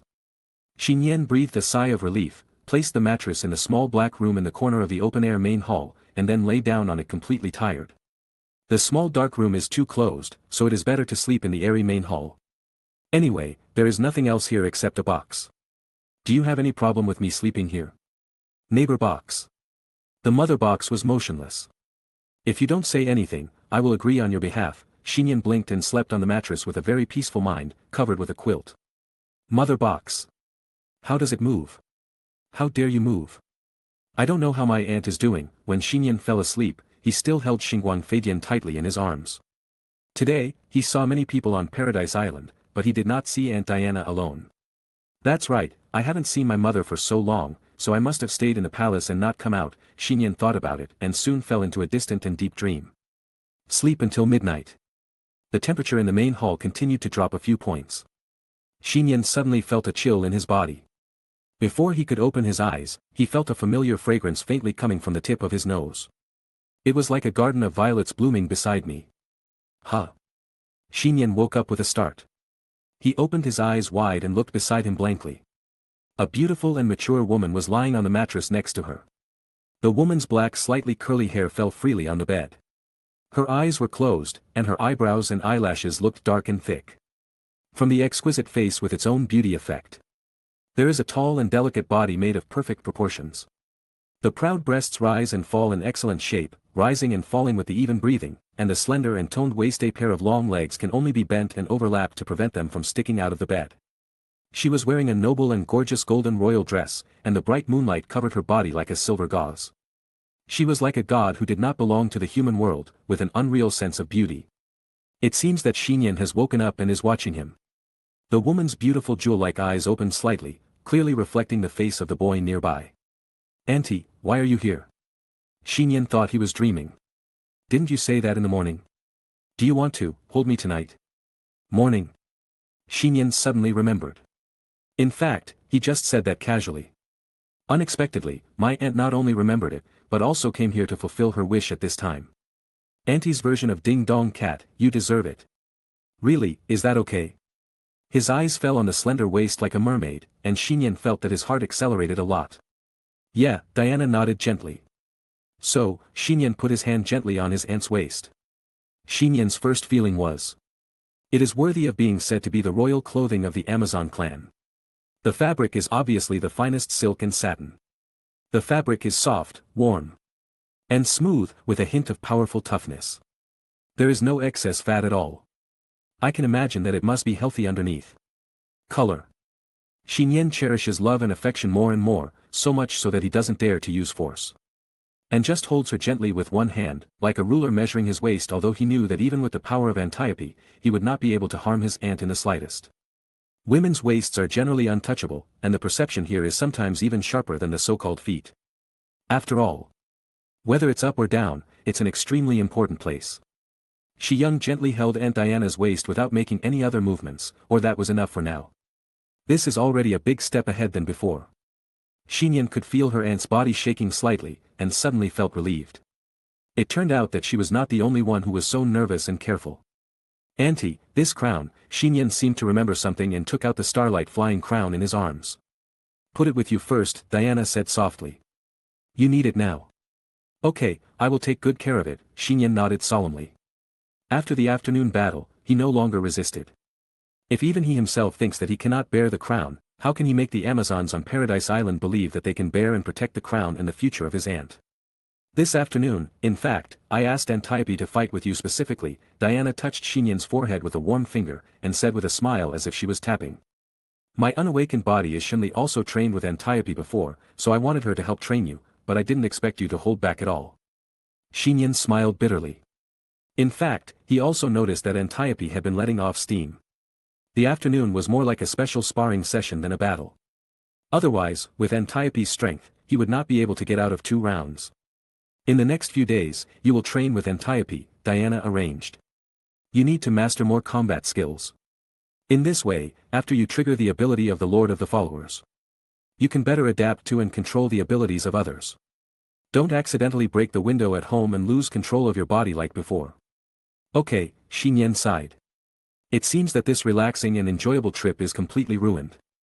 If you perform well, Diana thought for a while, suddenly took Nian's hand, got up and left the mattress, walked out of the corridor, and said.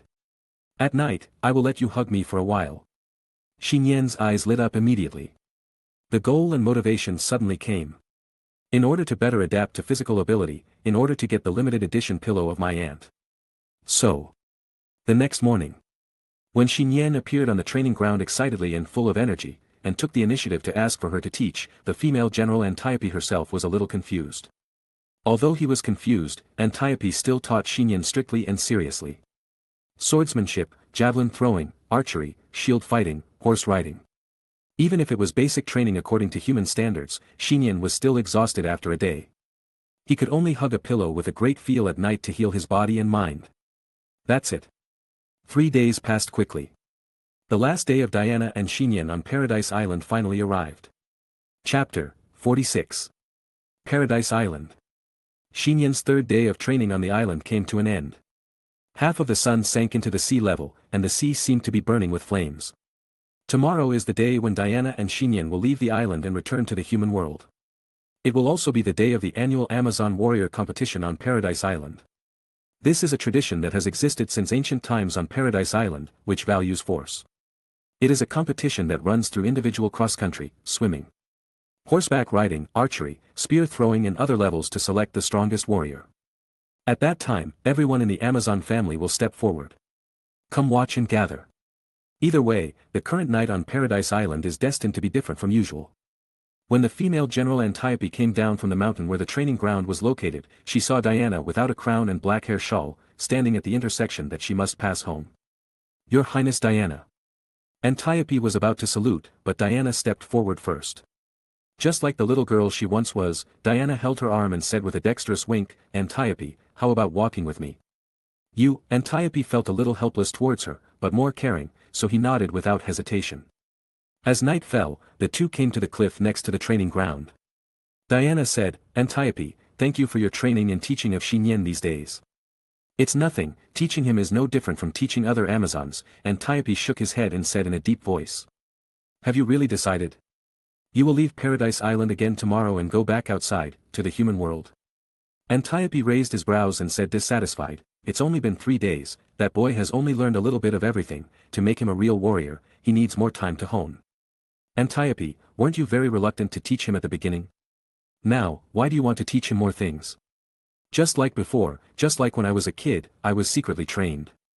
Antiope was non-committal about this. I admit it, he still has some talents in learning and fighting, unfortunately, after all, he is just an ordinary human being, no matter how hard he practices, he can only improve his self-protection ability.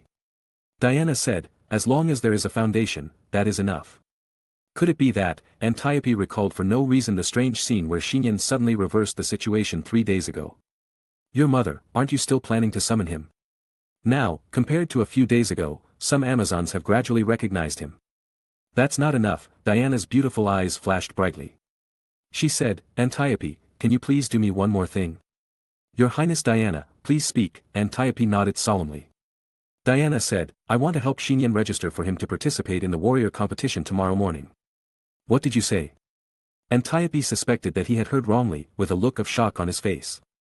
She soon understood again. If Nian can perform well in the warrior competition, he will be recognized by most Amazons in one fell swoop, and the Amazon Queen will also be on stage to watch the entire competition tomorrow. However, not to mention that Nian is just a human boy. Even if he had the power to defeat her 3 days ago, he would never be able to stand out in the competition, and the possibility of being ugly is even higher. After all, tomorrow's competition will not test one-on-one combat, but the comprehensive performance of physical fitness and technical skills. Your Highness, you will destroy yourself by doing this. Antiope couldn't help shouting. Of course she is not worried about Nian tomorrow, but now the relationship between Diana and Nian is almost a prosperous one and a destructive one. Let a human boy who has only been trained for 3 days participate in a warrior competition and compete with the bravest and most powerful Amazon warriors. Even Antiope can't imagine what it would be like. That's it. Diana said this softly and firmly, then turned and left, leaving Antiope standing alone in a daze. In the ancient circular building, Nian sat on a bed placed in the main hall, waiting for the arrival of Aunt Diana. The reward given by his aunt every night has allowed him to survive these days of hard training during the day. After all, who can resist the Wonder Woman version of the divine pillow? In addition, the rewards are different every night. The difference lies in the aunt's clothes. When my aunt came here on the first day, she was wearing golden royal clothes, like a noble and elegant god. Nian felt that even moving a finger was blasphemy. When my aunt appeared here the next day, her clothes were changed into a white knee-length gauze skirt with ancient Greek characteristics. It looks pure and beautiful, like a white peony. An ordinary gauze skirt made of thin and soft fabrics and a royal dress with gorgeous workmanship have completely different feel. As for the third night, it was last night. My aunt was wearing the corset top and leather skirt that she used to wear during training. The tight-fitting corset only covered half of her upper body, revealing her slim waist with healthy and intact skin. So, although the first 3 nights were all about simple hugs, there was an indescribable difference between them. Nian felt a surge of anticipation and burning in his heart. At this moment, a familiar sound of footsteps came from the corridor. He looked up. Diana was wearing a red armor dress for battle tonight, which was the outfit she wore when she transformed into a superhero. She also carried a long sword, a round shield and other exclusive weapons behind her. "Aunt, are we leaving Paradise Island?" Nian quickly stood up and asked curiously. "No, we will set off after tomorrow morning," Diana looked straight at him and said. "Tomorrow morning, you will go to participate in the Amazon warrior competition." "Okay," Nian simply nodded. "Do you know what a warrior competition is?" Diana raised her heroic eyebrows. Nian spread his hands and responded bluntly, "I vaguely heard the female warrior say something, but I don't know the specific content." "You don't even know the content, so you promised me?" Diana came close to Nian and asked with her left hand gently holding his face. Nian smiled and said, "Aunt arranged it, so there must be a reason for it." "That's it," Diana said. "Tomorrow, you will not only participate, but also find a way to get the first place." "I'm afraid this is a bit difficult." Nian's confidence was seriously insufficient. Although he didn't know much about the competition, he still knew that this was a competition between female warriors. "What if it's like this?" Diana said, and suddenly lowered her proud head. "Huh." Nian's pupils shrank like the universe collapsed. He could clearly smell the fragrance of violets nearby, and a little bit of excellent warmth came from his somewhat dry lips. "Woo." Nian's eyes opened as wide as possible, looking at the beautiful face close at hand, his eyes suddenly turned into a godly ice silver. He held the familiar small waist with both hands, and his black hair tended to an unreal silver, growing wildly and falling on his shoulders. At this moment, Nian seemed to have awakened to something, and the surging invisible power of the demigod surged outward, shaking off some dust on the mother box not far away. Ability, the Master of the Followers. Triggered. Chapter 47. The next day, early morning. When the first ray of golden sunlight in the sky fell on Paradise Island, the main island area became abuzz with excitement. The female warriors who were in drills or on duty on weekdays were fully armed. And the beautiful female civilians in white long skirts gathered together to form a huge crowd, converging on a large ancient building on one side of the coast. The entire building resembles an open-air ancient arena, with a flat and empty super square in the middle. Amazons filled the several stone steps surrounding the square. "Quiet. Her Majesty the Queen has arrived." As Antiope's shout rang out, the sounds on the field immediately fell silent. Under the focus of countless admiration, respect, and love, Queen Hippolyta, the supreme ruler of the Amazons, wearing a crown symbolizing power, appeared on an independent platform on the side of the arena, sitting majestically and gracefully on the golden throne. "Her Royal Highness the Princess is here." Antiope, standing on the platform, continued to shout. Diana in golden royal attire appeared behind the queen, and all the Amazons almost subconsciously looked above her head. There is no silver crown as before, only a gorgeous flower crown as a substitute, which is worn on her black hair. "Your Royal Highness, you really gave your crown to humans." "That's the Amazon royal family's artifact, the Flying Star Crown." The queen actually agreed. "Why does this happen?" Seeing this scene, the Amazons in the gladiatorial square immediately started talking in an uproar, with looks of shock or confusion on their faces. In the past few days, only some Amazonians have seen it, and more have only heard about it. But now, they saw with their own eyes that Diana replaced the crown with a flower crown, and it was still difficult to accept this fact for a while. With a smile on her face, Diana stood gracefully beside the queen's seat, still holding her head high, showing her confidence and beauty, and she was still the strongest and most beautiful pearl of the Amazon family. "Let's get started." Queen Hippolyta seemed not to hear the comments and said calmly. Antiope nodded, immediately jumped down from the 10-meter-high suspended platform, and announced loudly, "The competition is about to begin, now, please invite the participants." The tall and strong female warrior, wearing light leather armor, walked into the center of the square from the gate of the arena, enjoying the attention and applause of the Amazons. 8 participating female warriors stood in a row on the square. Antiope glanced behind them in surprise, but Nian was not there. Have you changed your mind? That's fine too. Antiope breathed a sigh of relief and looked up at Diana on the platform.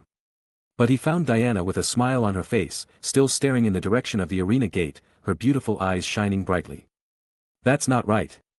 Before Antiope could lower his head, he heard the enthusiastic applause in the arena suddenly stop. From the Queen of the Amazons to the commoners of the Amazons, they all looked at the main entrance of the arena. There. A figure finally stepped on the entry time and appeared in the huge gladiatorial square. Nian, who has long silver hair, is wearing white casual clothes with leggings, a very conspicuous crown on his head, and an ancient sword with 2 dragons biting each other's handles on his back. As long as they are Amazons, everyone knows that sword. It was called the Sword of the God of Fire, and was made by the god of fire Hephaestus. It was a powerful artifact that could kill the gods. The meaning represented by this divine sword is far more profound than the Phakian star crown. The former is a symbol of Diana's power, and the latter is Diana's identity and honor. At this moment, these 2 exclusive artifacts are in the body of a human boy. In this competition, there will be no real battle game, and the weapons you bring will basically not be used. Therefore, this represents Princess Diana behind him. Queen Hippolyta looked at Nian, who appeared last, with a hint of surprise in her eyes. She never thought that they would meet for the first time on this occasion. In the gladiatorial square. Antiope glanced at the contestants, including Nian. Now that everyone is here, the competition is about to. Wait a minute. Nian suddenly raised his hand and asked curiously. Can you tell me the content and rules of the competition? There was sudden silence in the square. The female warriors participating in the competition are all stupid. They don't know the content and rules. You are participating in the competition, a hammer. Antiope frowned, suppressed his temper, raised his hand and explained. It's very simple, from the square here as the initial starting point. Swim through the sea outside, and land on the beach from the other side of the island, beach. The horses were prepared. And they used bows and arrows to hit the 3 targets set on the road. Finally, whoever returns to the square first through the main entrance of the arena and throws the spear here through the ring of the arena building, whoever is the winner. Do you understand? If you don't understand anything, I'll talk to you again. No need, let's start quickly. Nian waved his hand, looking very casual. Antiope couldn't bear to watch anymore, gritted his teeth and said, I declare that the game has officially begun. The words just fell. Except for Nian, who was still standing there, the other 8 female warriors rushed out quickly. They climbed the dozens of meters of ladders set up in front of the square, preparing to use the ladders to enter the sea area adjacent to the arena. Looking at Nian, who was motionless, many people thought that he had simply given up. Seeing that a female warrior was about to climb to the top of the cloud ladder, Nian was ready to set off, and he was seen squatting slightly. The next moment, Antiope's face changed nearby. She could really feel that Nian seemed to have changed into a different person. His eyes were as sharp and calm as a god, and his aura changed from the original harmless to a fierce pressure with actual energy. Divine power, how is it possible? Antiope exclaimed. Bang! With divine power flowing, Nian's feet exerted force, and the whole person jumped up 20 to 30 meters and landed on the top of the empty cloud ladder. His long silver hair fluttered wildly against the strong wind, and Nian sprinted forward and jumped to the other side of the 100-meter sea. Step! Nian landed in the shallow water area of the sea, followed by a step, and the sea water burst and splashed, arriving at the place where the horse and bow were prepared. He did not choose to ride a horse, nor did he pick up a longbow. After all, there was no need for that. Nian picked up 3 arrows and rushed up the mountain road at a very fast speed, faster than the horse. He saw the first target along the way. Nian did not stop, but threw an arrow with his bare hands, and shot it through the wind, undoubtedly hitting the bull's eye. A blue smoke representing him rose into the sky like a wolf smoke. Unlike the first time he got the power of his aunt, perhaps it was the second time he got this power, or it was the result of training in the past few days. At this time, Nian seemed to be a demigod since birth. He continued to run along the mountain road, passing the remaining mountain road levels with a speed and physical fitness far beyond that of humans. In the arena. Although Nian's figure could not be seen, everyone could clearly see that the 3 blue smoke representing Nian rose from different islands in less than 10 seconds. The Amazons on the field were stunned, as if they were witnessing a miracle. Finally, a second color of smoke appeared in the sky. At the same time, the main entrance of the arena. Stirring up the rolling dust along the way, the semi-god Nian rushed into the square with a residual image. From departure to return, it took less than a minute. Finally, finish this and it's over. Nian came to Antiope, who was still in a daze, took the spear that was not yet ready from her hand, and threw it at the golden ring in front with all his strength. Wait, the ceremony is not yet completed, Antiope said in shock. But it was too late, the spear turned into a stream of light and pierced through the air. Gurgle. At this time, a golden goddess statue rose from the center of the square. And the spear thrown by Nian hit its chest and penetrated it. The deflected spear knocked off a corner of the metal ring, sparks flew, and then disappeared in the distant sky. Did I do something bad? Nian looked at the hole in the middle of the goddess statue and touched the back of his head embarrassedly. Queen, Diana, all Amazons, Chapter 48. At noon, the sun hangs high in the blue sky like a fireball. Outside Paradise Island, I have just finished my 5-day sea tour and am on the way back on a giant cruise ship. Facing the moist and cool sea breeze, the extremely beautiful woman wearing a white dress with slit shoulders and the young boy who changed into his modern uniform returned to the side of the third deck without the tourists noticing. Auntie, I'm sorry, I messed up. Nian drooped his ears like a little emperor. He could see the Amazon Queen's blue and ugly face in the morning. After all, that was a heavy loss that Paradise Island had never experienced in its thousands of years. Just be more careful in the future, Diana said softly without blaming her. Definitely next time. But, do I still have another chance? If he goes to Paradise Island again, he won't be beaten, right? Of course not, Diana smiled slightly, looked at a sea area that was getting further and further away, and said softly. They have actually recognized you and welcome you to come next time. I will take you there again later. Let's meet the queen at the palace. Nian looked at Aunt Diana's side face, and her heart beat unsatisfactorily. My aunt is already pretty, and when she smiles, she becomes even more beautiful. The seductive curve of the mouth made Nian recall the unspeakable scene last night. An electric shock-like warmth emerged from the corners of his mouth, spreading out bit by bit and quickly infecting every part of his body. One kiss and you step into the transcendent.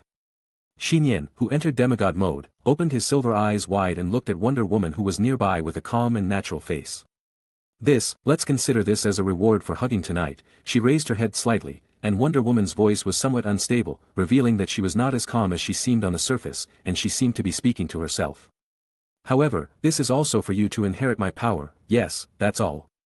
Regardless of whether this is self-deception or not, it is a valid reason after all. A valid reason to briefly cross that boundary that makes me feel at ease at this moment. So that's how it is, Nian said to himself, his divine silver eyes concealing his fiery inner emotions. He suddenly said, not enough. What? Wonder Woman was stunned and looked at Nian blankly. There are not enough media. Nian was extremely calm, and suddenly stood on tiptoes, holding on to the softness that was revealed due to surprise. Yeah, the media isn't enough, and there's nothing we can do about it. Wonder Woman's eyes were also calm. She exhaled the hot breath helplessly, then lowered her head without any obstruction and offered something softer and sweeter. The bright silver moonlight fell into the main hall. On the stone altar, the mother box that had been left for thousands of years remained silent. Return to Washington. After simply cleaning up the house, Diana went out to work. In fact, Diana's job needs to be changed every few years. In the past, Nian didn't know the reason. But now he fully understands that with his aunt's ageless physique, if she stays in one place for several years, even if she is covered up by magical powers, her unusualness may be exposed. Fortunately, with Diana's excellent conditions, she doesn't have to worry about finding a job currently. It seems that he serves as a shareholder in a well-known local private law firm in Washington. After Nian took a shower at home, he turned on his mobile phone that had been turned off for 5 days. As soon as the phone is turned on, countless messages pop up on the screen. This scared Nian so much that he almost thought he had a virus. Before he could check the messages on his phone, the doorbell suddenly rang at the door of his house. Nian curiously went over to open the door and saw a strong white young man standing at the door of his house with a pet bag in his arms. The other party didn't know whether it was because he hadn't slept well. But he looked a little depressed, and his eyes had obvious dark circles. Who are you? Don't wait for him to ask questions. Hello, is this the prince's house? This is where Miss Diana Prince lives. My name is Barry Allen. Barry Allen? Nian remembered. He remembered that his aunt said that he would entrust Xiao Huang to a friend to take care of him for a few days. This is yours. Barry opened the zipper of the pet bag in his arms, and suddenly, a small orange figure jumped out. Wait. Barry was surprised and was about to use his ability. But he soon discovered that not only did the orange beast figure throw itself into the boy's arms without any malice, but it also kept rubbing its little head into the armpit, making an aggrieved meow sound just like a real cat. Haha, Xiao Huang, how are you these days? Nian couldn't help but laugh, reaching out and rubbing its soft furred head vigorously. Barry's eyes were straight, looking at the harmless kitten. If it weren't for the battle of wits and courage he had with this little guy these past few days, and the fact that his speed force wasn't afraid of the element devouring ability. Even if it still took a lot of effort, he would have almost thought that this was really just an ordinary kitten. Well, you know what's special about it, right? Barry asked directly. Nian looked at the cute and coquettish Xiao Huang in his arms and nodded without concealment. Okay, since it is safe and sound here, it couldn't be better. Barry breathed a sigh of relief and was about to turn around and leave, waving his hand and saying, I'll go first. Wait, Nian stopped him and smiled and stretched out his hand. My name is Nian Prince, thank you very much, it must be very tiring to take care of this little guy. How should I put it, it is also cute. Looking at Xiao Huang, Barry held Nian's hand and said sincerely and quickly. Besides, Miss Diana once helped my father, so it is only natural for me to help take care of the pet, Nian, right? My home is not far from here, just on the 26th on the Central Street. If you have the chance in the future, you are welcome to come to my house and sit down. I remember, little brother, if I have the chance in the future, I will bring Xiao Huang to see you. Nian waved goodbye. Xiao Huang, forget it, of course, I am still very welcome if you come. Barry's eyes twitched. After watching Barry enter the elevator and leave, Nian blinked his eyes, lowered his head and said to the little emperor in his arms, what a good person, isn't he? Meow. The little emperor shouted indignantly, as if he couldn't beat him. It seems that he is also a person with extraordinary power. Nian thought thoughtfully. After so many things, he was no longer surprised to meet extraordinary people. After all, who in the family is not extraordinary now? Chapter 49. Putting Xiao Huang on the sofa aside, Nian lay on the comfortable soft back and turned on his mobile phone to check the information that he had not yet had time to check. Most of the bombing messages come from personal social media on Twitter, and there are also some mobile text messages. Nian's popularity in school is actually very average. The only person who would go out of his way to find him on Twitter and send out a massive amount of viral messages was someone he had played with since childhood. Good brother, childhood sweetheart Gwen. Nian quickly flipped through the messages on his phone and found that what Gwen had sent at first were all Christmas greetings and some photos of family and personal holidays. Flip your finger over the photo. Hey, Gwen's personal photo in pink bunny pajamas looks good, quite eye-catching. Nian casually clicked on the collection. During this period, after Gwen noticed that he did not reply to the message, she sent a message to confirm safety and called him. On the third day, Gwen thought that Nian was missing. Officer George couldn't help but check for the sake of his daughter, and then he found out that Nian and his family had gone abroad. It is estimated that Officer George has completely targeted him now. Nian smiled bitterly and quickly replied to the message, Sorry, Gwen, I made you worry. My aunt and I went on vacation, because we were leaving in a hurry, I forgot to tell you. Ha! If an apology is useful, what else do you need the police to do? I need sincere compensation. Okay, when the time comes, you will propose compensation conditions, and I will satisfy you if I can. Nian knew that he was wrong and immediately agreed happily. That's right, I have to think about the conditions carefully. Don't try to cheat then. Okay, Nian finished replying and continued to browse other Twitter messages. He discovered that schoolgirl Kara Danvers also sent a blessing message on Christmas night. However, there was no second message after that. The last update on Kara's personal Twitter was as of Christmas Eve 5 days ago, and it seems that it has not been online since then. You're not going to go on vacation abroad, Nian pondered for a moment and tapped the screen with his fingers to reply to the message. First, I apologized and explained why I didn't reply to the message, added a belated Christmas greeting, and finally asked about the other person's health and travel status. As a senior, I care. After 3 consecutive rounds, Nian looked through the class discussion group information again and found that the instructor in the class had updated the class information. The group tour originally scheduled for mid-January next year has been moved forward to January 1st next year. New Year's Day. And today is the penultimate day of 2009. Isn't this a week-long Christmas vacation, a day of school, and then a 3-day trip to New York in a group? Nian was speechless, and now he still had some doubts about traveling. He thought that as long as it was really just travel, it would be fine. Don't be like the previous 2 so-called tourist trips where you were either forced to save the world or forced to do hard training, which is far from the purpose of tourism such as entertainment and relaxation. After reading and responding to the information on Twitter, Nian was bored and started browsing news online again. This look. Nian couldn't help but open his eyes in surprise, straightened his back subconsciously, and sat upright on the sofa.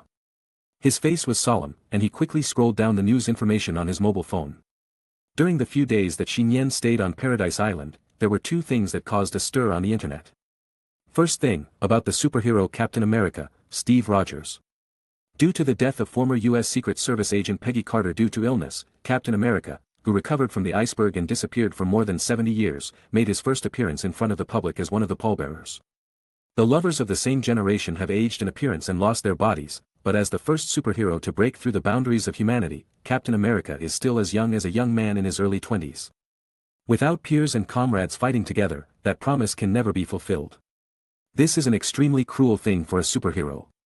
Captain America, who has traveled across time and arrived in the 21st century, is also a question as to where he should go. The second thing is about the God on Earth in the metropolitan city. Superman. Ever since Superman became famous after his battle against the Kryptonian battleships and forces more than half a year ago, he has been helping mankind with his superhuman power, and is worshipped by many people as a god on Earth. But in recent days, the trend of fallacies has completely changed. Due to excessive destruction of buildings and accidental injuries to humans, some citizens of Metropolis began to publicly protest, and the Metropolitan Court announced that it would publicly summon Superman for interrogation. The trial day is scheduled for January 2 next year. Superhero Superman is likely to be convicted and imprisoned. After reading the two major news items, Nian couldn't help but frown. There are more and more extraordinary beings resurrecting in the world. The extraordinary can only be fought against the extraordinary, and the extraordinary will be feared and questioned by ordinary people. The Earth's world is experiencing internal and external troubles, just like the invisible trend of the times. Are we going to prepare some precautionary measures? Shi Yung whispered to himself and looked at Xiao Huang, who was sleeping soundly on the sofa next to him. The young element-devouring beast, the sleeping venom. If the ant is not included, it is obviously not stable enough. Nian fell into thinking. No matter what, he must protect the people around him. Under this premise, he is fearless even if his opponent is an old god, an alien, a supernatural being, or a monster. 2 days later, January 1st, New Year's Day. This is the first day of the new year 2010. The weather is clear and sunny. In previous years, January is also the coldest month, but this year, the global climate is out of balance, and the temperature continues to rise as soon as the new year arrives. The temperature outside is more like autumn, and many students have taken off their heavy windbreakers and cotton-padded jackets. At noon, a school bus painted in a conspicuous yellow stopped at the gate of the middle school. The male instructor stood at the school gate with a megaphone in his hand and shouted, "Students in our class, hurry up, take your luggage and find seats on the bus." Students came out of the teaching building one after another and boarded the school bus. "Nian, what are you still doing? Get on the bus." The male instructor suddenly shouted to a place. "Here we come." Nian rushed out of the teaching building with his school bag on his back. He just dropped by Kara's classroom, only to find that she didn't come to class today. Kara hadn't responded to his messages since Christmas Eve, and the school had also taken sick leave. This was undoubtedly worrying. When Nian got on the bus, he glanced at the thermos cup in the male instructor's hand, and his eyes twitched slightly. Why put a photo of him wearing women's clothes and fighting against abomination on the mouth of the thermos cup? Who can stand this? Nian sighed, and just as he entered the school bus, he saw Gwen waving at him from a seat slightly to the back. The seat next to her, which made the male and female classmates in the class jealous, was occupied by his small school bag. Nian immediately waved and went to the seat next to Gwen. "Everyone sit tight, ready to go." With the male instructor's strong and powerful reminder, Nian's trip to New York will also kick off. Chapter 50.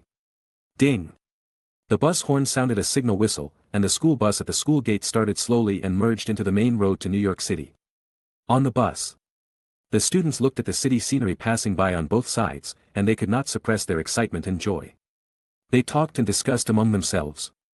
"Quiet down. Dear students, please be quiet first." The instructor and a very young teacher stood on the bus platform next to the driver's seat. He put down the thermos cup with the photo of the silver-haired goddess, and shouted to the noisy car with a loudspeaker. The students in the school bus immediately quieted down and looked curiously at the young teacher they had never seen before. Gwen, as the class monitor, obviously knew more information.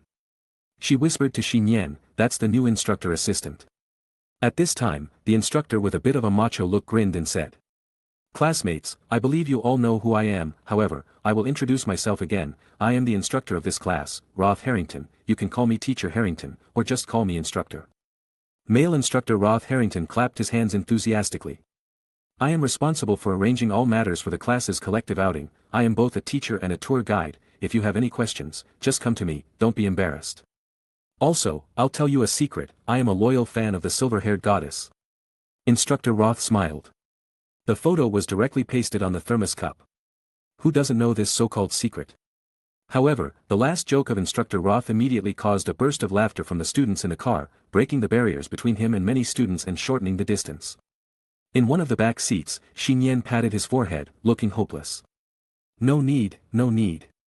By the way, let me introduce myself to you. After creating a friendly atmosphere, Instructor Roth immediately patted the young man standing next to him. This is my temporary assistant and the deputy instructor of this class travel activity. Introduce yourself to the classmates. Instructor Roth raised his eyebrows and gestured. The young man with a little sexy stubble nodded. He took a step forward, stood where the students' eyes were focused on the school bus, and suddenly opened his hands with a serious face. Hello, my name is Quentin Beck. You can also call me Mysterio. In fact, I am a traveler from a parallel universe. All the students in the car were stunned. Nian opened his eyes wide and stared at the young man. No way, I met a fellow countryman. Bang! Instructor Roth patted Quentin Beck's head and explained helplessly, everyone, please forgive your deputy instructor, he has a bit of a middle school syndrome. How was my acting just now? It was quite real. My dream when I was a child was to be an actor, a Hollywood stuntman. The students looked at each other, not knowing how to respond. Don't look at him like this, Instructor Roth came out to smooth things over and said. He has recently applied for a position at Stark Industries. Maybe he will join Stark Industries as a technician soon after he finishes being your deputy instructor. Stark Industries. Technician. Hearing this, the students applauded with admiration and longing. In Stark Industries, no matter what position, they are the best in the world. The most important thing is that the salary is definitely not low. And the gold content of the technician is definitely higher than that of a university professor. Nian subconsciously touched his nose. It seems that he has exiled the big boss of Stark Industries to another dimension. Although, it was in a state of 3-in-1 at that time. After the two instructors finished their self-introductions and got along well with the students, the school bus quickly drove into the highway, and the car began to gradually quiet down. The school bus is not as fast as airplanes and trains. And it takes at least 3 or 4 hours to reach New York. The curtains on the windows on both sides of the car were drawn, and the light and shadow in the car immediately dimmed a lot. Many students closed their eyes and slept or played with their mobile phones in the car. It was quiet and only the sound of the school bus could be heard. Nian originally wanted to lie down and take a nap. At this time, Gwen, who was sitting next to him, came close and whispered in his ear, remember, what we agreed on the day before yesterday. The day before yesterday? Nian was stunned for a moment, and soon remembered that Gwen wanted to compensate. What compensation do you want? Tell me, Nian nodded happily. Childhood sweethearts are also considered brothers. When I got on the bus just now, my ankles seemed to be twisted, and it hurts a little. Gwen blushed and whispered a little difficult to say. It's just a small thing. What kind of compensation is that? Put your feet up and I'll help you rub them, Nian said directly without thinking too much. Gwen hesitated, then bit her lower lip slightly, and confirmed her inner thoughts. The short-haired beautiful girl sat in the window seat, so she turned sideways with her back to the window with the curtains drawn. And reached down to take off her black short boots. She pulled the trouser legs of her denim short slightly with her hands, lifted her feet and bent them, and gently placed them on the legs of Nian sitting next to her. Nian was stunned. In fact, the moment Gwen took off her boots, he realized that something was wrong. Maybe it was because the weather was getting warmer. Today, Gwen was wearing a dress top and denim shorts, and her feet were wrapped in warm black tights. So. Now when Nian lowers his head, he can see a pair of beautiful legs of a girl tightly wrapped in light pantyhose. Nian is not a foot control. But at this moment, his heart suddenly accelerated, with a look of surprise in his eyes. Gwen's legs are already slender. Now take a closer look, the calves are straight and slender, showing a 12-point beautiful and flexible curve from the legs to the ankles. And the most beautiful part of the legs, even Nian can't see it in the past. That is the girl's small and delicate feet. Wrapped in high-quality black silk, the 5 fingers are like slightly shiny jewels, and the arc has not changed at all, perfect as a work of art. It's there, it's twisted, Gwen pointed to his right ankle with his own little thoughts. I know, Nian took a deep breath and calmed down. Gwen is his brother, Gwen is his brother. Nian muttered silently, and reached out and held Gwen's right foot without hesitation. The girl's feet were very small, and his hands could cover them all, just like holding a warm, cool and smooth gem. Nian took the girl's small right foot and massaged it gently. Gwen's face was already blushing, and what she proposed at the moment made her feel that it was really too bold. And the moment her feet were held and massaged by Nian, the girl's body stiffened, and her feet felt a strong shock like an electric shock. Wait, Gwen bit her lips and almost couldn't help jumping directly from the seat. Popularize an animal knowledge. The spider's feet are the most sensitive. Because there are sensitive vibration receptors on the thighs, spiders can detect any slight movement from the spider silk under their feet. The school bus suddenly shook violently, waking up many students, and the driver's apologetic voice came, "Sorry, students, the speed is too fast." Chapter 51. Inside a yellow school bus traveling at high speed. Gwen, have you been doing any exercise recently? Like yoga or something like that? Nian asked curiously while gently rubbing Gwen's feet, which felt very good. The small and delicate feet in his hands were almost soft and boneless, but through the 5 fingers. The black silk with a faint shiny flesh color could be clearly felt, and the other's feet would rebound with subtle muscle toughness every time the palm exerted force to rub, as if it was instinctively resisting the invasion of the palm. Yes, Gwen bit her lower lip tightly and responded as soft as a mosquito. When did you do it?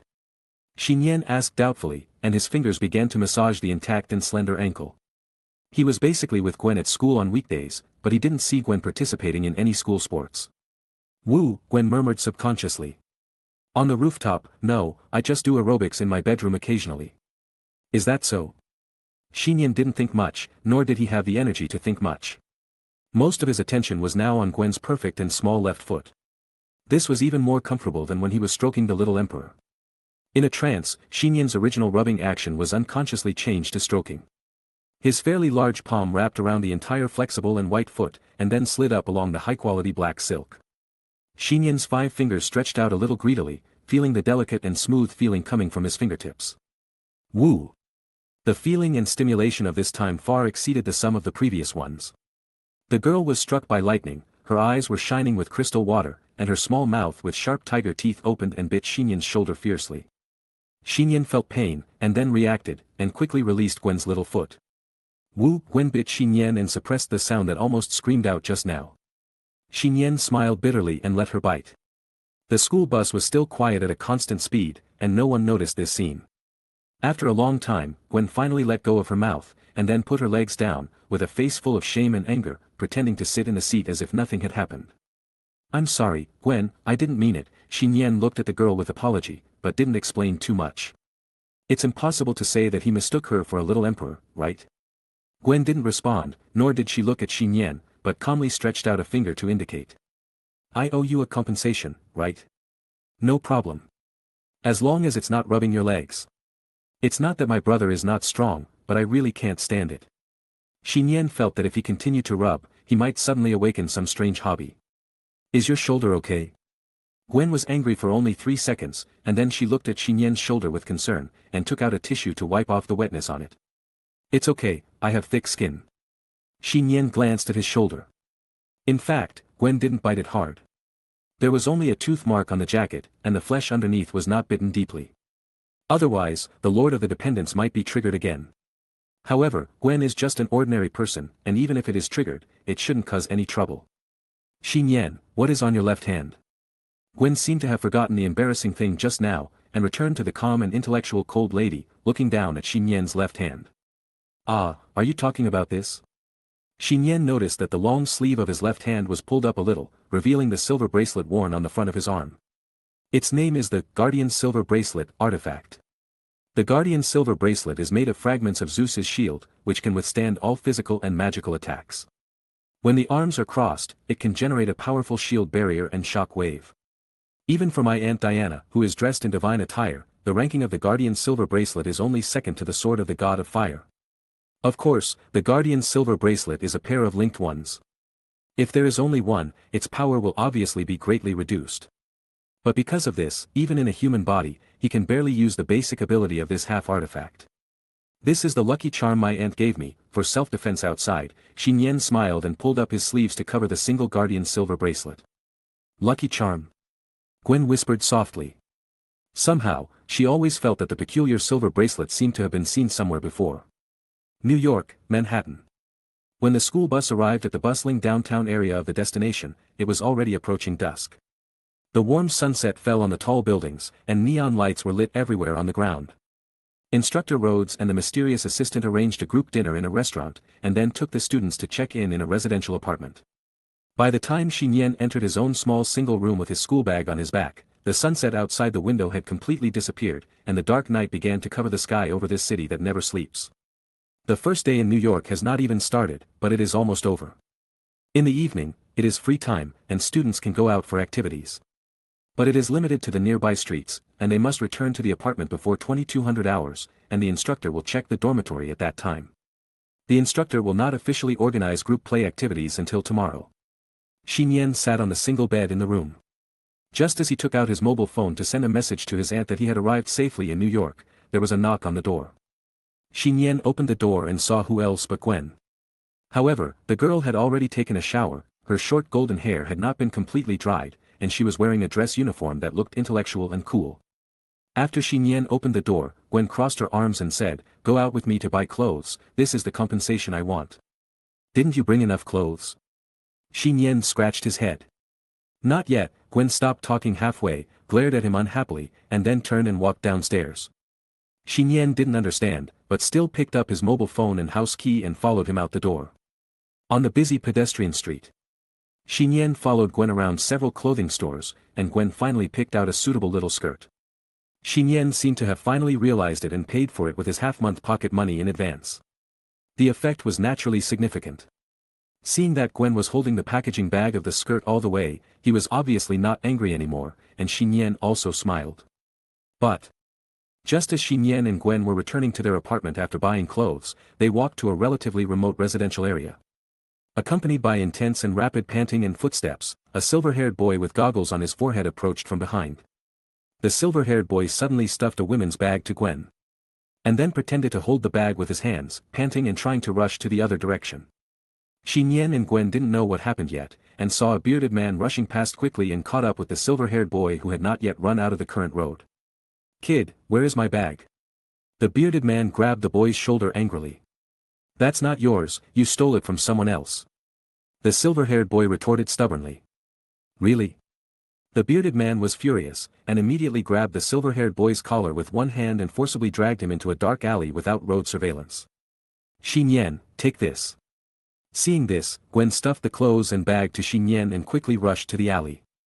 After taking a look at the things in his hand, Nian followed without hesitation. Chapter 52. In the dark, unmonitored alley. The bearded man dragged the silver-haired boy into the alley. His rough hands suddenly grabbed the boy's neck and pressed the boy's small body against the wall. As the big hand moved up little by little, the boy's feet began to leave the ground and he struggled violently. His hands kept pulling at the big hand, but the strength of an adult strong man and a 13-year-old boy was too different. "If you don't hand over the things, I will crush you to death." The bearded man whispered hoarsely. Bad guy." The silver-haired boy whimpered. "You are really looking for death." A fierce look flashed in the bearded man's eyes. Just when he was about to give the boy a memorable lesson, a beautiful figure suddenly appeared at the entrance of the alley. "Let him go." The short-haired girl looked at him coldly and shouted like a policeman. "Oh. Another girl is here." Looking at the girl's delicate and beautiful face and her youthful and graceful figure, the bearded man's eyes showed a strong desire. But before she could take a few more glances, a black-haired boy also walked into the alley. He stood in front of the girl's body and intentionally blocked the bearded man's sight. "This is what you want, here you go, let him go." Facing the bearded man, Nian showed the woman's hanging bag in his hand. "That's right."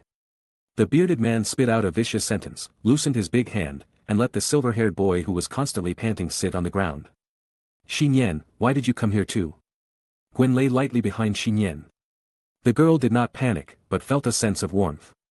"It's impossible for a girl like you to face this situation." Nian turned around and whispered, giving her a reassuring look. "Give it to me."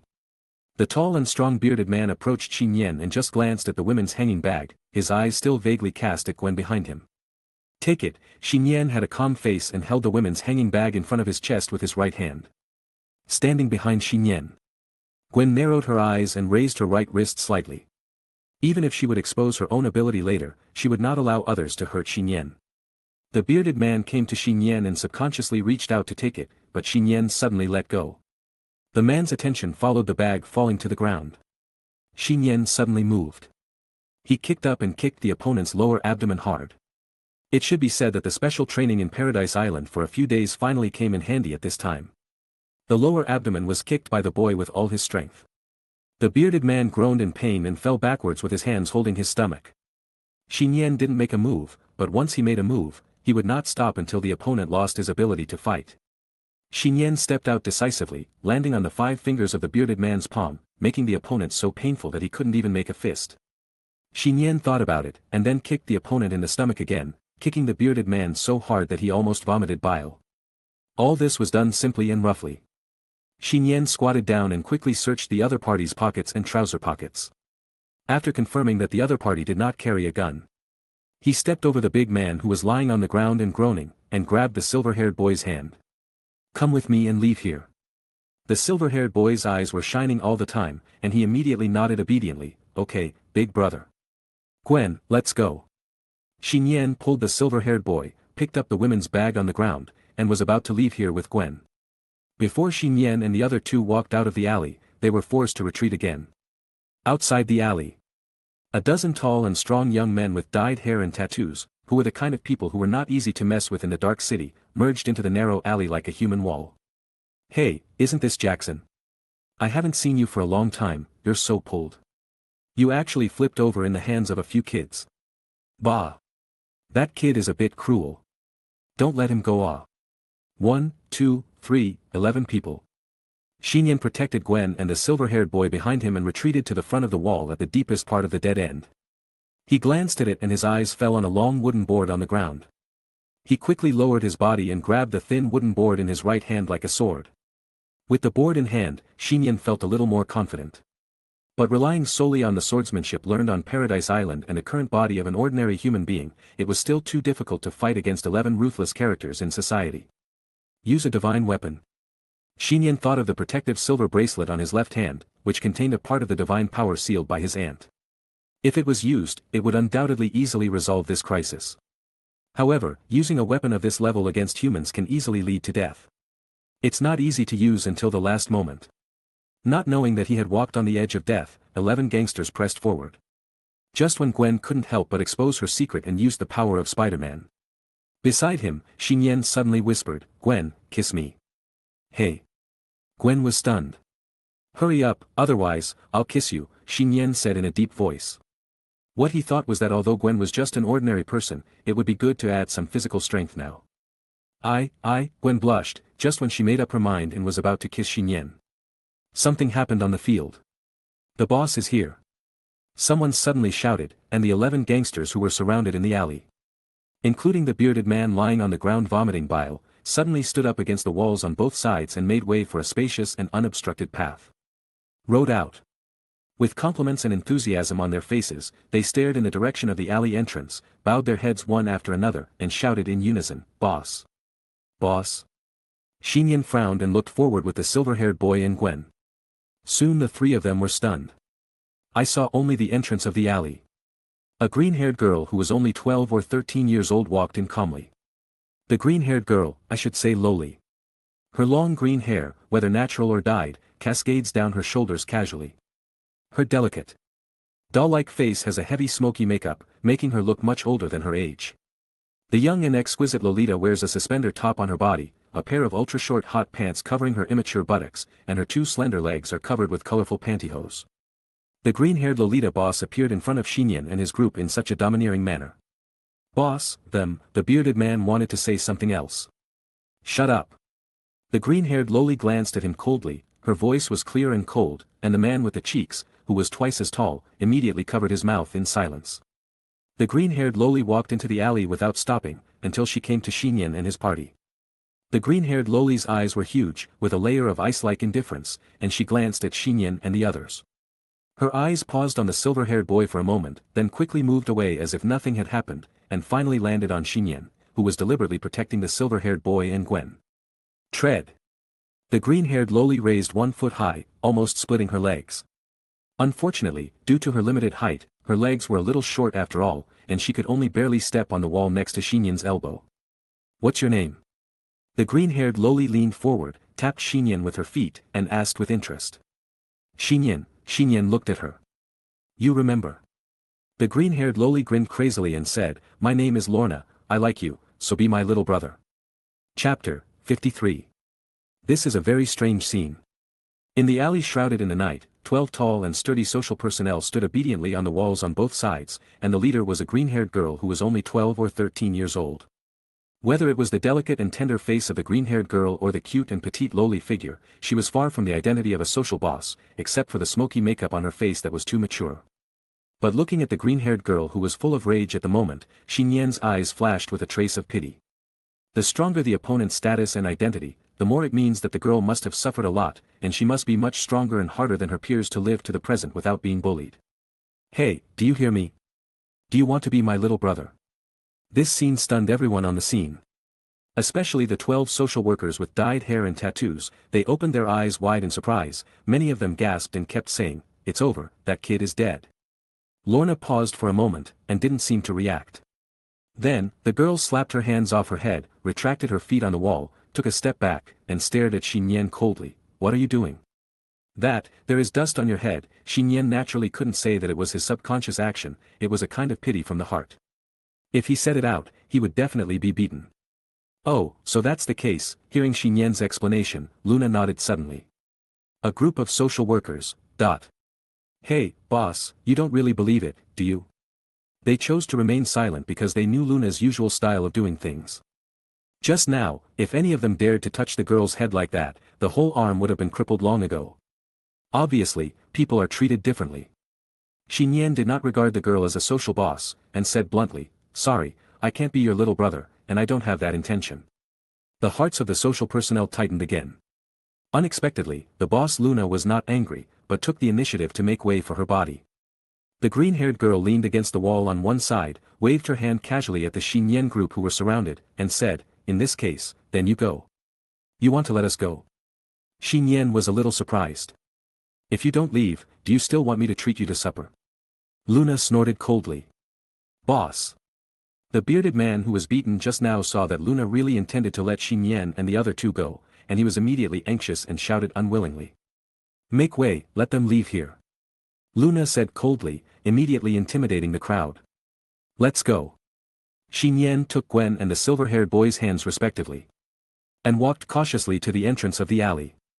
Under the intimidation of the green-haired girl Luna, no one dared to make a move. They could only watch Xinyan and his group walk out of the alley and disappear on the street outside. When Xinyan and his group walked away, they entered the alley. "Who told you to rob and beat the child?" "Pa." The bearded man knelt on the ground with his knees, and said in panic with a pale face, "Boss, I was wrong, I shouldn't." His words stopped abruptly. As if his throat was tightly strangled by an invisible big hand, the bearded man kept struggling and waving his limbs, and the whole person floated up inch by inch, exactly the same as the scene when he pinched the silver-haired boy just now. The powerful extraordinary power is reviving and descending. None of the other 11 people dared to speak, and they watched the bearded man leave the ground and float in the air 2 meters high with a chill on their backs. Deep in the alley, green light shone. Lorna's small body was still leaning against the wall, her green hair was frantically flying, and her raised hands were surrounded by materialized green light and fire. 10 seconds later. The bearded man lay in the alley like a dead dog, gasping for breath, tears, snot, and saliva flowing all over the floor. "No, next time," Lorna's childish and cold voice sounded. "Yes, boss." Everyone responded quickly with cold sweat. Xinyan pulled Gwen and the silver-haired boy and ran away quickly until they ran out of the previous street and came to a relatively prosperous and lively area. They stopped when they confirmed that no one was chasing them. The crisis was finally resolved. "Brother, you were really awesome just now. You knocked down that bad guy in 2 moves. What's so awesome about that? I almost died there." "Little boy, you are really awesome, you dare to mess with such a big guy." Gwen scolded like a big sister. "Humph, I ran too slowly, otherwise, he would definitely not be able to catch up with me." The silver-haired boy was obviously unconvinced and said indignantly. "Also, who told him to rob others' things? I just helped others get their things back."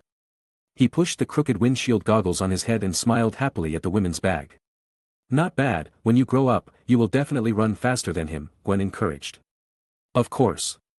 The silver-haired boy patted his chest confidently, looked at Nian again, and suddenly remembered something and introduced himself. Brother, my name is Pete Django Maximoff. Pete, right?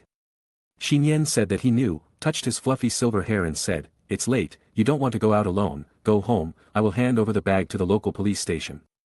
Okay. Pete handed the women's bag to Nian, and suddenly pulled Nian aside, stuffed a piece of paper to him, and whispered mysteriously, Brother, I will introduce my sister to you, she is definitely better than the one next to you. This, Nian was stunned. Ah. Pete suddenly felt pain, but Gwen walked up to him with a smile, pinched his ears with her hands, and stared at him and said, Little boy, what are you talking about? No, nothing. Brother, remember. My sister is great. Are all the kids nowadays so precocious? Gwen rubbed her fangs slightly, and said with some gritted teeth, I should have known not to save him earlier. Just a kid, Nian couldn't help but laugh, and looked down at the piece of paper in his hand, which had a detailed address and phone number written on it. Gwen had an inexplicable ominous premonition, just like when she saw Kara, and couldn't help saying, Nian, you don't really plan to meet the sister he mentioned, do you? How is that possible? Nian shook his head and put the piece of paper given by Pete into his pocket. Chapter 54. Under the neon lights. A girl of about 13 years old stood gracefully at the intersection waiting. If Nian was there, he would definitely find that the girl and the green-haired girl boss he met just now have a little resemblance. However, the girl standing and waiting for something now has waist-length hair in bright red. The girl's face is also delicate and beautiful like a doll, but let alone smoky makeup, there is not even a bit of lipstick or eye makeup, and her face is as clean as freshly peeled white and tender fruit. The red-haired girl is also wearing an ordinary school skirt, looking elegant and calm, and she has the prototype of a beauty at a young age. Wanda. At this time, with a shout from afar. Peter, with silver hair, waved his arms and ran quickly from far to near to the red-haired girl. Wanda didn't say much, just looked at Peter calmly. Previously, Pete, who was not afraid of any occasion and dared to compete with social hooligans, immediately drooped like a roasted eggplant after seeing the look in his sister's eyes. It seemed that Pete was on the side of the younger brother. I was born 12 minutes earlier. Pete was dissatisfied and was just trying to show off. What trouble have you caused again? Wanda asked softly. Pete shook his head violently and responded hesitantly, no trouble. Let's go home first. Wanda turned around and went back to a street. Pete hurriedly followed, and on the way home, he told Wanda what happened just now. Of course, the plot where he introduced his sister to Nian was omitted. Is that so? If there is a chance in the future, I still have to thank some people in person, after all, saving you took a lot of risks. There is a chance, Pete smiled and said. I gave him our address. Okay, Wanda nodded lightly and went back to the three-story house with lights on with Pete. The twins did not notice that when they entered the house, a green figure leaned against the wall on the corner of the street not far away. The door was closed, and through the shadow of the house window, you can vaguely see the reunion of a family of four. The green figure continued to stand there for a while, and then turned around and disappeared into the night alone. After Nian and Gwen went to the police station and handed over the women's bag, the two returned to the apartment almost on time, just in time for the instructor's dormitory inspection. Nian couldn't help but let out a sigh of relief. What happened tonight was also a close call. Next, there are 2 days of travel and vacation time. There shouldn't be any more accidents, right? People can't always be so unlucky. Nian thought. But what he didn't expect was. At the same time, a huge change happened on the other side of New York City. New York City, Cathedral. The church with painted murals and magnificent atmosphere was brightly lit, and the pure music played by the cello flowed peacefully. Many celebrities were in the main hall, enjoying the sacred and peaceful atmosphere here. But, this tranquility and sacredness were soon broken. Clang! Holding a strong and sturdy man in a suit in one hand, the evil black-haired young man ignored everyone in the hall. And violently smashed the man in the suit in his hand on the table in the middle of the hall like a pig, and then took out an unknown black technology instrument to take away the other's pupils. Amid the chaos and screams at the scene, the evil young man looked normal, holding a metal scepter with a blue glow on the top, and walked out of the church door unhurriedly. As he walked, a dazzling golden light appeared on the body of the evil young man. The original suit uniform on his body was replaced by a golden armor with domineering horns, and a dark green cape fell down. Holding a scepter and wearing armor. The evil young man walked out of the church facing the gazes of hundreds of people outside. He seemed to feel that it was too noisy outside. He casually raised the metal scepter and flew out with a scorching and dazzling energy shell, blasting a police car on the road with a siren's honking. Kneel down. To the god who is about to dominate you. The evil young man opened his hands, showing an evil smile, and shouted as if announcing. The next morning. This is also the second day of the new year after New Year's Day, and it is the day for the Metropolitan Court to try Superman. New York City. The weather is still sunny and bright, and the city is still peaceful. Early in the morning, Instructor Roth and Deputy Instructor Mysterio organized students to visit the Statue of Liberty on Hudson Liberty Island. The Statue of Liberty is undoubtedly the first must-see attraction in New York, and the two major parks on the island made the student team spend a whole morning playing. It was noon. The instructor took the students back to Manhattan and headed to the most prosperous and modern Times Square. The school bus was parked in a parking space in front of the shopping mall. The female students who had been complaining about tired feet in the morning were immediately excited by the strong shopping desire and began to go shopping in small groups. Our classmate Nian chose to sit on the rest chair on the fourth floor of the mall. Nian looked at the classmates scattered in the cosmetics, clothing, game and other stores not far away, and looked at Gwen who was sitting quietly next to the chair, and asked curiously. Don't you want to look at clothes again? I still have the energy to walk with you. No need, Gwen shook her head gently, tucked her golden hair around her ears, and smiled. The one you bought last night is enough. Really? Nian's heart suddenly jumped. He looked at the beautiful outline of Gwen's face nearby, and suddenly found that the girl who grew up with him was really more beautiful now. Yes. Sometimes, things that have become accustomed to will see its other side inadvertently. At this moment, Nian suddenly realized why Officer George was so hostile to him. But, after realizing this, can he still simply regard Gwen as a good brother? Nian was thinking about this, and suddenly, he saw Gwen shudder. Gwen's hair stood up, his pupils shrank slightly, and he looked out of the window of the shopping mall inexplicably. On the road at the entrance of the mall, all the cars stopped, and the drivers and passers-by on the street looked up at the sky together, their faces dull, and boundless fear enveloped their hearts. What is that? Many students and customers standing by the windows of the mall also looked up in surprise and pointed at the sky outside. Nian and Gwen looked at each other, quickly stood up, and came to the French window of the mall. What caught Nian's eyes was a huge blue beam of light. The blue beam of light shone from the top of the iconic building of Stark Industries headquarters several miles away, straight up. It went all the way into the sky above New York City, 10,000 meters above the city, and tore a dark and terrifying crack in the blue sky. From the abyss of the sky opened by the blue beam of light, countless unknown black dots came out one after another, densely descending on the city area below. Among them, dozens of flying black dots rushed straight to Times Square. Chapter 55. New York. The most central and prosperous modern urban area. A huge blue beam of light soared into the sky, forcibly tearing open a black hole like an abyss in the sky. From the dark interior that seemed to lead to the deepest part of the universe, dense flying objects continued to spew out. Boom boom boom. Explosions sounded like the thunder of a large storm, and the unknown terror descended on the city unprepared. Buzz. Dozens of mysterious black spots are rapidly approaching Times Square. Among them, the target of one black spot happens to be the shopping mall building where Nian is located. Nian opened his eyes wide in surprise, and the mysterious black spot became larger and larger in his eyes from far to near. Approaching the last half kilometer. You can see that it is an aircraft similar to the shape of a sea motorcycle. Although the tall being driving the aircraft could not be seen clearly, it was definitely not a human being. The entire surface of his body reflected the cold sheen of metal in the sunlight. Before the unknown aircraft completely entered the sky above the pedestrian street, a dazzling red flame was launched from the front, dragging the terrifying tail flame and rushing towards the building first. Careful. Nian's reaction was quite quick. He immediately hugged Qingmei Gwen beside him and threw him back to the ground with all his strength. At the same time, a powerful and terrifying explosion air wave and shock wave energy erupted on the exterior wall between the third and fourth floors of the building. The window glass on the floor was instantly shattered, along with the seemingly hard reinforced concrete exterior. The wall and even the floor on the edge of the fourth floor collapsed with a rumble. Bang! The air waves carried the broken building fragments and swept inward. The flames began to burn in the huge hole in the front of the building, and thick black smoke quickly filled the space inside the mall. Ahem, Gwen, are you okay? Nian was lying on the ground with ringing ears and coughed several times. The floor in front of him had collapsed, making him feel like he was on the edge of a cliff. However, these can no longer be taken care of. Just now. When Nian threw Gwen to the ground, the girl in his arms suddenly twisted her body and acted as a human shield, protecting Nian's back with her soft body. Therefore, Nian himself was not injured.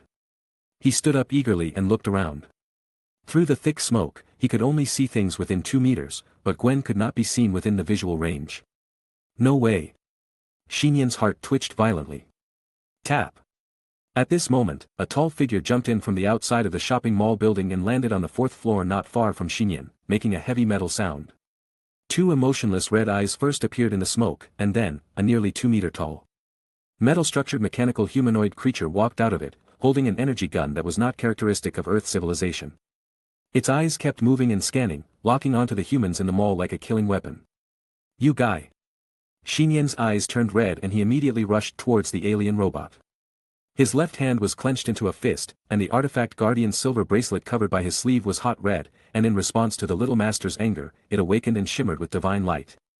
But a figure moves faster than Nian. Seeing that the alien robot and Nian were about to collide with each other, the girl with short blonde hair and short uniform skirt moved forward. The girl forced herself between Nian and the alien robot, and reached out to grab the metal arm of the alien robot. The girl, who was about 1.6 meters tall, threw her opponent to the ground with a single throw over her shoulder. The force was so strong that obvious cracks appeared on the floor. She jumped 2 meters quickly and vigorously.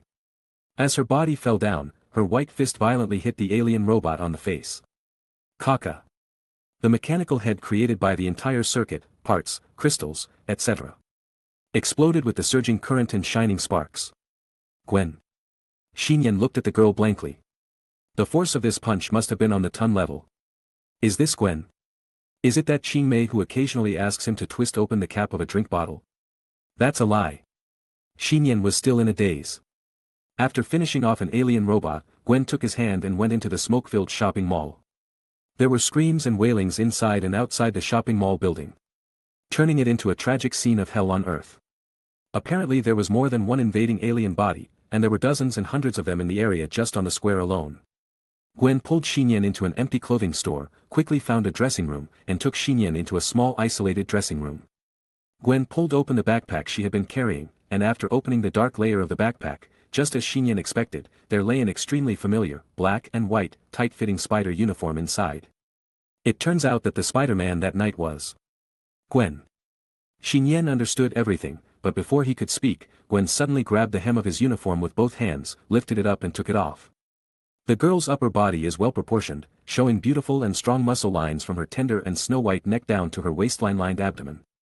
The most important thing is that the girl wears no other clothes underneath, and her snow-white and slender body can be seen almost at a glance. Wrong. Nian also saw 2 ordinary band-aids, but instead of covering anything, the band-aids made the already well-developed Gwen reveal an aura he had never seen before. What a good brother.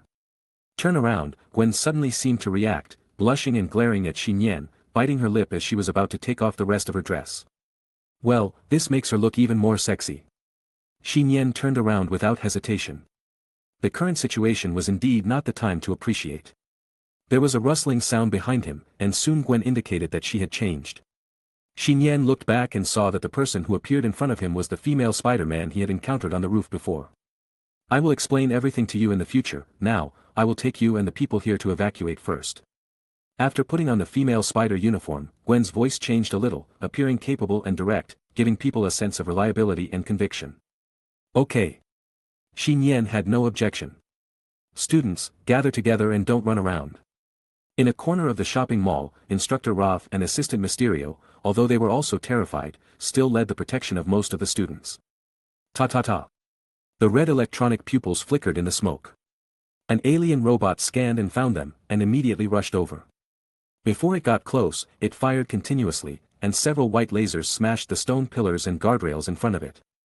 The students screamed and retreated, but soon their backs were facing a wall. Mysterio gritted his teeth and stood firmly in front of the students with Instructor Roth. At the critical moment, 2 white spider silks shot out from the area behind the alien robot, sticking to the metal arms of the alien robot. Under the powerful force, the alien robot was thrown out of the building as if it was retreating. With a swoosh, Spider-Man jumped lightly in front of the instructor and students, waving and shouting. Everyone follow me. Nian picked up the energy gun that the alien robot had dropped from the ground and joined the group of students. Let's go, let's get out of here. Instructor Roth thought he was dead, but he came back to his senses when he heard the voice and shouted happily. Chapter 56. Under the protection of Spider-Man, the instructor and the students walked out of the mall smoothly and came to the pedestrian street outside. Nian looked around and found that the situation of the city streets outside was even worse than that inside the mall just now. The school bus parked at the entrance of the mall had long been scrapped and was crushed into a pile of scrap metal by the collapsed building. One after another, the vehicles involved in the chain car accident blocked the main road. There were alien mechanical invasions in the streets and alleys. Wanton killing and bombing, human cries and screams rose and fell, and the entire center of New York was completely in chaos. At this moment it was like the end of the world. That is. In the chaotic scene, Nian saw a familiar tall figure on the roof of a car. The young man was wearing a special blue tight uniform, with a slightly raised buttocks and a 5-star round shield on his left hand. Different from the common toys on the market, this round shield.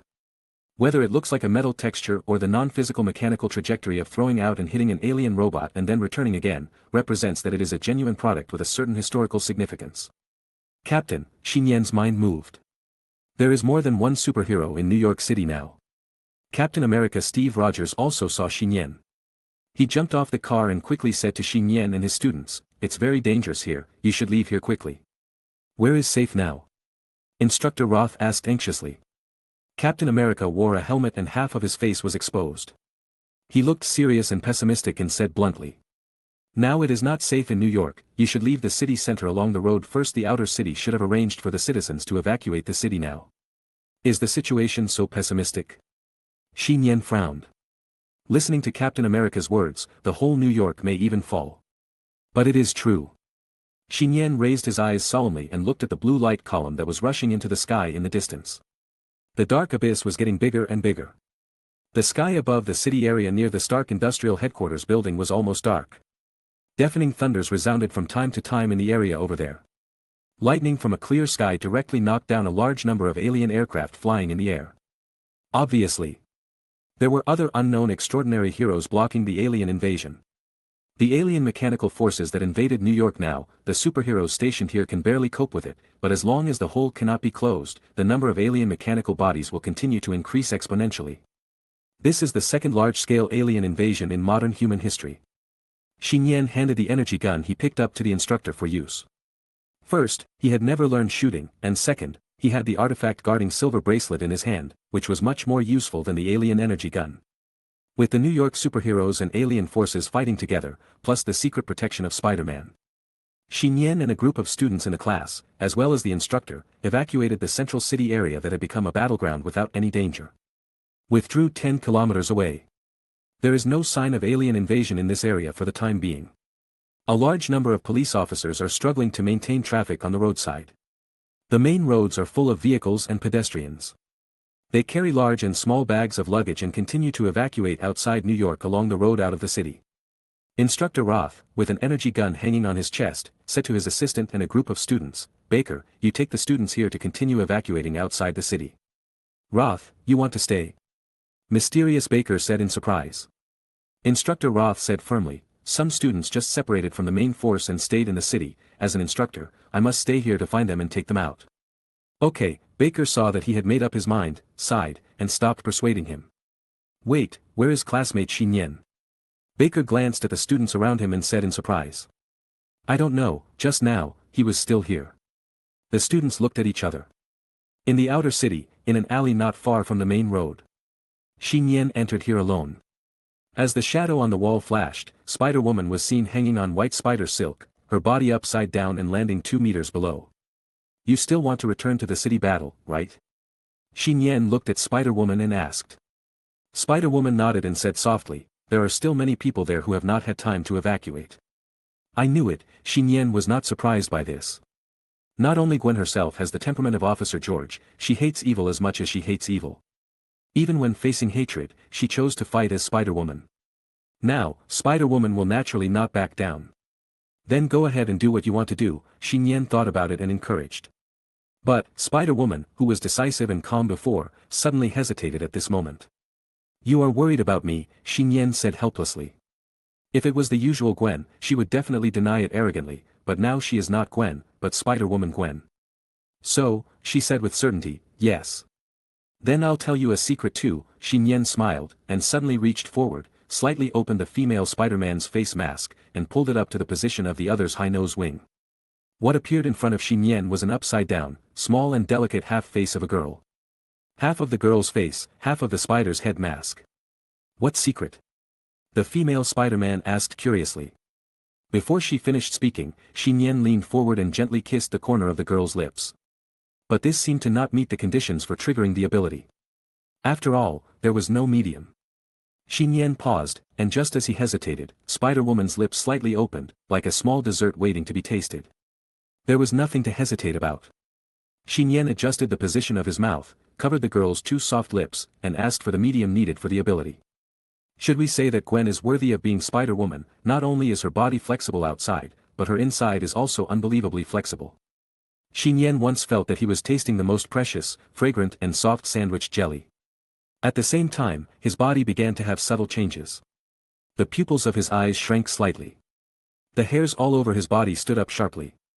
The tough biceps and abdominal muscles that are difficult for bodybuilding to possess appeared one by one on his body. Huh? Spider-Woman Gwen opened her eyes wide and looked at Nian in disbelief.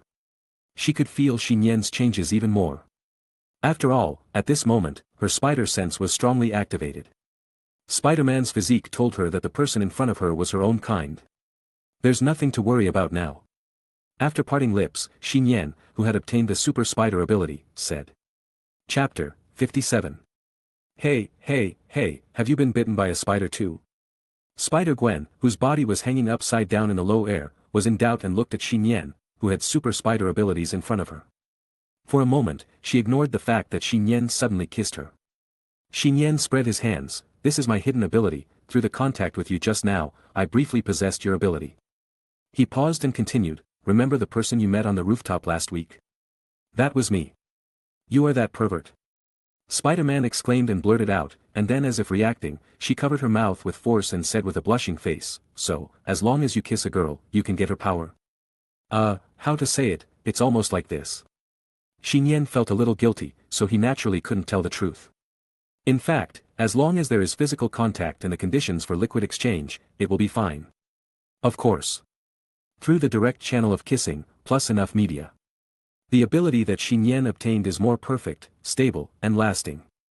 This is verified on Paradise Island. Spider-Man suddenly frowned and said, whose ability did you get last time? This. Nian opened his eyes wide, feeling that he and Spider-Man were not paying attention to the same thing.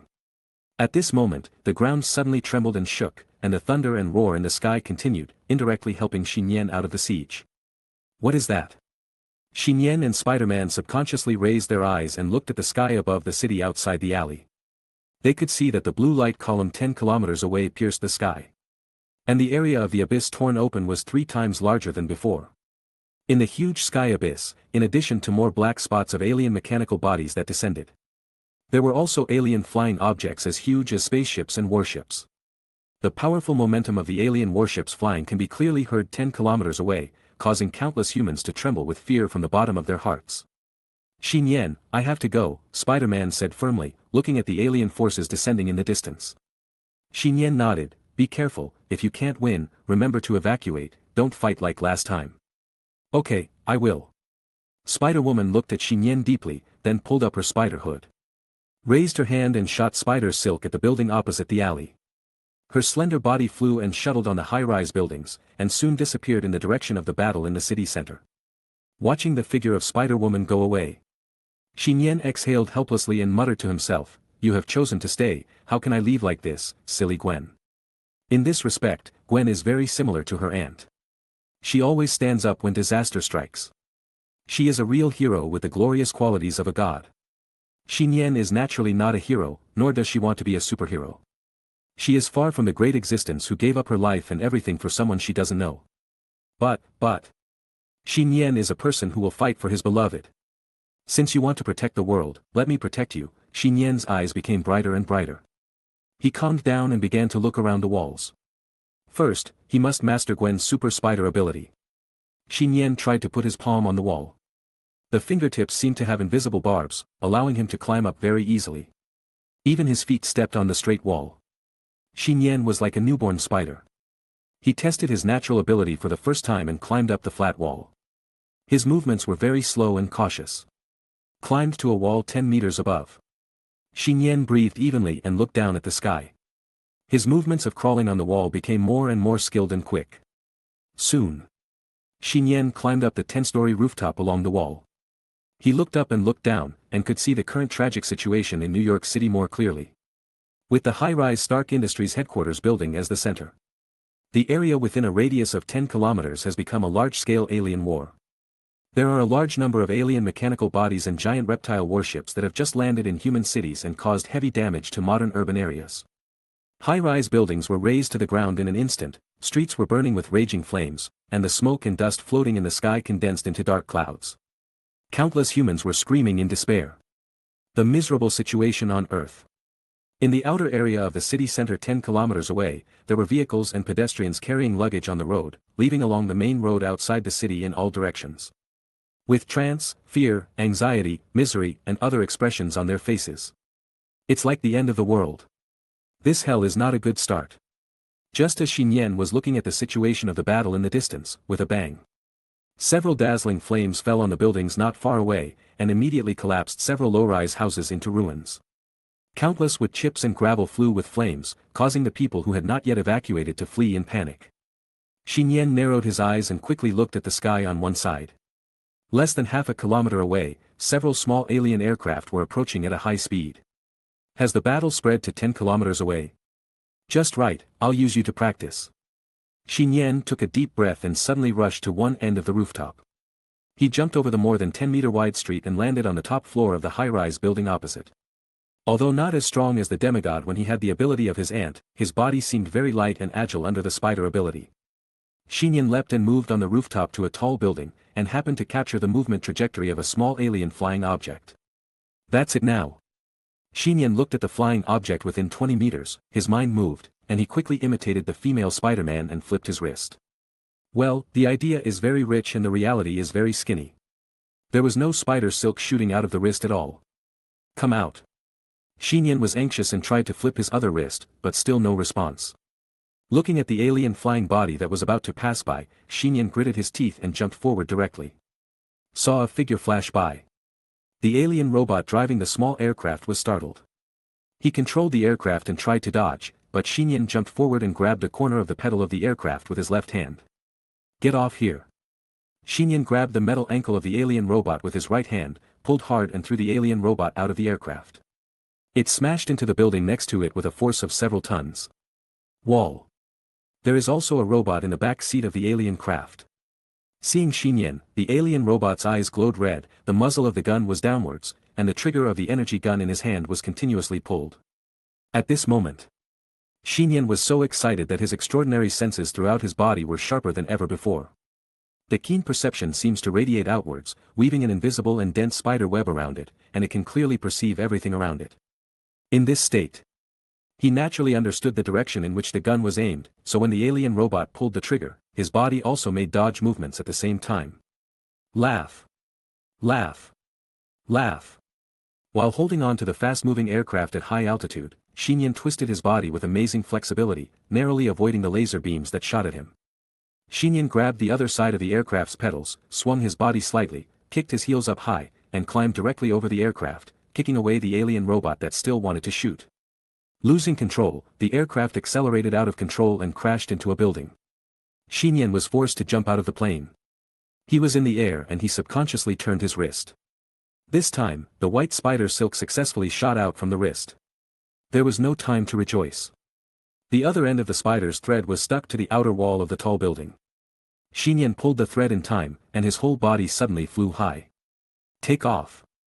Behind him, the alien aircraft hit a high-rise building and immediately roared and exploded into a broken fireball. Chapter 58. In New York, the alien invasion is still expanding. Less than half an hour. Now, even in the urban area 10 kilometers away, alien robots appear from time to time. You can imagine how fierce the battle in the central battlefield is. Outskirts of the battlefield. Bang! Wearing a peaked cap that covered half of his face and a jacket, the boy swung down like a spider silk. The moment his body landed on the ground, he followed up with a punch and knocked an alien robot on the street to the ground. Crack. Tons of power were concentrated on this punch, and the chest of the alien robot was smashed and pierced, and the ground where it lay was cracked with several cracks. Looking at the electric sparks sizzling on the broken body of the robot, Nian exhaled a breath of turbid hot air, and looked up at the sky on the other side of the central battlefield with bright eyes. The blue light column that caused the alien invasion is still continuing, glowing with a strong light that makes people despair. Even if the blue beam can be turned off now, the alien army that has descended into New York has already taken shape. New York, maybe it will really fall completely today. I have almost mastered the spider ability on my body, it's time to find Gwen. Nian felt a sense of urgency in his heart. If New York City is really on the verge of falling, I am afraid that before New York completely gives up resistance, those congressmen and generals outside will have given up New York first. Nian was about to leave, but suddenly saw the ruins of a collapsed residential building next to him. A string of addresses was vaguely hung on the only surviving half of the door iron fence. Originally, it was just an unintentional glance, but inexplicably, Nian felt that this address was extremely familiar. Recently, where have you seen it? Nian was shocked, and reached out to take out a piece of paper from his jacket pocket. The address written on the paper was exactly the same as the current one. A silver-haired figure flashed through his mind. Pete. Nian quickly rushed to the front of the building ruins and shouted inside. No one responded. This is natural. The whole house collapsed, and the surrounding area was full of charred marks from the bombing. It is very likely that Pete and his family had already evacuated. If he really stayed inside, then now, there is basically no chance of survival. Nian was silent. He put his hand on a stone in the rubble of the building, closed his eyes, and used his extraordinary spider sensitivity to sense it carefully. Under the ruins, in the cracks between the broken houses and the wreckage of furniture, there was no light. There were dead things all around. The only surviving girl lay motionless in the cracks between the ruins. She could not sense any light or sound from the outside, and could only hear her own weak breathing and heartbeat. Even the air was very thin. The girl really felt what it was like to wait for death alone. The only lucky thing in her heart was that her twin brother was not at home before the house was blown up. The girl's consciousness began to blur. Crack. Did I hear it wrong? Suddenly, the girl opened her eyes reluctantly as if awakened, and vaguely heard the sound of turning over objects outside. I'm here. The girl opened her mouth and wanted to shout, but she was so weak that her voice was so small that it was almost inaudible. But the turning sound became more and more obvious, as if the man knew that the girl was here. Until a very bright light from outside shone in, and the girl opened her eyes wide, and what came into view was a gentle boy's face. Nian forcibly turned over the ruins bunker, and saw that the survivor buried deep in the crack inside was a red-haired girl. Should it be more appropriate to describe her as a lowly? The girl, about 13 years old, was wearing a winter dress, and her whole body was covered with dirty dust. Nian didn't care, and carefully picked up the girl, lowered his head and asked, "What's your name?" Wanda, the red-haired girl said weakly. You are Pete's sister, Nian suddenly realized. Sister. Little Wanda was stunned for a moment, lying in Nian's arms like a wounded rabbit, and finally nodded timidly and asked in a low voice. Who are you? Nian Prince, I met Pete last night, I wonder if he mentioned me, Nian said. Yes, little Wanda looked at Nian blankly. She didn't expect that the person her brother mentioned yesterday would save her life again today. Pete is not at home, right? Nian asked to confirm. No, little Wanda shook her head with difficulty, and suddenly realized something. She stared at Nian and struggled to look around. My parents. I'm sorry. Nian felt that he shouldn't hide it from the girl. He looked at her and said bluntly, when I was searching just now, they were found first and had lost their life signs. Wanda's body trembled violently. In fact, the girl was buried in the ruins just now and didn't hear any sound, so she vaguely had this idea. Until now, it was confirmed that Wanda's will finally couldn't hold on, and she fell into a coma with her eyes closed. Nian looked down at the unconscious Wanda, and held her a little tighter with his hands. He could understand that a girl of this age who suddenly lost her parents would definitely not be able to bear the huge grief for a while.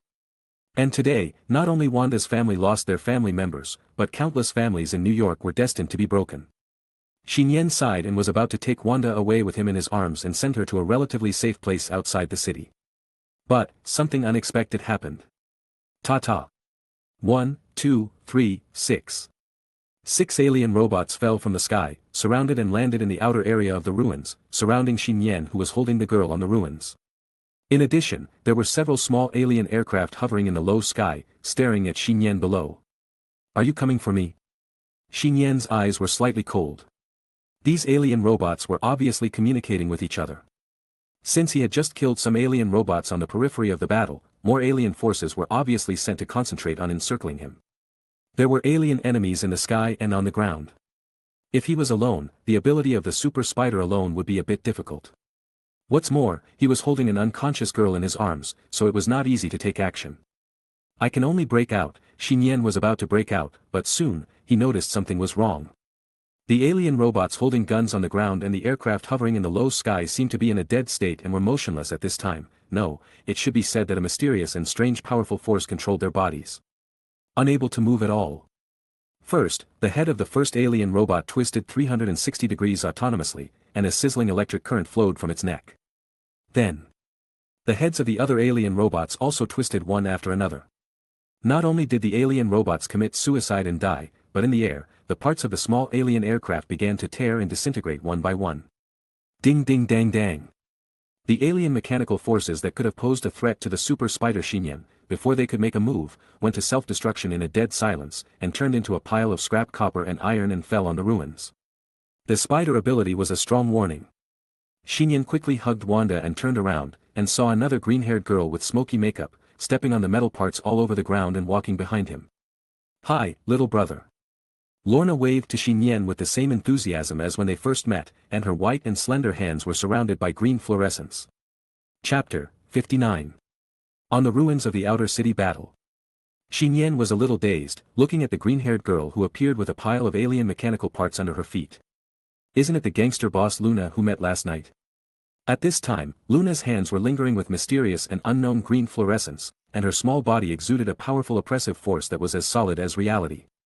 Whether it was the alien mechanical troops that immediately disintegrated and collapsed just now, or the super spider's mutant physique's involuntary high-level warning, it undoubtedly showed Nian that the girl in front of him had a terrifying ability that was inconsistent with her young age and the appearance of a lowly. So, Nian blinked and said very tactfully, "Hello, boss."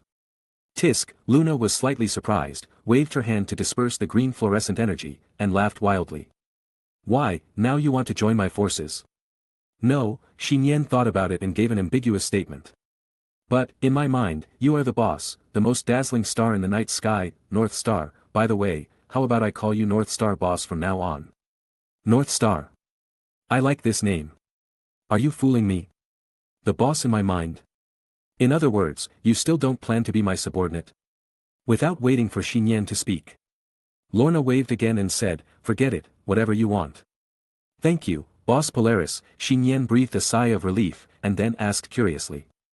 "Boss, how did you end up here?" Lorna did not respond.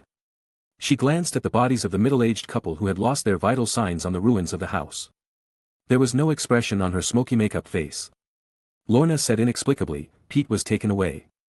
"Who?" Nian frowned and asked.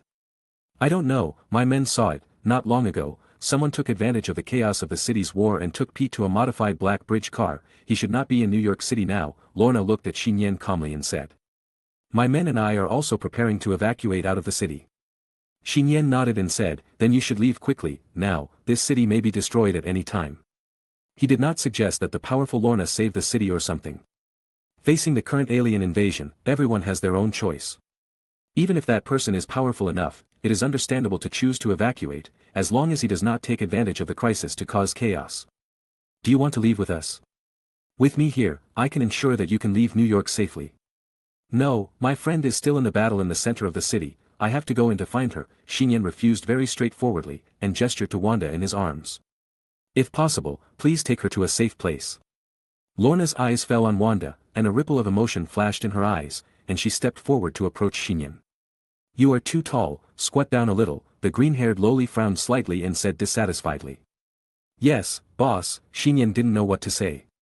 This was the first time someone said he was too tall. Of course, no one dared to say that the current Polaris boss was too short, otherwise he must be tired of living. Nian held Wanda, with his feet one in front of the other, and his body slightly tilted forward, so that his eyes were at the same level as Lorna's. Their eyes were looking at each other at a close distance.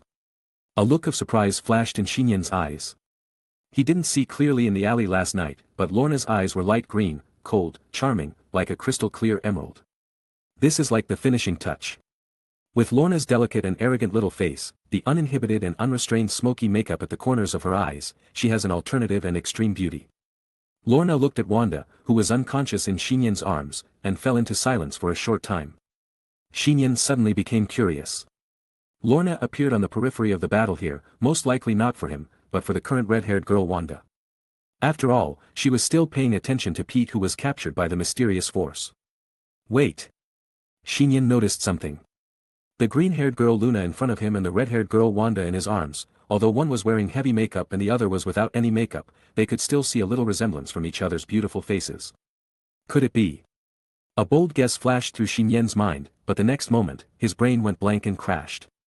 It was Luna who suddenly stood on tiptoe, her body close to Wanda in Xinyan's arms, and forcefully sealed Xinyan's mouth.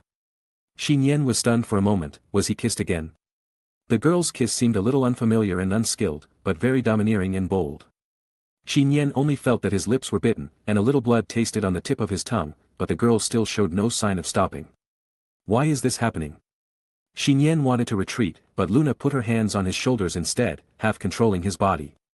Because his hands were still holding the unconscious Wanda, Xinyan couldn't get away for a while. There was no time to think. In order to prevent her lips from getting hurt again, Xinyan could only guide the girl to the right path. Luna opened her pale green eyes wide, and learned very quickly, even applying what she had learned to other situations. Until Lorna stepped back violently, leaving a trace of visible medium. She wiped her mouth, and the dark lipstick on her lips disappeared. She said nonchalantly, "It feels, not bad." Why? Xinyan looked at a loss. Nothing, just treat it as a reward for you, my little brother. Next, use my ability well. Lorna reached out to take the unconscious Wanda, turned around and walked away from the ruins. Xinyan watched the other party go away. Why did the other party know his ability? Or when was it exposed? The most likely time was when he separated from Spider-Man just now. Pa! Xinyan suddenly knelt down on the ground with his left hand supporting the ground, and the 5 fingers of his right hand tightly covered the left chest where his heart was. So hot. The heart was burning like never before, as if there was a furnace burning all the time, so that the blood in the body was boiling. Xinyan panted rapidly and broke out in cold sweat. His pupils sometimes expanded and sometimes contracted, and his eyes switched back and forth between black and green, wavering. This is the first time that Xinyan has 2 extraordinary powers at the same time through the Lord of the Dependent. The parasitic characteristics of the symbiont are different from the last time. After all, the symbiont is just a parasitic combination and can be separated, but this time. The super spider ability of mutation evolution, the special extraordinary ability of mutation evolution. The 2 extraordinary abilities that are far different in terms of compatibility and fit are gathered in Xinyan's body at this moment and begin to be forced to merge. 2 super genes, one appears in the body, destined to devour the other, and cannot coexist with each other. However, due to Xinyan's ordinary physique like the universal charge, the DNA chains of the 2 genes began to break. Under the influence of the Lord of the Dependent's ability, the extraordinary genes briefly overlapped and repaired into one. Xinyan raised his eyes. His hair did not change at all, but the blurred color under his eyes was fixed to ice blue. Chapter 60. New York, the outer areas of the city that the war has not yet reached. In a factory warehouse, 5 or 6 cars, including luxury cars and RVs, were parked side by side. Inside and outside the cars, many gangster characters with dyed hair or tattoos were waiting. These gangsters were anxiously wandering around, but they did not dare to drive away in advance, so they could only wait in agony. At this time, Lorna carried the unconscious Wanda on her back and walked in from the warehouse door. The boss is back. Sister-in-law has finally arrived. The aliens are almost here, they can finally leave this hellish place. The gangsters, both male and female, shouted with joy. One of the tattooed young men stepped forward and reported to Lorna with awe, "Boss, the cars are all ready, filled with gas, guns and cash, the license plates are all official police use, no one dares stop us from leaving the city." Lorna nodded calmly. She put the unconscious Wanda into a bed in the RV, then walked out of the RV compartment and leaned against the door of the RV with her arms folded. Outside the car, a group of gangsters who were preparing to set off all looked at her, confused. Lorna took out a pack of cigarettes and a metal lighter, held the cigarette in her mouth and lit it, blowing out a circle of white smoke and saying, "We are not leaving." "Boss, what did you say?" Everyone on the field was stunned.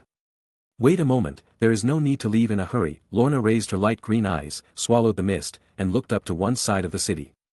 In New York, the central war zone of the city, there is a retro building that is not much different from an ordinary church. On the rooftop of the top floor, the bald woman wearing a spotless white robe had a calm expression on her face.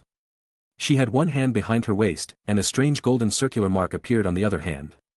He looked at the alien machines that were flying past and striking like dense locusts, trying to invade. The bald woman stood on the rooftop of the building and waved her right hand with the golden seal at will. Before those alien machines approached the edge of the building, they were directly blasted to pieces by a powerful and invisible force, turning into countless iron filings with sparks flying away. He could easily defend the church building alone. Even when she looked at New York City outside, which was about to fall, the bald woman did not frown. For her, there were more terrifying potential enemies to guard against than the current alien invasion. Just at this moment, the bald woman seemed to sense something. Her face finally showed a subtle wavering in expression, and she raised her eyes to look in a certain direction outside the city's battlefield. "Alien." The bald woman frowned, then murmured to herself, "Variables. On top of the ruins." Nian, who possesses two extraordinary genetic abilities at the same time, stood up. His ice-blue eyes lowered his eyes and glanced at his hands. He could feel an unprecedented sense of wonder filling his heart. It's not clear what this strange feeling is. But Nian looks to the inside of the battle situation in the center of the city. If he is in his current state, he might be able to reverse the fall of New York. Thinking of this, Nian walked towards the central battle situation. Entering the urban battle situation within 10 kilometers, that is, the junction zone between the inner and outer areas. The urban area here has completely lost power, and humans have long since evacuated, leaving only buildings, vehicles, and personal belongings such as shoes. No part of the entire street was intact, and thick smoke was rising everywhere. Click, click, click. In addition to alien robots that control small aircraft, there are also alien mechanical creatures that crawl on all fours, wandering around the urban areas that have been basically declared occupied, searching and hunting the surviving humans who are hiding. Suddenly, some alien mechanical creatures were searching inside the ruined building.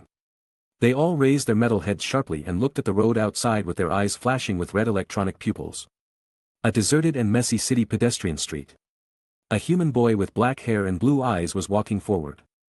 He lowered his head and thought about something while delving deeper into the battle situation inside the city, as if he was unaware of the terrifying alien existence lurking. Bang! From the high-rise building on the side, a crawling alien mechanical creature violently smashed through the glass and rushed towards the young man on the street below. The sharp metal front claws are about to pierce the stomach, and the wide metal fangs are about to bite the head. The human boy ignored it and walked forward minding his own business.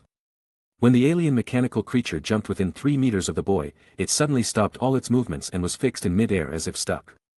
Its metal body could not move any closer.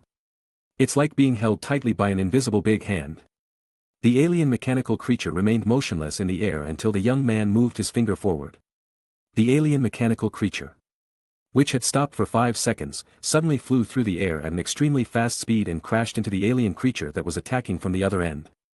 On the star mechanical creature, the metal heads penetrated each other's metal chests, and the two alien mechanical creatures were scrapped into a pile of scrap metal and fell to the ground without intelligence.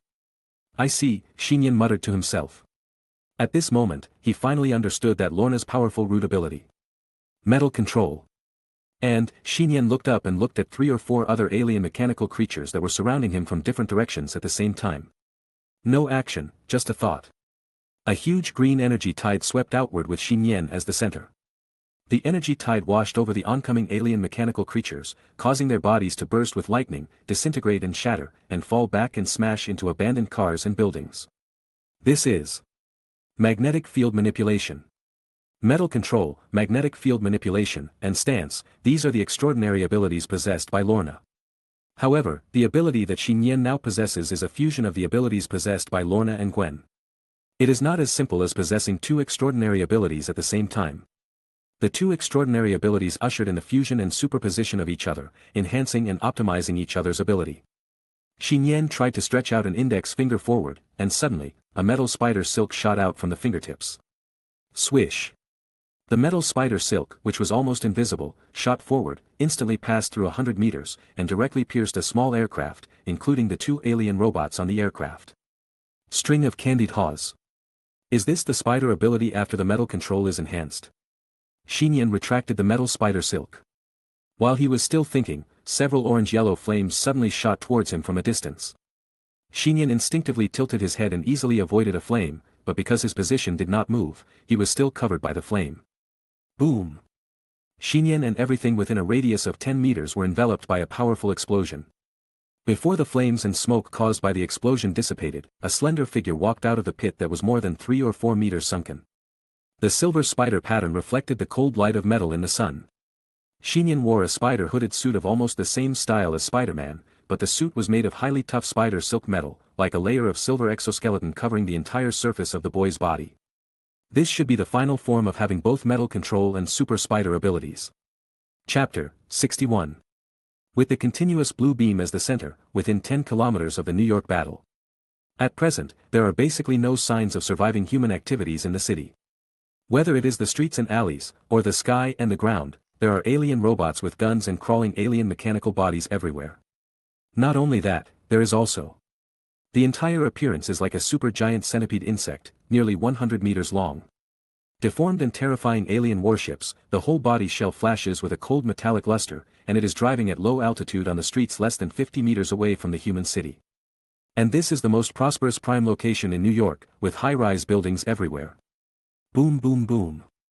The alien warship accelerated forward with a strong and domineering force. The buildings in front of it collapsed with a roar. The overly high buildings were directly crushed into pieces, and the gravel and dust covered half of the street. Ong! The giant alien warship seemed to have intelligent life, and continued to accelerate in the direction of the outer city, trying to crush the entire street into ruins. Now, who has time to deal with that big guy? The golden-red painted Iron Man jet engine was suspended in the air, trying its best to deal with the small aircraft around it, which were as dense as locusts. Seeing this scene, he couldn't help but shout to the communication. But obviously, none of the superheroes participating in the battle could respond to Iron Man's question. Now, the battle in the central battle has entered the white tropical zone, and everyone is in a difficult situation of fighting one against many, and there is no way to get out. Facing the cruel alien battle, even a powerful Hulk has no spare energy. Iron Man sighed and could only fight the alien army while watching the giant alien warship go away to the outer city. Then, a scene that shocked Iron Man appeared. I saw that the warship had not left the scope of the internal battle, and it was accelerating. When it approached the junction of the internal and external battles, it suddenly broke into 2 pieces. That's right, it broke into 2 pieces. Iron Man suspected that he had seen it wrong for a moment. A giant alien warship, 100 meters long, was cut in half by some force without any warning. From the head to the tail of the alien warship, the incision in the middle was extremely smooth. The alien mechanical forces inside the warship were all cut flat without any defense or expectation. Bang!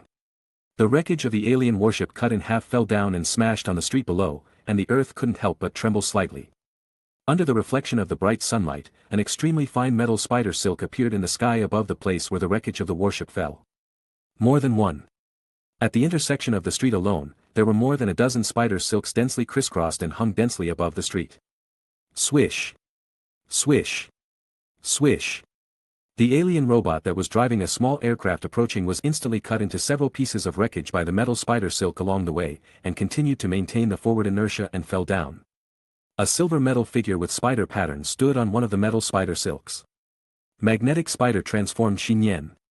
Nian was not in a hurry to retract the metal spider silk, but constantly deployed his own exclusive metal spider silk at the junction of the battle, with his body as the center, to the urban area of hundreds of meters or even thousands of meters. These metal spider silks were interwoven into a web, and soon quietly covered half of the city. Holding countless spider silks in his left hand, Nian closed his eyes, and the spider sense extended outward along the spider silk in his hand. 10 meters, 100 meters, 1,000 meters. Everything within 1,000 meters of the spider silk was exposed to the spider sense. Especially the alien existence with a metal body. Goodbye, Nian whispered. He squeezed the metal spider silk in his hand hard, and the materialized green magnetic force rushed out along countless metal spider silks.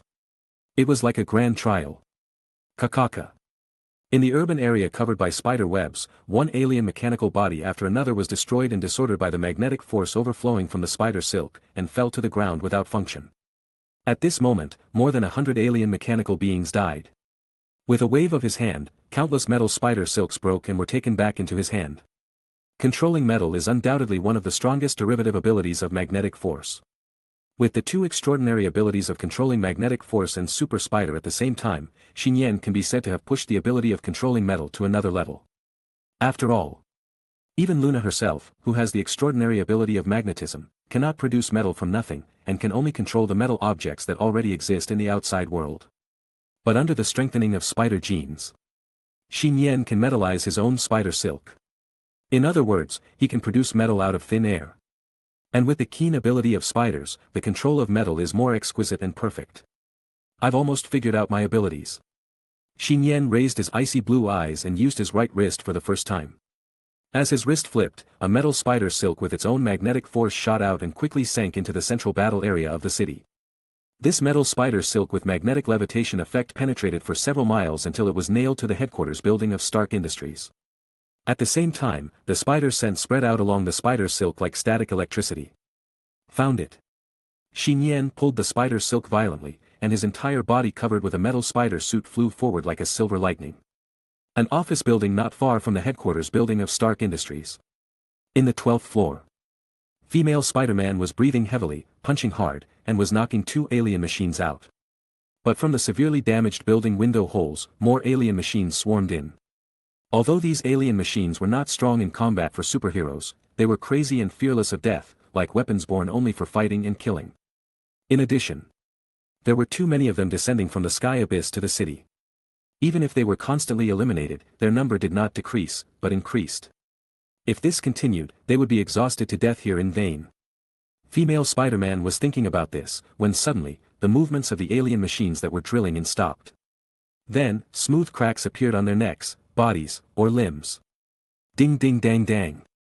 More than a dozen alien machines were cut into dozens of pieces, and the debris of the parts were scattered all over the ground. Is that, spider silk? Spider-Man opened her eyes wide and noticed that it was several spider silks that cut the alien mechanical body into pieces from the outside. Crack. Only one alien robot that had crawled and escaped. It looked at its companions who turned into pieces in an instant, and its metal teeth trembled and made a sound. It was actually afraid. The existence of the alien machinery was also afraid at this time. Fear of the unknown powerful existence outside. Spider-Man did not feel panic, but showed a look of surprise and surprise. Under the spider sense, she already knew who was coming. Chapter 62. Tread. Nian fell like a silver lightning at the window on the 13th floor. He waved his hand casually. And the alien robot in the room that had escaped the disaster was immediately blasted to pieces by the energy wave condensed by the green magnetic field. Countless metal fragments were deeply embedded in the wall on one side. Are you okay? The little spider who wants to save the world. Of course it's okay. Spider-Woman Gwen faced Nian, who looked like she was wearing a spider couple costume. Her heart suddenly beat harder than during the previous fierce battle. The girl's cheeks under the spider hood felt a little hot. And a real stream of hot steam curled up from the top of her head. Out.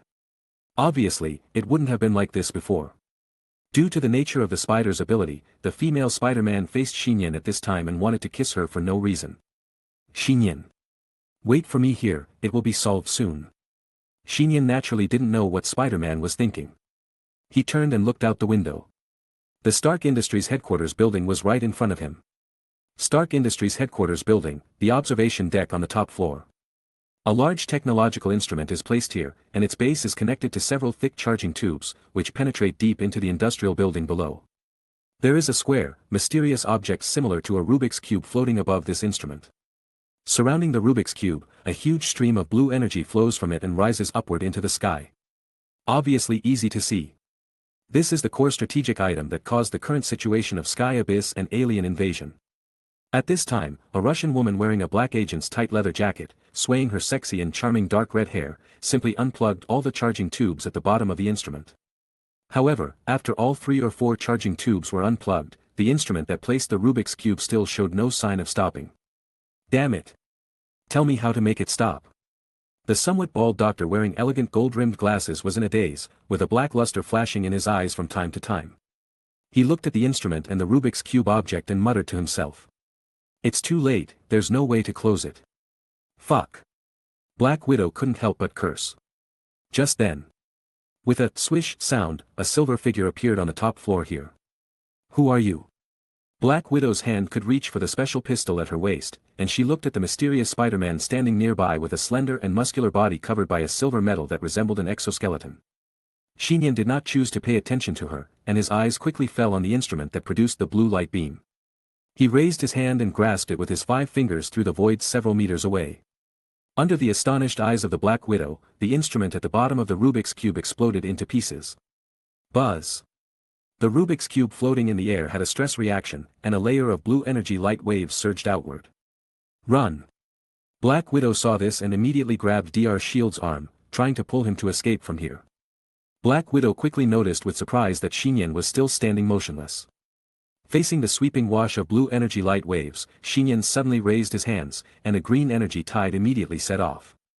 Poof! The blue light wave and the green tide collided fiercely, and there was an annihilation reaction, and they quickly dissipated on the observation deck at the same time. Black Widow stared at Nian in shock, and a thought suddenly came to her mind: if it were the other party, she might be able to stop all this. Haven't you stopped yet? Nian whispered to himself, looking at the blue Rubik's Cube object floating in front of him. Even if the technological instruments at the bottom were destroyed, the cube is still overflowing with terrifying energy, continuing to eject upwards to form a blue beam of light. Nian thought for a while and tried to lift his 2 index fingers. Metal spider silk shot out from his fingertips. But this time, the tough metal spider silk has not touched the blue Rubik's Cube inside. It only penetrates a little into the blue energy overflowing from the Rubik's Cube, and the metal spider thread is immediately annihilated into fly ash. The intensity of this unknown energy. Nian frowned and opened the palm of his right hand. Green smoke lingered on every finger. It's terrifying that someone can master this kind of power. Dr. Shield. On the side seemed to have seen some clues, and exclaimed in wonder as if he was seeing God in person. Black Widow held her breath and stared at Nian closely, not daring to disturb him. This time, Nian directly used the magnetism from the source of his extraordinary ability, and the embodied green energy swept forward. Buzz! The floating Rubik's Cube object trembled slightly, and the blue energy it glowed was stronger, and it actually dispersed and absorbed the magnetic energy. Wrong. Not absorption. A flash of understanding flashed in Nian's eyes. The energy overflowing from this Rubik's Cube is not only high in intensity, but also has the characteristics of space. This is a bit difficult to handle. Nian was lost in thought. At this time, Black Widow suddenly said, "That scepter." Huh. Nian glanced at the Black Widow not far away. Black Widow hesitated and said, "Loki's scepter might be able to break through the energy shield of the Rubik's Cube." Who is Loki? Nian's voice had a slight electronic sound, making it impossible for others to tell that he was just a high school student. Black Widow instinctively said with a hint of awe, "The evil god Loki, he is the culprit that triggered this alien invasion. Now, Thor, the god of thunder, is dealing with him." Nian said, "Tell me about his appearance." The appearance of an evil young man, wearing a golden horn armor, a cape, and a metal scepter inlaid with gems. As the Black Widow said this, Nian had already shot out a series of metal spider silks, and closed his eyes to sense. Almost at the moment when the Black Widow finished speaking, Nian's eyes also opened, found him. Nian immediately pulled up a metal spider silk, and the whole person was like a silver bullet, diving at a city below at a high speed. Somewhere in the battle in the central city. The 2 people wearing golden horn armor and silver battle armor were entangled together, falling freely from a 30-meter-high building platform to the road below. They fell heavily from a high place to the ground, and the concrete floor was cracked. But almost none of them were injured by the fall, and their physiques were not like humans. Among them, the young man in silver armor holding a hammer weapon was lying on the ground with a painful expression on his face. His empty left hand tightly covered his lower abdomen, where a delicate and small blade was inserted. "Thor, you are still so easy to deceive." Another handsome young man wearing golden horn armor slowly stood up. He held a shining gem scepter and looked down at the young man in silver armor with a wicked and proud smile. "After all, I won. Wait, I will soon occupy this world." The lines of crazy and awesomeness have not been finished yet. Loki was suddenly stunned, but it was the psychic scepter in his hand that flew out of his hand inexplicably. Fly, fly away. Snap. The psychic scepter quickly flew to a place and was grabbed by Nian, who just fell from a high place. Chapter 63. Looking at Nian, who fell from the sky and took the scepter in his hand, not only the evil god Loki, but also Thor, who was lying on the ground, was stunned for a moment. What did you do just now? Give me back the scepter. Are you Loki? Compared to the somewhat exasperated evil god, Nian at this time looked more like a god. He seemed to be coated with a layer of metal all over his body after turning into a magnetic spider. His body wrapped in a spider silk battle suit showed perfect muscle curves. The lingering magnetic energy formed a pressure field outward. And a pair of ice blue eyes calmly reflected the nearby Loki. Being too close to Nian, Thor instinctively felt that his body was much heavier. He looked at Loki, who rushed forward and couldn't help shouting, "Wait, it's dangerous." This sentence was obviously not said to Nian. "You deserve to die." When the evil god Loki rushed to him, Nian held the gemstone scepter in his left hand and suddenly raised an index finger with his right hand. Swish! The evil god Loki's body suddenly froze. Loki opened his eyes in disbelief. A tiny metal spider silk pierced through his forehead, broke through the helmet of the golden horn armor, broke out from the back of his head, and sank directly into a building behind him. Loki! Thor couldn't help shouting. At the same time, a ripple appeared in the space about 1 meter behind Nian, and another Loki suddenly jumped out. A ray of cold light and the joy of success flashed in Loki's eyes. His real body quickly grabbed the scepter in Nian's hand with one hand, and stabbed Nian's back with a sharp bayonet in his right hand. Faced with this situation, Nian sighed inexplicably. If it were another person, such as Thor next to him, he might have been hit directly. Unfortunately, Loki faced Nian. Nian, who controls both the super spider and magnetic abilities. Not to mention that when Nian used the metal spider silk to pierce Loki's body, he knew that Loki was fake. After all, the metal spider silk did not convey the texture of piercing through real objects. And when Loki's real body appeared behind him, the spider sense also knew Loki's movement trajectory. This is a bit like playing a CS-type shooting game. The ghost player thought he was invisible, but he didn't know that the opponent player had opened the god's perspective. Why did you provoke him? Nian stood still approached by Loki's bayonet. The next moment. Puff! Loki's happy smile froze on his face. He looked at his right hand. Well, the bayonet he was holding was gone. Where is my knife? Loki looked down at his chest, and soon he realized, oh, it's here. The bayonet broke through the golden horn armor on his body, more than half of it was inserted into his chest, and blood immediately gushed out along the blade. Loki looked up in a daze, and his other hand failed to grab the gem scepter, hovering 5 centimeters away from the gem scepter. These 5 centimeters are like a huge natural moat. No matter how hard Loki tried, his body and hands could not move forward at all and touch the scepter in Nian's hand. You have so much metal equipment on you. Nian shook his head, turned to face Loki nearby, and then raised his right hand. Threads of green energy gushed out, entangled Loki's body wearing golden horn armor, causing his feet to leave the ground and float completely in the air 1 meter low. Crack! The sound of breaking continued to sound, and the golden horn armor began to crack and disintegrate rapidly under the magnetic energy. Woo, woo! Loki's eyes were full of bloodshot, as if he was being strangled by the neck, his limbs struggled violently, and he clearly smelled the breath of death. So, facing Nian, who was nearby, fear surged from the bottom of his heart like a tide. He didn't want to die yet. Wait a minute. At this time, Thor, the god of thunder, climbed up while covering his wound and shouted to Nian. Let him go. Isn't he the culprit of this war? Nian glanced at the golden-haired man wearing strange armor and holding a hammer, and asked curiously. That's right, Thor paused and continued. He is my brother, we are from the god's domain above the 9 realms. So what? Nian became more and more curious. He is an alien, a god, or a devil, what does it matter? The war he caused killed many innocent people, killing people means paying with one's life, isn't that normal?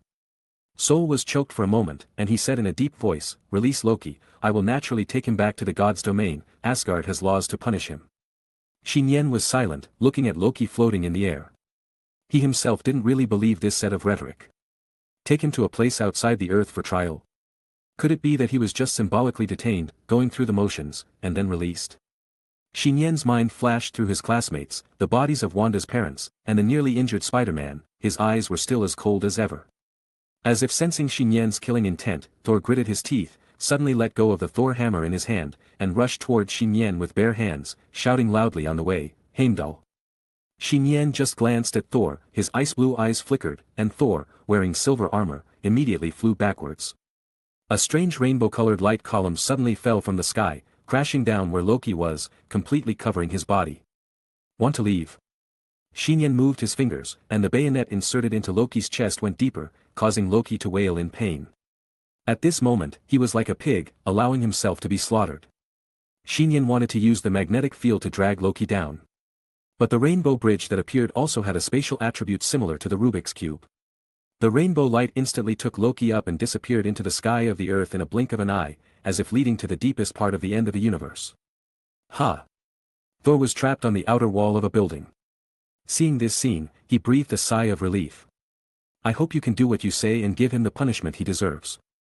Nian took a deep look at Thor, and no longer paid attention to the disappearing rainbow bridge. He flew up from the field and returned to the top floor of the Stark Industries building with the gem scepter. Awesome! On the top floor of the Stark building, Black Widow also saw the scene on the ground below. Looking at Nian, who ended the battle in less than half a minute and flew back, her sexy lips slightly opened, and her beautiful eyes flashed with a strange look. So strong. The evil god Loki, who Thor couldn't take down for a while, had no room for resistance in front of him. This is a real boss. Nian landed on the top observation deck. Facing the cosmic cube suspended in front of him, he did not hesitate and directly manipulated the gem scepter to stab forward. Buzz! This time, the scepter with gems on the tip was not damaged at all, and the energy shield overflowing from the cosmic cube was directly pierced. Breakthrough. Chapter 64. New York, Stark Industries headquarters building, on the top floor of the open-air observation deck. Just as Nian was about to manipulate the gem scepter and completely insert it into the energy shield, Black Widow's face suddenly changed slightly and said, "Wait a minute." Wait for what? Nian glanced at the explosive female agent. Black Widow quickly said, "A nuclear bomb launched by the military is coming to New York, Iron Man has intercepted it on the way, he wants to send a nuclear bomb into the portal in the sky." At the same time, on one side of New York City, a black dot is approaching this side at a high speed. You can see. It is a nuclear missile dragging the airflow trajectory. Right below the nuclear bomb, a golden and red Iron Man is holding it up with his metal hands and back. The hands, chest, waist, feet, etc. of the iron suit, all the driving devices are turned on at the same time. Iron Man is holding the nuclear bomb below, forcibly changing its moving trajectory, while asking the artificial intelligence Jarvis to call Pepper Potts. This is the last tragic farewell of the superhero. Iron Man, who was flying with the nuclear bomb, approached the Stark Industries building, but the call had not been dialed yet. Just when he was about to lift the nuclear bomb up and fly, Iron Man suddenly stopped in the air. The nuclear bomb actually adjusted its direction autonomously and accelerated towards the portal on the top of the city. At such an old age, don't play with your life all day long. On the top floor of the Stark Industries headquarters building below, Nian kept his right hand in a virtual grasping motion, and the green magnetic energy on his palm flowed freely. Under the control and guidance of the powerful magnetic force, the nuclear bomb sank into the portal and disappeared. Nian no longer hesitated, and continued to control the nearby gem scepter to penetrate deeply, forcibly piercing the energy protection shield of the cosmic cube. The Black Widow on the side exclaimed, and saw that the energy condensed on the Rubik's Cube was like a waterfall flowing backwards, and finally burst upwards. The blue light column disappeared, and the portal in the sky also collapsed and could not be maintained. Bang! Bang! Bang! I don't know whether the nuclear bomb rushed into the portal and destroyed the alien base over there, or whether it caused the portal connecting the Earth and another part of the universe to disappear and disintegrate. Inside the city of New York, the alien army troops that were still wreaking havoc in the city, alien robots, crawling mechanical bodies, including large alien warships, suddenly lost their intelligence and power and fell to the ground, becoming countless scraps of copper and iron. In an instant, the alien army that invaded New York was completely destroyed. This will also represent the second alien invasion in modern human history. The grand battle of the Earth against aliens, which was later called the Battle of New York, has come to an end. It should be said that it came suddenly, and it disappeared suddenly. In the air, Iron Man was stunned for a moment, and then reacted extremely quickly, and hurriedly shouted, "Jarvis, quickly hang up the phone call to Pepper." Shit, I almost recorded another will. On the ground, the Hulk violently broke through a building and rushed out. He looked at the alien mechanical bodies lying all over the ground in confusion, and continued to trample on them with some reluctance. On the other side of the street, Thor reached out and pulled up Captain America on the ground. Looking at the serious injury caused by the laser on his lower abdomen, he couldn't help asking, "Are you okay?" "Of course I'm fine, I can still fight like this all day," Captain America twitched his mouth in pain, and still answered confidently. On the top floor of Stark Building, Black Widow looked to the side and was stunned. It was the mysterious boss who had just stood next to him. He had disappeared long ago. Along with him, there were also the Gem Scepter and the Cosmic Cube. Far away from the central battle in the city, in the shopping mall where the students had been before. It was a mess here, full of potholes, and many alien mechanical bodies fell to the ground. A silver stream of light flashed, and Nian appeared here holding Spider-Man, and the two entered the dressing room of the previous clothing store. "Close the door." Nian gestured to Spider-Man, "Lend me your backpack." Spider-Man took off her spider hood, and her sweat-soaked blonde hair fell, revealing the beautiful and fair face of a girl. Gwen took out clothes from her backpack and handed the empty backpack to Nian. Nian opened the backpack and put two small objects held by metal spider silk into it. They were a sphere and a cube, both with a layer of metal coating on the surface. "Aren't they the Gem Scepter and the Cosmic Cube?" Nian felt that these two mysterious items were too dangerous, so he didn't choose to leave them where they were. The Cosmic Cube was okay, just a layer of metal coating would do.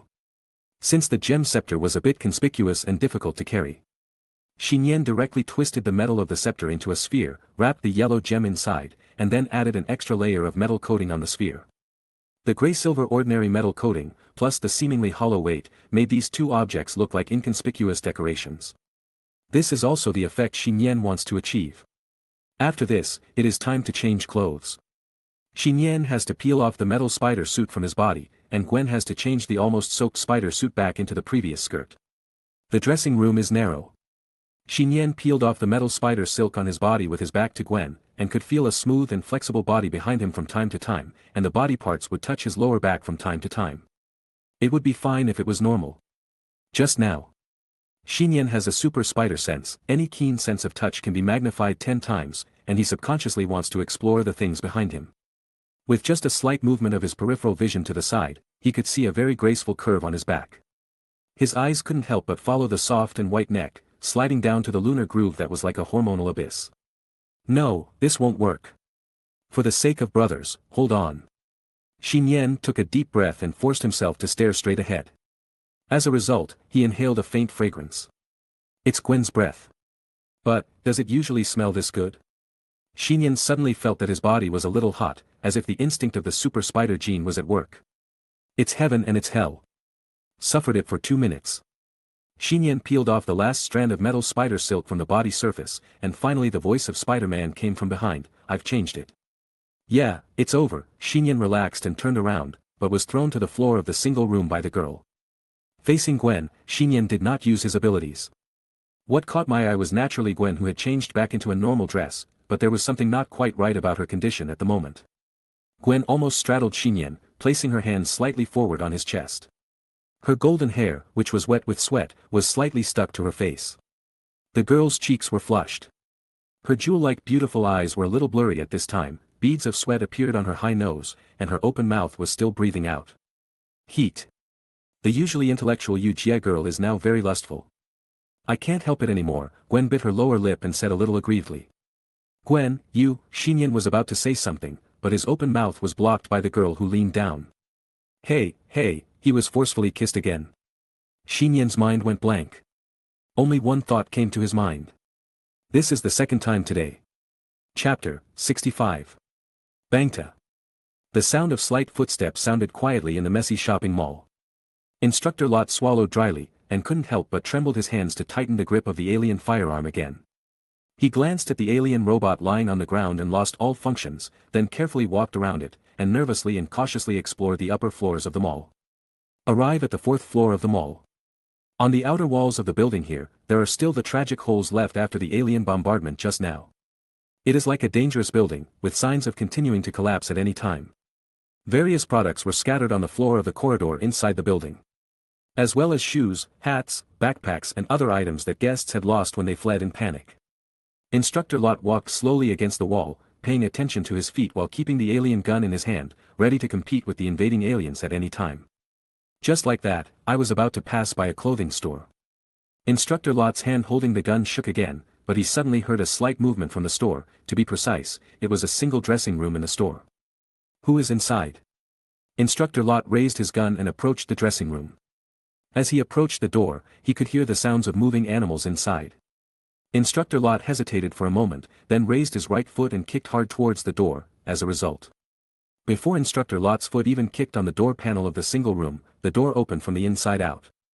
Let him fall forward into the dressing room inside. At the same time, there were two agile figures in the dressing room, one on the left and one on the right, just avoiding Instructor Lot, who fell into the dressing room.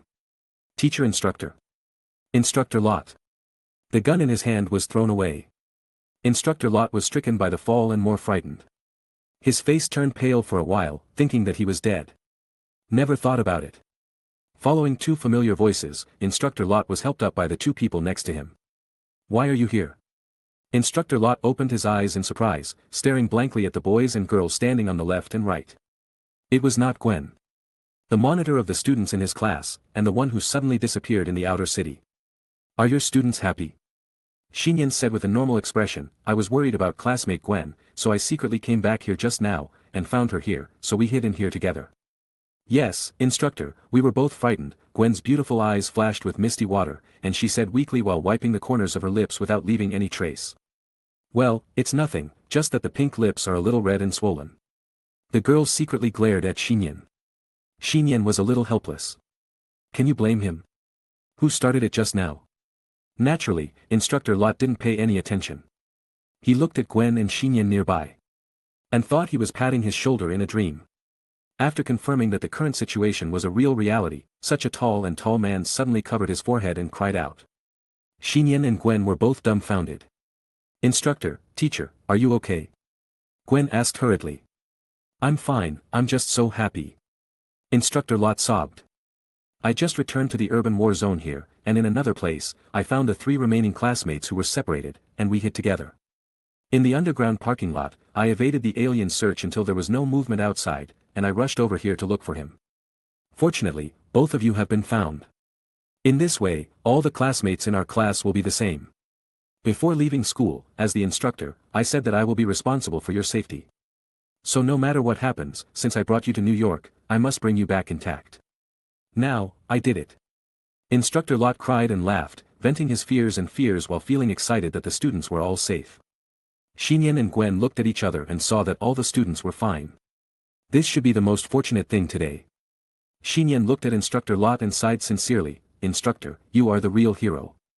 As night approaches, the setting sun sets over the modern post-war urban areas of New York. The power in the city has been restored urgently, and neon lights are ringing all over the streets. However, the once bustling and lively streets are now reduced to smoke-filled ruins. New York citizens who were previously forced to evacuate outside the city are now gradually withdrawing, part of them, and most of them are ordinary civilians at the grassroots level. After all, the rich man has second or third residences elsewhere, and it is obvious that he will not return to New York for the time being. Fortunately, the alien war is over and the city will be able to regain its vitality sooner or later. Nian, Gwen, and Instructor Lot met with the students led by the deputy instructor on the outskirts of the city. The wailing sounds continued, and red lights flashed everywhere. Military and police helicopters flew into the city one after another, and large-scale modern troops entered the city to block the central urban battle situation and deal with the follow-up matters of the Battle of New York. In the outer city, there were many armed police officers to maintain order, and a large number of temporary rescue stations were set up to rescue the wounded and clean up the dead. Either hugging relatives happily and reunited, or crying in front of the remains of relatives, such things are happening everywhere in the outer city. Nian's mind moved, and he lowered his voice to Gwen beside him and said, "Help me deal with the instructor, I want to go somewhere and take a look, and I will be back soon."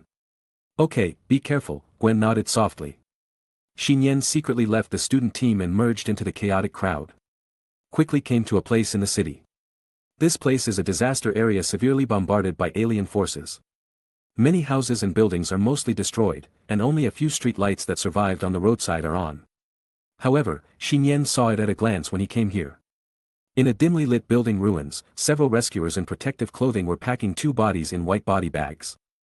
Next to the ruins, a red-haired girl was standing there quietly, looking a little helpless. Nian walked forward without hesitation and hugged the body that seemed to be cold from behind. "Wanda, cry if you want to." The red-haired girl was still enduring, but now she seemed to have finally found someone to rely on, and turned to throw herself into the boy's arms and burst into tears. "Mom and Dad are gone. My brother is gone too, I have no family." Wanda's doll-like face was full of tears, and she sobbed pitifully. "That's not the case," Nian rubbed Wanda's red hair, thinking of the domineering green-haired lowly, and said with certainty. "You still have your family to protect you, and Pete must be fine." Nian hugged the girl, paused, and said sincerely, "If possible, you can also treat me as a family member in the future." "Really?" Wanda raised her eyes, opened her red eyes wide, and reflected Nian's face. "Of course," Nian put his hand on Wanda's head and said with some pity. Wanda nodded and finally stopped crying. At this moment, she seemed to be aware of something and looked towards one side of the city inexplicably. "What's wrong?" Nian looked in the direction of her gaze, and could only see the red night sky at the end of the city. But the next moment, his ice-blue pupils suddenly shrank. "Someone is wailing." In fact, this is normal. After all, the whole city has just been hit by alien forces, and there are wailing everywhere. However, the wailing of the man that Nian heard at this time did not come from the street where he was, or even from the city of New York where he was. Rather, it was outside the city, at the end of the night sky. This wailing has the characteristics of ultrasound, and ordinary people can't hear it clearly, but people with extraordinary physiques can obviously capture it keenly. This is a wailing that spreads all over the world. Chapter 66. When Nian rushed back to the urban area where the instructor and students were, he found that almost all the people there looked at the huge advertising screen of a building with surprised faces. A broadcast report was being played on the huge advertising screen. It was a real-time broadcast report from Gotham City, with the camera looking down from a helicopter. Through clear live footage, you can see that mournful sirens were ringing throughout the city, and the sky and the earth were burning. The site of the abandoned factory turned into a wasteland. And the entire ground in the fighting area collapsed 5 meters. The fragmented reinforced concrete buildings are like urban areas ravaged by natural disasters, making people feel as if they are inside and smell the strong smell of gunpowder floating in the air. Everything shows that while an alien invasion is taking place in New York City, a brutal battle beyond human imagination is also taking place in Gotham City. In the center of the battlefield, there is a tall man in a black bat-style armor, a beautiful woman holding a golden sword and a round shield, and a woman wearing an ordinary shirt and uniform dressed as a reporter. Nian's face was solemn, and his aunt actually participated in another war today. The footage of the shooting scene is zoomed in the frame of the news report. A tall man wearing a red cape faced off against a ferocious monster. The monster was bigger than the abominations that Nian had seen before. It was ugly, ferocious, and terrifying, and its whole body was covered with highly dense muscle lumps. As for the tall man in the red cloak, everyone on Earth knows who that is without any news explanation. Superman. It's just that Superman, who has always been invincible. Carrying a Boeing in his hand and crushing mountains, is now entangled in a close relationship with that terrifying monster. The flashing green spear in Superman's hand penetrated the body of the indescribable monster, but his own chest was also penetrated by the monster's sharp and shiny claws. Superman and the monster died together, like an ancient and taboo sculpture, standing motionless on the ruins. Tick-tock. Scarlet blood flows from Superman's perfect and strong body. Many people at the scene and even around the world watching the news reports exclaimed for no reason, "It turns out that God can bleed, too, and it's red." Superman opened his mouth in pain, and his wailing sound was like an actual sound wave, impacting outward. Soon, he and the terrifying monster entangled together, their bodies tilted slightly, and they both fell in the center of the ruins of the battlefield. Superman was lying on the ground paved with iron and blood, and above him was the scorching red night sky that had experienced a nuclear explosion. On January 2, 2012, at 9 o'clock in the evening, Superman died in battle. Everyone at the scene, including those watching the news reports, fell silent watching this scene. Superman died in battle. Is it true? Countless people couldn't believe it. But no matter what, this is true. Today, after the events of the Battle of New York and the death of Superman that happened at the same time, mankind has gained insight into a cruel and numbing truth: there are terrifying alien forces outside the Earth, and there are even people on the Earth who can kill the unknown existence of Superman. Fear, trembling, panic. Things that were originally hidden behind the world are completely revealed. Just like returning to the primitive stage before humans took over the Earth, a new era begins today. New York, SHIELD Headquarters Building, Conference Room. The man in a suit with a bald head and elegant glasses slapped the table hard and couldn't help shouting. What's going on? Not only Loki's mind scepter, but also our original cosmic cube of SHIELD is missing. You Avengers must take full responsibility. Faced with his question. On the conference table. Stark, who had taken off his iron suit, fiddled with the water glass absent-mindedly. Dr. Banner, who had recovered from the Hulk state, yawned. Captain America. Steve Rogers, took off his helmet without saying a word. 2 S.H.I.E.L.D.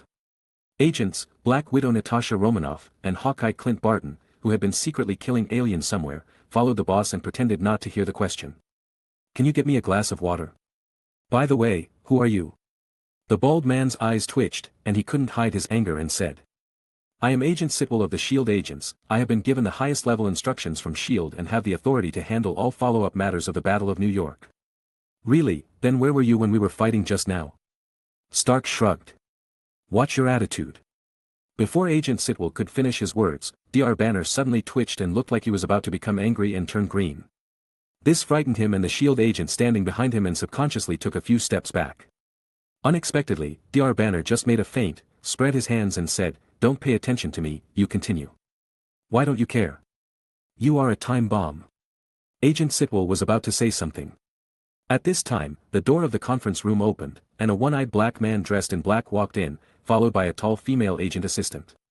Agent Sitwell, please get out first, the one-eyed black man said. Yes, Director. Agent Sitwell waved helplessly and left the conference room with the special team. Before leaving, he said. Director, you have to understand that I don't really want to take care of it, it's just that at the top level, it's hard for me to explain to the congressman. Nick Fury, Director of S.H.I.E.L.D., had no expression on his face. When the S.H.I.E.L.D. agents left, only the Avengers were left in the conference room. Where's Thor? Director Nick asked calmly with his hand on the table. Stark quickly replied, he returned to God's realm, saying he was dealing with his brother Loki's matter. Loki is a war criminal, and they must give him due sanctions. Director Nick narrowed his one eye seriously and glanced at the heroes on the field. I believe you all know that Superman was killed not long ago. We are here. This battle in New York has suffered heavy losses. But it cannot be considered a complete victory. In the future, there will be countless dangers waiting for you, the Avengers. Director Nick paused and asked, what do you want to say? Armor, weapons. Stark spoke immediately and said in a deep voice. We need to arm the whole world with armor. Tony, Captain America frowned and retorted. Your idea is too extreme. Extreme? I don't think so. Let's not discuss whether the whole world needs to be armed with armor. Anyway, armored weapons need to be improved, and our current equipment is not powerful enough. Dr. Banner joined the discussion. For example, you can use me as a prototype to make a Hulkbuster armor. Firstly, it can restrain me from losing control, and secondly, it can be used as heavyweight armor in future battlefields. Banner, you still understand me? Stark's eyes lit up, and he was obviously moved by Banner's proposal. Not only Hulkbuster, we need more types of anti-armor weapons. Where are you two? Why don't you say something? Hawkeye rubbed the back of his head and said casually, we need more superhero members. Well, a very boring nonsense. Naturally, the more superheroes the better, but where do so many superheroes come from? I've been thinking about a question, Black Widow suddenly said. Today, who is the mysterious person who joined the battle to help us? This question. Every member of the Avengers fell silent. They also want to know the powerful being who single-handedly quickly reversed the Battle of New York. Who is it? Chapter 67. The day after the Battle of New York and Death of Superman. The 2 instructors and 32 students in Nian's class all took the school bus transferred from Washington and returned to school. At noon, when the school bus arrived at the school gate, you can see that the gate was already full of parents waiting. Many students got off the bus and reunited with their families, and immediately cried out. Wow! And the scene was suddenly filled with tears. I have to say that this time it was really a life-or-death experience. After all, as of now, the number of people who died in the Battle of New York has reached tens of thousands. And countless people are missing. It is a miracle that the classmates in the class were on the edge of the central battle at the time of the incident, and they all returned to school without missing a single person. Many local reporters have rushed to the school to interview, but fortunately they were intercepted by school staff. Thank you for your hard work, Instructor Roth, Instructor Baker. The principal and teachers of the school rushed to the door and warmly welcomed the 2 instructors to get off the car. It's not hard, this is my duty as an instructor. Instructor Roth laughed heartily, without showing any fear. His glorious and majestic image made many female teachers and parents applaud. Nian and Gwen looked at each other and smiled knowingly. He also silently concealed the fact that the instructor cried in the mall. Deputy Instructor Quinton Baker was in a trance, thinking about something, and went into the school office building alone. The principal announced loudly, "Students, you are frightened, you can go home with your family now, and come back to class after a day of rest." Suddenly, the parents dispersed with their students. Nian and Gwen separated in the car. After all, they saw their families. Gwen waved and walked towards a police car parked not far from the road. Nian carried Gwen's backpack and walked towards a road sign across the road. In the most conspicuous place, a black-haired woman was leaning there waiting. "Aunt."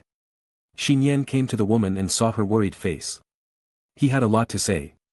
Diana obviously knew what Nian was thinking. She first put her hand on Nian's head. "You did a good job." Then, she gently held his palm and said softly, "Let's go home first." Meow. At the same time, an orange-yellow little beast figure poked its head out of Diana's windbreaker pocket. Nian smiled. He fiddled with the little emperor's soft jaw with his fingers, took it out and put it in his arms, nodded and said, "Okay, let's go home together." Home, main hall.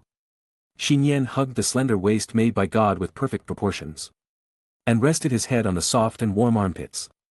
He held the Yuan Devourer cub with excellent hair texture in his arms. He sat on the sofa in the hall with Aunt Diana, and the silver bracelets they wore on their hands made a pair. No secrets. Nian told what he encountered in the battle in New York this time, and Diana also told what she encountered in Gotham City. It seems to be just an ordinary and harmonious family communication, but every word is the core information of the two major events. Superman was actually questioned by the citizens of Metropolis to that extent. His original intention was just to save mankind. But he was interrogated for destroying buildings and accidentally injuring humans. The fight between the two superheroes, Batman and Superman. The ultimate monster, Doomsday. From Krypton. When Nian heard the story of his aunt, he suddenly remembered a sentence he learned in his previous life. Those who carry firewood for the public should not be frozen to death in the wind and snow. Was Superman really killed by the Doomsday monster? Maybe, but for him, human doubts and slanders are definitely sharper and more painful than the claws piercing his chest. Diana was also surprised when she heard about Nian's trip to New York. Compared with her only participating in the war in Gotham City halfway, Nian can be said to have directly reversed the situation of the New York War. Does the girl Gwen Stacy from the next neighborhood have the ability of a super spider with mutation? And the girl who has the ability of magnetism, Lorna? Diana's beautiful eyes lit up. She always thought from the perspective of Nian. Now she thought that even if she was not around, someone would be able to ensure that Nian would be given a buff. Then what do you want to do with the two things you got? Diana looked at Nian curiously. Simple. Nian picked up Gwen's backpack from the sofa next to him. He unzipped it and took out a set of black and white female spider uniforms from it. Well, I took the wrong one. Under the calm eyes of Aunt Diana. Nian's mouth twitched, and he quickly put Gwen's uniform back and took out the metal sphere and metal cube hidden inside. Gem scepter, cosmic cube. Little Emperor, help me eat something, Nian said, pinching the mouth of the orange kitten in his arms. The little Emperor did not open his eyes and continued to doze comfortably, but still opened his cat's mouth. It was only a small mouth that was less than half the size of a fist, but Nian stuffed the palm-sized metal ball into it and it went in very easily. He continued to stuff the cosmic cube into the microcosm exclusive to the devouring beast. Nian blinked. That's it. Not to mention that only the little Emperor can open the devouring beast space. As long as no one knows the whereabouts of these two things, even if the little Emperor sees them, he will not be able to detect them. It can be said that this should be the safest safe on Earth. Aunt, I have something to discuss with you, Nian hesitated and said. Result. Diana seemed to know what was on his mind and smiled slightly. You want to help the girl named Wanda, right? Yes, Nian said bluntly. She just lost her parents, and her brother was taken away. I am not very comfortable with her staying alone in New York. This is actually very simple. Diana pondered for a moment and said, I can arrange for the girl to transfer to a private school in Washington, let her live nearby, and bear the living expenses. Nian suddenly asked curiously, Aunt, how much money do we have in our family? In his impression, before knowing Aunt Diana's identity as a demigod, his family was a well-off family. There were no luxury items at home, but they were also the type that had everything. At least the clothes they wore were all branded. Diana tilted her head and thought, I haven't taken a careful inventory. I bought a lot of antiques in the past. Now my assets should be around $1 billion US. How much? $1 billion US dollars? Diana whispered, it's nothing, I have been working for 80 years. At first, I repaired cultural relics in the Louvre. Later, after World War II, I invested in some finance. Due to my identity, I changed jobs in different industries such as archaeology, computer, and law. Money is just a string of numbers for her. No matter how much or how little, it doesn't matter. It's enough. As for work, it's just to integrate into the human world. Listen, what kind of Versailles speech is this? Nian looked at the perfect and beautiful aunt nearby and couldn't help saying, "Rich woman, I don't want to work hard anymore." Chapter 68. What are you talking about? Facing the suddenly serious Nian, Diana touched his eyebrows with her warm and smooth fingers. Although my money is yours, I still hope that you can make some money through your own efforts in the future. After all, working is a good social experience. Okay, Nian responded feebly, and his wish to lie down was shattered. I can bear all the expenses of that girl until she reaches adulthood, but is this what she wants to see? Diana looked at Nian and said meaningfully. Have you ever considered that is she personally willing to accept everything that is planned for her? This, Nian paused. Really? Just by looking at the quiet way Wanda stood alone next to her parents' bodies that day, neither crying nor fussing, we knew that she was an independent and strong girl. Nian blindly wanted to protect Wanda by his side and provide her with accommodation and living expenses, but he didn't know what the girl really wanted. What should I do, Aunt? Nian raised his eyes and seriously asked Diana for her opinion. Diana thought for a while and said softly, I'll make the arrangements. That night. New York is in a relatively quiet five-star hotel in the outer city that was restored after the war. Little Wanda was led by the front desk waiter to a table by the window on the second floor. Before she even got close to her seat, Wanda saw someone sitting on the seat waiting for her from a distance of more than 10 meters. Her eyes couldn't help but ripples, and she couldn't help but admire in her heart. What a beautiful person. The female celebrities and models on TV are nothing more than that. Are you little Wanda? Diana looked at Wanda who was approaching and said warmly. Sit down and talk. She was wearing a beige long windbreaker, which could not hide her curvy and mature body curves. Wanda sat down on the seat opposite Diana. Although her figure was far less good than Diana's. Her face was as delicate and fair as a doll's, and her eyebrows already had the appearance of a beautiful woman. And that long crimson hair that seemed to be born with her gave Diana a look of surprise. Excuse me, who are you? Wanda looked at Diana curiously. My name is Diana Prince, Diana introduced herself. Prince?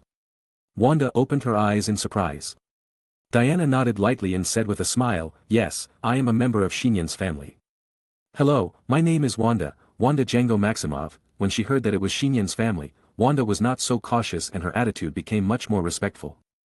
Nian has already told me about your general situation. Diana held her chin slightly with her palm and stared at the red-haired girl in front of her.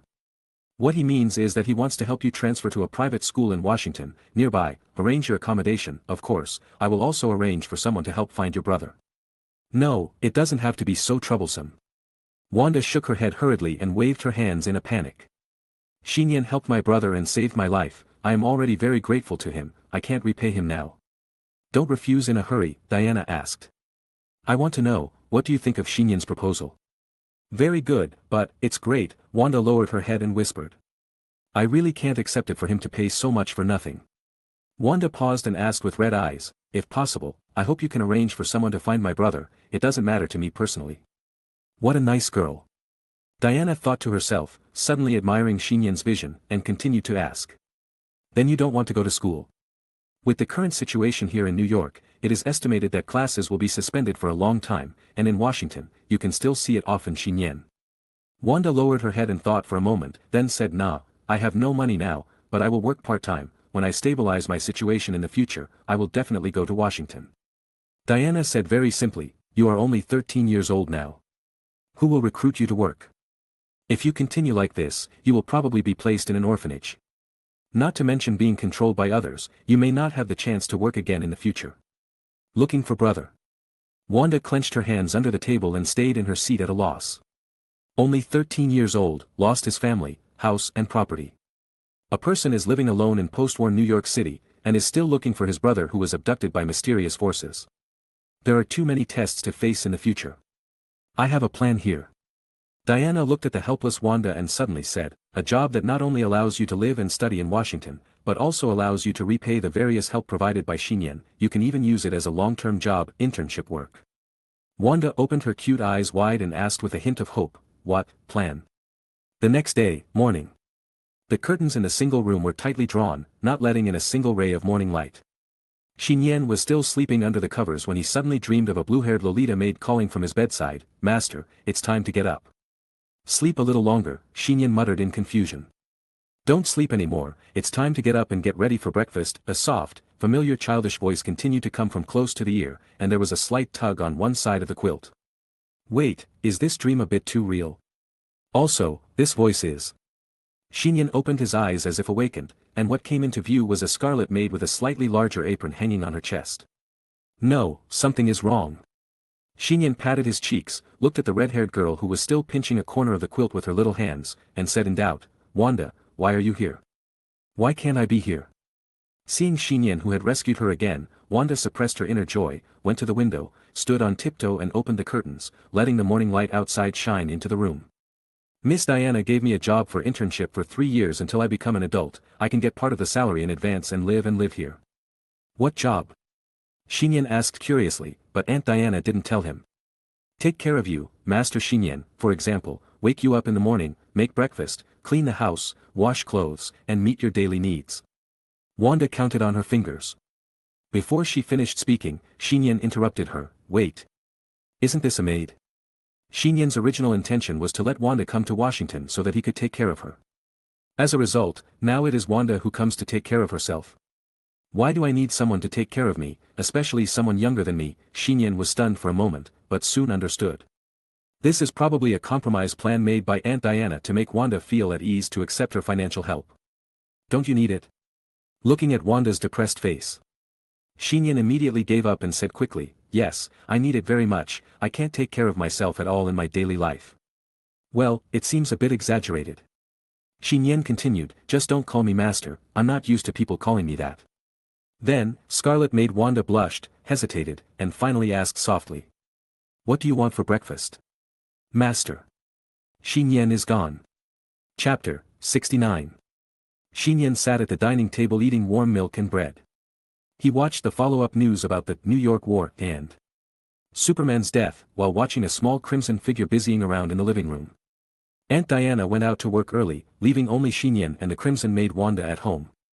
The red-haired girl tied her waist-length hair into 2 ponytails, wearing a slightly larger apron, and wiped the furniture at home with a wet rag. Although her movements were a little unskilled, she was extremely meticulous and careful, cleaning every corner several times. Looking at little Wanda standing on tiptoe many times, raising her hands and wiping with great effort, Nian suddenly felt guilty for recruiting child laborers, and said reluctantly, "Well, take a break first, the house is not very dirty." "That won't do," Wanda worked hard and panted. "I will report to the school here tomorrow. According to what Miss Diana said, it is best to clean the house thoroughly today, and also understand the future working environment." Nian asked curiously, "While studying every day, you have to come to work before and after school, can you handle it?" "I have no problem. In the past, I often did housework at home." Wanda seemed to be cheering herself up, with a firm look in her eyes.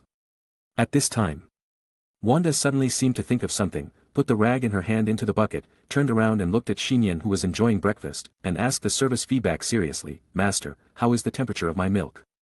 Nian, who was looking up to drink a mouthful of warm milk, almost choked to death on the chair. He coughed violently a few times, and a lot of white milk spilled on the back of his hand. "Master, are you okay?" Wanda hurried forward and patted Nian's back with her little hand. She looked at the milk spilled on the back of Nian's hand, without much hesitation, gently leaned forward, and drank it all with a slurp.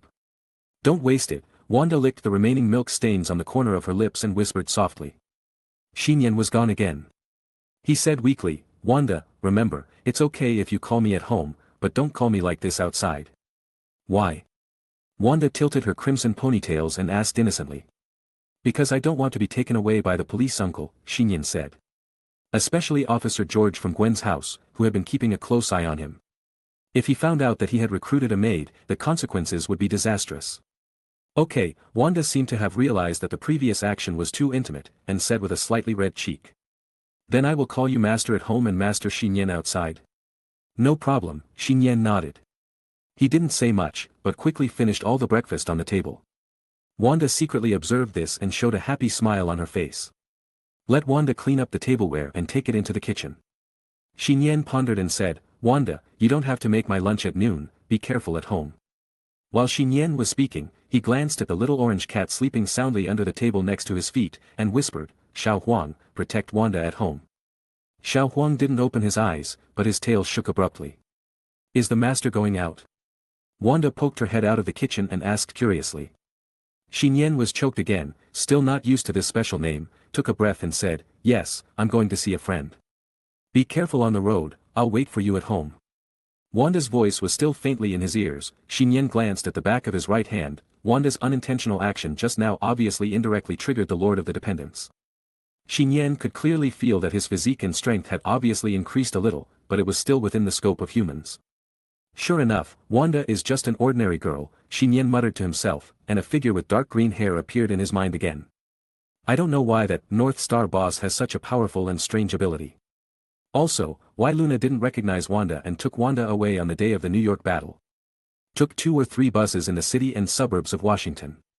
Finally, Nian sat on a dusty bus and came to the border area between Washington and New York. There are no high-rise buildings here, only endless fields and land. In the middle of the field, there was only one straight road, extending to the blue sky on both sides. Nian got off at one of the stops far away.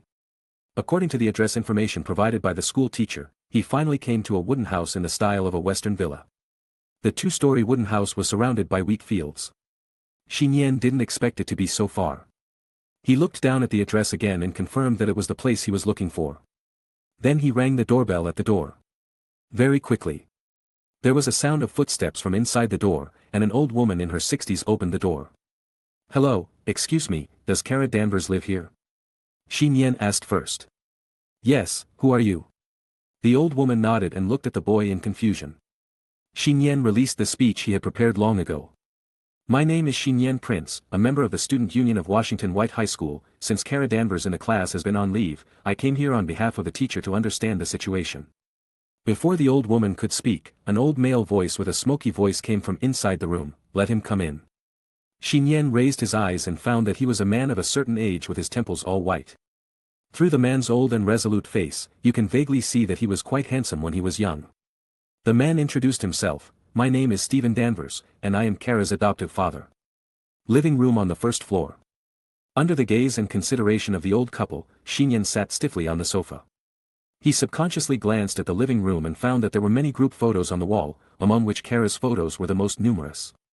Among them, there are 1 or 2 photos of young female airmen and modern fighter jets. "Kara, do you have a sister?" Nian asked slightly curiously, also wanting to find a topic to break the somewhat tense atmosphere.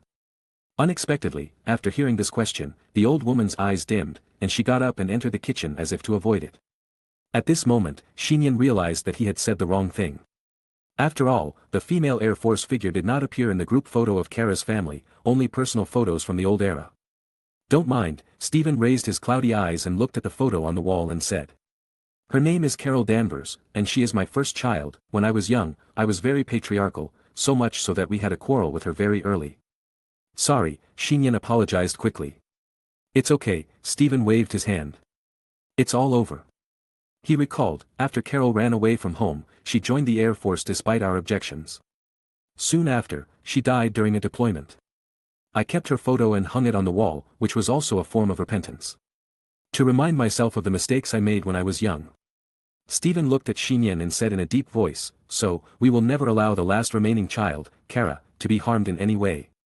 From this attitude, it can be seen that the adoptive parents love Carla very much, so it is not a family reason that Carla does not go to school. Nian thought for a while and simply asked bluntly, "Sir, I want to know why Kara didn't come to school. Is she sick?"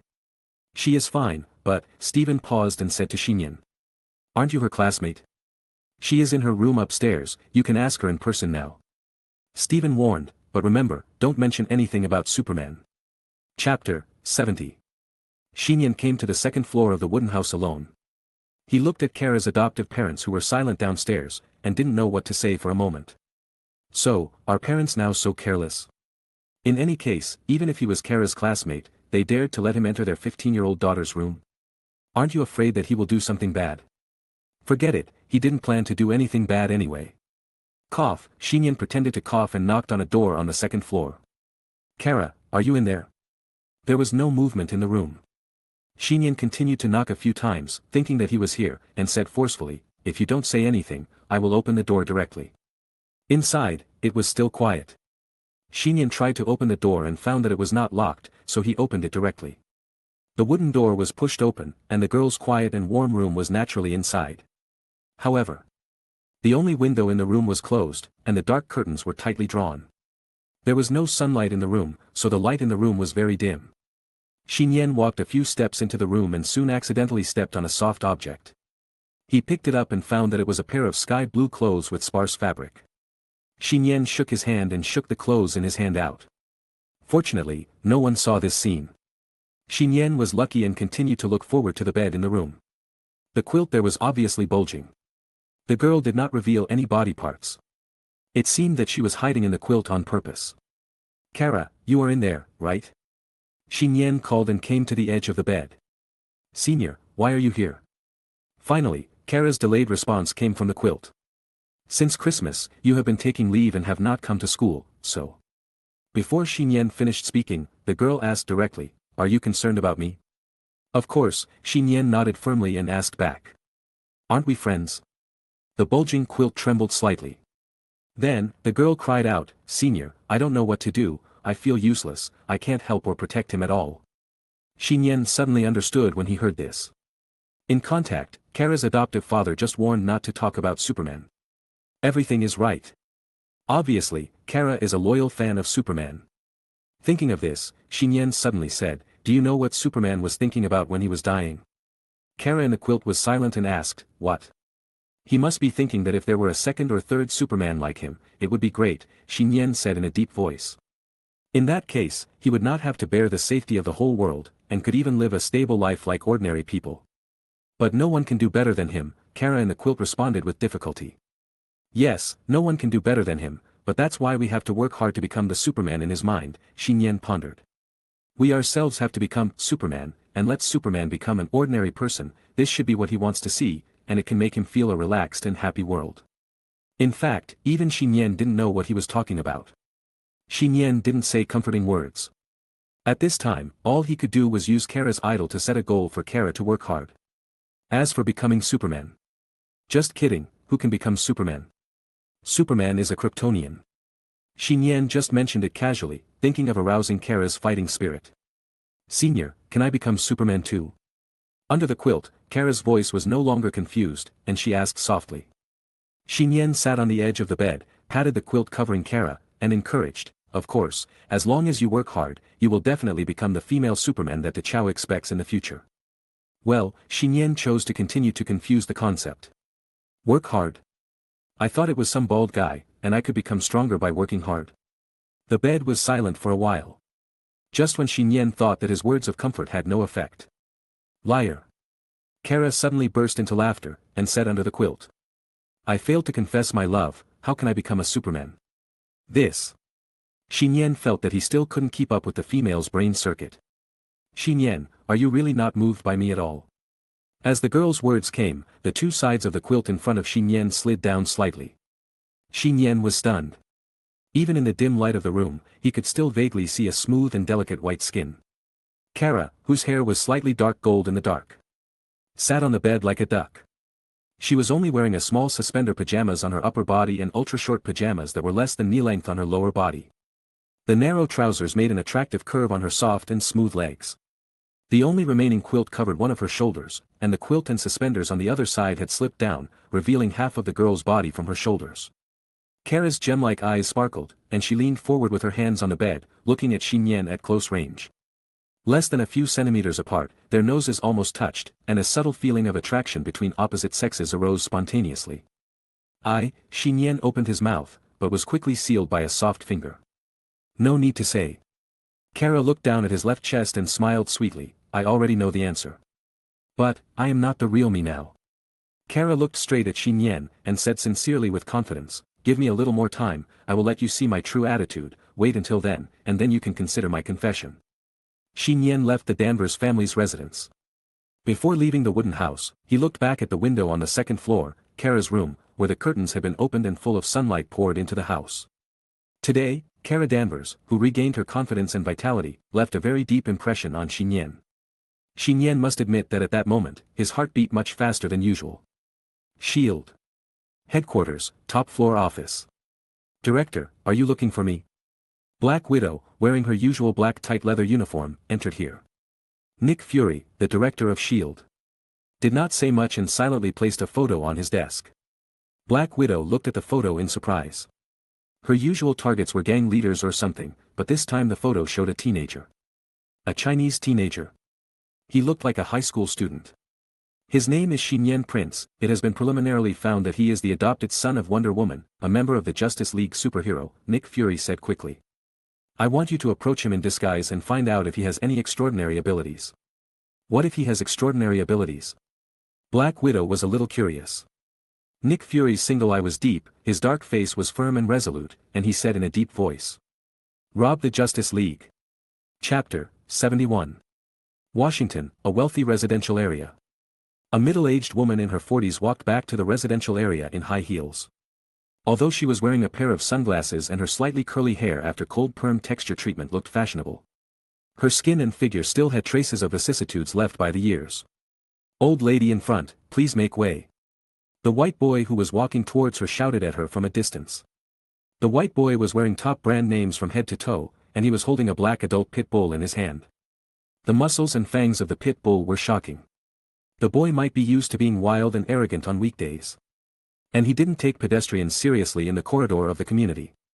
Under the fright of the fierce dog, many owners hurriedly avoided him.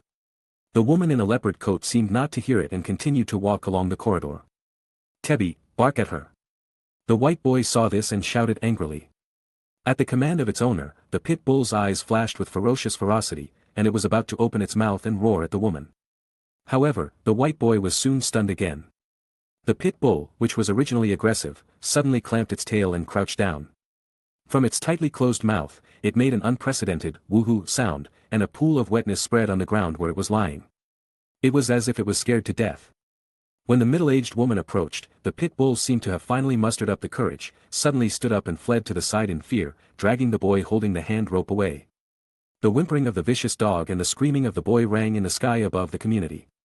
The woman ignored the man and the dog throughout the whole process, and came to a private villa in the community with an indifferent expression. She opened the door and walked in. The next moment when the door behind her closed automatically, the woman kicked off her high heels and tiptoed on the cold floor. She walked in the room in a strange and elegant cat-like manner, and her sunglasses, coat, and trousers fell off one by one, and she came to the bathroom of the villa with her wrinkled naked body. Barbara Minerva looked at the old woman reflected in the mirror, and suddenly reached out to pull hard on one side of her face, and a face full of dry wrinkles was pulled off, revealing a very young and cold face underneath. Not only that. The woman continued to grab the skin on her body and pulled it, and slightly horrified tore off a disguised human skin, revealing a graceful body without fat, agile and mature. From the appearance of an ordinary woman in her 40s or 50s, she turned on a woman in her 30s with the face and figure of a top model. Barbara Minerva had a blank expression on her face, turned on the shower head, and let the boiling hot water pour over her head. The hot steam was steaming, and there were 2 photos nailed on one wall of the bathroom. One of them was a photo of Wonder Woman during World War I.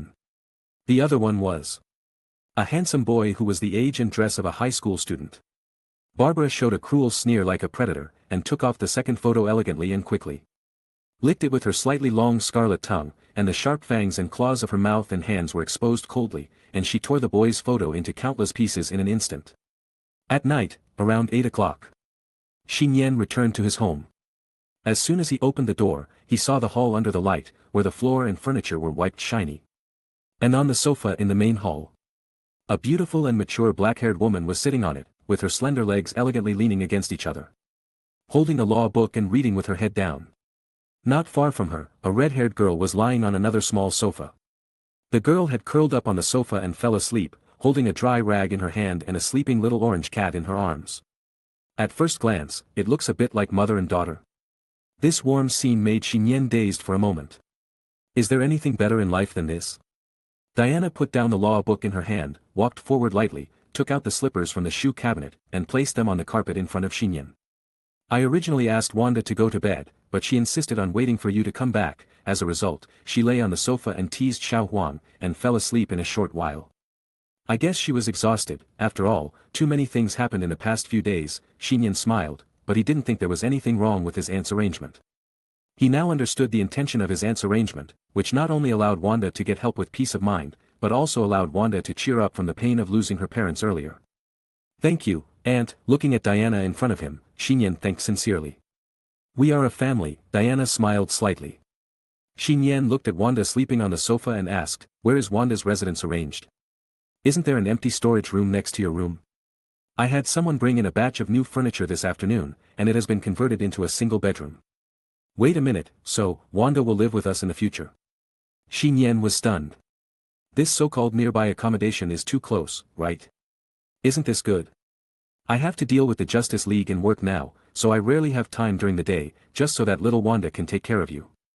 I'm not a child, why do I need to be taken care of?" Nian shook his head, and then asked curiously, "How many people are there in the Justice League now?" "At present, there are only 2 of us, including me and Batman." Diana did not hide it from Nian and said, "After Superman's funeral tomorrow, Batman is going to leave for a small mountain village in the north. It is rumored that there is a superhuman named Aquaman there, who often fights pirates in the sea and takes fish to a small village that is difficult to enter and exit due to the heavy snow. There are 2 other candidates for members, one is Barry Allen, whom you met last time, and a superhuman whose body has been mechanically modified. I will contact them later and ask about their intentions." Nian was listening carefully at first, but soon his attention was not focused. His eyes fell lightly on Aunt Diana.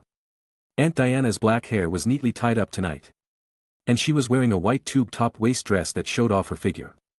Her face and features were delicate as if carefully created by God. Her white and graceful neck like a white swan was visible at a glance, and a beautiful groove line was drawn on the perfectly shaped tube top. Does it start tonight?"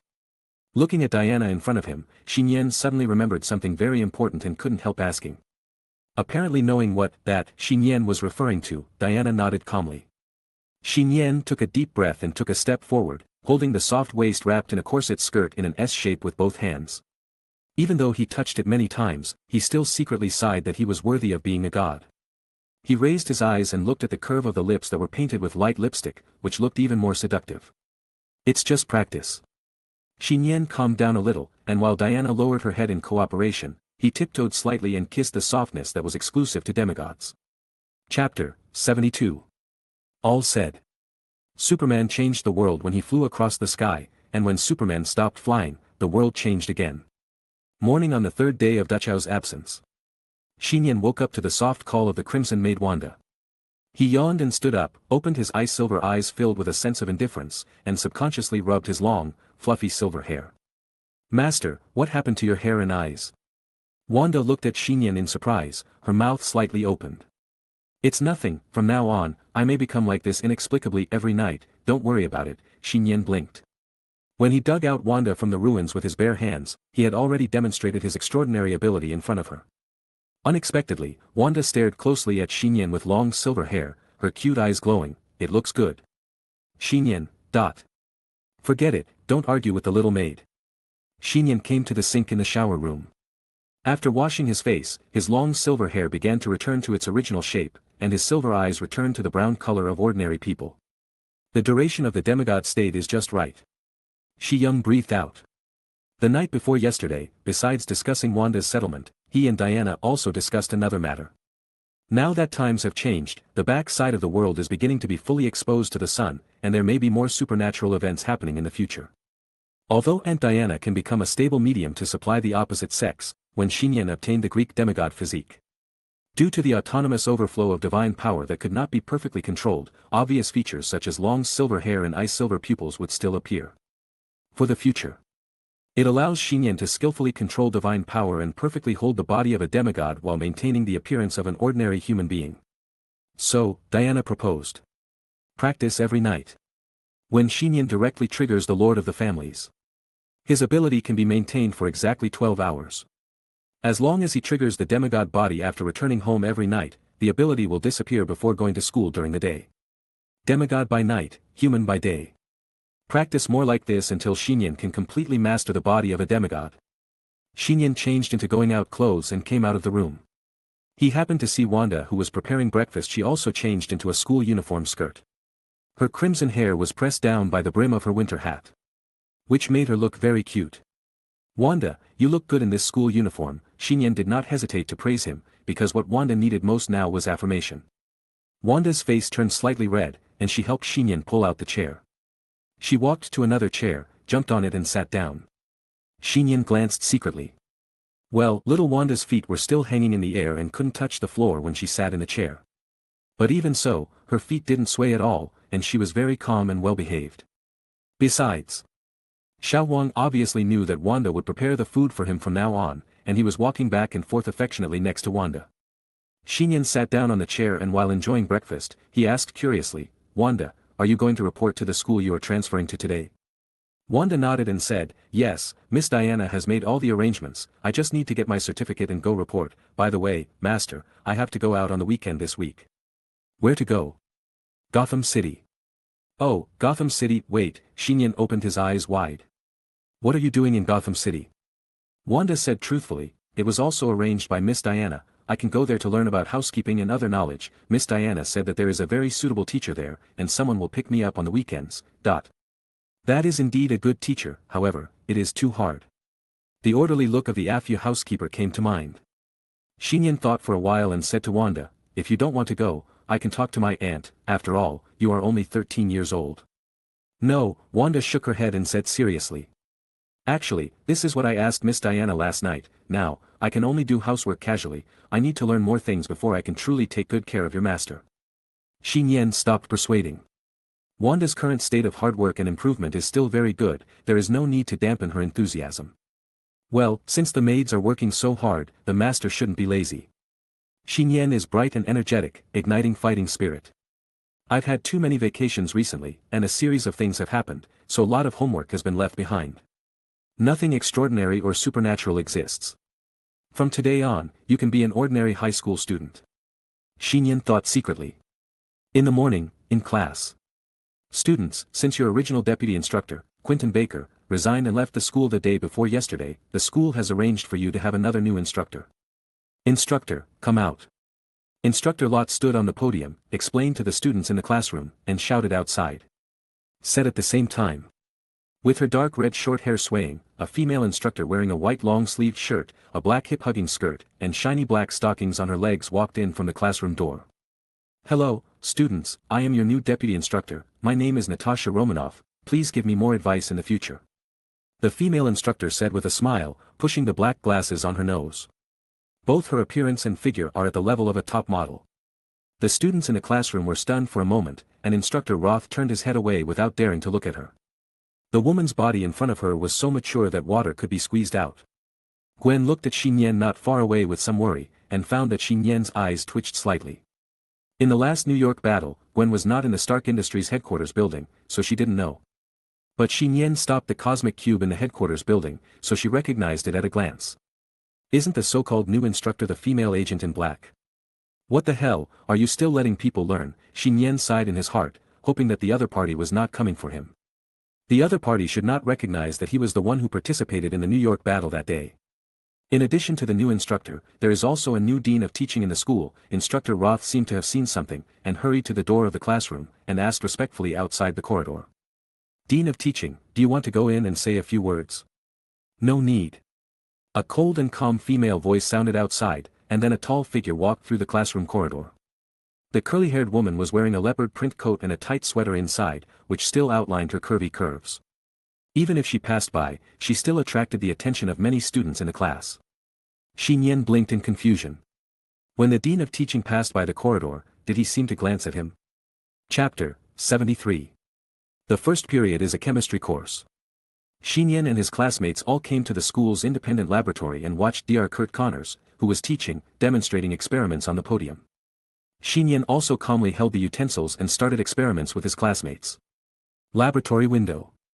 The cold and charming new instructor Natasha leaned against the window, her body wrapped in a teacher's uniform forming a graceful curve, observing many students while lowering her head to record files. The sun was shining and the breeze was blowing, making Natasha's dark red hair glow with an intoxicating and brilliant color. Immediately, many students dropped the glassware in their hands and clinked on the table. Nian didn't pay much attention to the other party.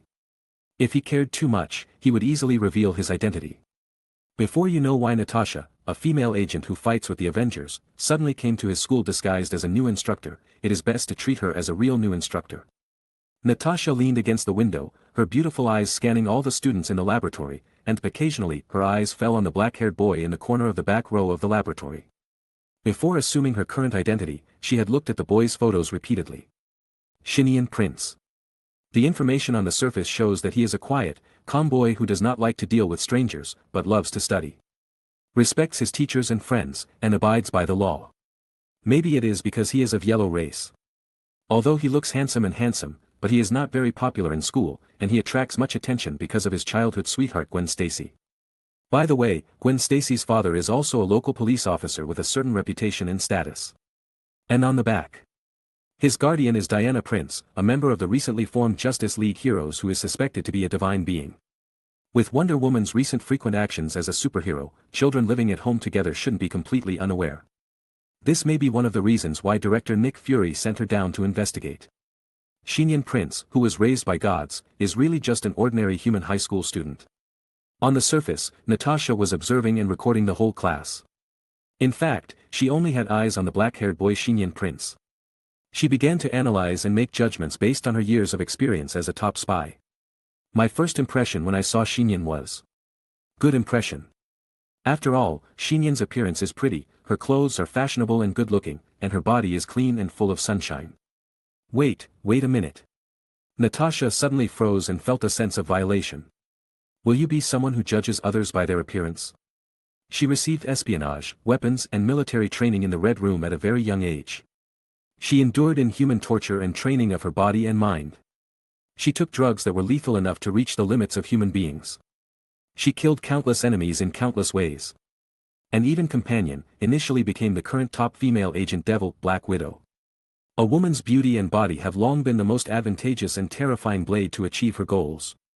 Not to mention judging people by their appearance. Even if they read through the other person's intelligence files and even if the other person's advantages are what she thinks they are, Natasha will not have a good impression of a person at the first sight. But now. The first moment I saw Nian. Natasha actually had a subtle favorable impression in her heart. If she hadn't been the Black Widow, and if the director hadn't specifically told her to observe it, she wouldn't have been able to notice this abnormal phenomenon. As a hypothetical, let's say Nian Prince is my target. Not just for observation, the purpose of my coming to school this time is to assassinate him. Natasha closed her eyes for a moment and performed hypnotic suggestions to herself in her mind. When she opened her beautiful eyes again, they were as calm as a pool of stagnant water. This was the highly disguised look she would show every time she carried out an assassination. Black Widow Natasha looked at Nian in the back row of the laboratory again. Then, in the next moment, the ice and dead water in her eyes were all broken, and a trace of unbearable flashed through her eyes that could not be concealed. Unable to gather the killing intent. Natasha was stunned. She was not a so-called righteous and kind person. But even though she hinted that Nian was the enemy of this assassination, she still couldn't generate the slightest intention to kill the young Nian even though she was already aware of the strange situation. Can't do it, can't bear it. In fact, when the other party is in danger, he will probably take action to protect him. What's wrong with me? Natasha was stunned, and for a time she suspected that she was insane. Is there something wrong with the other party, or is there something wrong with her? Yes, perhaps, even Nian himself did not notice this. In addition to the active ability of contacting the opposite sex and exchanging media to obtain abilities, the Lord of the Families also has a hidden passive ability. It can make strangers of the opposite sex who have extraordinary mastery generate a basic favorability value towards them. This favorability value is not too obvious to make the opponent fall to his knees on the spot. But before Nian commits an act that makes him hate him, the opponent will absolutely not be able to become an enemy of Nian with this basic favorability value. School, Dean's office. Taking off his leopard print coat and draping it on the office chair, the new dean crossed his legs and sat down on the chair. The brown tight sweater clearly outlined the muscle lines like a beautiful leopard. Catwoman Barbara's beautiful and charming face suddenly showed a happy and wonderful expression, and she subconsciously licked her red and sexy lips. Diana, I didn't expect that you actually hid such a good thing, you have cultivated it very well, and you don't share it with your good friends.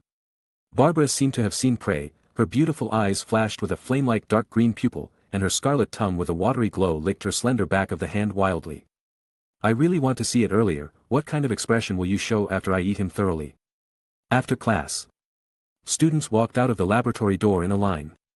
The professor left, the students left, and the new instructor Natasha was also called away by Instructor Roth. Nian was almost the last batch of people who had not left the laboratory. He was slowly packing up the glassware and watching Natasha leave with her round and beautiful buttocks wrapped in a uniform skirt. Ha! Gwen, who noticed this scene, was a little emotional and was about to walk out of the laboratory with a book in her arms, but was pulled back by Nian the next moment. What? Gwen resisted a little, pouting in dissatisfaction. In a few years, I can grow up like that. It's too late to explain. Nian pulled Gwen back to the empty laboratory. He looked up at the camera on the corner of the podium and finally pulled Gwen under the table of the laboratory podium. Chapter 74. With a click, several books scattered and fell under the table, and the seemingly empty laboratory returned to silence again. The small square space under the podium table was narrow and dark. Nian and Gwen were almost face to face. They were so close that their warm breaths blew on each other's faces, and they could vaguely hear each other's accelerated heartbeats.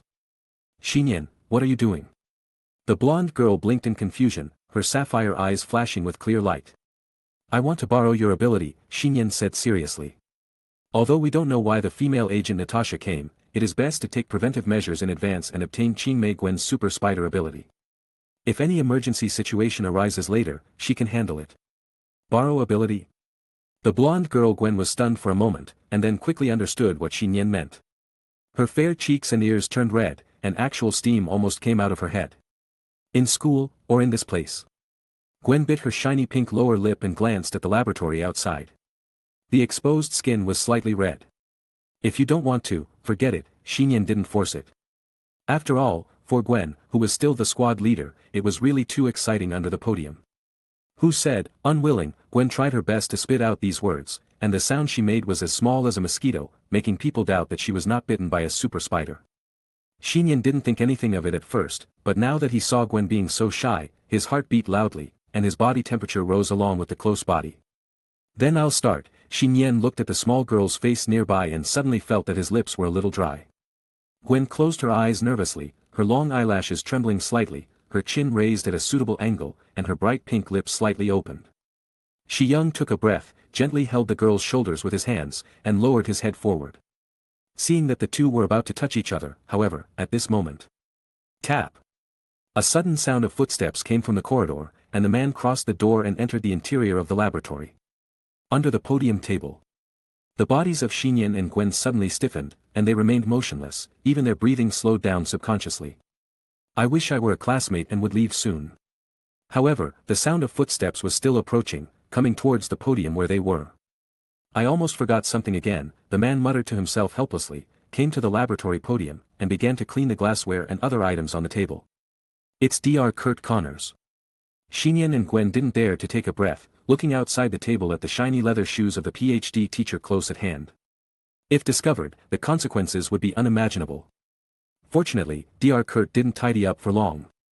In less than half a minute, he put away all the things on the table, and did not find the two Nian hiding under the table. However, just when Dr. Kurt was about to leave with his things, there was a clang sound. A glass cup fell from the lectern to the ground. The cup did not break.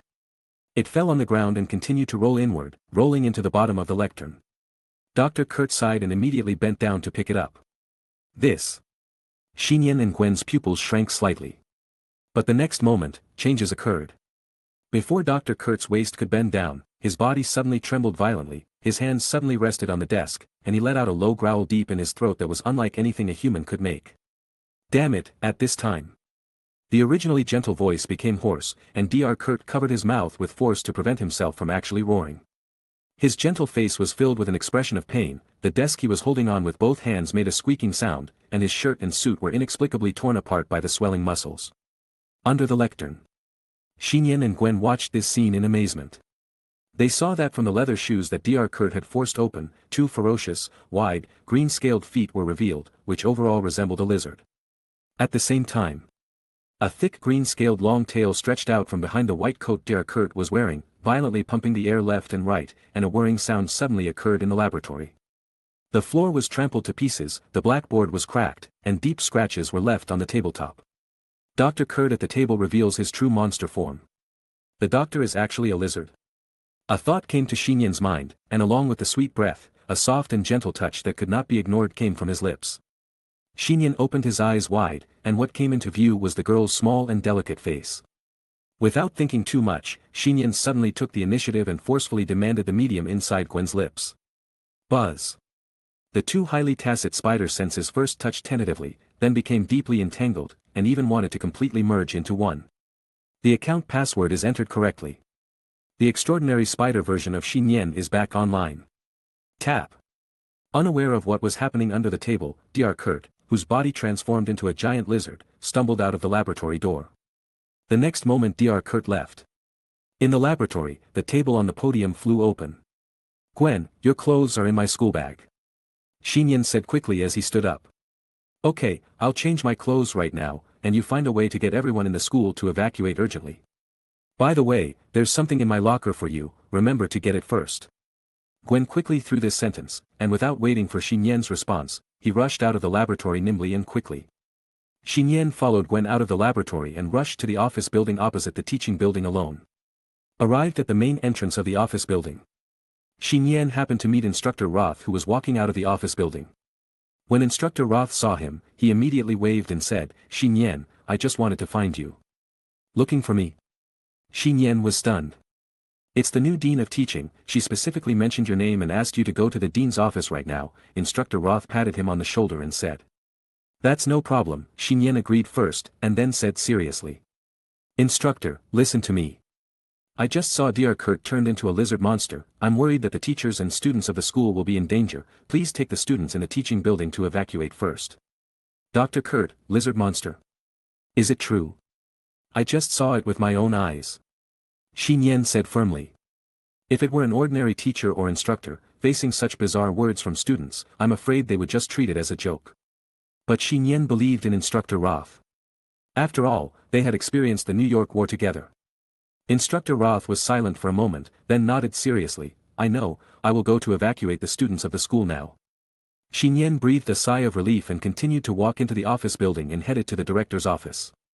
He was afraid that Instructor Roth alone would not be convincing enough, and it happened that the Dean of Teaching had something to ask him. Chapter 75. The school office building, an office almost at the top end. Nian came here quickly and knocked on the half-open door. "Come in," a slightly cold woman's voice came from the gap in the door. Nian immediately pushed the door open and walked in.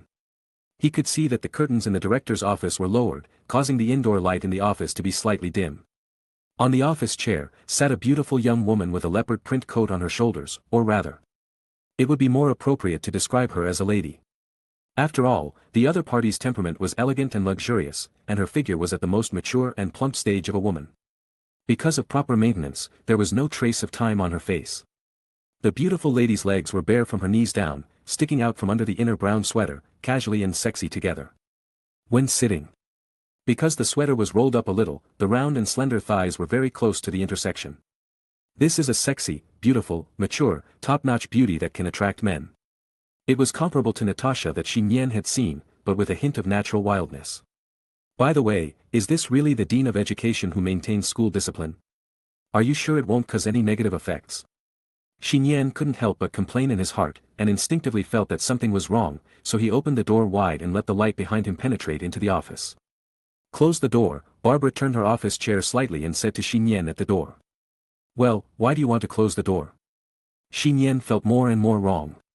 Barbara smiled mysteriously, and her lips painted with dark lipstick opened slightly. "Because, what I'm about to tell you is about Diana Prince, the Wonder Woman. Are you sure you don't want to close the door?"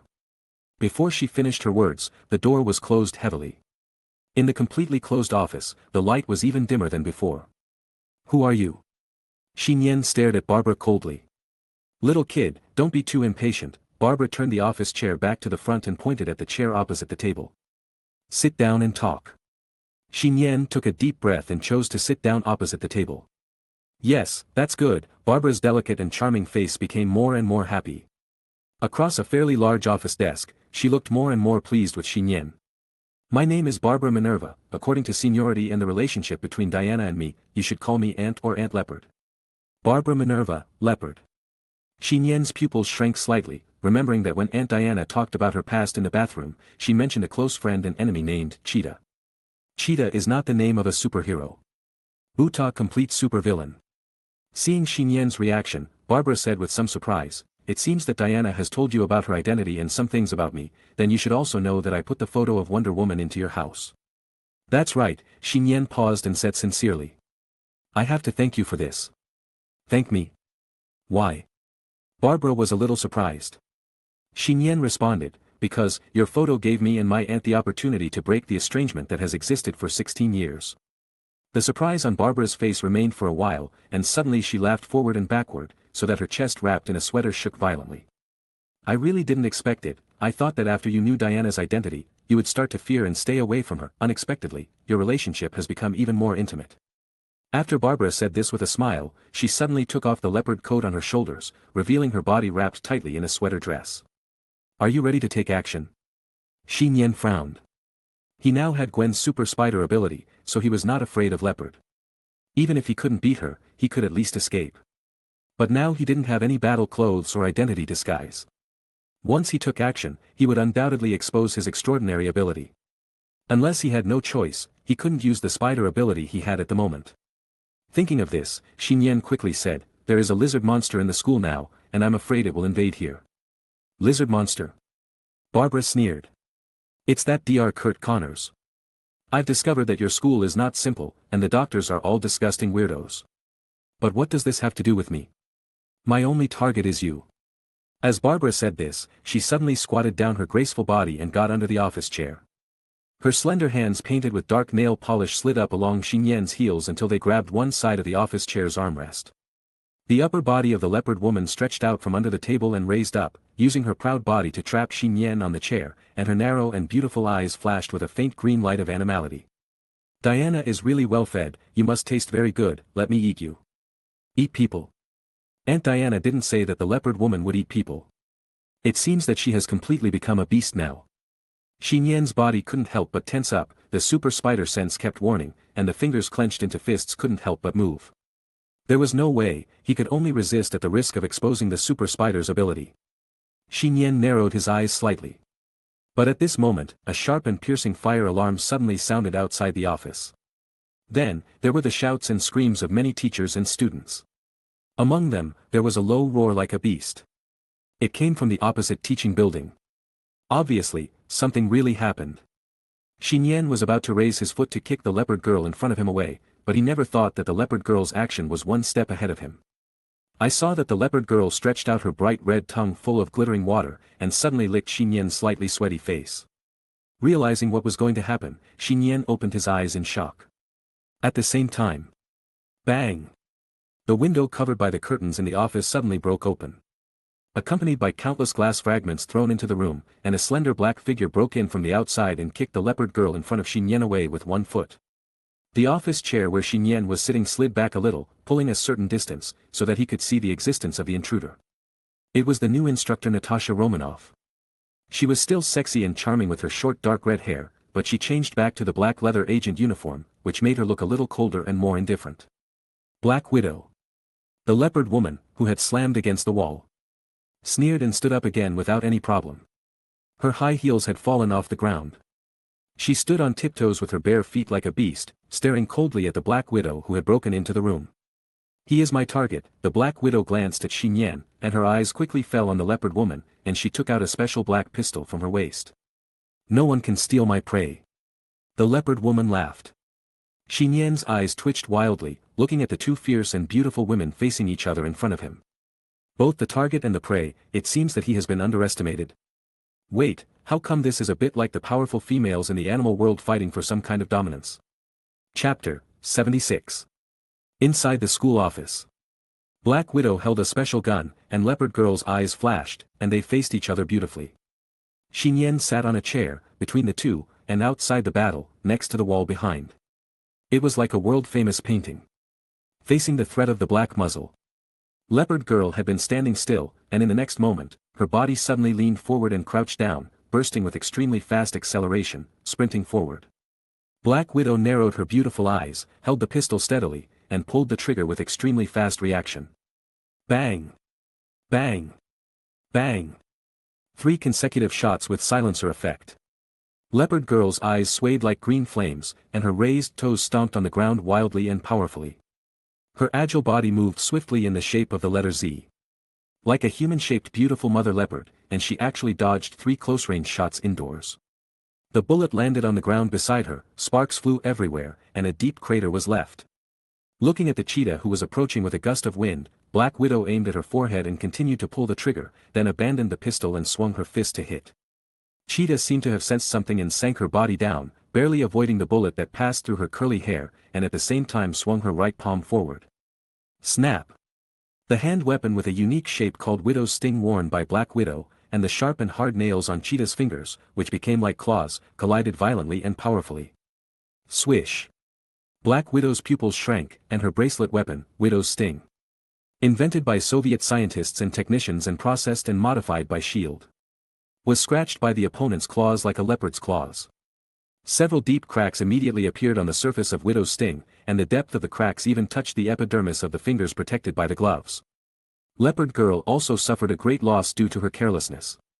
From the damaged Widow's Sting scratched by Black Widow, an electric current of up to tens of thousands of volts surged out, quickly moving up along the claws to shock the whole body. This electric shock was enough to easily knock down an ordinary adult man.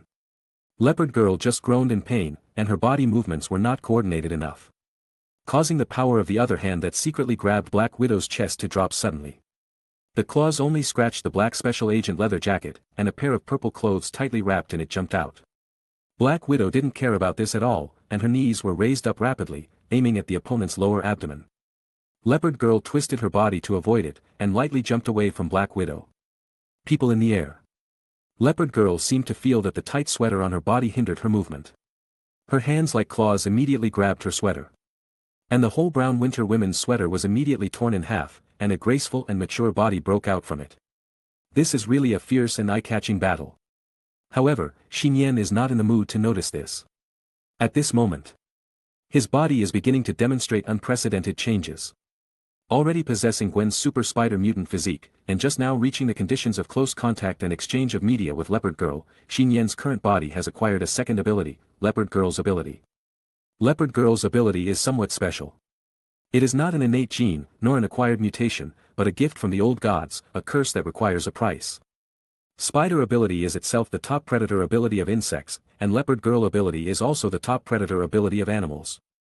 Now, 2 different types of predators' extraordinary abilities overlap, merge, and strengthen in Nian's universal compatible physique. This magical scene. Cheetah Girl and Black Widow, who were in a passionate battle, naturally did not notice it. After passing by and confronting each other again, Leopard Girl suddenly sneered, "Don't you want to eat too?" "What did you say?" Black Widow pretended not to understand and retorted, "How about together?" "I don't mind." Black Widow couldn't help but think about it. She didn't have this idea at first, but when Leopard Girl suddenly said this, she actually felt a little moved in her heart. Who is wrong? And at this time, Leopard Girl's eyes suddenly became sharp, and her originally smooth, white body without anything suddenly appeared a layer of leopard fur on her body. A leopard tail twitched and emerged from behind strangely. And her palms turned into truly ferocious leopard claws, and her ears were also pointed and slender, tending to be leopard-like.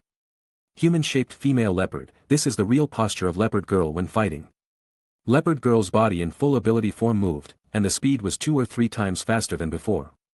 Black Widow was startled, watching the Leopard Girl in front of her with a residual image, and she only had time to raise her arms and cross them in front of her chest to block. Swish! Scarlet warm blood splashed. The special agent leather jacket was easily torn apart, and 5 shocking scratches clearly appeared on the Black Widow's reinforced body and arms under the powerful impact of the Leopard Girl's slap. Her back hit the empty window, and the whole person was thrown out of the window on the 4th floor. "Are you worthy of sharing the prey with me?" Leopard Girl shook off the blood on her claws, and her eyes were full of wild ferocity. "Little friend, no one will disturb us now, let's have a good time." Leopard Girl turned and looked at the wall on one side, but found Nian sitting on a chair, lowering his head under his legs. "Are you scared?" Cheetah walked forward a few steps with a cat step, and her toes curved to her thighs, revealing the beauty of solid muscles. When walking, the muscles are tightened and relaxed at any time, and the power of the limbs is controlled at will. The naked human-shaped leopard body has a most primitive and special beauty. Beast control ecstasy. When it was about 3 meters away from Nian, the Leopard Girl's narrow beast eyes shrank slightly, and found that on the left arm covered by Nian's sleeves, there were golden beams interweaving and glowing, like a burning holy flame. "Diana actually gave all this to you?" Leopard Girl recognized the protective silver bracelet at a glance, and was surprised, but sneered nonchalantly. What a pity, Diana came here in person, I might still be a little afraid, and her silver bracelet weapon, or a single one, can't pose much threat to me at all. Nian didn't speak. Cheetah Girl obviously made a wrong judgment. It's not that Nian is using the power of the artifact silver bracelet, but that the silver bracelet is awakening and starting on its own, helping Nian suppress the terrifying wildness in his body. Leopard Girl saw that Nian had no reaction, and subconsciously reached out her hand, but before she touched Nian's body, she shrank back as if it was hot. Her leopard hair exploded for no reason. What's going on with this inexplicable palpitation? Before Leopard Girl could think about it. Along with the strong vibration of hitting the building, the roof of the office ceiling behind Leopard Girl suddenly broke open. Covered with the dazzling daylight outside, a tall and beautiful figure fell from the sky. Before landing, a golden rope was like a firefly, winding around Leopard Girl's waist for several circles. Looking down at the familiar rope and the familiar sense of restraint. Leopard Girl was stunned for a moment, then gritted her teeth, and finally spit out a sentence. You are here after all.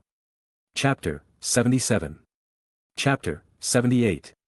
Buzz. Two golden dazzling divine flames suddenly glowed at different locations in the room. The rays of light were intertwined and pulled together, and they wanted to merge into one body. The protective silver bracelet hidden under the sleeve of his left hand by Nian echoed the exact same item worn on the slender wrist of the tall and beautiful person who broke into the office. Leopard Girl Barbara was between the two of them. She hadn't turned around yet, looking at the noose tied around the leopard's waist, her demonic face suddenly turned ferocious, and she couldn't hide her anger and screamed, Diana. Auntie. Nian looked up in surprise. The person who landed from the sky behind Leopard Girl was none other than Auntie Diana. At this time, Diana is wearing Wonder Woman's exclusive superhero suit, her stunningly beautiful face is cold and calm. Her thin eyebrows with sword-edged points are raised heroically, and she is clutching the shimmering golden lasso of mantra tightly in her hand. Beautiful, elegant and giving people a strong sense of peace of mind. Nian is not young anymore, but when he sees Aunt Diana coming to the rescue, she still suddenly wants to hug her. Just leave this place to me, you can leave here first. Diana could sense the characteristics of the artifact and knew that something was wrong with Nian's condition, so she spoke softly. Okay, Nian nodded quickly, ignored the Leopard Girl in front of him, and immediately stood up from the chair and left for the office door. He knew that Aunt Diana was completely capable of dealing with the Leopard Girl, and even if he stayed, he would be in the way, and even expose the secret of the Master's ability. And Diana must have thought of this. After so many years, Nian and Diana have long developed a high degree of tacit understanding. After confessing the secrets of their identities and abilities, their mutual trust and trust have reached a new level. Don't even think about leaving. The Leopard Girl realized that Diana and Nian seemed to be ignoring her the whole time. Without saying a word to her, and she didn't know who to be jealous of. She suddenly rushed towards Nian, who was about to leave the office like a female leopard. Faced with the strong wind blowing behind him and the chill coming from the sharp claws in the air, Nian didn't pay any attention. Only then did Leopard Girl rush to about 1 meter behind Nian. The lasso around her waist suddenly tightened. Wonder Woman pulled the mantra lasso back, like a warrior subduing a fierce horse, pulling her back. The Leopard Woman's feet plowed back on the floor, leaving 2 obvious traces of the beast's feet. Damn it! Leopard Girl scratched at the air helplessly and furiously. She could only stare at Nian without looking back, opened the door of the office and walked out. Knowing that Wonder Woman is present, he will definitely not be able to succeed again. The anger on Leopard Girl's face quickly turned to indifference. She turned back to look at Wonder Woman and suddenly revealed a charming smile. I didn't expect that you could bear not to eat him. Wonder Woman was as dignified and elegant as ever, her expression calm and unwavering. He is just my child. Really? I don't believe it. Leopard Girl let out a low roar, with an afterimage on her body, and violently rushed towards Wonder Woman. Wonder Woman held the mantra lasso in one hand, and quickly took off a dark golden battle shield from her back with the other hand. She pushed it forward and launched a powerful shield strike, blocking a pair of leopard claws from the shield. Stinging sparks are flying. Leopard Girl originally wanted to bypass the battle shield at the moment of the fight and directly attack Wonder Woman's body, but in the next moment, she was knocked backwards by Diana's forehead with the starlight flying crown. The Leopard Girl looked up in pain, only to meet a pair of calm, yet heart-stopping eyes. Barbara, it's okay if you want to hurt me, but you shouldn't do anything to him. At this moment, the only demigod on Earth showed unprecedented anger. Nian left the office building and went directly to the teaching building. Compared with Diana's situation where there was no suspense, he was more worried about Gwen's situation, which was still unknown. Nian's speed is getting faster and faster, with the strong wind making a sound, and his steps are as fast as flying. He felt that his current state was very strange. He had almost inexhaustible physical strength and vitality. He could control the limbs and muscles of his body at will, and could easily control and release every force in his body. Possessing the abilities of Super Spider and Leopard Girl at the same time. Nian's current physical strength is extremely strong. Due to the divine power of guarding the silver bracelet suppressing the animal nature, his body showed no signs of leopard transformation and looked no different from an ordinary human being. Quickly enter through the door of the teaching building. Nian's eyes glanced sharply and quickly. The current teaching building was empty. The floors, walls, and even ceilings of the halls, corridors, and ceilings were all severely damaged by inhuman forces. A mess was left on the ground. Lots of books and paper. Nian took a special look at the monitoring room on the first floor and found that the school guard who was originally on duty was missing. The mainframe and computer in the room were in pieces, as if they had been crushed by a giant hand. This made Nian secretly relieved. After all, the surveillance not only captured the doctor's secrets, but also captured the secrets of him and Gwen. There were traces of a fight at the scene. It was Gwen and Dr. Lizard. Nian glanced at him and thought very quickly. He directly demonstrated and analyzed the fight scene in his brain. But, where have people gone now? Nian frowned. He pricked up his ears and listened. There was not a single sound from the entire teaching building.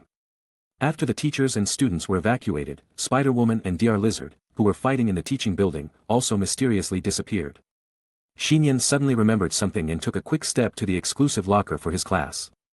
Skillfully taking out the key from his trouser pocket, Nian opened Gwen's locker, revealing a school bag lying quietly in the small locker.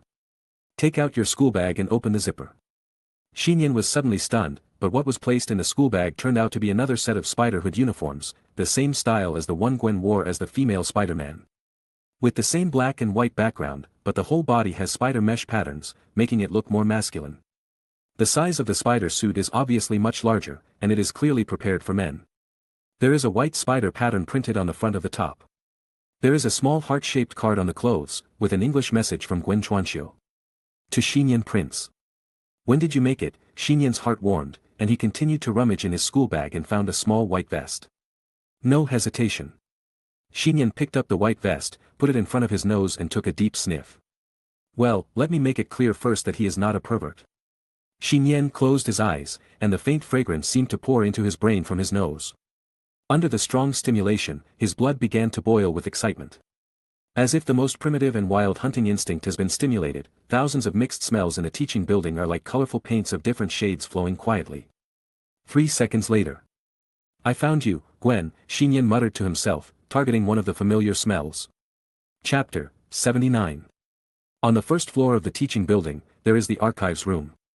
In the middle of the archives room, there is a huge hole on the tiled floor. The hole seemed to have been dug not long ago, with a radius of 1 meter wide, and a lot of gravel and soil around it.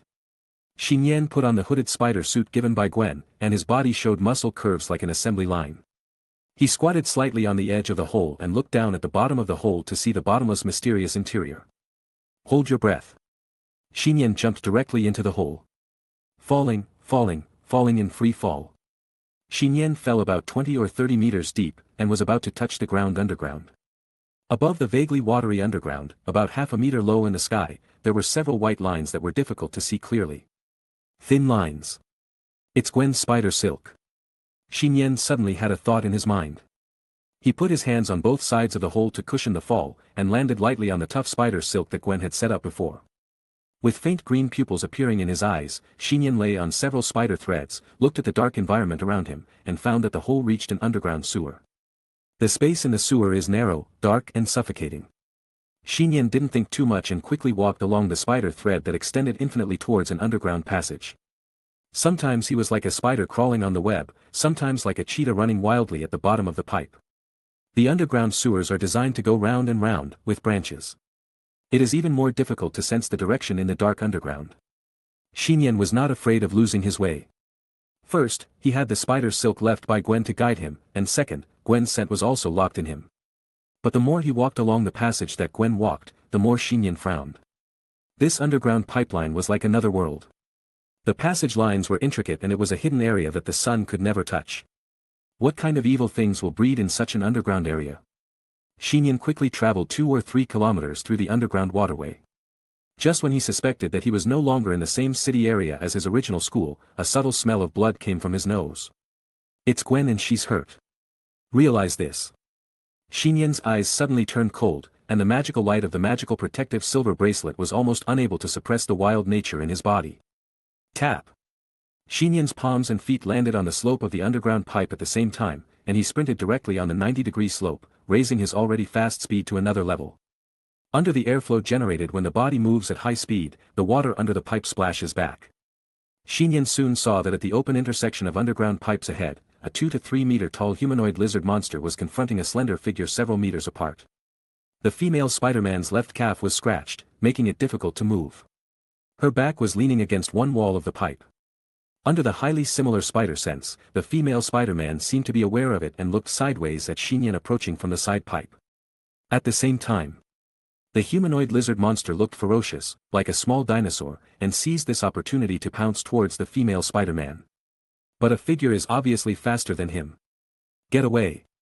Nian was like a human cannonball, violently hitting the human lizard monster and knocking him away. Be careful. But seeing this scene, the female Spider-Man shouted loudly in warning. Nian narrowed his eyes slightly, and in the air at the intersection of the pipelines, he almost twisted his waist with wild instinct and spun his long and slender body at high speed. Laugh. Laugh. The sound of breaking wind suddenly sounded underground, and 2 mechanical claws that looked like octopus tentacles passed by the side and plunged into the pipe water flow under Nian's body, causing a burst of water. By rotating his body to avoid the sneak attack of the mechanical tentacles, Nian also saw a middle-aged man wearing sunglasses hanging in a corner on the top floor of the underground pipe at the moment he turned around. There are 2 other mechanical tentacles hanging on the wall as if absorbed on the back. Squidward. Call out. At this time, a white spider silk accurately hit Nian, who was about to fall into the water. Nian didn't resist and allowed the owner of the spider thread to pull him over. Finally meeting up with Gwen, Nian landed on the ground of the pipe, reached out to support the other person's slender body, and asked quickly, "Are you okay?" "It's just my foot injury, I'm okay," Spider-Woman gasped. "Do you know the one with 4 mechanical claws?" Nian glanced at the middle-aged man and asked the female Spider-Man. "Have you forgotten? He is Otto Gunther Octavius, a famous local physics doctor in Washington. He came to our school to watch the event a year ago." "Another doctor?" Nian suddenly remembered. Previously, Leopard Girl once mentioned that the doctors in their school were all weirdos. Isn't this a weirdo?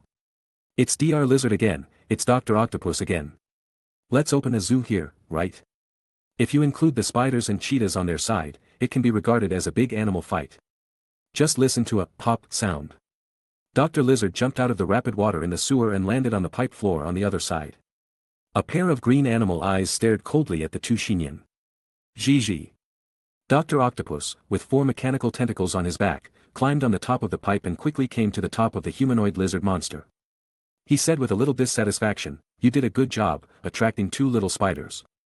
"Stop talking nonsense, let's deal with them first," Dr. Lizard said hoarsely. "Since they have seen us and know our secrets, it is naturally impossible to let them go back up," Dr. Octopus smiled coldly. "As long as that girl doesn't come." Half a year ago, the 2 doctors used the school's underground pipeline to carry out some inhumane scientific research experiments underground. As a result, just when there were some results, a female student from the lower grade of the school came over and said that she knew what they did. If they continued, they would inform the school and the police.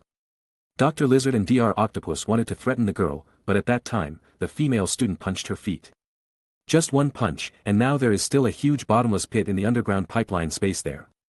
From that day on, Dr. Lizard and Dr. Octopus could only suspend the experiment indefinitely, until recently, when the female student never came to school again, they could not help but start the experiment again. As for the experiment, it was undoubtedly successful.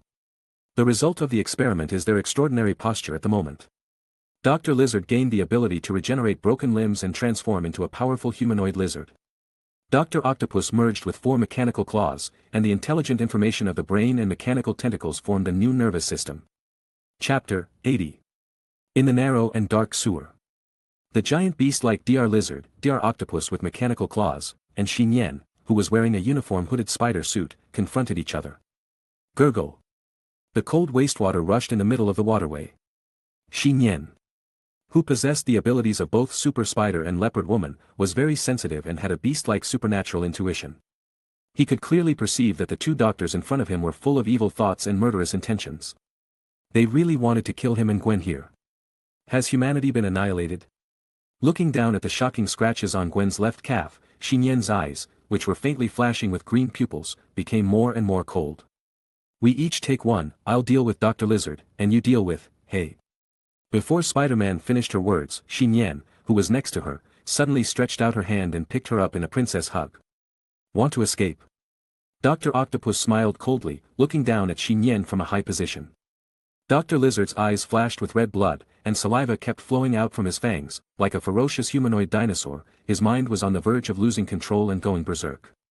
Nian ignored them, but said to the light female Spider-Man in his arms, "Hold me tight." Gwen wrapped her hands wrapped in tight sleeves around Nian's neck, and the red cheeks of the girl under the spider hood showed a worried look, and whispered, "You can't deal with them alone, especially with me. Don't you still have one hand? How do you know if you don't try?" This calm and seemingly contemptuous attitude from the heart. For a time, Dr. Octopus recalled the girl he met half a year ago, which made him tremble with anger all over his body, and the whole person immediately rushed forward like an octopus monster. What a joke. At the same time, the four mechanical claws behind him, glowing with cold metallic light, seemed to have independent consciousness, and they stabbed at Nian like four metal venomous snakes. Nian stood there without any intention of dodging or running away. With one hand holding Spider-Man, his left hand, which was bent into a claw like a cat, suddenly moved. Clang clang clang. Four almost overlapping metal collisions sounded, and the four mechanical claws that stabbed at Nian at the same time were all slapped back by Nian's single left hand without exception. How is it possible? Dr. Octopus opened his eyes in surprise, and the four mechanical claws seemed to be enraged, continuing to rotate and twist forward and stab frantically.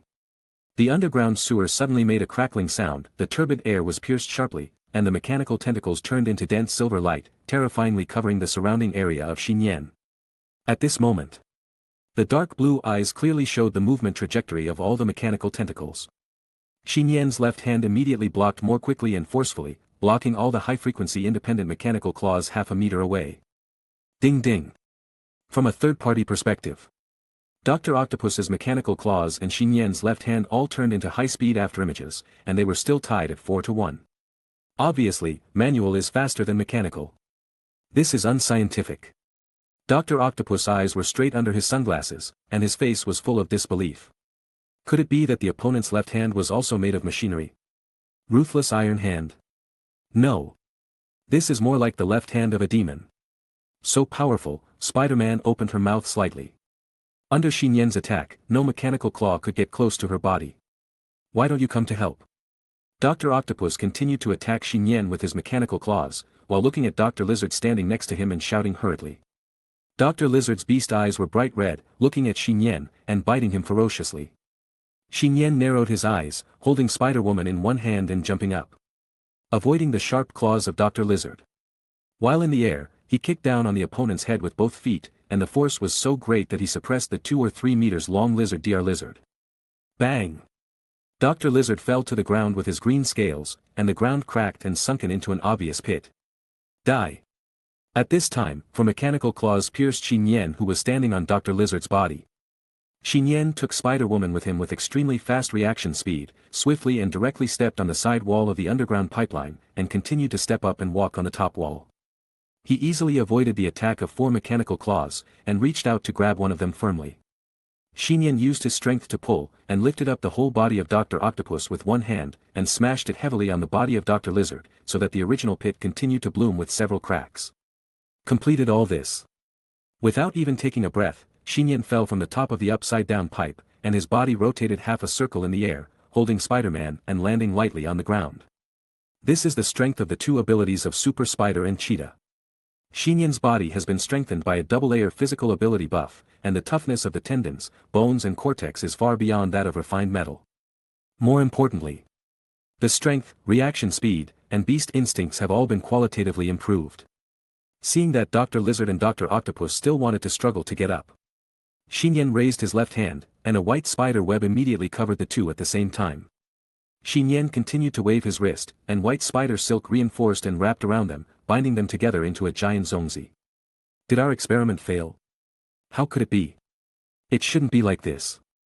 The sunglasses fell off his face, and Dr. Octopus' eyes were full of confusion, and he muttered to himself like a lunatic. The mechanical tentacles on his back were like poisonous snakes with independent consciousness, and they struggled violently and made a squeak that made people's scalps numb. At this moment, Dr. Lizard suddenly opened his bloody mouth madly, his eyes were full of violence and bloodthirstiness, and he bit Dr. Octopus' neck. Crack! Scarlet blood splashed, and Dr. Octopus' neck, which had not been strengthened, was bitten off directly. But the mechanical tentacles on his back had not stopped yet, and suddenly tore open the spider silk that bound the surrounding area. And the counterattack stabbed Dr. Lizard's body nearby, piercing through the giant lizard's eye sockets, mouth, chest, and lower abdomen. A large amount of corrosive green blood gushed out along the 4 mechanical claws, causing the mechanical claws to sizzle with smoke and electricity. The pain caused Dr. Lizard to bite Dr. Octopus's body tighter. Seeing this sudden scene, Nian and Spider-Man were stunned. It didn't last long. Dr. Lizard and Dr. Octopus, who were entangled together, fell down with their 4 mechanical claws, losing consciousness and intelligence. The 2 different colors of blood flowed quietly, and were washed away by the turbulent wastewater undercurrent next to them. In the underground pipeline, everything returned to calm. Chapter 81. Watching Dr. Lizard and Dr. Octopus die together, Nian and Spider-Man on the side were silent. Who could have imagined such an ending? Dr. Kurt, he is still out of control and has completely become a beast monster. Gwen took off the spider hood, sighed, and said with some sadness, Dr. Otto should also be stimulated by the intelligent system of the mechanical claws behind him, the brain nerves have been controlled by the machine for a long time. Nian nodded. Obtaining extraordinary things beyond what he can control, and then losing control and losing humanity and bottom line. He can empathize with this. Dr. Lizard and Dr. Octopus now are like Nian, who was 3 in 1. It's just that Nian stopped before the cliff and controlled the extraordinary power in time, while the 2 doctors could not stop and continue to lose themselves in the abyss of the extraordinary. At present, the back of the world is exposed to the sun, and extraordinary events are emerging in an endless era. The 2 doctors are just a microcosm and representative. Later, like the 2 doctors, there may be more people who want to explore the extraordinary and eventually get lost in it. Let's go back, Nian said. Do you want to leave them here? Gwen hesitated. Leave the glory of life in the outside world, and bury the darkness in your heart and possessions under this ground, this should be the ending they want. Nian thought about it, squatted forward, and put his left hand on the ground near the 2 doctors. The 5 fingers of his left hand suddenly grabbed and pressed down. Crack! The pit that was already full of cracks suddenly broke and collapsed downwards, and the entangled bodies of Dr. Lizard and Dr. Octopus fell down, buried in the rubble and darkness in the real underground where there was no sunlight. Weekend. Nian was lying on the sofa at home, stroking the young yuan-devouring beast. And was bored. He was watching the TV, which was playing a memorial to 2 doctors who made outstanding contributions to biology and physics respectively, Kurt Connors and Otto Gunther Octavius. So, Ant, the last ant leopard, well, how is Ms. Barbara? Nian turned over on the sofa and looked up at the owner of the slender and shiny legs that were resting on the back of his head. Diana reached out and played with his hair, and said calmly, nothing happened, however, she probably dared not come to this city again in the past few years. Nian shrank his neck inexplicably, and could imagine that the leopard girl at that time must have been ravaged very badly. After all, when he rushed back to school, he could only see the back of the leopard girl fleeing in panic. Okay, stay at home by yourself, I'm going to work, Diana said, while gently lifting the back of Nian's head and stuffing a pillow into it instead of her legs. Nian frowned uncomfortably. The pillow was actually quite comfortable, but compared to the former wrapped in a high-quality white gauze skirt, it was obviously far inferior in softness, smoothness, and pleasant satisfaction. After Aunt Diana left home, the house suddenly became deserted, and only Nian and Xiao Huang were left to guard the house. Even the little Wanda who was busy at home on weekdays was gone. According to the arrangement made last week, she was taken to Gotham City for further study by a special car sent by the Wayne Consortium. Oh, right. Today is the 7th day since Superman was away. Nian could recall with his eyes closed that a few days ago, the streets of Metropolis were deserted. Countless people took to the streets with flowers in their hands to bid farewell, and the U.S. military also used fighter jets in a big way, as if holding an unprecedented funeral for a president. Unfortunately, Superman did not lie in that luxurious coffin draped with the national flag. While the grand funeral was going on all over the world, Superman, as the human being, Clark Joseph Kent, was lying in an ordinary wooden coffin, and a small-scale farewell funeral was held in front of a suburban house far away from the city. So, at the large funeral, the empty coffin should be the justice and truth of this country. At the small funeral, there were only a dozen people, namely Superman's family, fiancé, colleagues, and members of the Justice League that was being formed. This is what Diana told Nian after she came back from the small funeral. Nian knew. This also means that my aunt has decided to inherit Superman's legacy and officially join the Justice League as Wonder Woman, and join forces with other superheroes to fight against possible extraordinary events in the future. This will also be the second extraordinary team formed by superheroes after the Avengers. Nian shook his head, but he had no idea of joining any alliance. After all, both the Avengers and the Justice League have Iron Man and Batman as the core leaders, and he is not the kind of person who can act and fight according to other people's ideas. If there is a chance in the future, it is better to create an alliance by himself. Let alone other members, at least Gwen is one, right? Nian quickly put this immature idea behind his head, picked up the Yuan Devourer Xiao Huang in his arms, got up from the sofa and muttered a little bored. Why don't I take you to see Barry Allen? He has taken care of you for a while, and he specially invited you last time. Meow. Xiao Huang blinked and raised a cat paw with pink pads. 5 cans of fish. Deal, Nian said generously. So, very quickly. Nian changed into clothes for going out, carrying an ordinary school bag, and a small orange head poked out of the bag. It was sunny outside, and people were coming and going on the street. Some street walls were graffitied with patterns commemorating Superman, and billboards on the streets and alleys flashed Superman from time to time. It seemed that Superman was still alive and there were Superman everywhere. Nian carried the little emperor in his school bag and walked along the pedestrian street to the address Barry Allen mentioned. However, he only walked halfway. When crossing the sidewalk with zebra crossing, Nian was slightly stunned, but in the oncoming crowd, there was a figure in a yellow robe that was very conspicuous. It was a bald woman wearing a strange and clean yellow robe, with her hands behind her back, standing straight and motionless in the middle of the sidewalk at the intersection. Whether it was the strange dress similar to the monk's robe or her behavior of standing in the middle of the road, she seemed to stand out from the crowd and different from ordinary people. But many passers-by who passed by the woman on both sides, and even the people on the whole street, seemed to have not seen her at all. Nian paused. His first thought was, could it be that he encountered something so-called indescribable? You can't see the fear that I see. After dismissing the somewhat funny thoughts in his mind, Nian hesitated, moved the backpack on his back to his chest, and pretended not to see and continued to walk forward. Just as Nian was about to pass by the woman like other passers-by, the woman smiled faintly, looked at him, and said, "My name is Gu Yi." Chapter 82. Gotham City. Weather. Due to its geographical location, the weather in this city is mostly cloudy.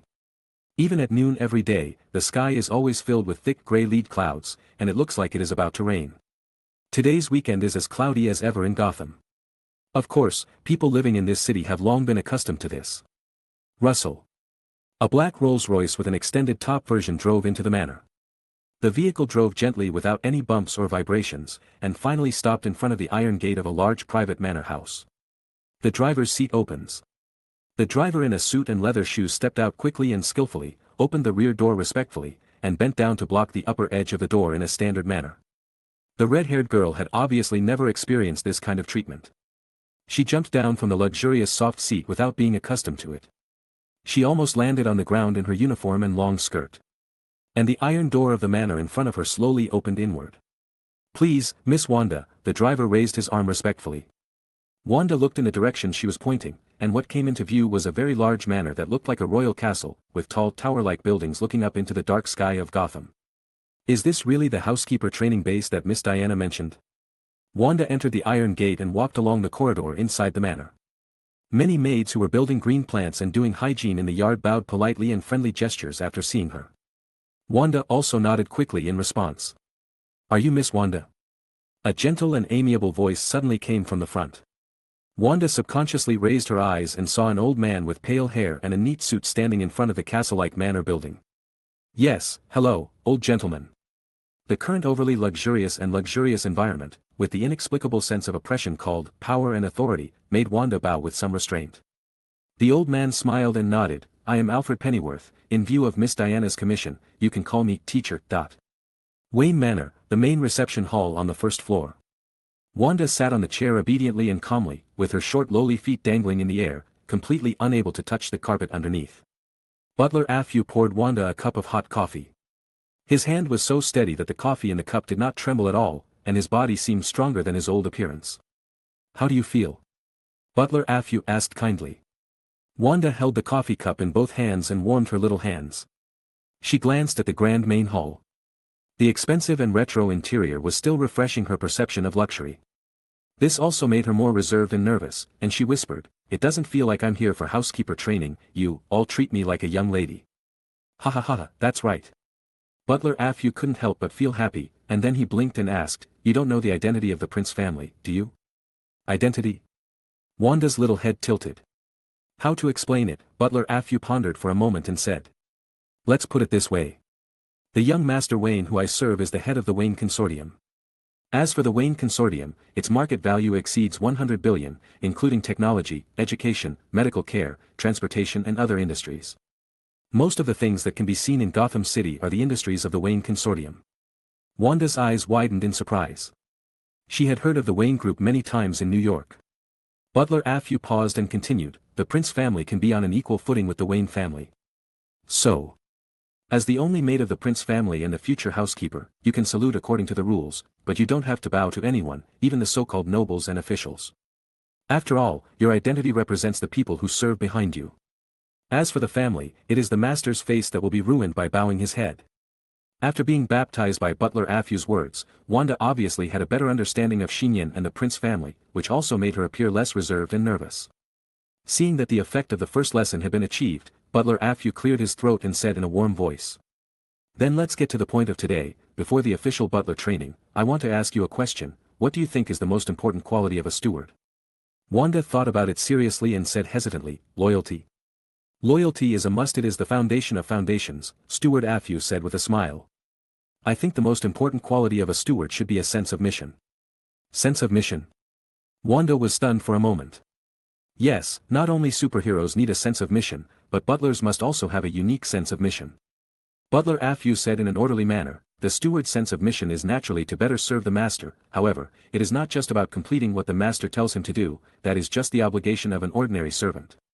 Butler, you need to understand what the master really needs and wants, complete preparations and plans early, and serve as a powerful assistant on the road ahead for the master. Furthermore, when the master takes the wrong path or is lost, he needs to provide certain guidance and help. A steward with a sense of mission needs to have the belief to dedicate his life," Butler Afyu asked with a clear gaze on Wanda, who was only 13 years old. "You are still young, you have done a good job. Are you ready for enlightenment?" Little Wanda took a breath, and the figure of the black-haired boy appeared in her mind. She said firmly, "I can do it."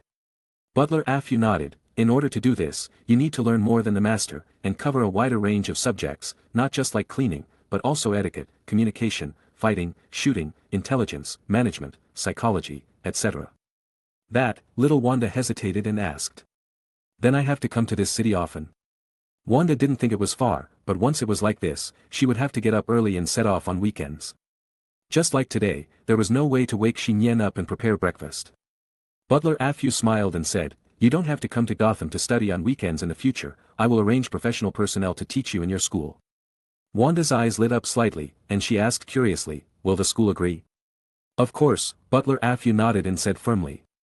"Before today, with the authorization of Master Wayne, I have bought the school you are currently studying in." At this time, Washington, the central city, on the busiest and busiest sidewalk. Nian stopped in shock and looked at the bald woman who called herself Gu-Yi next to him. "Are you talking to me?" Nian glanced at the pedestrians around him, and for a moment he suspected that the other party was talking to someone else. Nian Prince. Say his name accurately. Gu-Yi's face, whose age could not be seen, was calm. When he looked at Nian, there was a faint smile on the corner of his mouth. "No need to look, the person I'm looking for is you." Chapter 83. What did you do? Facing Gu-Yi, whose origin was unknown, Nian asked in surprise. He became more and more aware that something was wrong. The pedestrians walking on the sidewalk didn't just miss Ancient One. Even Nian himself began to go unnoticed by passers-by. Some passers-by treated Gu-Yi and Nian as if they were just air and could not see them, so they bumped into them head-on and passed through their bodies in a strange way. Gu-Yi and Nian seemed to be in a disembodied state. It didn't do anything, it just pulled you and the little beast in your school bag into the mirror space, Gu Yi said with a faint smile. Mirror space? Xi Nian frowned. Just then, the red light at the intersection switched to green. Only 2 people were left standing on the sidewalk, and the vehicles on the road began to move. Xi Nian subconsciously avoided the vehicle approaching from his side. As for Gu Yi in front, he still stood motionless and allowed the accelerating vehicle to hit his body. No, it didn't hit. The vehicle, like the passers-by just now, passed directly through Gu Yi's body. Xi Nian tried to grab the body of the car passing by, but he couldn't touch the body of the car. There was a strange scene of broken glass in front of him where his fingertips touched. Are we in the mirror? Xi Nian said to himself as if he was aware of it. Gu nodded and explained softly, to be more precise, it is in another dimensional space. This dimension is very close to our real world, just like a mirror. So we call this place a mirror image space, which is convenient for observing the real world. You? Xi Nian raised his eyebrows. Yes, Gu Yi looked at Xi Nian and said bluntly. I come from the Kamatage temple and am a supreme mage. Mage. Xi Nian thought about it for a moment, then kept his hand on the zipper of his school bag without moving away. This is the Ancient One Master, what do you want to see me for? If he encounters an emergency later, he can only let Xiao Huang bite him to gain extraordinary abilities. However, the dormant venom is still parasitic in Xiao Huang's body. If he is bitten by Xiao Huang, he will probably transform into the previous 3-in-1 extraordinary state. The triad will blur and distort personality and rationality, making his behavior more like an evil villain. There is another way, which is to directly let the yuan-devouring beast cub take action. I don't mean any harm, I just want to invite you to visit Kamal Taj. Gu Yi seemed to know the defensiveness in Xi Nian's heart and looked at him calmly, but even if I say this, you won't believe it. She lowered her head and glanced at the backpack on Xi Nian's chest, and suddenly suggested, that's good, you can let it try. This is what you said, Xi Nian did not hesitate and suddenly shouted. Little Emperor. Following his cry, an orange figure suddenly jumped out of the zipper of the backpack hanging on his chest. Xiao Huang, the cub of the cosmic element-devouring beast, quickly rushed towards Gu Yi in front. Its small mouth split horribly to form a bloody mouth, and several tentacles full of small teeth enveloped Xiang Gu Yi's body. Gu Yi's face was calm, and he stared at the approaching tentacles and fangs. The right hand that had been carried behind his back suddenly pushed out a palm. Bang! The moment Gu Yi's palm hit the little queen's body, a yellow shadow that resembled an element-eating beast and a shadow that looked like a ball of black liquid were all shot out of the little queen's back. As for Xiao Huang's body, he passed out and returned to his original appearance of an ordinary kitten, then fell back into Xi Nian's arms. Xiao Huang's shadow floated in the air, and he called out in surprise, meow. The venom shadow remained motionless, floating in the low air like a dead one. They're fine, it's just that I knocked out their souls, Gu Yi retracted his palm and explained calmly. It's a bit too much, the corner of Xi Nian's mouth twitched slightly. He felt that even the 3-in-1 might not be enough for the current Ancient One. After all, they won't play physical attacks with you at all. Right. I remember that my aunt's mantra lasso can trap everything. Maybe that one can deal with existences involving souls and the like. Ancient One continued, now, believe what I say, I don't have any ill intentions towards you, I just want to invite you to visit Kamatage. If someone who knew the inside story knew about it, they would probably doubt everything that happened in front of them. Kamatage. That is the legendary Temple of Miracles, an unknowable place that many people have been searching for their entire lives but have never been able to enter. Just go, where is it? Xi Nian saw Gu Yi's sincerity and really wanted to explore the mysteries of spells and magic flow in this world, so he nodded and agreed. Here. Gu Yi first stretched out his finger to let the soul of a yuan-devouring beast and the soul of venom fall back to the main body of the yuan-devouring beast. She then raised her palm and inexplicably drew circles in the air. As the hot sparks appeared in front of her, they spun into wheels and soon formed a circular teleportation hole that allowed people to pass through. Seeing Gu Yi step into the strange portal, Xi Nian was not afraid, and followed Xiao Huang into it while he was gradually waking up. Kathmandu's secluded residence, Kamatage. On the ancient training ground in the open air of the temple. Master Modu, who was wearing a black robe, was serving as a mage instructor, leading more than a dozen mages, both young and old, to practice spells. At this time, the air next to him suddenly rippled like glass fragments. It was the mirror space. However, even the most powerful mage Mordo could not see the things in the mirror space at this time. As if he realized something, Mordo was slightly moved, and he and the other mages saluted respectfully and enthusiastically towards the void on the side of the glass mirror, Supreme Mage. Go on, the voice of Ancient One came from the inner part of the mirror space. Okay, let's continue practicing. Mordo seemed a little excited. After all, the Supreme Mage had not seen them practicing in person for a long time. He immediately led the mages on the ancient training ground to practice spells. What they didn't know was, at this time, the inner part of the mirror space. In addition to Ancient One, there was a boy holding a cat next to him. In the mirror space, as if in the real ancient training ground, Nian looked carefully at the mages in the temple outside. They all wore a strange ring on their hands. As if using it as a medium for magic tools, condensing out of thin air into golden energy seal round shields, energy whips, and even drawing the cool and dazzling portal just now. Unexpectedly, in addition to the organizations formed by superheroes, there are also such a large-scale mage force hidden in the world. Nian's eyes lit up slightly. Let's not talk about how this spell works in actual combat, but it looks very practical. For example, the portal, I will never be afraid of being late for school in the future. How? Gu Yi looked at Nian and smiled lightly as if to guide him intentionally. If you want to learn, I will teach you. Chapter 84. Karmatage, the interior of mirror space. Teach me. Nian blinked. Yes, Gu Yi nodded slightly and said calmly and firmly. If you want to learn, you can join Karmatage and I will teach you the spells.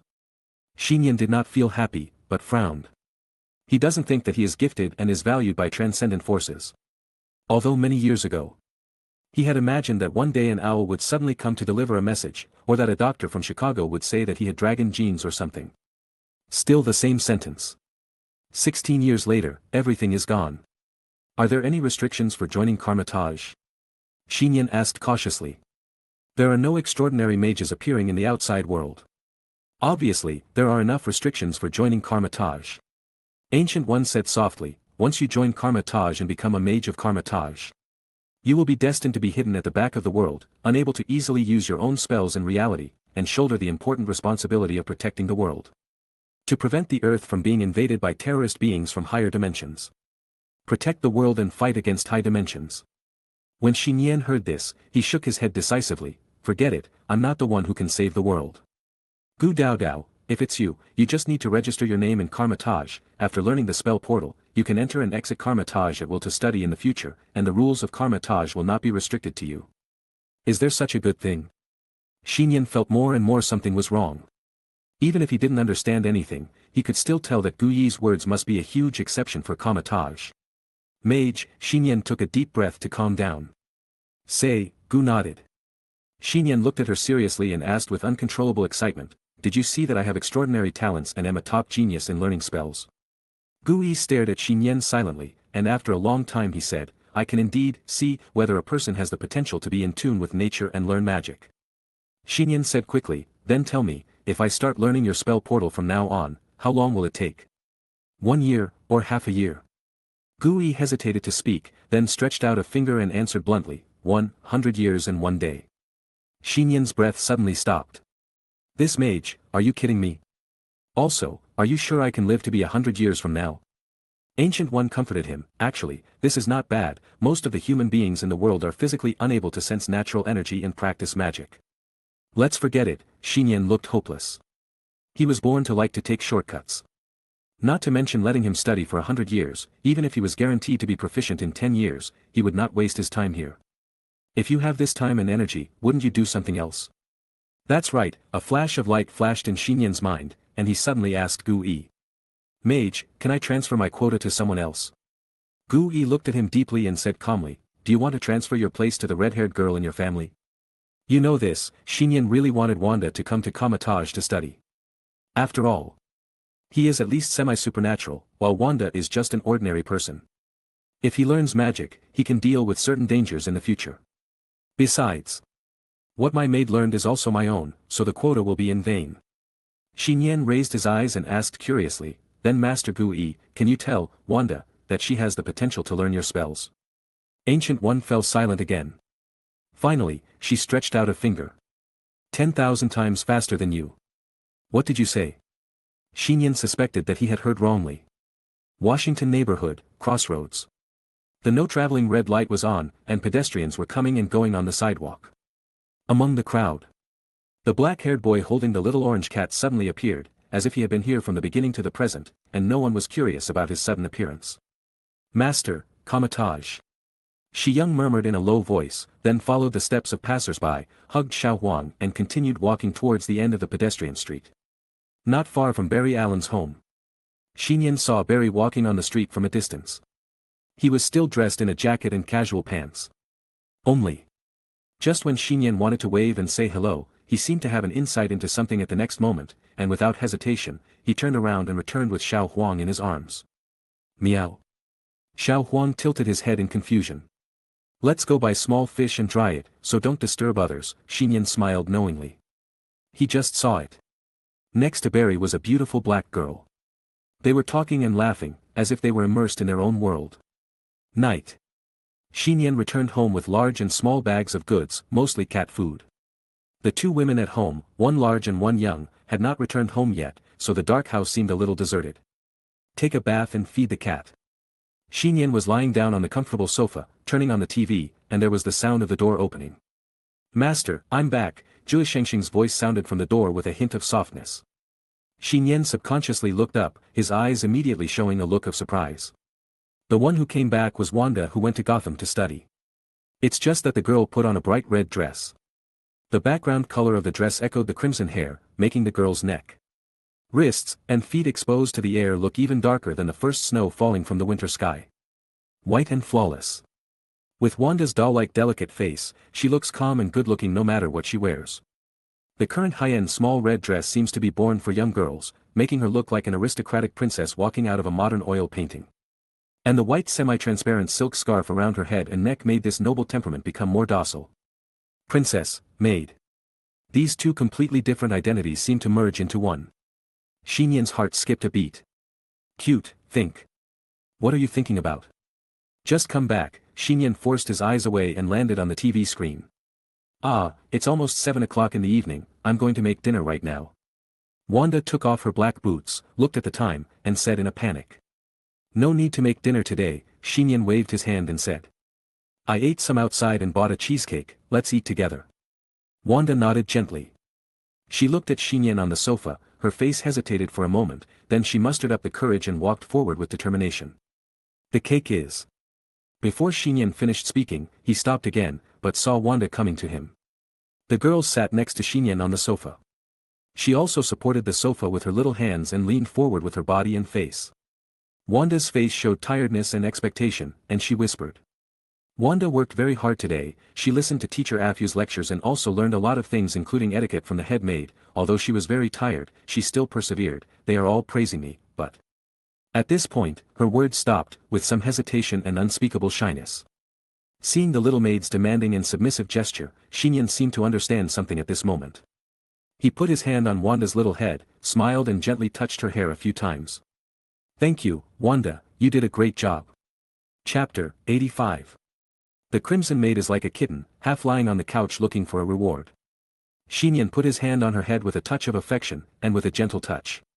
His palm rubbed against the white semi-transparent silk scarf and the silky crimson hair, giving off an indescribable and excellent touch that was better than Xiao Huang's.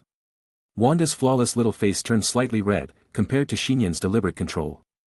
She rubbed her head upwards subconsciously, increasing the friction between her hands and herself. Finally. She raised her little head a little, letting her big hands pass through the smooth crimson hair, slide down and touch the girl's warm face. Compared to the praises from 10 or even hundreds of people in Gotham, she obviously wanted Nian's rewards and praises more. Okay, let's eat the cake, Nian retracted his hand as if he was electrocuted and said, pretending to be calm. Wanda's face was as red as a fruit, as if she had absorbed enough vitality, and she walked down from the sofa full of energy. Unpacking the cheesecake on the table in the main hall, Wanda cut it open with the provided disposable knife and fork, and soon returned to the sofa with a plate of cheesecake. Master, please taste it first. As if she had entered the professional state of a maid, Wanda, who was wearing a red dress, said softly, and handed the cake with a fork forward in a regulated manner. You should eat it quickly, Nian quickly took the cake. He was worried that if he didn't take it, Wanda might feed him. Eating cheesecake. While watching TV, Nian said to Wanda, it's okay for you to wear this skirt outside, but the white silk scarf on your head and neck, well, you'd better not wear it outside. Just a red dress is nothing, but once paired with a tamed white silk scarf. I suddenly want to get my scarf dirty. I put this on in front of the door after I got home, Wanda ate the cake in small bites, pulled the silk scarf around her neck to decorate it, and whispered with a blush. I didn't show it to anyone else. Nian took a deep breath and put down the clean plate of cake. This makes me want to get dirty even more. Master, as if she suddenly saw something, Wanda quickly stepped forward and gently wiped the corners of Nian's mouth. Looking at the white cheese stains on her white fingers, Wanda lowered her head and licked it gently like a kitten, and soon realized that her behavior was very irregular. A flash of panic flashed in her eyes, and she quickly apologized to Nian. Okay, you go take a shower first, Nian urged quickly. After Wanda entered the bathroom to take a bath, Nian let out a long breath and felt that his heart couldn't bear it. He is so charming but so scary. I don't know what he will be like when he grows up. Fortunately at this time. At the door, there was the sound of opening the door again. Nian raised his eyes once again flashed with a look of surprise. Her black hair was tied up intellectually and neatly, her eyelashes were thick and slender. And her facial features were well defined. A mature white-collar beauty wearing a white butt-covering uniform came in, took off the black high-heeled shoes on her white and petite feet on the carpet, and talked to Wanda just now black boots placed together. No matter how many times I watch it, my aunt will always be so elegant and beautiful, and her stunning style is completely different from that of Wanda. Auntie, Nian stood up quickly and walked forward. What happened? Diana was a little curious and looked at Nian with a fiery gaze. Nian's breathing was rapid and he said nervously, I want a hand in the evening homework in advance. Diana's body couldn't help but tremble slightly, even though she was used to tutoring homework every night. But today was too sudden, and I was not mentally prepared for anything. Auntie, is that okay? However, in response to Nian's earnest question, Diana opened her mouth, and in the end, she couldn't refuse and nodded lightly. Get permission. Nian walked forward without a trace of hesitation. And embraced the graceful waist with both hands. When the owner of the body bowed his head slightly and opened the seductive lips lightly painted with makeup, Nian was a little rough and anxious. He opened his mouth and closed his mouth. With the body of a demigod, it is natural to feel no pain, but the excitement is undoubtedly unprecedented. Diana's beautiful eyes showed a trace of helplessness and fascination, worried that Nian would be hurt if she didn't get the medium, so she opened her inner teeth without any reservation, and there was no hard, sweet and soft opening. When Wanda came out of the shower room after taking a bath and saw the two people watching TV calmly on the sofa, she couldn't help but shout in surprise, Miss Diana, you are back. Well, just now, Diana smiled slightly and asked softly. How do you feel about going to Gotham to study today? Very good, Teacher Afu is really the best housekeeper in the world, I can learn a lot from him. Wanda responded quickly, and then fell next to Diana with a curious look. Nian was lying on his back normally, but his hair turned into long silver hair again. It's okay, I'm just reflecting, Nian in demigod mode seemed to know what Wanda was thinking, and waved his hand feebly. Tonight's homework was a bit over the top. Nian, Diana, and Wanda were sitting on the sofa watching TV as if they were a family. If it weren't for what happened just now, the current scene would undoubtedly be very warm. Around 10 o'clock in the evening. Just when the Nian family was preparing to go to bed, the TV suddenly broadcast a strange news. This reporter is reporting for you in Crete, you can see that a few kilometers behind me, a fire is rising into the sky. This ancient relic with a history of thousands of years, the Amazon temple, has caught fire. The fire has been burning for a whole day, the government authorities and residents are shocked by this and don't know the specific cause of the fire. From the news video on the TV screen, we can see that a white ancient temple ruins building is burning with fire both outside and inside. The flames are like giant beacons burning up the night sky. Amazon temple. Nian's mind moved, and he looked at Aunt Diana beside him. Diana's face was solemn, and she nodded to him without leaving a trace. After Wanda returned to her room and started to sleep, Nian secretly came to Aunt Diana's room, entered the door, and found that Aunt Diana had changed into the hero costume of Wonder Woman. That's Paradise Island warning us that there is an invasion. Wonder Woman said quickly. I'll go to the Amazon temple now to see if there are any clues there. I'll go with you, Nian said in a deep voice with ice silver eyes. Okay, Wonder Woman nodded in agreement. That night. Crete, Amazon temple. The local government mobilized countless people to put out the fire, and no one noticed that two figures fell from the sky into the ruins of the temple. Chapter 86. Crete, on the coast. The white ancient temple has stood here since an unknown era. Because the exterior and interior of the building are well preserved, it is still a major civilization relic that many archaeologists are obsessed with studying. It was late at night. While local firefighters were extinguishing the fire around the ruins, two figures One large and one small, walked naturally in the temple ruins. They were a black-haired woman wearing strange ancient battle clothes and weapons, and a silver-haired boy wearing an ordinary white long windbreaker. Sensing the traces of divine power remaining in the temple, Wonder Woman and Nian soon came to an open-air fire room, which was still burning and spewing flames. It was obviously the source of the fire in the Amazon temple. As if sensing the arrival of the supreme existence of the gods, the flames in the temple fire room suddenly stopped and extinguished, revealing the most central item in the room. Nian, in demigod mode, immediately walked into the room, lowered his body, and pulled out an arrow that was inserted diagonally into the floor. The arrowhead flashed with the chill of the starry sky at night.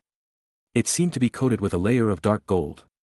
The arrow body had mysterious ancient Greek inscriptions, just like the materials and workmanship of the various artifacts on my aunt's body. Another artifact.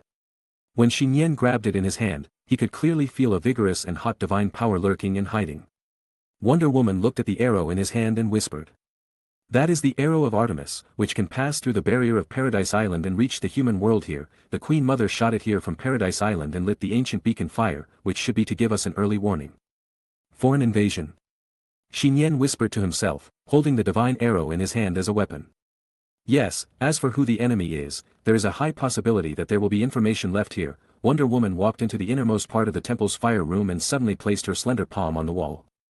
At this moment, the divine power activated and triggered the mechanism, causing the solid and sealed stone wall on one side to sink inward, accompanied by countless broken stones and dust falling down, opening a tunnel that had not been opened for thousands of years.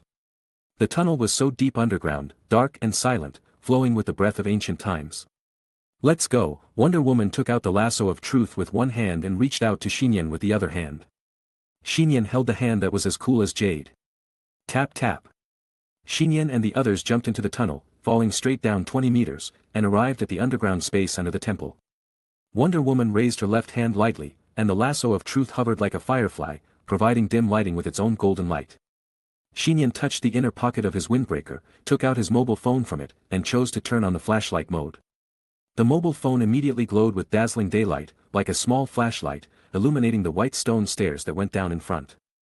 Mobile phone, the eternal god. Times have changed, Aunt. Nian winked proudly. Wonder Woman calmly retracted the lasso of truth, flicked her finger on the boy's smooth forehead, and Nian shut up tactfully. Under the light provided by the mobile phone, Nian and Wonder Woman went down the stone steps and finally arrived at a truly secret underground darkroom. Wonder Woman thought and said, "Please use your mobile phone to shine on the wall." Nian did as he was told, and raised the mobile phone towards the huge darkroom, which immediately illuminated the huge mural with strange patterns and ancient Greek characters. Nian opened his eyes wide, and although he couldn't understand the words, he recognized one of the patterns at a glance. Isn't it the metal box he saw on the stone altar in the main hall of the building where he lived on Paradise Island? However, there are 3 boxes on the mural, and they are a trinity connected together. Nian continued to look to the side, and what came into view was a mural of a grand scene, like an ancient battle. Yes, an ancient battle with a giant space battleship. Wonder Woman looked at the ancient Greek text on it, and her delicate and beautiful face became more solemn. She began to explain.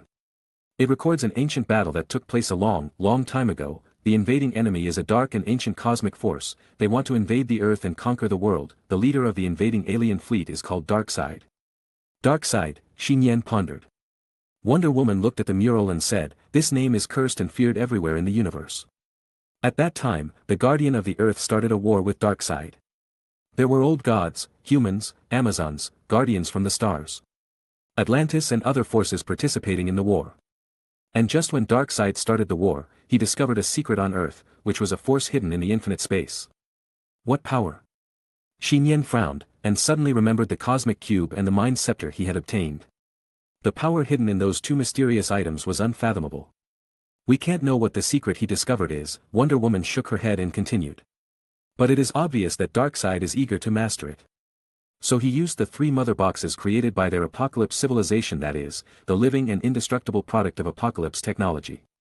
When the 3 mother boxes are combined in a trinity, the power it generates is enough to refine the entire planet, making the Earth completely a world controlled by Darkseid."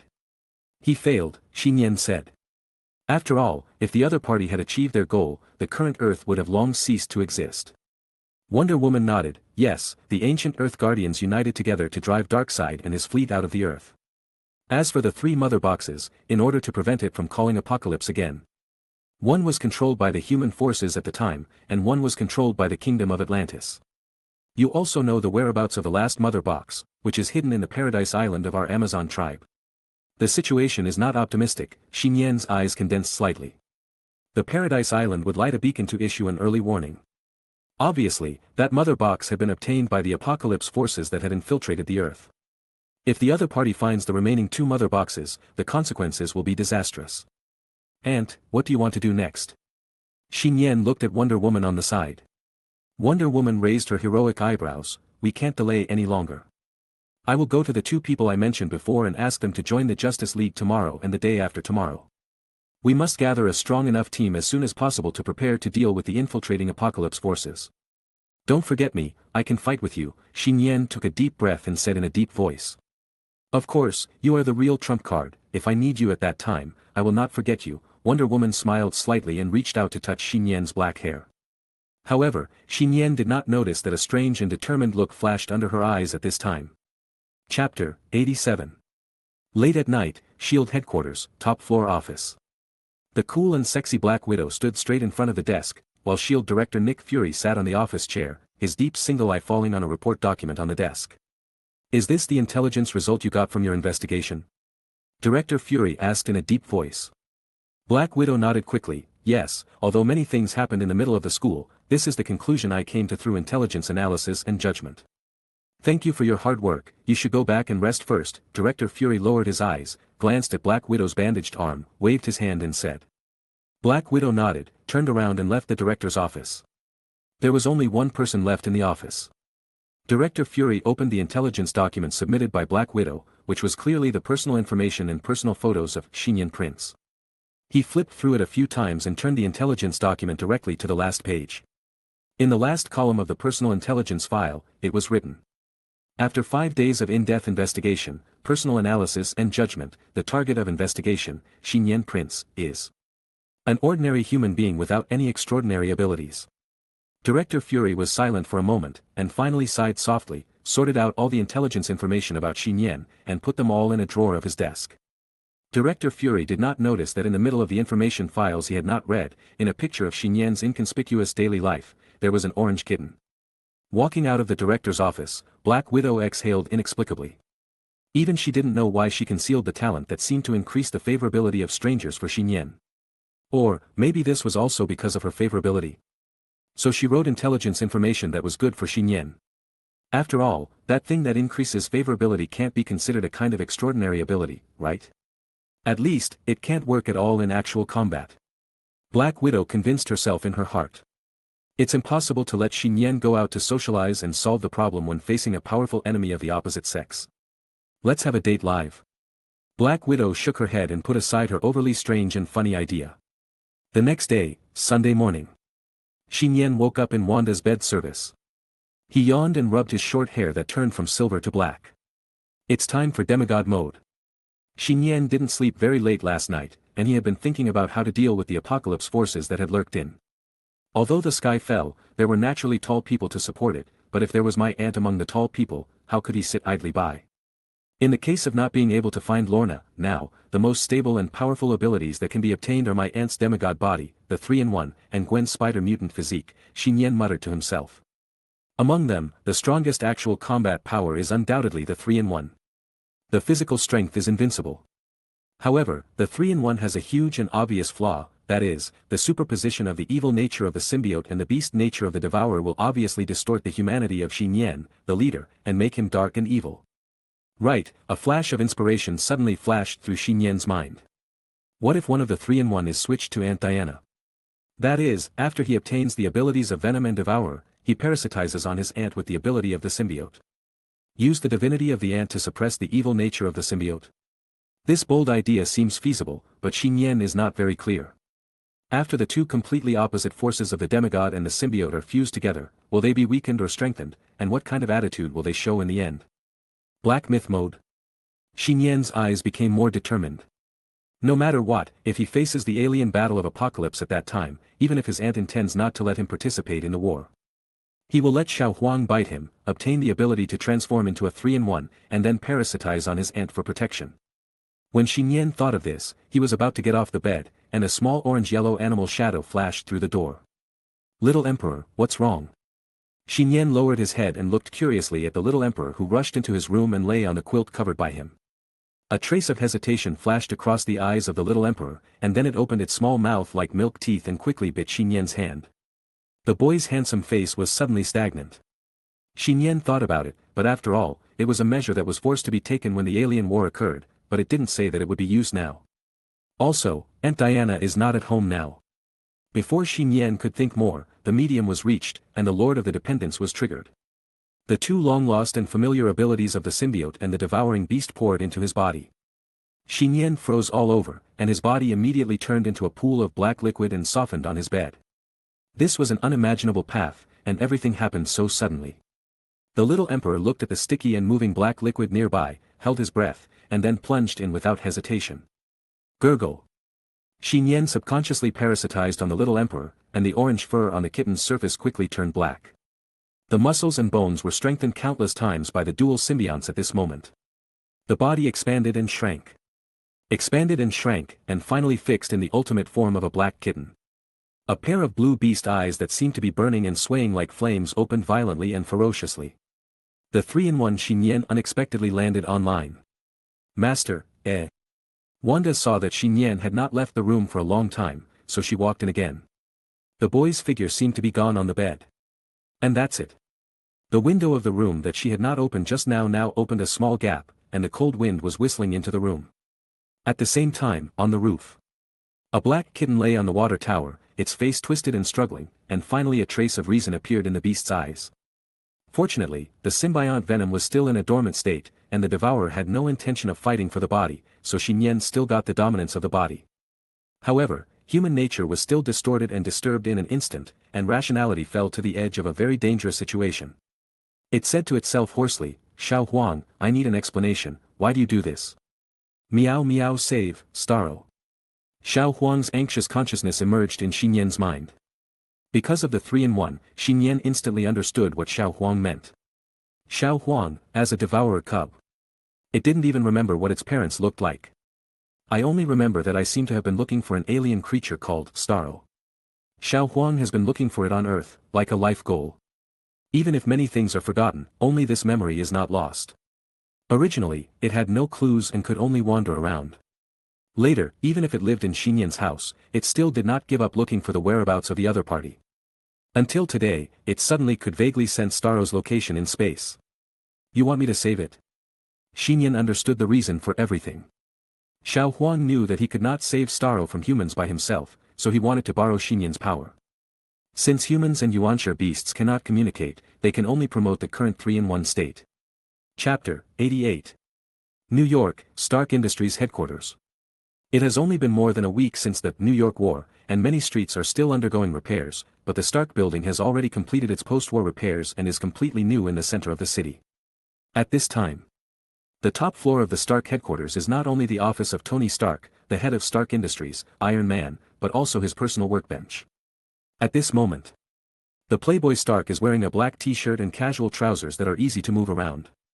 He is sitting on a chair and clicking and sliding on the three-dimensional virtual projection screen. His face with sexy stubble is solemnly and seriously debugging the parameters of a certain project. He is immersed in the ultra-black technology of machinery and intelligence, so much so that the mature woman in a white hip-wrap suit uniform who walks out of the elevator behind him is completely unaware of this. Until the woman came to the side and put a cup of fragrant hot coffee on the table. "Boss, have something to drink first." "Thank you." Hearing the call from his personal secretary, Stark finally woke up from his dream and took a sip of the hot coffee. Tony, Virginia Pepper Potts looked at Stark's slightly haggard face and even changed the name on her mouth. She said softly with a hint of tenderness. "Since the war, you have been working for 7 or 8 days in a row, it's time to have a good rest." "I'm fine." Stark drank half a cup of coffee in one gulp, and his eyes returned to the virtual screen. He said with excitement and vitality. "Recently, with Dr. Banner here, our development progress in steel armor has been very smooth. Especially the anti-type armor. Now the construction of 2 series of models has been initially completed." Stark opened his hands excitedly. Okay. Pepper rolled his eyes at Stark, knowing that he was like this by nature. As the saying goes, sleeping models come and go, but the steel armor is always strong. But it is precisely because of this that he is Iron Man. You, the hands-off boss, keep working on your armor. There are still a lot of things in the company that I need to deal with. Pepper sighed helplessly, stepped elegantly on her high heels, and walked to the elevator on the top floor. Just as the elevator door where Pepper was closed. In the lobby on the top floor, the voice of artificial intelligence Jarvis suddenly sounded, "Sir, our satellite detected the appearance of a suspected black flash." Stark was shocked when he heard the words, and quickly asked, "Where is it?" Jarvis immediately switched the three-dimensional virtual projection scene to a three-dimensional image of the world map. It can be clearly seen that in the hinterland of the Atlantic Ocean. In the vast sea near South America, a target marked as a black dot is moving. The moving speed of the black dot target, the satellite data feedback is 2 to 3 Mach. Is it on the plane? Stark asked doubtfully. After all, no ship can reach this speed. Jarvis responded, obviously not, the other party should be acting alone. Okay, Stark shrugged. Although this was very unreasonable, the existence of the black flash itself was unreasonable. He pondered for a moment and said, analyze and judge through the movement trajectory data, where does it want to go? Okay, sir, Jarvis executed the command. Within 2 seconds, an arrow appeared on the virtual projection, quickly pointing to a sea area in front of the target black spot. There is an island there. Kryptonian. Stark muttered the name of the island country and pondered. I remember it was a small island country, what's so special about it? It actually attracted the attention of Black Flash. Artificial intelligence Jarvis collected information through the internet and quickly obtained the intelligence Stark wanted to know. He turned it into refined language and responded. Just last week, an armed rebellion occurred in Kryptonian. The Herrera family, who were originally in power, were all killed. The current person in power in the island country is General Silvio Luna. That's all. Stark frowned. He didn't think that the armed rebellion of an island country alone would attract the attention of that terrifying existence. Jarvis said, Sir, there are still some intelligence messages that have been encrypted by the U.S. high-level officials. Do you want to crack it and obtain it? Crack it, Stark gave the order without hesitation. About 3 seconds. Artificial intelligence Jarvis, it's the Starfish Project. There is a scientific research institution called Jotunheim in Kryptonian. For 30 years, it has been carrying out the Starfish Project to study alien species. This project is likely to bring great harm to the world. In addition, Amanda Waller, a senior U.S. government official, is now organizing a special team codenamed X Task Force. Most of whom are serious criminals from Gotham City, to go to Kryptonian Island to eliminate all hidden dangers of the Starfish Project. After listening to the story of artificial intelligence Jarvis, Stark couldn't help shaking his head. Use a group of serious criminals to eliminate the potential crisis in the world. This really sounds like what the U.S. high-level officials would do. There is naturally no problem in using extraordinary beings to fight against extraordinary hidden dangers, but using criminals changes the nature. However, Stark doesn't care about these, and he doesn't bother to care about the practices of the U.S. high-level officials. His target is the black flash that he has encountered once. Looking at the black spot target getting closer and closer to the island country, Stark didn't think too much and quickly issued an order to Jarvis. Jarvis, call me the No.1 anti-series armor, anti-black flash model. Jarvis, sir, at present, that type of armor is only a data parameter and an experimental model, and there is no complete product that can be used for combat. Stark frowned slightly, and said in a deep voice without giving up, build it now, rush it, and prepare it for me as quickly as possible. Okay, sir. Atlantic Ocean. It was night here, and under the night, the sea was pitch black. The waves swept and rolled in the darkness, and the subtle night wind gently brushed the sea, which seemed very calm. A water arrow swept across the sea, like a black lightning, breaking the calm of the sea as soon as it appeared. The speed of the black lightning was extremely fast, and it easily broke the sound barrier. The air burst wherever it passed, and a clear storm condensed around it, raising a burst of exciting waves on both sides. With a whoosh. In the blink of an eye, it rushed to the sea 100 meters away. In the center of the black lightning, a pair of beast eyes like burning green flames swayed. It was like a 3-in-1, black kitten-like Nian.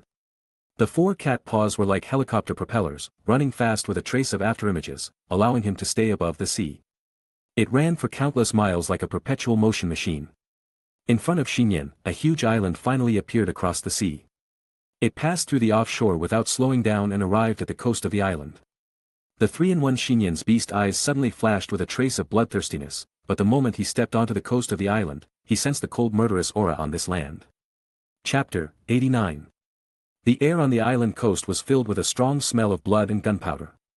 In the state of Trinity, he stepped onto the beach in the form of a black kitten. Nian, who could see at night, glanced forward. It can be seen that a brutal battle had obviously just ended not long ago at the junction of the island's offshore beach and the rainforest. The ground was full of human limbs and wreckage, helicopters, turrets, and bullet shells scattered all over the ground, and there were flames and gunpowder in some places. Through the signs of a raging disaster, it can be imagined how tragic the battlefield was just now. However, there is no sound or sign of living people on the coast now. No one survived. Where is the Starro you sensed? Nian spoke inexplicably hoarsely. Meow meow, Nian heard Xiao Huang's response in his mind. I can only vaguely sense that it is on this island. Perception. Is it through a similar ability to perceive space? This thought flashed through Nian's mind, but even Xiao Huang himself had no way of knowing. It is still in the cub stage, and its innate ability of the yuan-devouring beast may still need to be developed.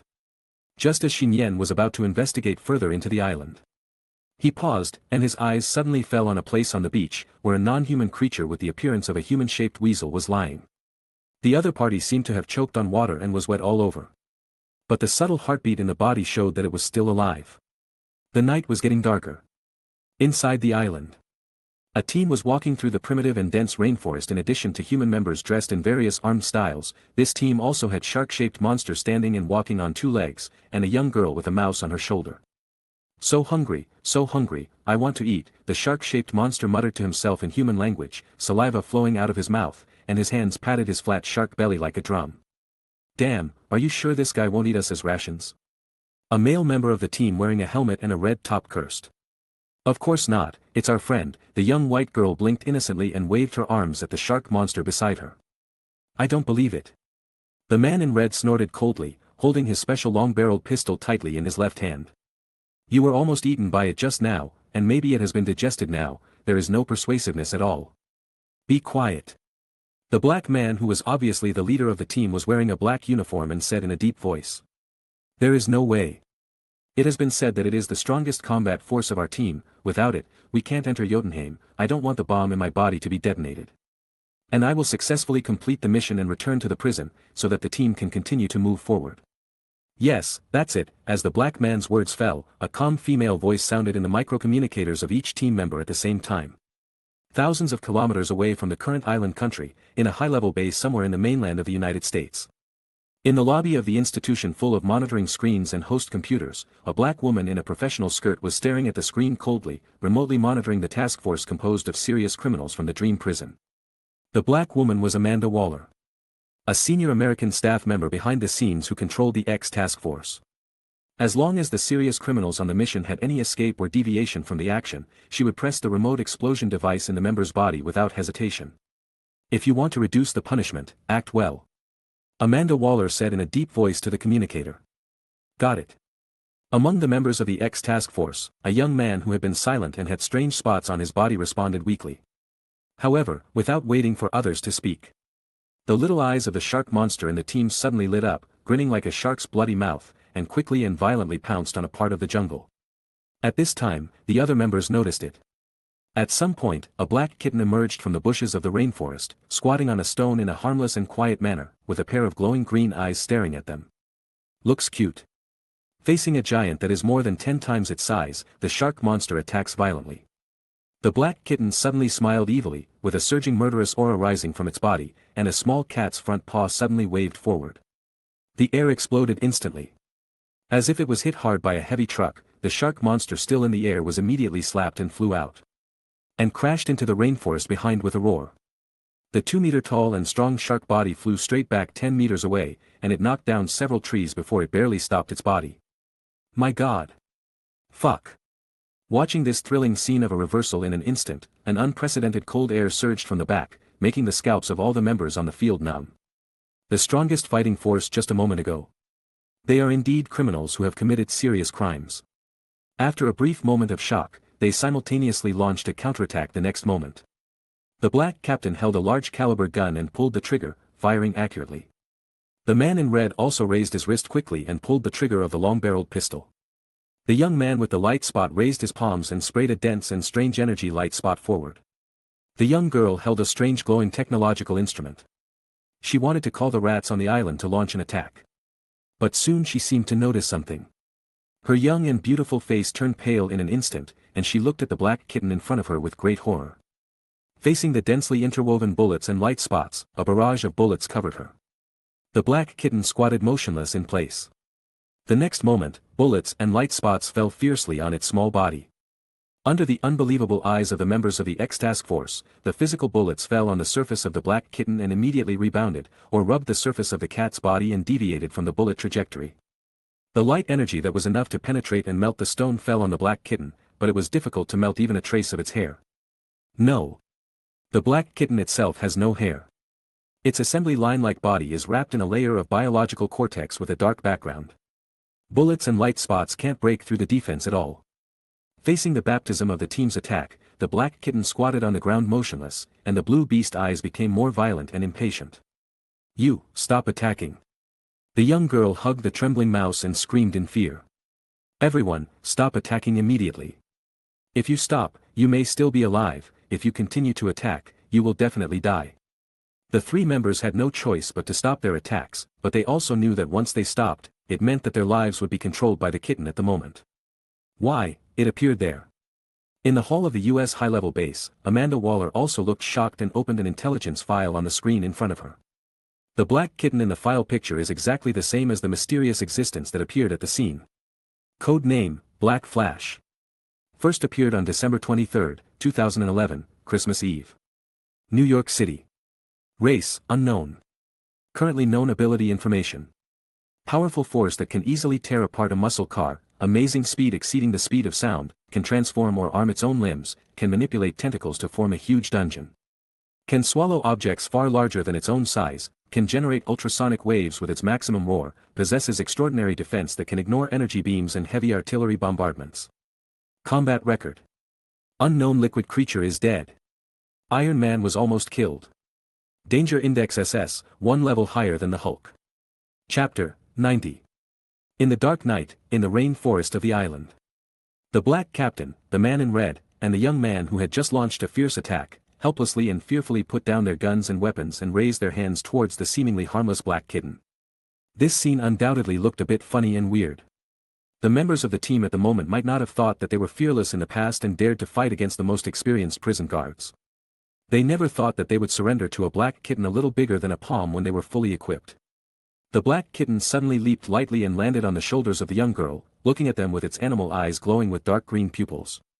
Under its gaze, none of the team members dared to move, and they didn't dare to breathe.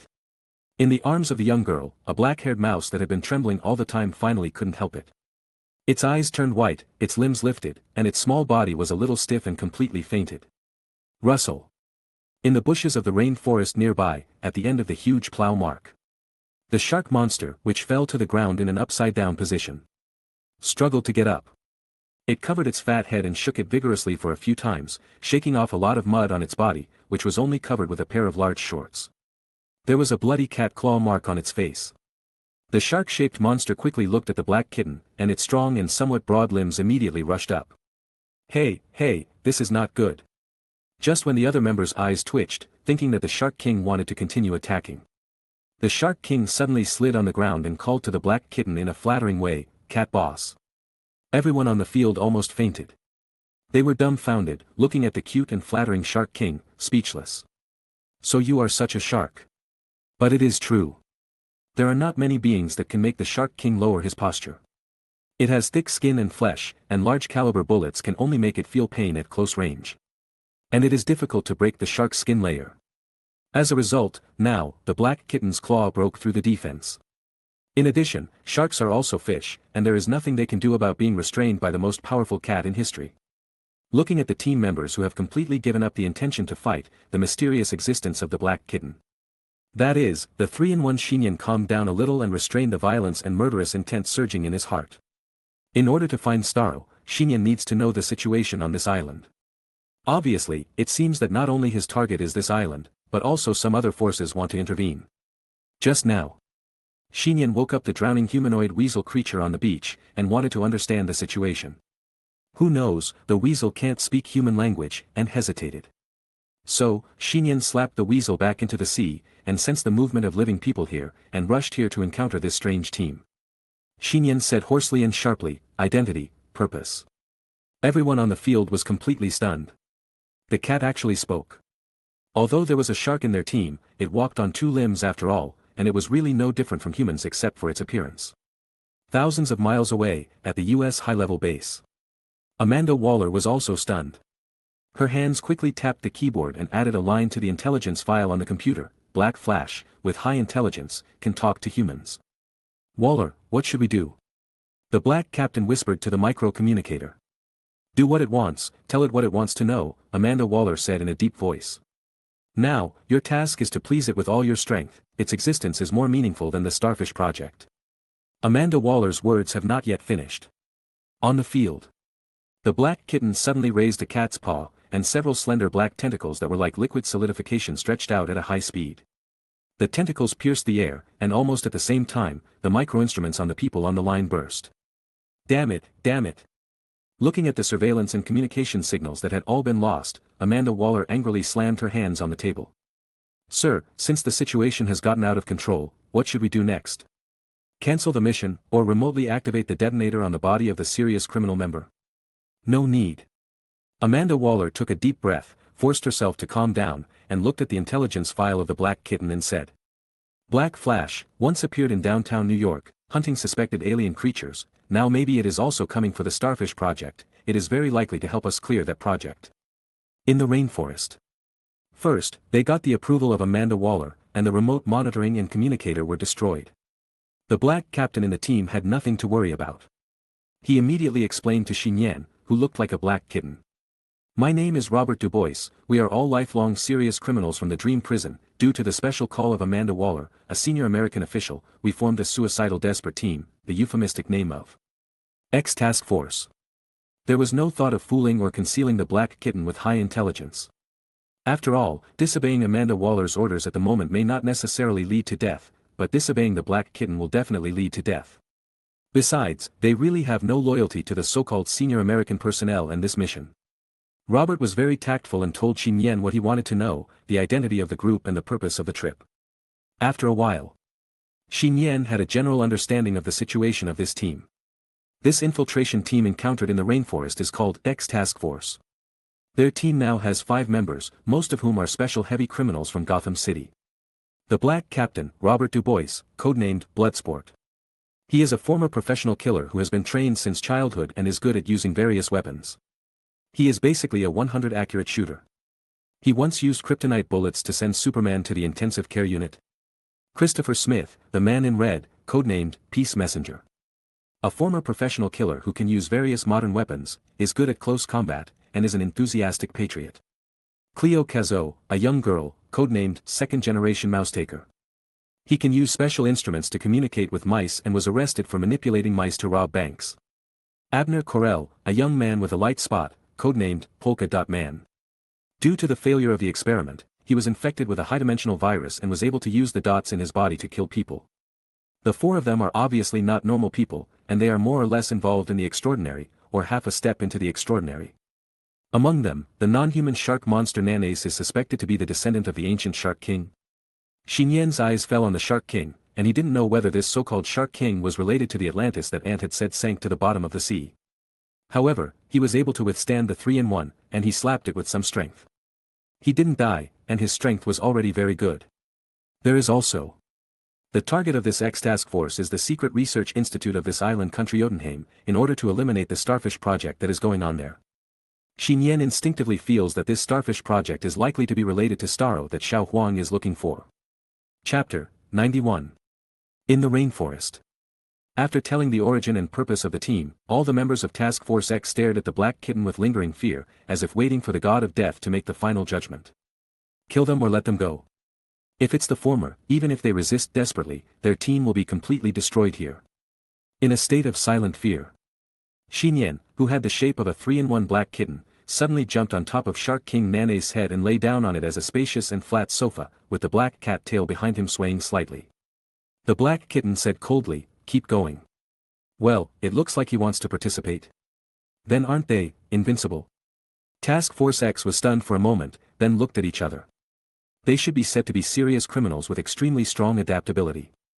They all nodded immediately, picked up their weapons, and continued deeper into the rainforest. No matter what. They did not lose their lives at the hands of the terrifying existence in the shape of a kitten, and the mission could continue. This should be the best result for their team at the moment. Only the existence that controls the lives of everyone in task force. When the black kitten lay on top of his head, Shark King Nian not only did not resist, but was as happy as a child. Even his steps became cautious, as if he was afraid of bumping the kitten above his head. Just now, why didn't you summon a mouse to attack? Captain Robert, walking at the front of the team, looked curiously at the young girl aside and asked. I originally wanted to summon the rats, but suddenly I noticed something. The second-generation mouse catcher looked down at the unconscious rat companion in his arms and said with a bitter smile. At that moment when the boss cat appeared, all the rats in the surrounding rainforest retreated 5 kilometers away. They are instinctively afraid and jealous. Let alone attack, they can't even get close to here. Captain Robert glanced at the black kitten not far behind him and sighed from the bottom of his heart. Although I hate mice very much, it turns out that their instincts are correct. Faced with such an unreasonable existence, no matter how many rats come, there won't be enough to bury it. Nian calmly lay on the head of the Shark King in the team. When he didn't know the specific situation of this island country, he just used this special team to explore the reality. It's also because once you engage in too much fighting and killing, your rationality will soon break out of control. This team seems to be moving too slowly. Of course, there is nothing we can do about it.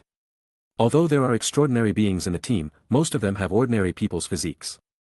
Without transportation, they can only go deep on foot. According to the plan mentioned by Task Force X just now. It is to go deep into the island rainforest to find the local free army, and then go to the capital city of the island country, find the person in charge of the research laboratory and sneak into Jotunheim. Will it take at least 2 or 3 days? Nian's beast eyes flickered with a faint green light, impatient, extremely impatient with its current temperament. There is still class tomorrow. If you go back late, the hostess and maid at home will also be worried. Is there no means of transportation? Nian was just thinking of this when a buzzing sound came from the night sky not far away. Hidden.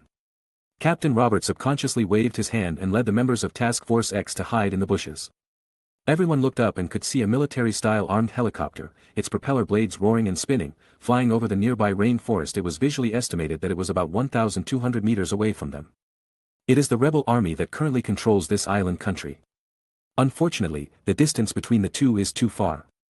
At a distance of more than 1,000 meters, even if he is a sharpshooter, he cannot cause any danger to the military helicopter without a sniper rifle. Don't expose it, wait until it leaves. Captain Robert just finished speaking. Rear. The black kitten, which was originally lying calmly on the head of Shark King Nian, suddenly raised its black tail and twitched forward. The cat's tail was like a missile, instantly breaking the sound barrier and heading towards the military helicopter 1,000 meters away. Eject past. No way. Under the unbelievable gazes of Task Force X, the black tail extended to 1,000 meters away in an instant, like a tentacle touching the bottom of a military helicopter. The dark tentacles suddenly tightened. Without the black kitten's effort, the military helicopter first stagnated in the night sky for half a second, and then was quickly and violently pulled this way. Do it. Run. The minds of everyone in task force. The 3-in-1 Nian stretched out a pair of cat claws and waved to the side, and the strong wind raged. Suddenly, 2 huge and sharp dark scythes cut through the trees within 10 meters, so that the rainforest area became open and clear. Buzz. Under the strong pull of the dark tentacles formed by the tail, the military helicopter fell sharply to the location of Nian. The high-speed rotating spiral leaves immediately flattened many branches and leaves of the rainforest. Seeing that the military helicopter was about to crash to the ground completely. Laugh. 2 more dark tentacles shot out from Nian's back, and quickly supported the bottom of the helicopter, forming support with the tail tentacles at 3 different positions, stabilizing the military helicopter weighing more than 10 tons. The black kitten, which was only slightly bigger than a palm, lifted a military armed helicopter that was 100 times heavier in both volume and weight. This scene that subverted common sense and shocked the eyes was destined to be unforgettable for everyone on the field. Pa-ta. The black kitten dropped the military helicopter on the open space in front of it like a toy, and the surrounding ground trembled slightly. The door of the military helicopter slowly opened. The rebel soldiers in the cabin had astonishment and confusion on their faces, not knowing what had happened. Before they could understand the current situation, they saw several people holding guns and knives and axes in the rainforest outside the helicopter door, rushing in like desperate people. Bang bang bang. Puff puff puff. The sound of gunfire and the sound of blades cutting into the human body rose and fell. Ah! Don't come over here. The military helicopter cabin was instantly reduced to a bloody battlefield, with countless rebel soldiers wailing and screaming. The members of Task Force X, who were previously unable to fight under Nian's hands, suddenly became extremely ferocious and fierce when facing the ordinary armed soldiers at the moment. Especially Captain Robert and the Peace Messenger, killing people is as common as drinking water and eating. In less than half a minute. With that, the broken bodies of soldiers were thrown out of the helicopter cabin, and the blood dyed the surrounding grass red. Soon the rainforest area here returned to silence again. Hey, there is still a living person here. Captain Robert went deep into the helicopter cabin and looked down at the human being in a large sack in the corner of the floor. Looking at the slightly graceful figure, it seems to be a woman. Chapter 92. Under the dark night, a silent rainforest is restored. Task Force X, or Captain Robert and Peacemaker alone, easily eliminated more than a dozen rebel soldiers in the military helicopter. Shark King Nanawi wiped the corners of his raised mouth without leaving a trace, resisted the temptation of the corpses of rebel soldiers on the ground, and stood still in place as if it were a real shark chair. Cat, boss, there is still one alive here. Captain Robert walked down from the cabin of the military helicopter carrying a large sack with a person inside, and said to the black kitten above Nanawi's head. Gulyalu. At this time, the woman in the sack twisted her graceful body violently, struggled from Captain Robert's shoulders and fell to the ground. Several members of Task Force X immediately surrounded her from different directions. Accompanied by the opening of the sack. From the young and green eyes of the 3-in-1 black kitten, a girl with twin ponytails with hair dyed in various colors is reflected. The fair and delicate face of the girl with twin ponytails is covered with heavy clown makeup. She wears a black machine necklace on her slender neck like a pet. She wears a vest jacket that reveals her sexy navel and small waist. Her lower body only has a raised buttocks. Wearing a pair of red ultra-short hot pants. The white and tender flesh of her legs were tightly wrapped by black mesh stockings, and under her feet were a pair of leather boots with high tops and high heels. It's like a non-mainstream dress among the non-mainstream. What is even more eye-catching is that on the exposed arms, inner thighs, and even under the belly button of the girl with twin ponytails, there are black tattoos such as English, playing cards, or hearts, making her look extremely crazy and lustful. The girl with twin tails emerged from the sack, slapped her cheek in confusion, and scanned the people around her. Harley Quinn, why are you here? Captain Robert, Peacemaker and others in Task Force X were surprised and immediately recognized the girl's identity. After all, this seemingly soft and non-mainstream girl is actually a very high-profile criminal in Gotham City and even Dream Prison. Harley Quinn, codenamed Harley Quinn. Ah. I have met a living acquaintance. I am in another X special except for me, everyone else in the dispatch team died tragically. Even though she said that, she couldn't tell whether she was really sad or not. Certainly. Being able to use the codename Harley Quinn has her own capricious and unpredictable character traits. By the way, how did you get this big guy down from the sky? Jijija? Which one of you is so good at coming? Well, everyone in Task Force X didn't know what to say, so they could only focus on one place. Is it this big guy who looks like a shark? I didn't expect you to be so powerful. Cat? Your team actually brings cats with them during their operations. Harley suddenly saw the black shadow on King Shark's head, and her eyes suddenly lit up. She couldn't help but jump up and take the black kitten down, press it into her chest and rub it against the girl's face. Harry, you're mistaken. Seeing this scene, the other members gasped. But soon, they discovered that the cat boss didn't look angry. Nian looked at the clown makeup of the girl nearby, and felt a sense of strangeness and dissonance in his heart. In fact, his first impression and feelings about Harley Quinn were not very good. Even if the other party is just a girl in her early 20s, he would definitely not be willing to interact with such a sick and even mentally ill felon. However, now Nian is not in the state of an ordinary person, but in the 3-in-1 model. Then sick, extreme, evil. No one on the field can compare to Nian.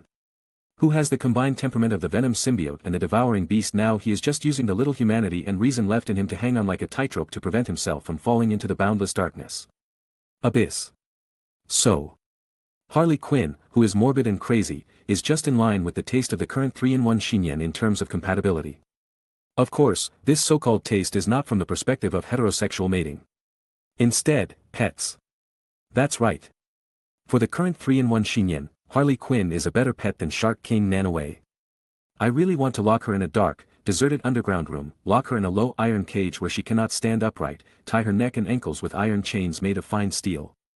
And remove all her clothes and jewelry, remove it, pour warm white milk over her body, and let her lick her body and eat over and over again. Etc. The black kitten's face became ferociously distorted. His humanity was almost pushed past the bottom line, causing him to fall into boundless darkness and evil. Ugh. Harley Quinn didn't know what Nian was thinking, so she rubbed the black kitten against her body hard. Nian's eyesight went dark, and his body was submerged in a soft and dark place. All the members of Task Force. Obviously I came first. Shark King Nanaue was a little angry about this, and looked at Harley Quinn with an angry and dissatisfied look in his small eyes. Okay, now that we have obtained the opponent's military helicopter, we can go directly to the capital city. Captain Robert coughed lightly and understood why the cat boss Nian didn't destroy the helicopter directly. Can you fly a helicopter? The second-generation ratcatcher asked with some confusion. I've driven it a few times, Captain Robert patted his chest confidently. In the early morning, the genius was dimly lit up like a fish belly. The capital city of the island nation of Cotomatus, the leader's residence occupied by the rebels. The open-air terrace on the top floor of the mansion is very open and can be used as a landing platform for helicopters. Even during the day, there are many rebel soldiers stationed here. At this time, as a buzzing sound sounded from the distant sky, a local military helicopter flew in from far and near. They're back. Immediately, a rebel soldier stepped forward, picked up a small flag, and waved it on the open-air platform of the mansion, trying to direct the military helicopter to land. But the military helicopter approaching within 100 meters not only did not slow down, but suddenly crashed into it crookedly. Chapter 93. Above the mansion. Watching the military helicopter falling straight to the open-air terrace of the mansion, the rebel soldiers on duty were stunned for a second or two, and then scattered in panic. As for the military helicopter that fell crookedly, there were faint roars and curses from both men and women in the cabin. Fuck, didn't you say you had flown it a few times? Yes, I have flown it a few times, in the simulator. There was an obvious silence in the cabin. Hurry up and jump out of the plane. Someone said helplessly, and before the military helicopter fell obliquely on the rooftop, 5 or 6 people jumped down from both sides of the cabin. 2 of them were white girls dressed strangely, one holding an unconscious black-haired mouse, and the other holding a black kitten on her chest. A shark monster behind them jumped down immediately after the 2 of them, holding their backs in the air with their broad blue and white palms. The military helicopter continued to accelerate and fell from the sky, crashing obliquely onto the rooftop of the mansion. The high-speed rotating propeller swept across the roof of the mansion, immediately shredding the bodies of several soldiers who had not had time to escape, and setting off a bloody storm. Crack, crack, crack. Accompanied by a burst of sparks caused by the collision between the metal fuselage and the floor, the military helicopter slid on the wide open-air platform and crashed into the building next to it with strong inertia, roaring and exploding into a large ball of bright red fire. Boom! The huge flames and air waves generated by the explosion swept outward, not to mention the officers and soldiers in the mansion, but also the city residents several kilometers away could see it. Captain Robert made a tactical roll and landed on a charred and messy rooftop, looking at the figures of soldiers constantly emerging from the mansion building below. He said helplessly, "This time, it's really completely exposed. Originally wanted to sneak into the jungle step by step, blend into the city, and then find the staff to enter the institute.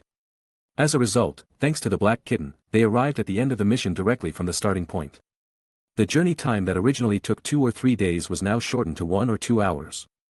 The peace envoy who landed next to him looked down at the many soldiers below, took out an axe with his backhand, and said coldly, "Why bother so much, just kill them all." "That's true," Captain Robert shrugged indifferently and raised his black large-caliber gun with both hands. On the other side, Shark King Nanaue landed in the courtyard on the first floor of the mansion first, stepping on the grass until it sank a little. It kept lifting and pushing with both hands, so that the second-generation mouse catcher Cleo Cazo and Harley Quinn could fall to the ground safely from a high altitude. As for the black kitten on Harley's chest, not to mention that it would not be injured if it fell directly from a high altitude. Now it has a dedicated cushion and protective cover. The 3-in-1 Nian continued to stay on Harley, only a small head poked out from the bodice of the jacket. At this time, with a snap, the young man, Abner Corell, who was covered with spots of light, also known as the polka dot man, fell straight from the sky into the fountain next to the grass, splashing water, and then his face was facing down and floating in the water. Well, he fell to death. Can we eat it like this? Shark King Nanaue looked at the corpse of the polka dot man in the pool and scratched his head cutely. He is poisonous, so don't eat him, it will affect your IQ. Cleo Cazo, the second-generation mouse catcher, patted Nanaue on the shoulder and comforted him. Duh. The gunshots came from the rooftops and various parts of the mansion. It was obvious that the rebels had already fought with Captain Robert and others. There are intruders on the roof. There are also in the yard. Below the courtyard of the mansion, several rebel soldiers immediately exclaimed and rushed towards the members of Task Force X where Nian was with guns in hand. Food. Shark King Nanaway's eyes suddenly became hot, and he rushed directly towards the rebel soldiers. Several bullets almost simultaneously landed on his 2-meter-tall shark body. But they could not break through the shark's blue-white skin defense, and could only slow down its forward speed slightly. Bang! Shark King Nanaway opened his hands to both sides, and his body was like a small heavy armor tank in the shape of a shark. He rushed to the front of the terrified soldiers with guns, hugged their bodies and forcibly broke through the wall behind them, and crashed into the interior of the mansion building with blood. Seeing this, Cleo Cazo, the second-generation mouse catcher, said to the Harley Quinn beside him, "I can't get too close to you, otherwise, I can't use my own abilities." Whatever, Harley Quinn, the Harley Quinn, smiled indifferently, took a few steps forward, and her bulging chest shook the kitten together, and picked up a gun that fell on the ground. "Then I will be on the same team with the kitten." "That, I wish you good luck." The second-generation mouse catcher hesitated, glanced at the kitten on Harley's chest, and hurriedly left with the still sleeping mouse. Harley took Nian, who looked like a black kitten, and climbed in through the window without hesitation. The hall on the first floor of the mansion was covered with blood and bullet holes, but there were no bodies of rebel soldiers. It was obvious that they were almost dealt with by King Shark. Harley held a gun, not only did not show the slightest fear, but happily rushed up to the second floor of the mansion along the spiral staircase. As soon as she arrived at the intersection of the second floor, she met a team of rebel soldiers. The rebel soldiers were stunned for a moment when they saw the clown and Harley, who was dressed in a non-mainstream style. The next moment, their bodies were shot into sieves by the steel torrent. Blood splattered and flesh flew. Faster, more ruthless, and crazier than others. Harley Quinn raised her mouth with joy, enjoying the pleasure of killing, and her body was full of extreme beauty and violence. High-heeled boots stepped on the bloody corpses and walked through the corridor. The main hall of the mansion on the second floor. Harley entered here and found that there was only one person left in the main hall. He was a tall man in a military uniform with honor badges. General Silvio Luna, the new leader of the island country, the real power controller of the rebel army. Silvio was originally holding a large-caliber pistol inlaid with gold. When he saw that it was Harley Quinn who walked into the second-floor hall, he immediately put down the large-caliber pistol and said excitedly, "Harley Quinn, I have admired you for a long time." "Really?" Harley blinked. "Of course, look." Silvio seemed to have forgotten his current situation, pointing to a red dress hanging on a hanger in the hall. "This is what I prepared for you. I didn't expect to meet here." Bang! Gunshots rang out. A clear bullet hole appeared on Silvio's forehead. He stared at Harley, the clown girl holding a gun, and his body immediately fell backwards without life. "Admirer, right? Anyway, you will definitely die here today, so why not die in my hands earlier? But this dress looks really good." Harley looked at the red long dress hanging on the wall, her eyes sparkling, and immediately walked forward, put the large-caliber pistol aside, and reached out to take off her dirty top. A slight sound of zipper opening was heard, and the clothes fell silkily along her straight legs. Nian, who looked like a black kitten, jumped down from the chest and landed on the table nearby. His eyes, glowing with a faint green light, looked at the front quietly. As his jacket, short shorts, fishnet stockings, etc., fell to the ground, a graceful and sexy body of Harley Quinn was revealed. No avoidance. Nian, who was 3-in-1, just looked at him with appreciation, as if he was looking at a slightly better-looking human pet. Chapter 94. Leader's Residence, Main Hall on the second floor. In the scene where the rebel leader General Silvio was still lying on the smooth floor with his eyes wide open. Nian, who looked like a 3-in-1 black kitten, squatted quietly on the table beside him, suppressing the violence and evil in his heart, watching the snow-white body with sexy tattoos being lightly covered by a bright red dress. He almost couldn't help but use his tentacles to hang her up and kill her. Perhaps he was infected and tempted by the negative atmosphere of killing around him. Nian felt that although he didn't do too much, his inner spirit and thinking became more and more abnormal. He must find Starro, who the little emperor is looking for, as soon as possible and leave here. Nian's eyes fell on Harley again unconsciously. "Wait, that new red dress looks a little too clean. This won't do." Seeing Harley Quinn change her clothes, the black kitten suddenly jumped forward, and a pair of cat claws with black mucus fell on the girl's chest like stepping on milk. Nian left clearly visible cat paw marks on Harley's flawless white neck and the firm and soft part of her red dress, as if branding his own mark. The black cat paw mark stained the girl's white body and the brand new red dress, exuding a hint of evil. This looks much better, a pet should look like a pet. Nian, the 3-in-1 with infinitely magnified darkness in his heart, thought. Harley thought that the black mark was just mud, and laughed without disdain, and hugged the black kitten back into his arms. At this time, the gunshots and fighting noises on the roof and downstairs of the mansion building, and even in the yard, all fell silent. Harley picked up the large-caliber pistol inlaid with gold, and walked downstairs with the black kitten. Soon, in the yard of the mansion where corpses were lying, she met Captain Robert, the peace envoy, who was wearing one black and one red. Chew, chew. The Shark King had white bullet marks all over his body. He patted his slightly bulging blue-white belly and walked out, joining the 3 people outside. Where are the other 2? Captain Robert asked in confusion, looking at the quiet mansion. One of them is there, he died when he jumped from the helicopter. Harley pointed to the young man with half of his body floating out of the fountain pool. Okay, Captain Robert was speechless for a moment. This was still his fault. Although the polka dot man was a deformed human involved in the extraordinary field among the members of their task force. Unfortunately, due to being infected by the high-dimensional virus, his physical constitution was weaker than that of ordinary people. Even if he didn't jump to death from the helicopter now, he would probably die inadvertently. Wait, where is Cleo Cazo? Compared with the polka dot man, who he didn't like much, Captain Robert was more worried about the second-generation mouse catcher like his daughter. Here. Without waiting for Harley's response. Outside the gate of the mansion, the words rang. The second-generation mousetrap Cleo Cazo came in holding a bald scientist hostage. She held the collar of the other person's dark shirt tightly with her left hand. And the pistol in her right hand was against the bald forehead full of instrument tubes. There was also a black-haired mouse on the bald scientist's neck, threatening. He was trying to escape from the mansion, but I caught him, the second-generation mousetrap said. However, when the second-generation mousetrap approached the gate, approaching Harley with a black kitten. The black-haired mouse suddenly had straight eyes, stiffened its body, and fainted again with its limbs raised, and its small body fell from the scientist's neck. Everyone, dot. The second-generation mousetrap quickly protected the mouse in her hand again, and the bald scientist was taken over by Captain Robert. You are Gaius Graves, the thinker, right? The research director of the Starfish Project. Damn it, you killed General Silvio. His left and right arms, now General Matiasu, will never let you go. We don't care, and we have no choice. Captain Robert glanced at the black kitten on Harley, patted the thinker's face, and said. I want you to take us into Jotunheim.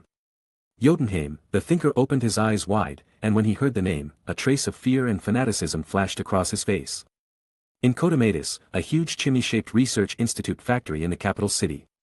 This is Jotunheim, the biggest secret of this island country for many years, the location of the Starfish Project, and the only target of the X-Force cleanup mission this time. There are large iron gates and electric grids outside the institute, and more than a dozen fully armed rebel soldiers are on guard. Bang! An unexpected incident occurred, and a modified van suddenly forced its way in through the closed iron gate. Bang bang bang! The doors on both sides of the van opened at the same time, and the members of Task Force X in the van opened fire, instantly shooting more than a dozen soldiers into pulp. Open the door. Captain Robert forcibly pulled the thinker out of the car and smashed his face on the face scanner at the main entrance of the institute. The main entrance of the institute opened. The rest of Task Force X immediately filed in. There were researchers from Jotunheim inside, and the laboratory director had become a hostage, and they all made way in fear. Direct access to the top floor of the Jotunheim Research Institute. As soon as they entered the most confidential laboratory, all the members of Task Force X were stunned, and a creepy feeling spread throughout their bodies. I saw 2 men locked on the instrument as experimental subjects on one side of the wall of the Jotunheim laboratory. They were struggling like drowning people, and there was a strange starfish on their faces, covering their eyes, mouths, and noses. Nian, who had been staying on Harley like an ordinary black kitten, jumped to the ground, looking at the starfish on the experimental subject with a pair of dark blue animal eyes. With the help of Task Force X and others, they successfully came to Jotunheim. It should be said that everything went very smoothly. Is this the Starro you are looking for? Nian conveyed his thoughts to the devourer cub in his mind. Xiao Huang, meow meow. What do you mean? Nian didn't quite understand, and the devourer cub Xiao Huang replied. No, but it can be considered as such. No, it means that these starfish attached to the experimental subjects are not starro. As for it, it should mean. The 3-in-1 Nian was thinking about this. At this moment, deep in the laboratory, a wall with mostly transparent protective glass. In the inner space on the other side of the wall, a huge suction cup tentacle hit the protective glass window from the inside, causing the entire institute to tremble slightly. What is that thing? Even the X-Force members who have seen countless darkness and blood, can't help but open their eyes wide with fear. After the huge suction cup tentacle slid down, through the glass window, you can see that there is a giant starfish monster imprisoned inside, which is almost 2/3 the size of the entire 30-meter-high institute. Chapter 95. New York, Stark Industries Headquarters Building. Sir, the anti-black flash armor is ready, the gentle and concise voice of artificial intelligence Jarvis sounded in the main hall on the top floor. Arrange it and get ready to go. Tony Stark's eyes flashed, and he couldn't help but clenched his hands into fists. Last time. Facing the unknown creature in the shape of a black kitten, Black Flash, Mark's steel suit was almost helpless. He was also exiled to an unknown and mysterious space, and experienced an unprecedented horror experience. Tony Stark is very worried about this. When he wakes up at night, he feels like a black cat is barking. Therefore, in the past week, when I was programming all night to rush to produce the anti-armor series, Anti-Black Flash was even higher than Hulkbuster, ranking first in the anti-series steel armor. Anti-armor is not an upgraded version of conventional Mark armor, but a strategic armor tailor-made for a specific powerful extraordinary being, with the premise of competing and defeating the opponent. This time, I must let you see how powerful I am. I will capture you and see what kind of creature you are, Tony Stark murmured to himself, with a look of confidence on his face. Sir, would you like to go through the process and record a personal video? Or, Miss Pepper is downstairs, you can contact her to come up. Jarvis, Tony Stark's smile disappeared and he raised his brows and said. I don't like this joke. Okay. Seeing the giant and strange starfish monster imprisoned in the Research Institute, the members of Task Force X were stunned. Look how beautiful it is. The thinker looked enthusiastically at the huge starfish inside the glass window, and said with excitement. I have been studying it for more than 20 years, its name is Starro, it is an alien species, and it can derive split bodies, control and eat up the energy in human beings to strengthen themselves. While the thinker was talking, Starro, the super-large starfish imprisoned inside the institute, looked at him angrily with the same huge one-eyed eye in the middle, and slapped a suction cup tentacle heavily on the glass window. More than 20 years. Nian captured a strongly contradictory message. The little emperor is just a cub of the element-devouring beast, and this Starro has been imprisoned in Jotunheim since 20 years ago. In this case, how did Xiao Huang know Starro, and why did he want to find it? Little Huang Benmio couldn't explain what Nian felt strange at the moment. Perhaps, only through Starro can we understand the secret behind it. Why do you want to carry out the inhumane starfish project? Do you want to use its power to harm the world? Ha ha ha. The thinker suddenly laughed crazily and sneered. 22 years ago, senior officials of the US government captured this alien species in outer space and moved it to the island country here. They built a specially built island called the Jotun Sea, Tom's Research Institute. Many people suddenly looked surprised when they heard these words. The thinker continued to say firmly. Yes. The US government that is sending you to clean up the Starfish project is the force behind the original entrustment to me to conduct human experiments, alien research, and launch experimental plans for this alien species. However, due to the changes in government over the years, they just want to get rid of the current situation and don't want to admit their original criminal activities. You fart. Don't believe him, he is a lunatic. Don't believe it. The thinker chuckled and pointed to a computer host in the laboratory. You can take away the wafer that has copied the archive data, it contains all the evidence of the US's participation in the plan over the years. That, perhaps, is also that's what the top US officials really want you to clean up. Harley Quinn, who was worried that the world would be in chaos, immediately stepped forward and took the crystal element of the host computer in her hand. Give it to me. The peacemaker suddenly took a step forward and stretched out his hand toward Harley domineeringly. Don't you believe it? Why do you care so much about it now? Whether it is true or not, for the sake of world peace, I will bury it here. The peace messenger said coldly with a firm stance. Everyone calm down first. Captain Robert and the second-generation Ratcatcher wanted to persuade the two of them. However, no one in the laboratory noticed it. At this time, the black kitten had arrived at the edge of the glass window wall, separated by extremely thick protective glass. The 3-in-1 Nian stared quietly at the super-large starfish monster the size of a building inside. Really, you want to come out, right? The black kitten smiled ferociously and suddenly slowly raised a cat paw. What does that cat want to do? The thinker was the first to notice this scene. He looked at the black kitten and murmured in confusion. After hearing his words, the members of Task Force X noticed. Except for Harley, who didn't know the inside story, all the other members, including Captain Robert, had their brains wiped out. As if confirming what they thought. Nian, who looked like a 3-in-1 black kitten, suddenly waved his small cat paw and landed on the protective glass window in front of him. Then come out. Bang! Only one paw. The specially made thickened glass window that even sniper bullets could not penetrate, with the small black cat claw as the center, burst out dozens of cracks that spread to the entire glass wall. Hey, no way! How is this possible? Then, boundless fear surged into his heart like a tide. The alien monster, Starro, who had been imprisoned for more than 20 years, was about to reappear in this world. New York, S.H.I.E.L.D. Headquarters Building. Inside the top-floor office, S.H.I.E.L.D. Director Nick Fury was tidying up the documents in the drawer. Recently, he has been dealing with the complicated issues following the Battle of New York. As if he noticed something. Nick Fury's expression suddenly moved, and he took a photo out of the drawer. When his deep single eye fell on the photo, his serious face became softer. It was a group photo. In the photo, there is a tall black youth who looks like him, with healthy eyes. And next to him is a beautiful blonde woman wearing a strange protective suit. The background of the photo is on a spaceship with a sense of alien technology, and there is an adult orange cat on the ground next to it, and a strange starfish the size of a palm standing next to the orange cat. Has it been more than 20 years? Nick Fury's dark face showed a trace of nostalgia, but soon he restrained himself and put the photo back into a file and put it away. That is the goddess who is no longer here, and the youth that has passed away.